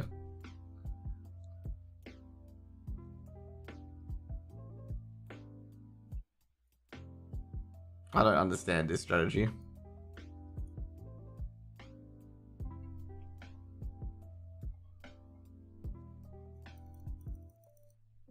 Do I want to understand this strategy? Probably not.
God damn it. Why do we all stay together? I cleaned up my own pet.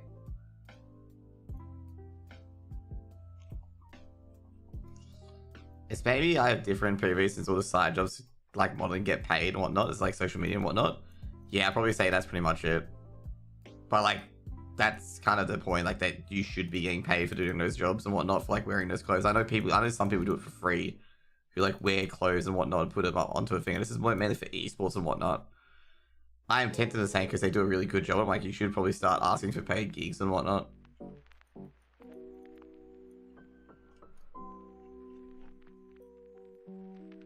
But I think you have the right POVs that you should be getting paid for your time, especially if you're providing a service and like you're very experienced or have got like qualifications in that service.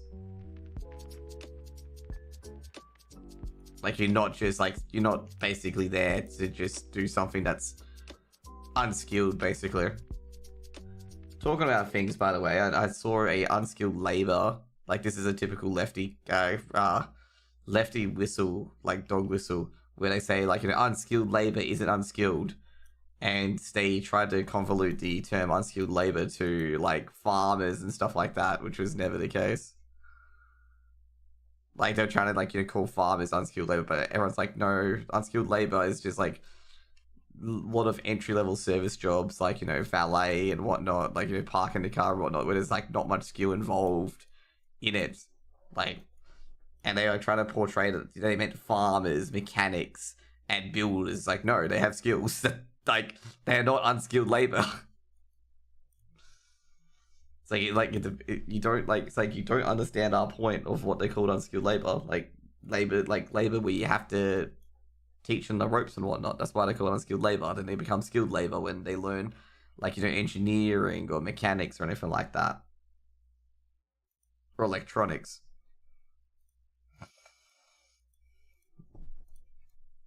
So yeah. Actually, if they find something for your body type, so they ask me if I have interest and I get paid for most of the time. I do side jobs for most of the time, a fixed price, yeah. And also, you gotta, like, you know, as you get more experience and whatnot, and like, you know, you're doing bigger shoots, you should always ask for a bit higher. Or like if there's any extra opportunities as well, because obviously it could be more. Yeah, kind of like like I say, kind of like my gigs at ESL.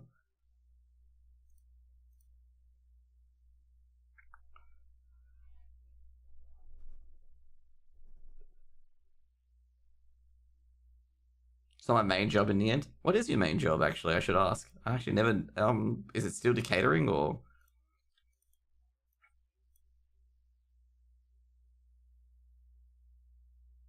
A chef? Ooh, it is catering. That's nice. Have you got your qualifications yet? Like you know, any qualifications to be a chef? I forget. Like the qualifications, I forget like what it is. Like, is there any like special courses for it? Actually, Master Chef, if you will. Yes, okay, that's good. That's good to hear. Damn. Wonder what you can. What is your favorite dish to cook? Okay, what's your favorite dish to cook?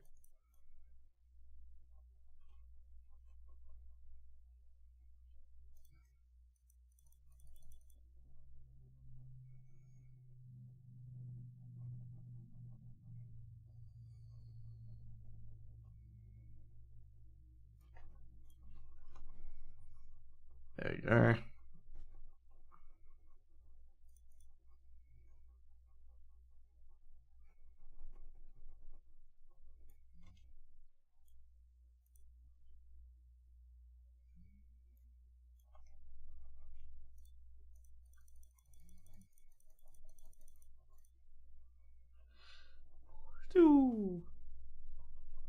Did I not have a rain of fire down? No, I didn't. But I did. Shit. I just burnt my cow spot for no reason. Don't know. Blends in. Okay. So you got a lot of favorite things. Shit, I'm getting hit by that. Didn't think I was gonna get hit by that.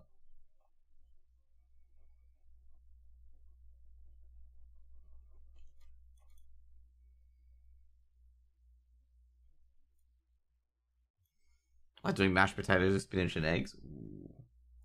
Scrambled eggs or normal eggs?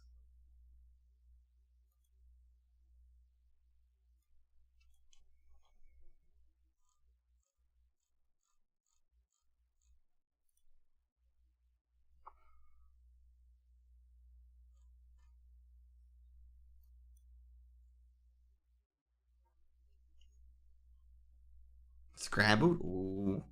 Damn. Scrambled eggs so fucking good. So good.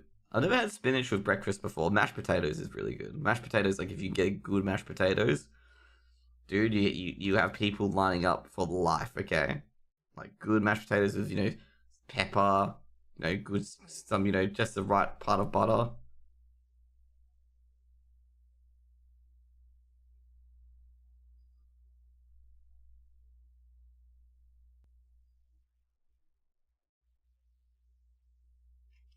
Did I miss out on all the loot? I don't think any of my loot dropped actually.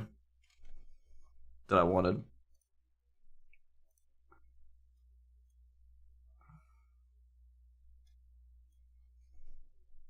For job besides that Ekate, is that cafe or restaurant or whatever? I like when the seasonal stuff is on the menu.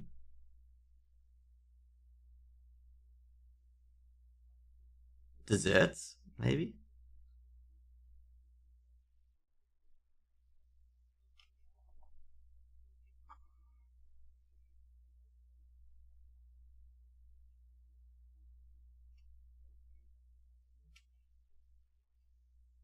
Like avocados, if you go to a restaurant and it's the stuff they always have available. Ah, okay. I did not know that was the term for it. As you may know, I'm not a restaurateur, but that's pretty awesome.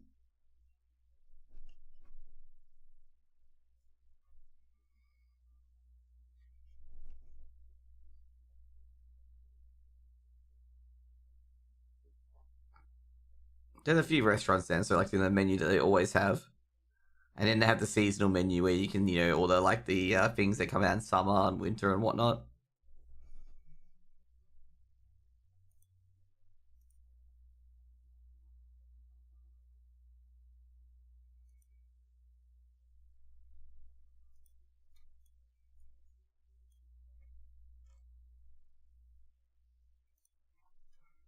Trust me, I'm more annoyed about the common French terms in professional cooking than you are. Ah, I can imagine. How good are you pronouncing of the French cooking? Okay, like how good are you? How good is your French accent? Is that "Hola, café"? Is it full French or I learned all the cutting techniques that will make you rage? Okay. I always think there's only one cutting technique.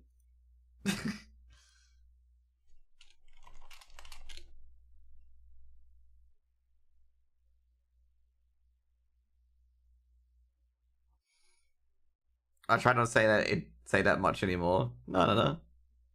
I thought it was only one cutting technique and that's it. Like you just cut with a knife and that's it. Is there like more? Am I gonna get bullied for not knowing more?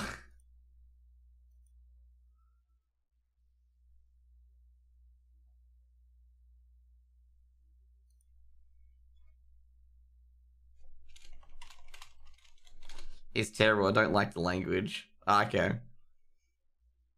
I know I know a few French people, like few younger ladies in France.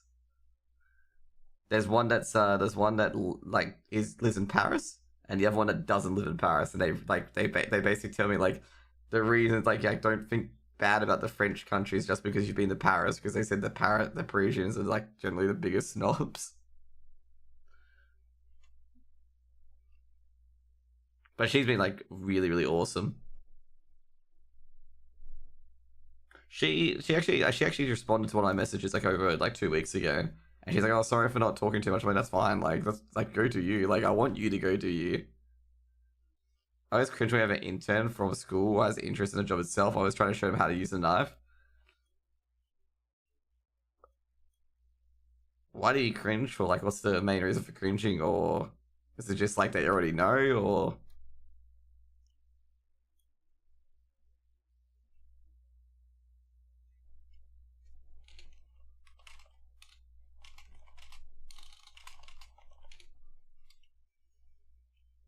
I remember trying to teach an accountant how to use computer software, and they're just like, yeah, I'm already knowing. And my boss is like, "Oh, you got to teach." I'm like, "No, she already knows."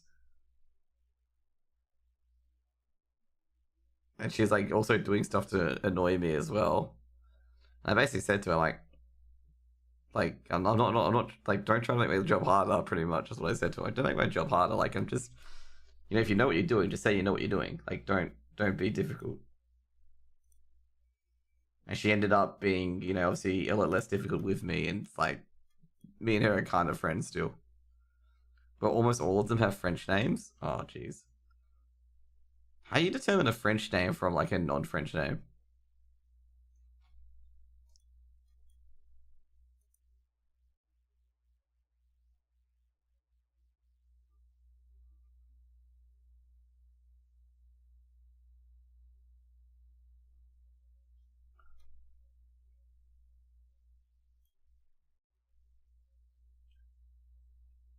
I don't know if there's any loot for me on this.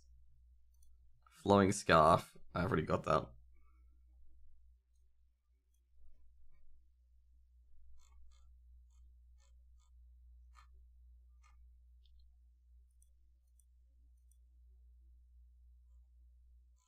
I was actually reading something today.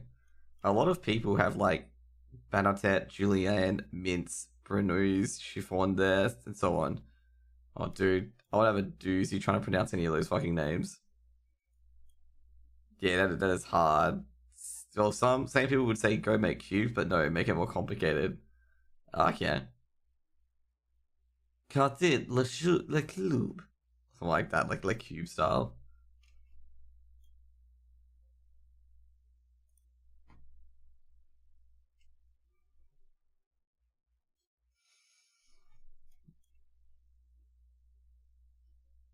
I was actually reading a lot of the Power World stuff at the moment. Turns out the people who made Power World, have like generated a lot of their art with AI and whatnot. And there's a huge furor over it. And people are like, be careful on making content on Power World because some of the designs have been plagiarized and stolen. It's just like what?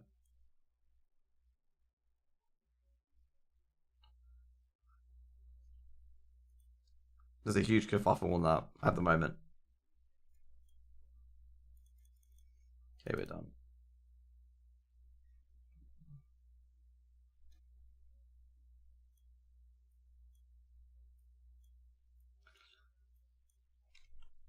The rest is fun. Be creative and make people happy with good food. Exactly. Yeah, that's my walk done. Oh crap! You know what I forgot? I forgot to get a boon.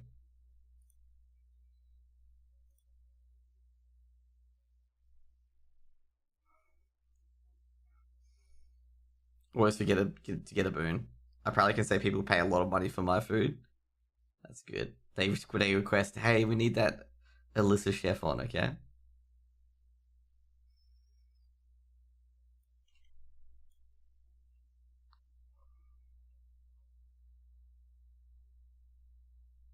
They specifically demand for you. This chick, this lady.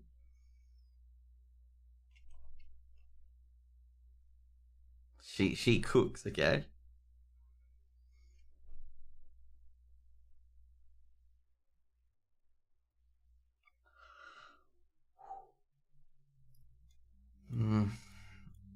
But you usually don't see the cook who does it though. True. Maybe you're gonna come out and make surprises and hello, I'm the person who cooked your food.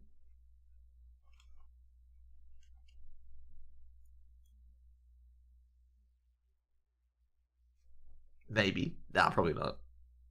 Mostly it says sometimes it's a guest made a compliment. It's good to hear. Waiting for a boon to come down so I can basically log off this account.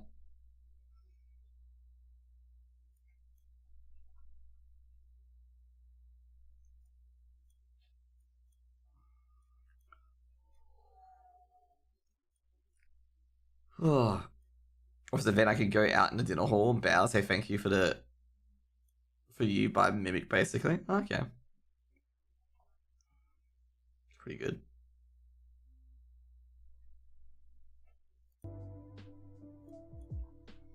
Some people clap. Damn. That must put you in a good mood. 100% put you in a good mood.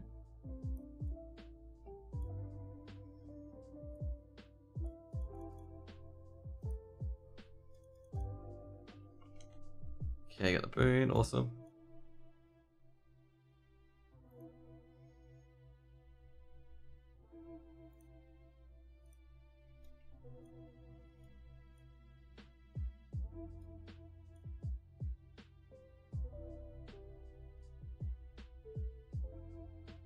Could entirely be rare Adam at the moment. Jeez, it's gonna be crazy.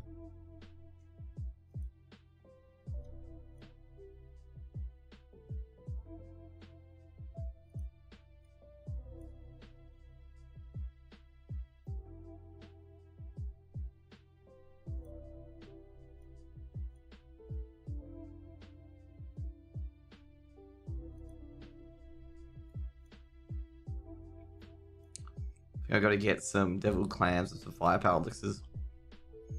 Claps for the whole event, not for the cooking only. Come on, you gotta show a bit my pride. All the clapping for the cooking. Only the cooking.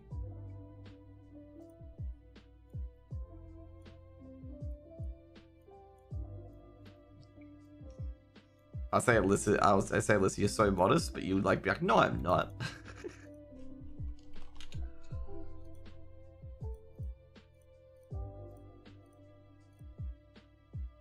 Don't have the hubris that large for it, true. Large hubris.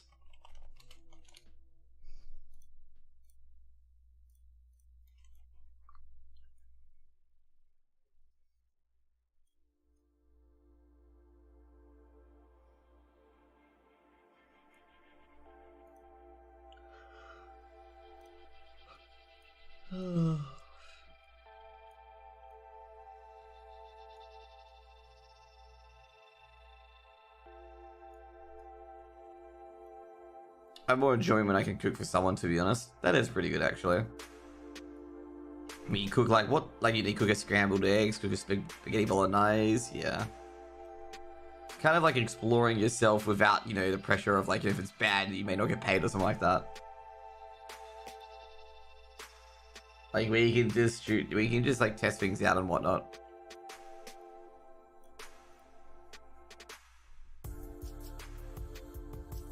Oh jeez, why is... I have no idea why Fucklex is in Decimalus. But we'll find out why very shortly.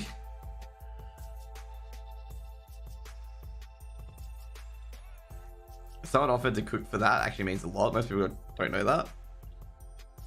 Oh, when you tell me you're a chef, yes, I gotta say right now, like, that's gonna be a lot, like, that you're wanting to cook for me. Like, I'd be like, shit, like, yeah, sure, go for it. I'd literally be like, yep, take all my kitchen, okay? Cook whatever you want, okay? I'll be getting drink.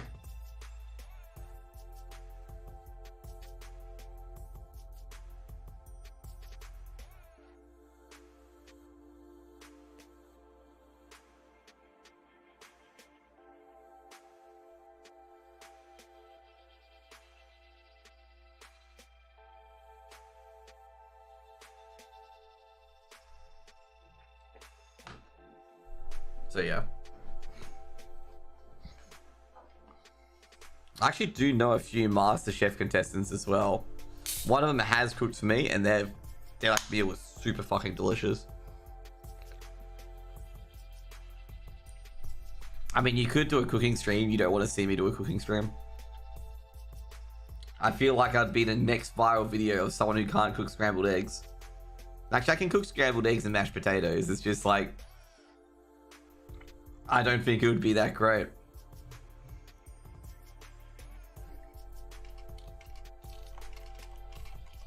Actually, I would watch it. Oh no, you would watch it just to giggle. I know you, okay? I know you so well, okay? You just watch it to giggle. So all you would do, okay? Probably send me a review of all the things that, like, I did incorrectly and hygiene and whatnot. And, like, what I should have done to fix it. And I'd be just like, damn, I have a long way to become a professional chef. You didn't put enough pepper into the scrambled eggs. You didn't put enough eggs into scrambled eggs.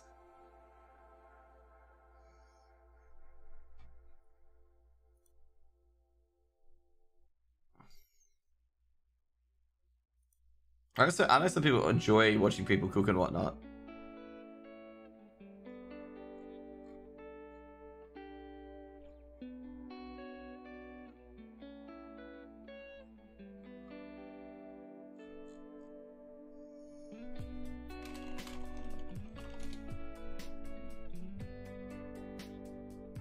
I don't make fun of people who haven't learned a profession. Quite the opposite. I would be willing to help and give advice. Oh, that's what I meant. But, oh no, that's what I meant with the giggling part. And then you'd be like, oh, here's how you do this and stuff like that. Like, you would laugh and then give me advice. I don't think you're spiteful at all.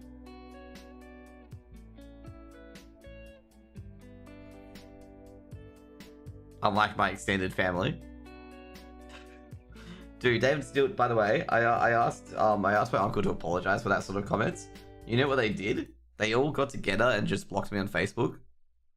Like, not even kidding, okay? They just blocked me on Facebook. Instead of addressing that actual issue, they just blocked me on Facebook. It's actually really, really sad. I have quite enjoyment when streamers do cooking streams. The one I watch. Do you watch Trisha as a birdie? Because she does cooking streams. Like, she's quite a good cook. I've actually recently, there's this one guy in particular that's got to the point of too much of an obsession over Trisha, that, like, he's literally tweeting in all her tweets that she's been groomed and mentally abused by all the guys around her. And I'm, like, sitting here going, dude, like, someone's, like, told, dude, take a Xanax. And, like, this guy's, like, trying to psychoanalyze all my behavior. And I'm like, bro, like, I don't think you understand anything. So I just nickname him Dragon Slayer because he thinks he's like slaying dragons for, you know, to save a lady or whatever it is. So that's why I just call him Dragon Slayer on Twitter. And I was like, you know, writing in like, you know, Medivalian tongue, be like, thou art Dragon Slayer, thou charges once more, and stuff like that. I'm mostly stuck on one mainstream I watch, Free Regular. Almost not going to explore anymore. Yeah, I've got to say, like, you know, pretty much that happens with me at times as well, like with streaming. To be fair, I don't watch mini streams because I stream too much. Let's just be real. Like, I stream quite a bit.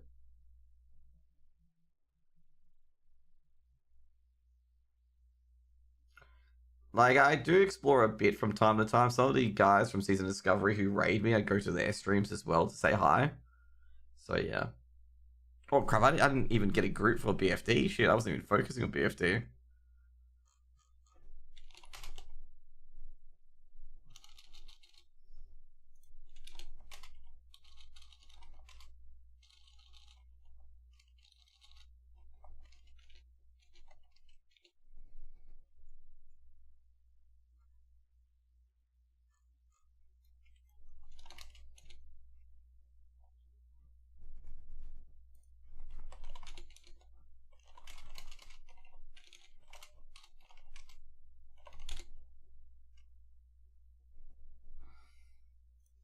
There we go, we're gonna raid. Jeez, that was like quick.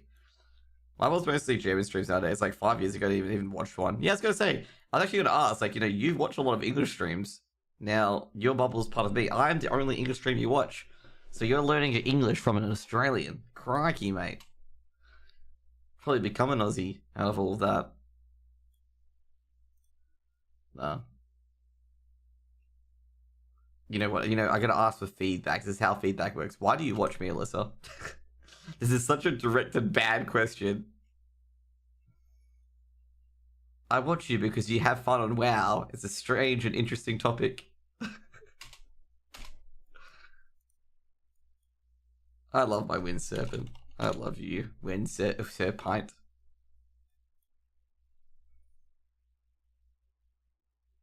Someone actually called that Wind Serpent because Wind Serpent's like super OP.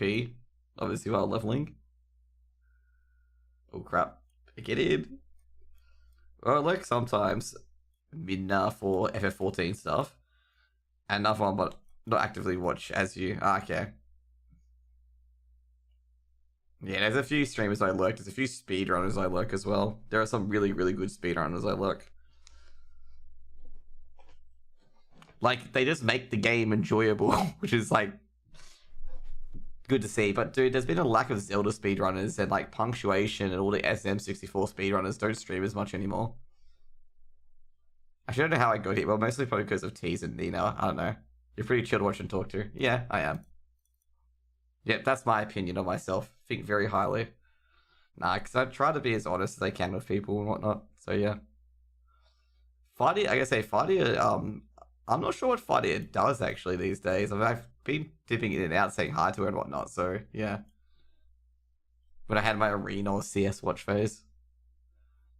CS is a pretty good game to watch. Do I have my boon? Yeah, I do. Awesome.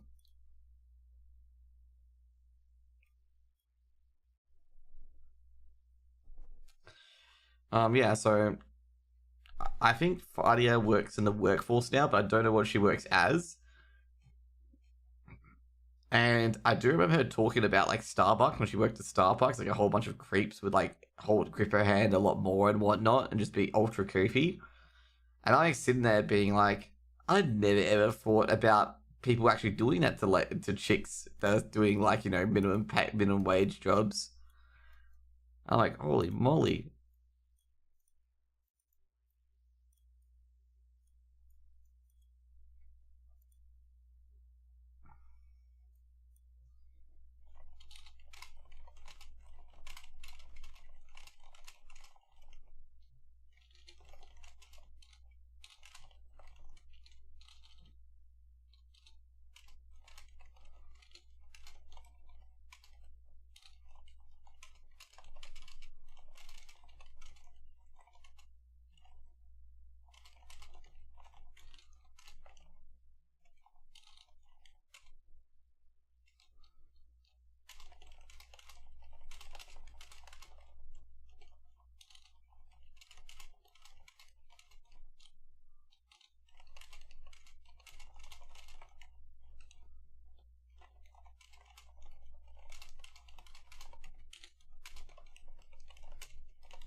Trying to do something on the esports space.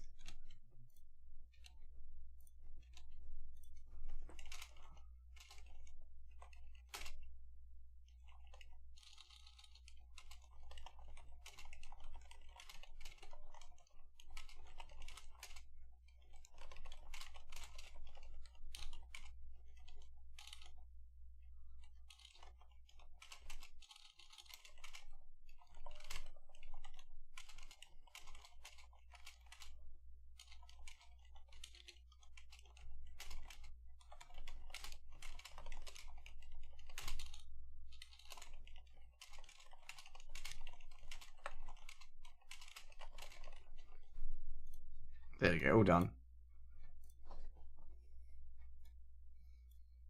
Just waiting for everyone to get here. Just tweeting out for like I see air sorts.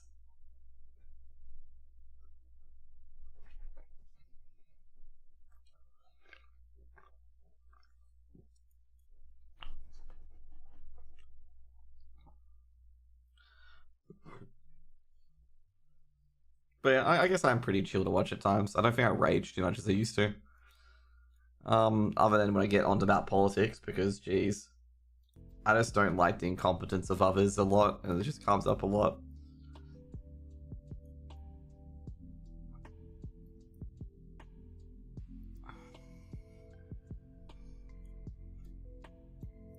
Oh, that's right. I've got to get wool cloth and silk cloth as well for leveling. To be fair, I gotta say with these two in particular, I'm not gonna be like super strict on getting all the pre-quests done. I feel like I'm gonna be done. Like I think with my second tune, I'll level to 40. It would definitely be my hunter, because my hunter has very little quests, so I need to get into those instance groups a lot sooner rather than later. I think I need to do that.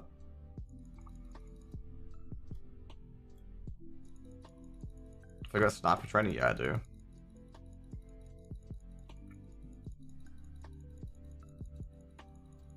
I'm not watching Twitch for religion BS.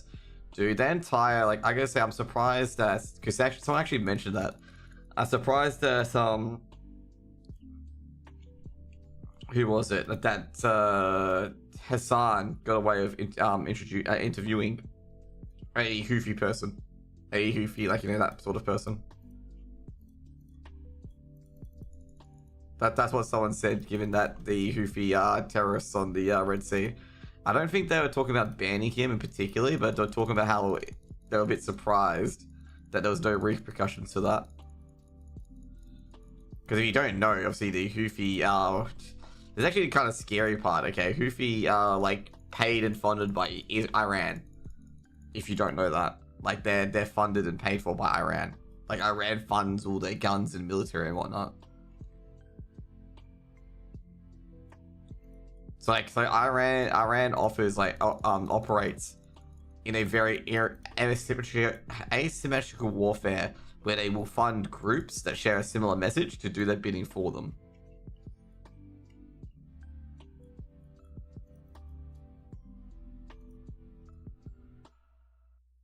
So basically, of course, with the Houthi being one of them.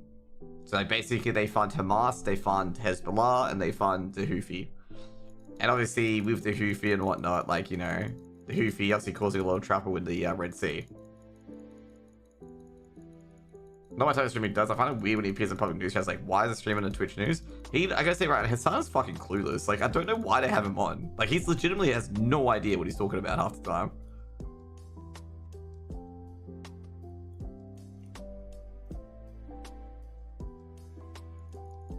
Like I think he made a video about what was it?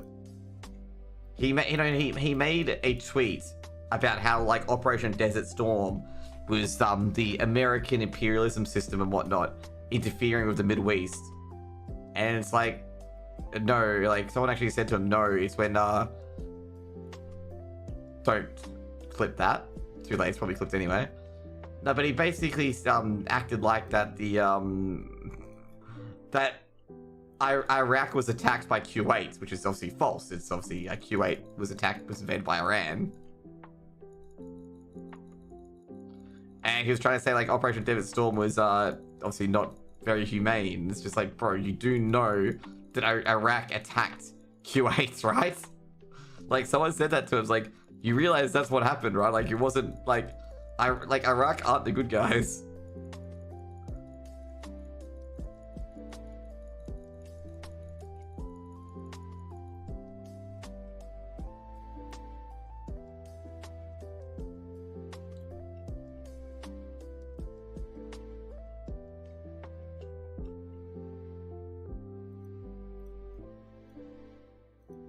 But yeah, it was just, my god.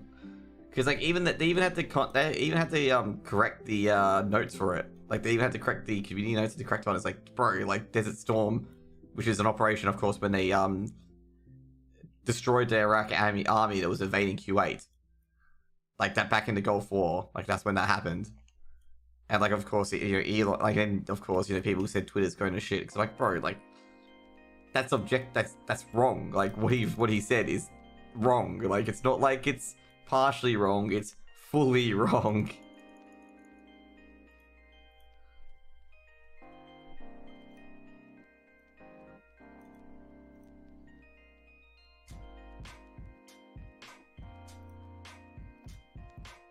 What streamer talking about? Talking about Hassan, the Hun. He's talking about Desert Storm, like, bro, like that was to stop Kuwait from being invaded by Iraq. It was acting like that was like an American imperialism thing. It's like, bro, it wasn't. Like, but anyway, I don't like political Twitch streamers too much because like some of them just like they go for the clicks.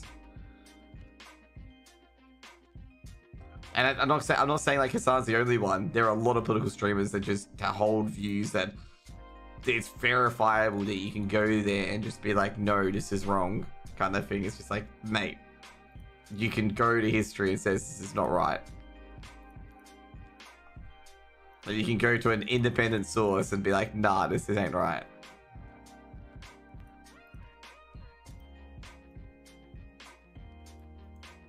You either don't know political, it's either echo chamber, you either agree or you ban all the people that don't. Oh yeah, 100%. Me watching Destiny, like Destiny become that person, like he wants to debate everyone, but if you don't agree with him, he just bans you and stuff like that.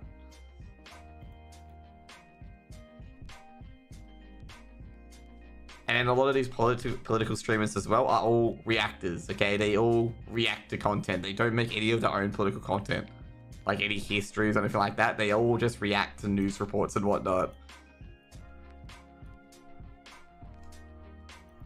Like, they don't make any original content.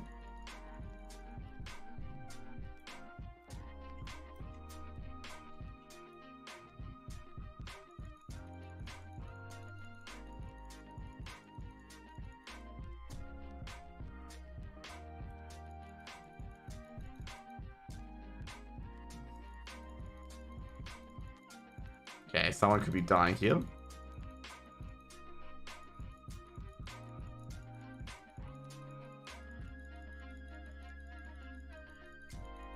Do we have any casters? Okay, we do.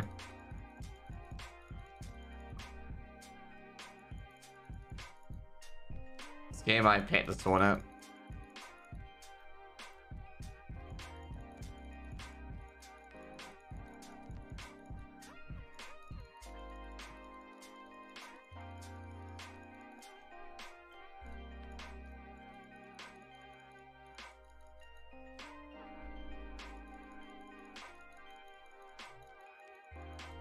And I'd also gotta say that sort of the echo chamber like goes onto Twitter as well, where like people dogpile on you on Twitter. Like Twitter's like the perfect app for dogpiling people. So if you got like someone you don't like and you want like everyone to dogpile them, you just basically put up an accusation on Twitter. Doesn't matter if it's actually real or not. Are they immune to lightning damage? Oh no, he just doesn't have enough focus.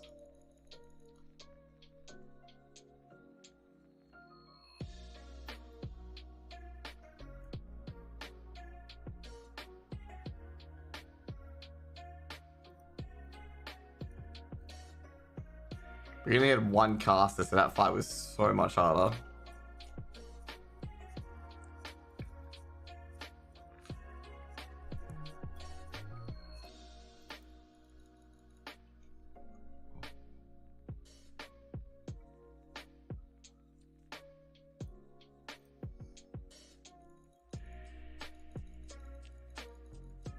Oh yeah, I won the mantle of the Fresher Slayer. Cool.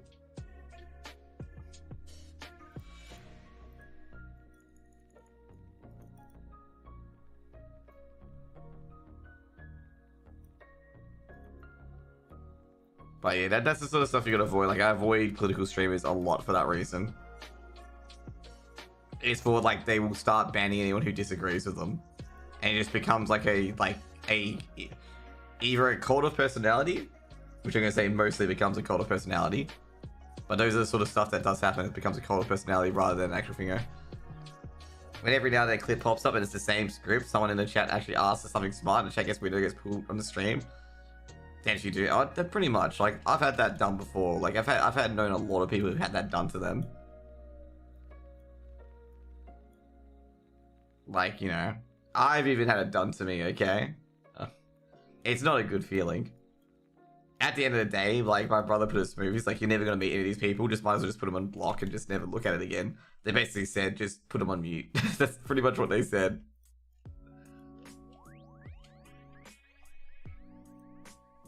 Because my brother had to go at one of them on his old accounts. He was just like, bro, I'm just going to have a go at him on the old account. About what they said. About what they said.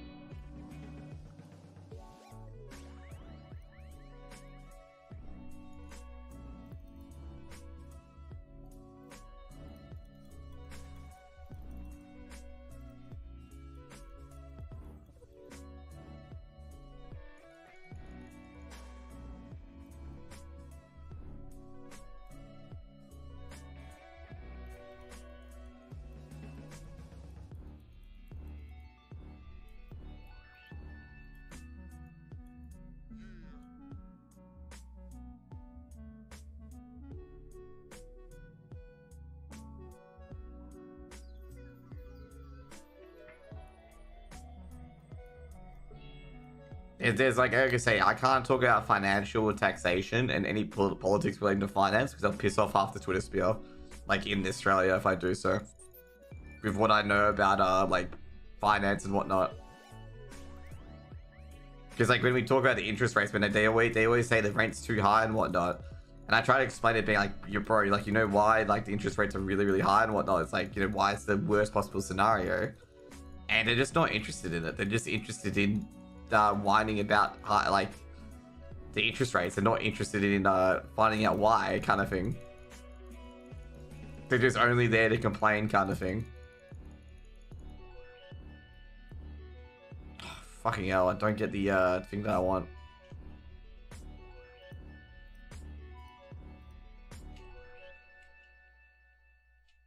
I actually had to point that out to someone, like, bro, you just look like, when I told him about like why rent's high and why rent won't come down, like he was just trying to find reasons, like, oh, they'll never take it down. I'm like, yeah, they might, because if they don't have a tenant, then they don't get any money. Like, I was trying to explain to the person, like, bro, once there's an oversupply in the market, it'll be cheaper because a lot of people want a tenant and they'll put down their prices to get a tenant. Like, I explained to him like how, like, you know, economics works, kind of thing. And like pretty much like, oh no, they won't. You know, landlords are greedy and whatnot. And I'm like, most landlords are fucking blue collar workers and like white collar workers. They're not always big soulless conglomerate that can take the hits until someone buys into it.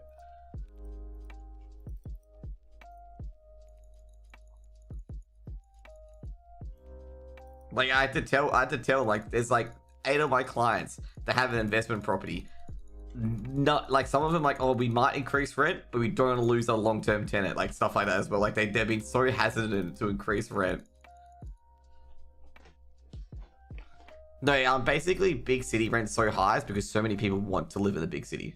Which, like I say right now, I have fucking no idea why, to be honest. Like, why do you want to live in the big city? Like, even though it's like good to get to places, but like the city never sleeps. Like, there's a lot of cities that just don't sleep. So you won't be quiet outside or anything like that. Like, I enjoy suburbia so much. Like, you can just walk around, say hi to people and whatnot. Depends. I like it, to be honest. Yeah, you know, you may like it. Like, I'm not a fan of it. To be fair, I've lived in the suburbs my entire life, so like, you know, that's probably completely different. Oh, by the way, my PC came today. Oh, not today, came last week. You know, you can see it there. That's my PC.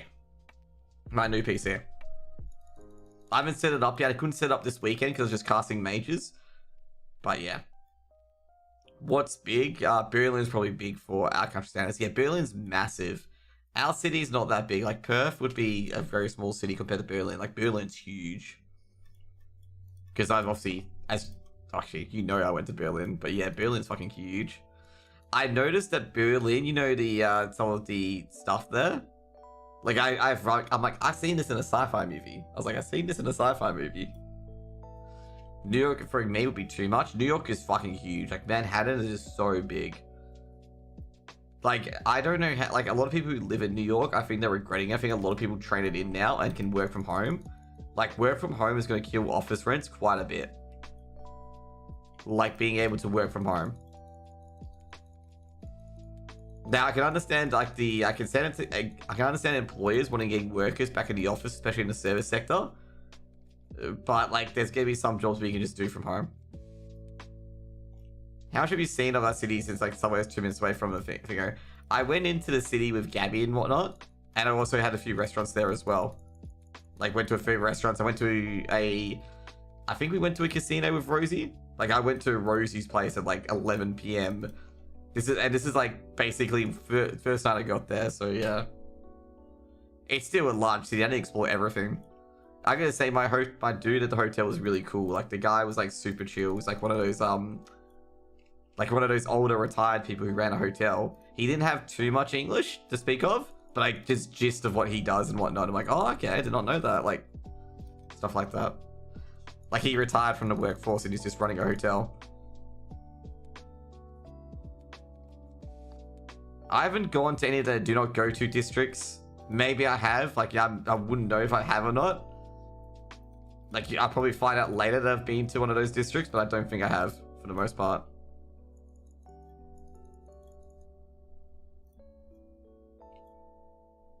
There's stuff like that in Perth as well, like the areas that you don't go.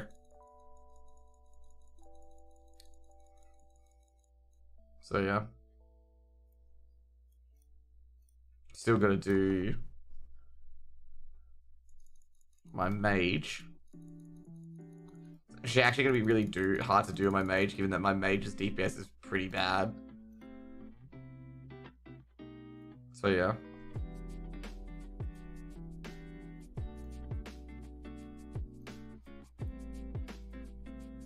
It's mostly a safe city if you avoid like 2 districts. Okay.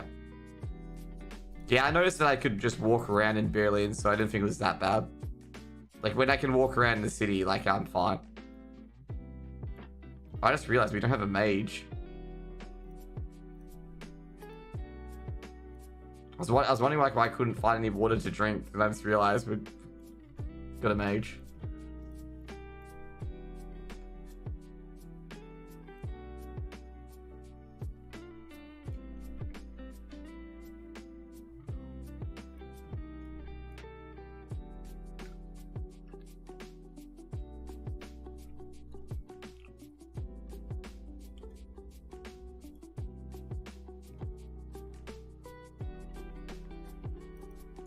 Jeez, POW must be so not fun.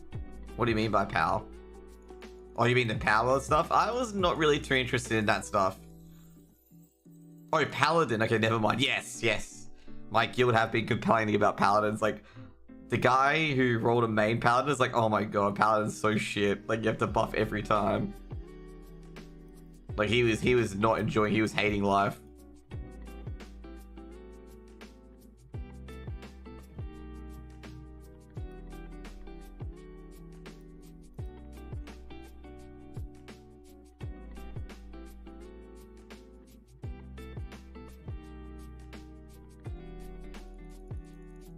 There we go.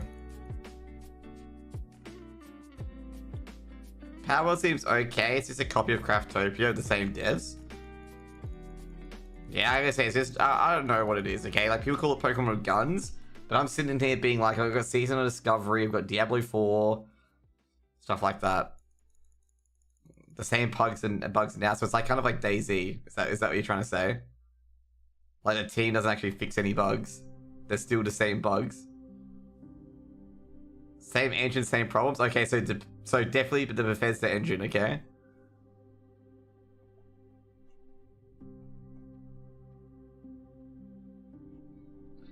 I remember back in the day when Fallout 76 released, okay? And the amount of streamers promoting it, and I'm just sitting here being like, oh boy, what sort of shit show have you got yourself into? Because So I do remember like 5 streamers like heavily hyping it up as going to be the next big game. And I'm sitting there going like, bro, did you even play beta? Like, holy moly. Oh, bottomless bag. Have I got the... Oh no, it's the elements. I've already got those.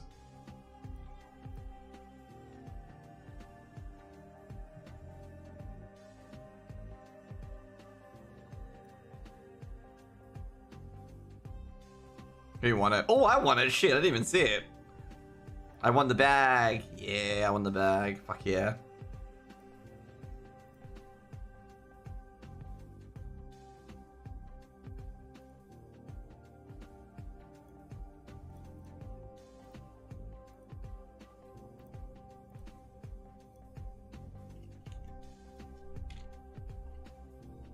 There you go, won the bag. Yeah, 14 slaughter. Oh wait, someone someone fucking... Oh god, not a good time.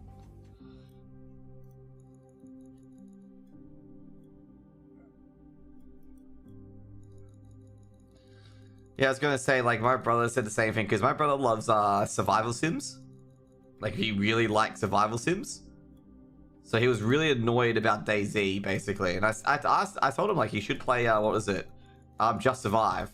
But I think Just Survive, like, closed when he was just getting to it, basically. Which was H1Z1. Obviously, H1Z1 basically burnt everything with what they did. Like, didn't really improve the game.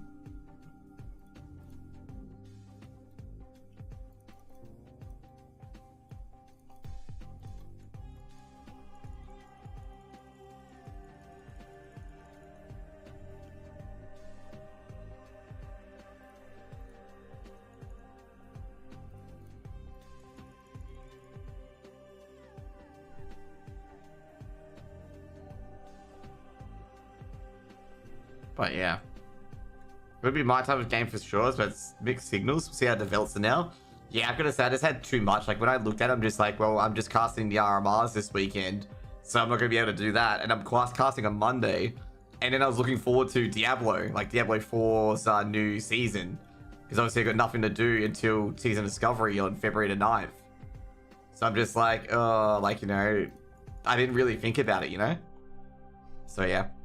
And of course, like, people can be like, oh, you're not playing Power? Just be like, oh, yeah, I understand. Like, you know, like, you're a big WoW player.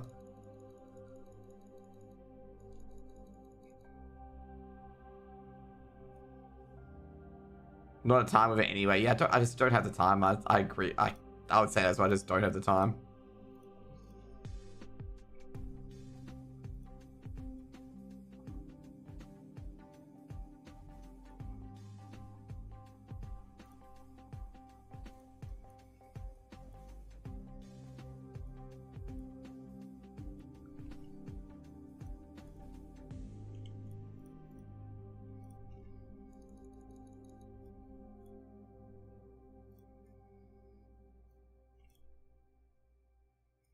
The next game at backlog is Valheim. Ooh, jeez. Valheim is a pretty fun game.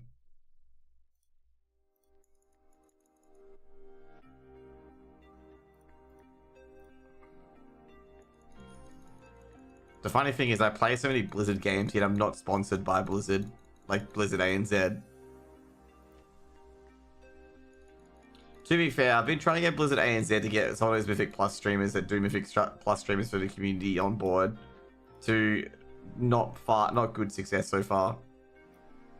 Because I basically said, I'm like, you got a lot of like Mythic Plus streamers who are like really helping their mates out and whatnot.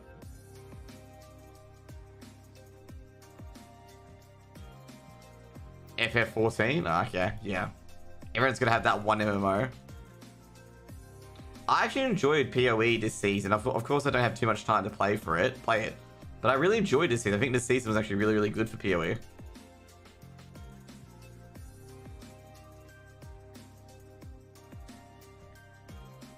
I was gonna say, like, you know, just obviously don't have the time to play the games as much as I used to anymore. Ever since I, you know, got work and whatnot. Like I say, I really enjoy work. Like, work has been such an amazing thing.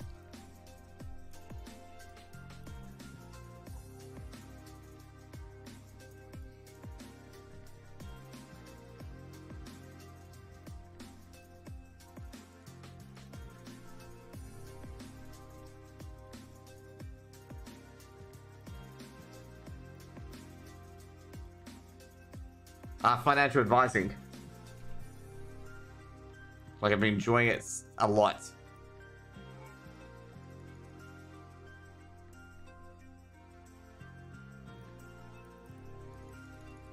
It's the first time I've seen Warlock with Shadowbolt Volley, by the way. Like, this guy has Shadowbolt Volley. It's actually really sick DPS.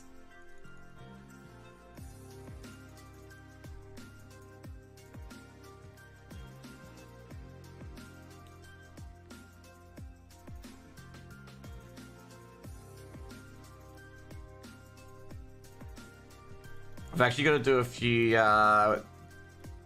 pre-quests with my brother at the moment. Well, not at the moment, but, you know, this weekend, most likely, Australian Day weekend. I basically said to him, I'll set up my computer first. And once that the dual stream's all set up, we'll help him out. I do want to play Diablo 4 as well, but at the same time, like, he helped out all my pre-quests, so I don't want to dog him. Like, that's kind of scummy. If he helped out all my pre-quests, I don't help him out at all.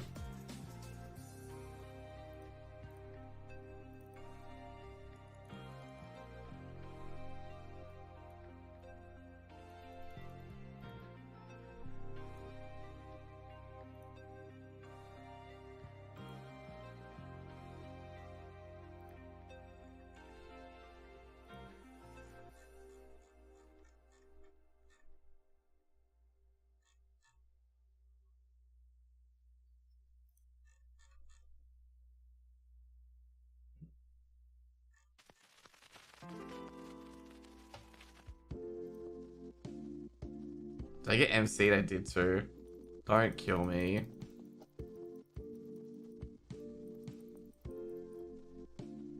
Oh, you know what I forgot to do? I forgot to buff myself.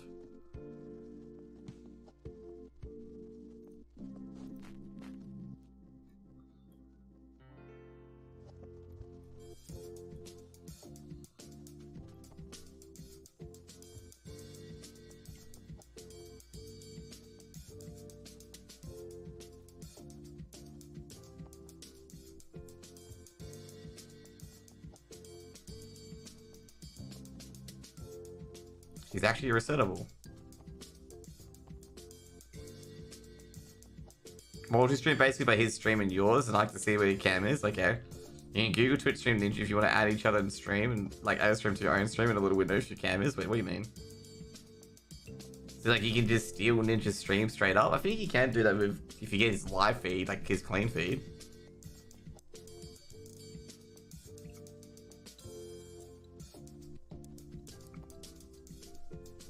I'll say that's still very scummy though. You still get DMCA. It's a plugin. Oh, bro, I guess I'm surprised the creator of that plugin hasn't been banned yet, because that's DMCA. Like, you can't do that.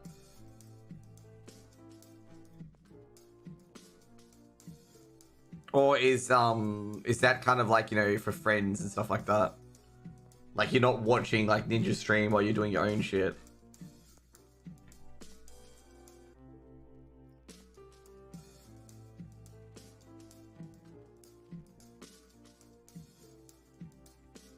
I'm not talking about a streamer Ninja. Oh, you mean OBS Ninja?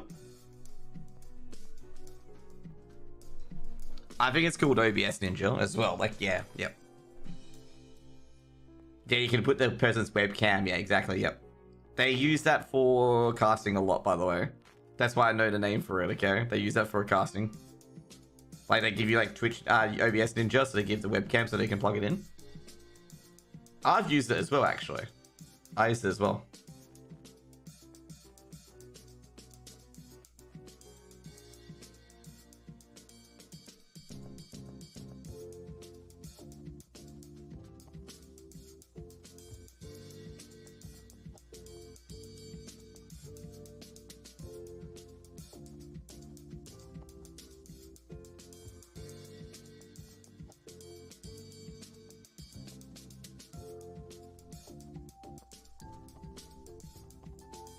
I've actually got to, like, funny enough, I've actually got to, because I've got my phase 2 prep on there, but I've actually got to change it. Like, my phase 2 prep, I've got to add a part about, Black Pfaffen, I'm going to add a slide of Black Pfaffen deaths.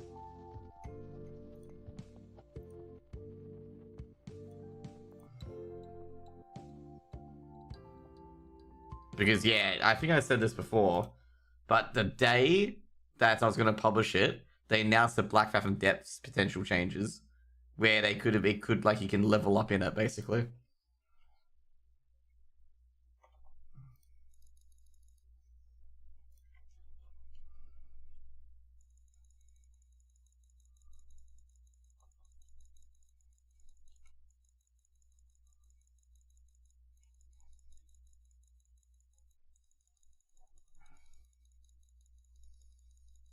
I don't know why people make it so difficult with like group over there for the figures.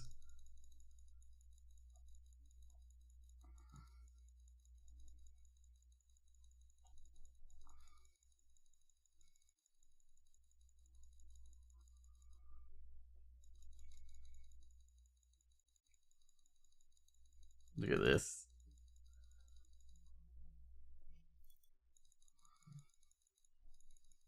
We're actually really, really close to getting this all done.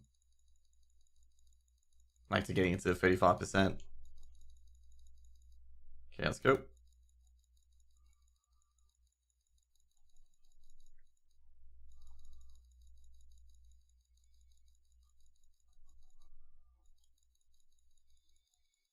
Did he actually put down to the voice zone? He did too.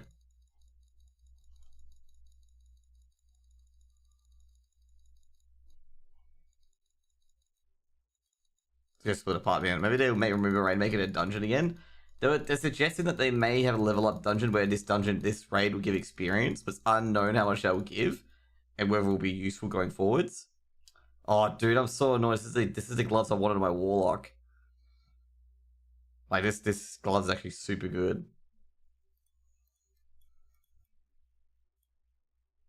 What a raid to 5-man? Yeah. Like we were actually thinking about doing 5-mans for the thingo.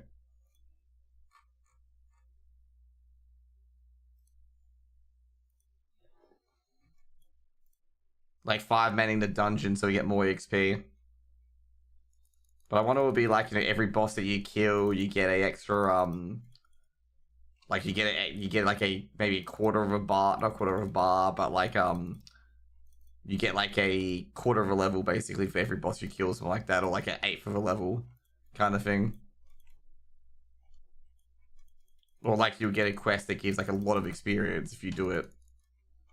Of course, remember it's on a 3-day timer, so you can't, you know, abuse it non-stop kind of sort of stuff. Some people have suggested, okay, this is what some people suggested. Some people suggested that Black Fathom Depths should always stay a raid, so you do both Black Fathom Depths and Gnome Reagan, and everyone's like, no, just no.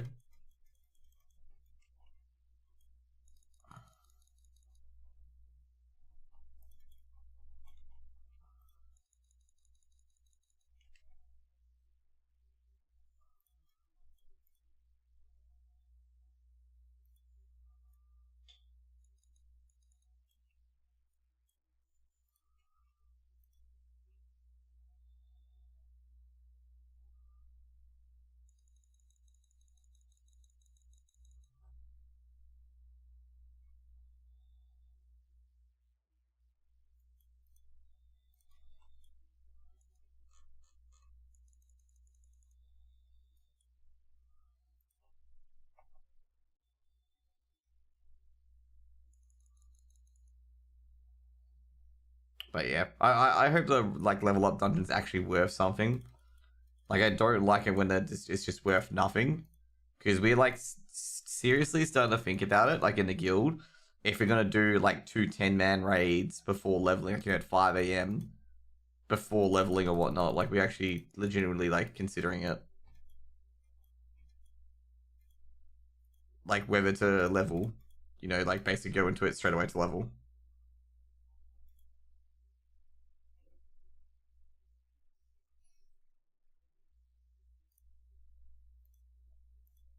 Like, to be fair, I reckon what they should do is, like, you know, basically every boss gives 1/8 of a level. Pretty much it. That's what I reckon. Like, just 1/8 of a level.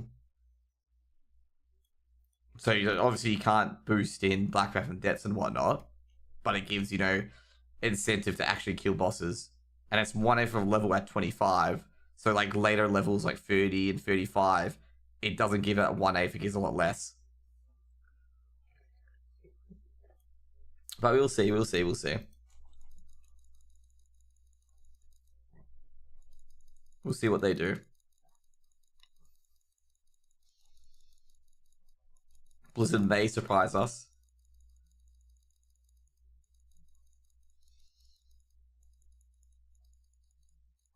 Oh yeah, by the way, I got an update on the Geordie stuff. Geordie is doing a leveling guide. So at the moment, it's the pre-quests that cost money. So I talked to a guy about it, and they basically said, yeah, it's a pre-quest that costs money currently, but they are doing a leveling guide, which they'll include onto the Patreon, so it would just be an add-on. Because I basically said to the dude, I'm like, bro, like, I'm not pay. Like, I gotta say right now, like, if if he expects people to pay for just pre-quests, like, he's dreaming, bro. He's trying to make bank of like an hour of research. Let's just put it that way, okay?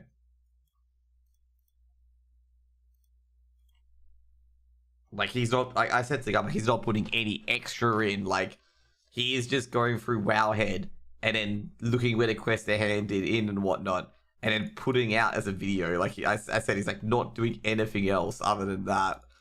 And like the pure product that he's creating is literally just Wowhead.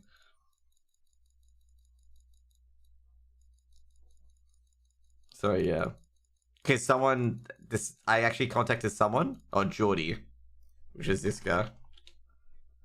I actually contacted someone who bought his guide, and the guy said, "Oh, basically all of it is just like quests that people would have handed in to get pre-bis." And they said it does suggest backups, so the backups are not the greatest either. Like, it's not a final list. And I'm sitting there like, yeah, of course not, because like the video just looks at Wowhead. That's what I told the guy. Like, that's all it looks at.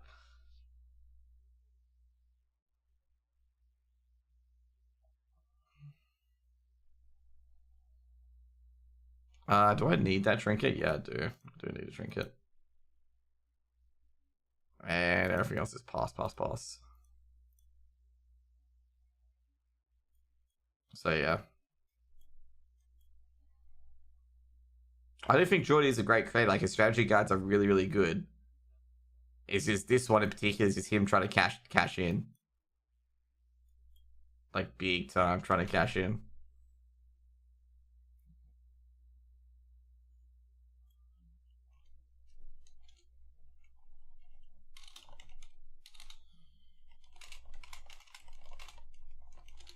Have been ever on a WoW related site? Yeah. Well, I got the thingo now, by the way. I got the this. I think I'm gonna hang on to it so I can get the trinket while I level. I'm not gonna hand into it now. Why would I if I'm not playing? Yeah. It was just so weird. Like, I did agree with it, dude. Like, I said, yeah, it's great, but I'm like, dude, I wouldn't buy it.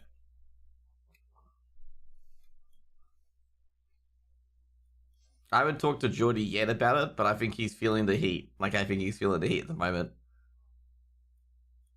from a lot of people, like, not like really going hard on his guides.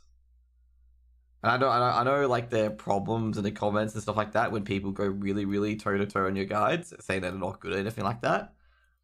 But I'm just gonna say, like, dude, you can't put. What I'm gonna say is you can't put stuff that you get directly from Wowhead onto a Patreon. Like, that's like, you just can't do that. That's legitimately rude. Like, where you can get it directly from Wowhead, like every part of the information you've got.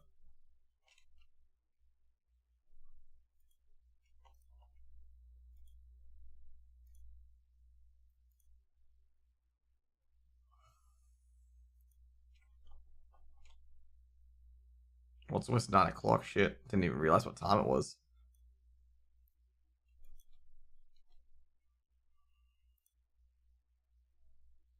Okay, there we go.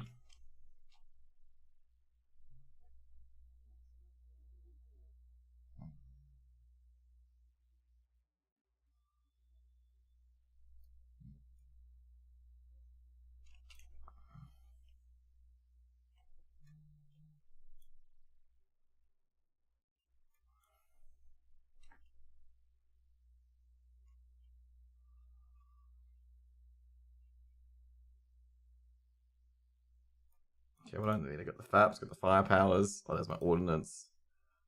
Oh, I saw a lot here.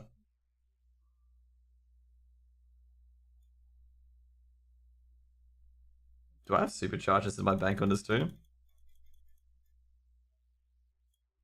Oh, I don't have the ordinances. Jeez, ordinances are done. Fish oil. Yeah, okay.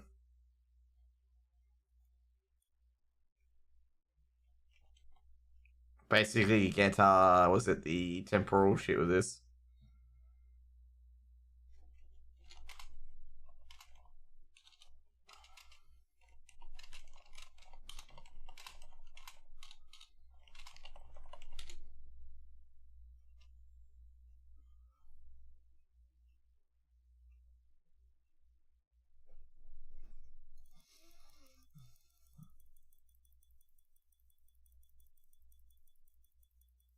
Did I just type consumables wrong? Yes, I did. Rip. How did Greyhounds go? I missed it. Greyhound won all the BO3, so they qualified for the Asia RMR. It was free 2-0s. So they're in the Asia RMRs now. They won. They beat Mind Freak, Bad News Kangaroos, and they beat Rooster. So they beat basically all the teams that they won today, obviously.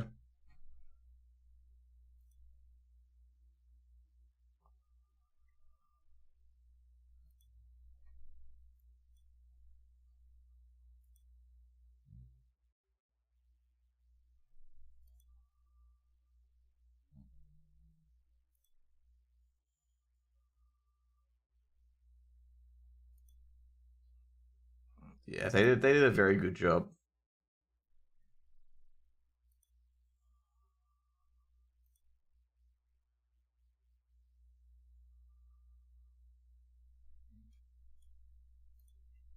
Pretty much I was gonna cast some EUCS today, then I realized I got work tomorrow. So it just like stops basically.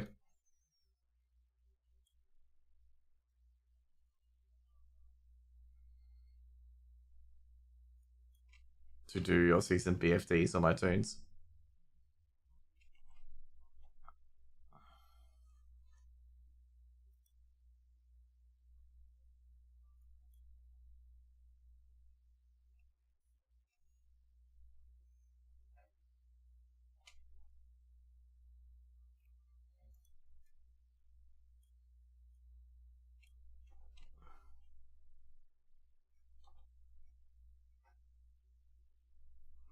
Trying to get into it as a mage, but it won't take fire mages.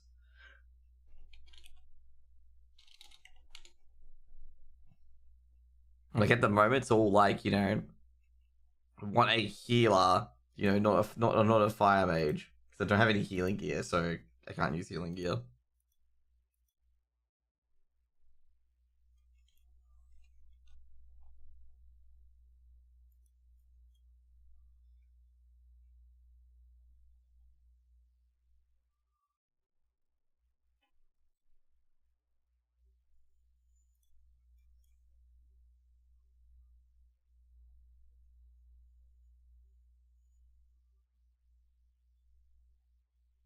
Hmm.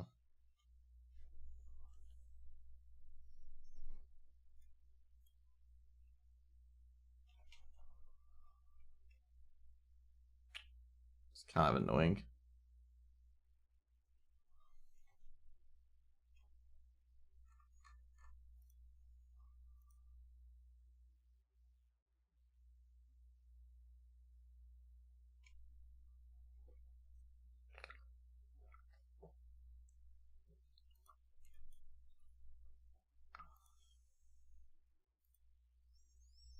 The EU qualifiers are gonna start soon, but yeah, I'm not gonna go into that one.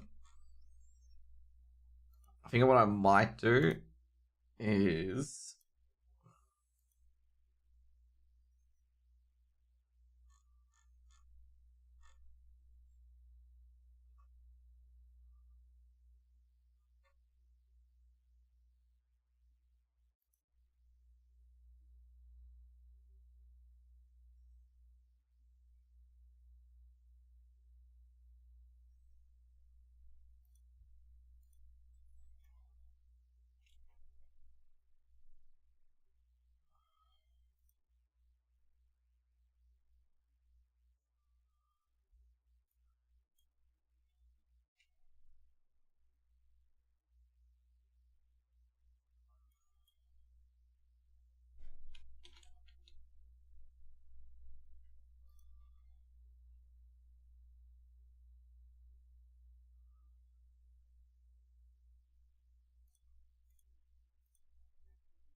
He has close abyss.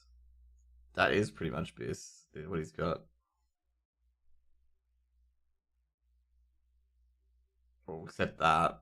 Tears needs the leggings, the Soul Leech leggings. Dude, I've been always taking my wrong character to like the wrong white runs. Like this guy like needs the gloves as well.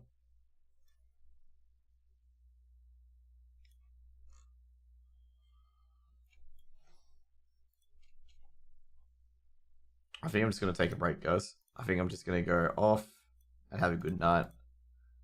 And I'll be back on Wednesday because Tuesday I'll take my day off to set up my PC and whatnot.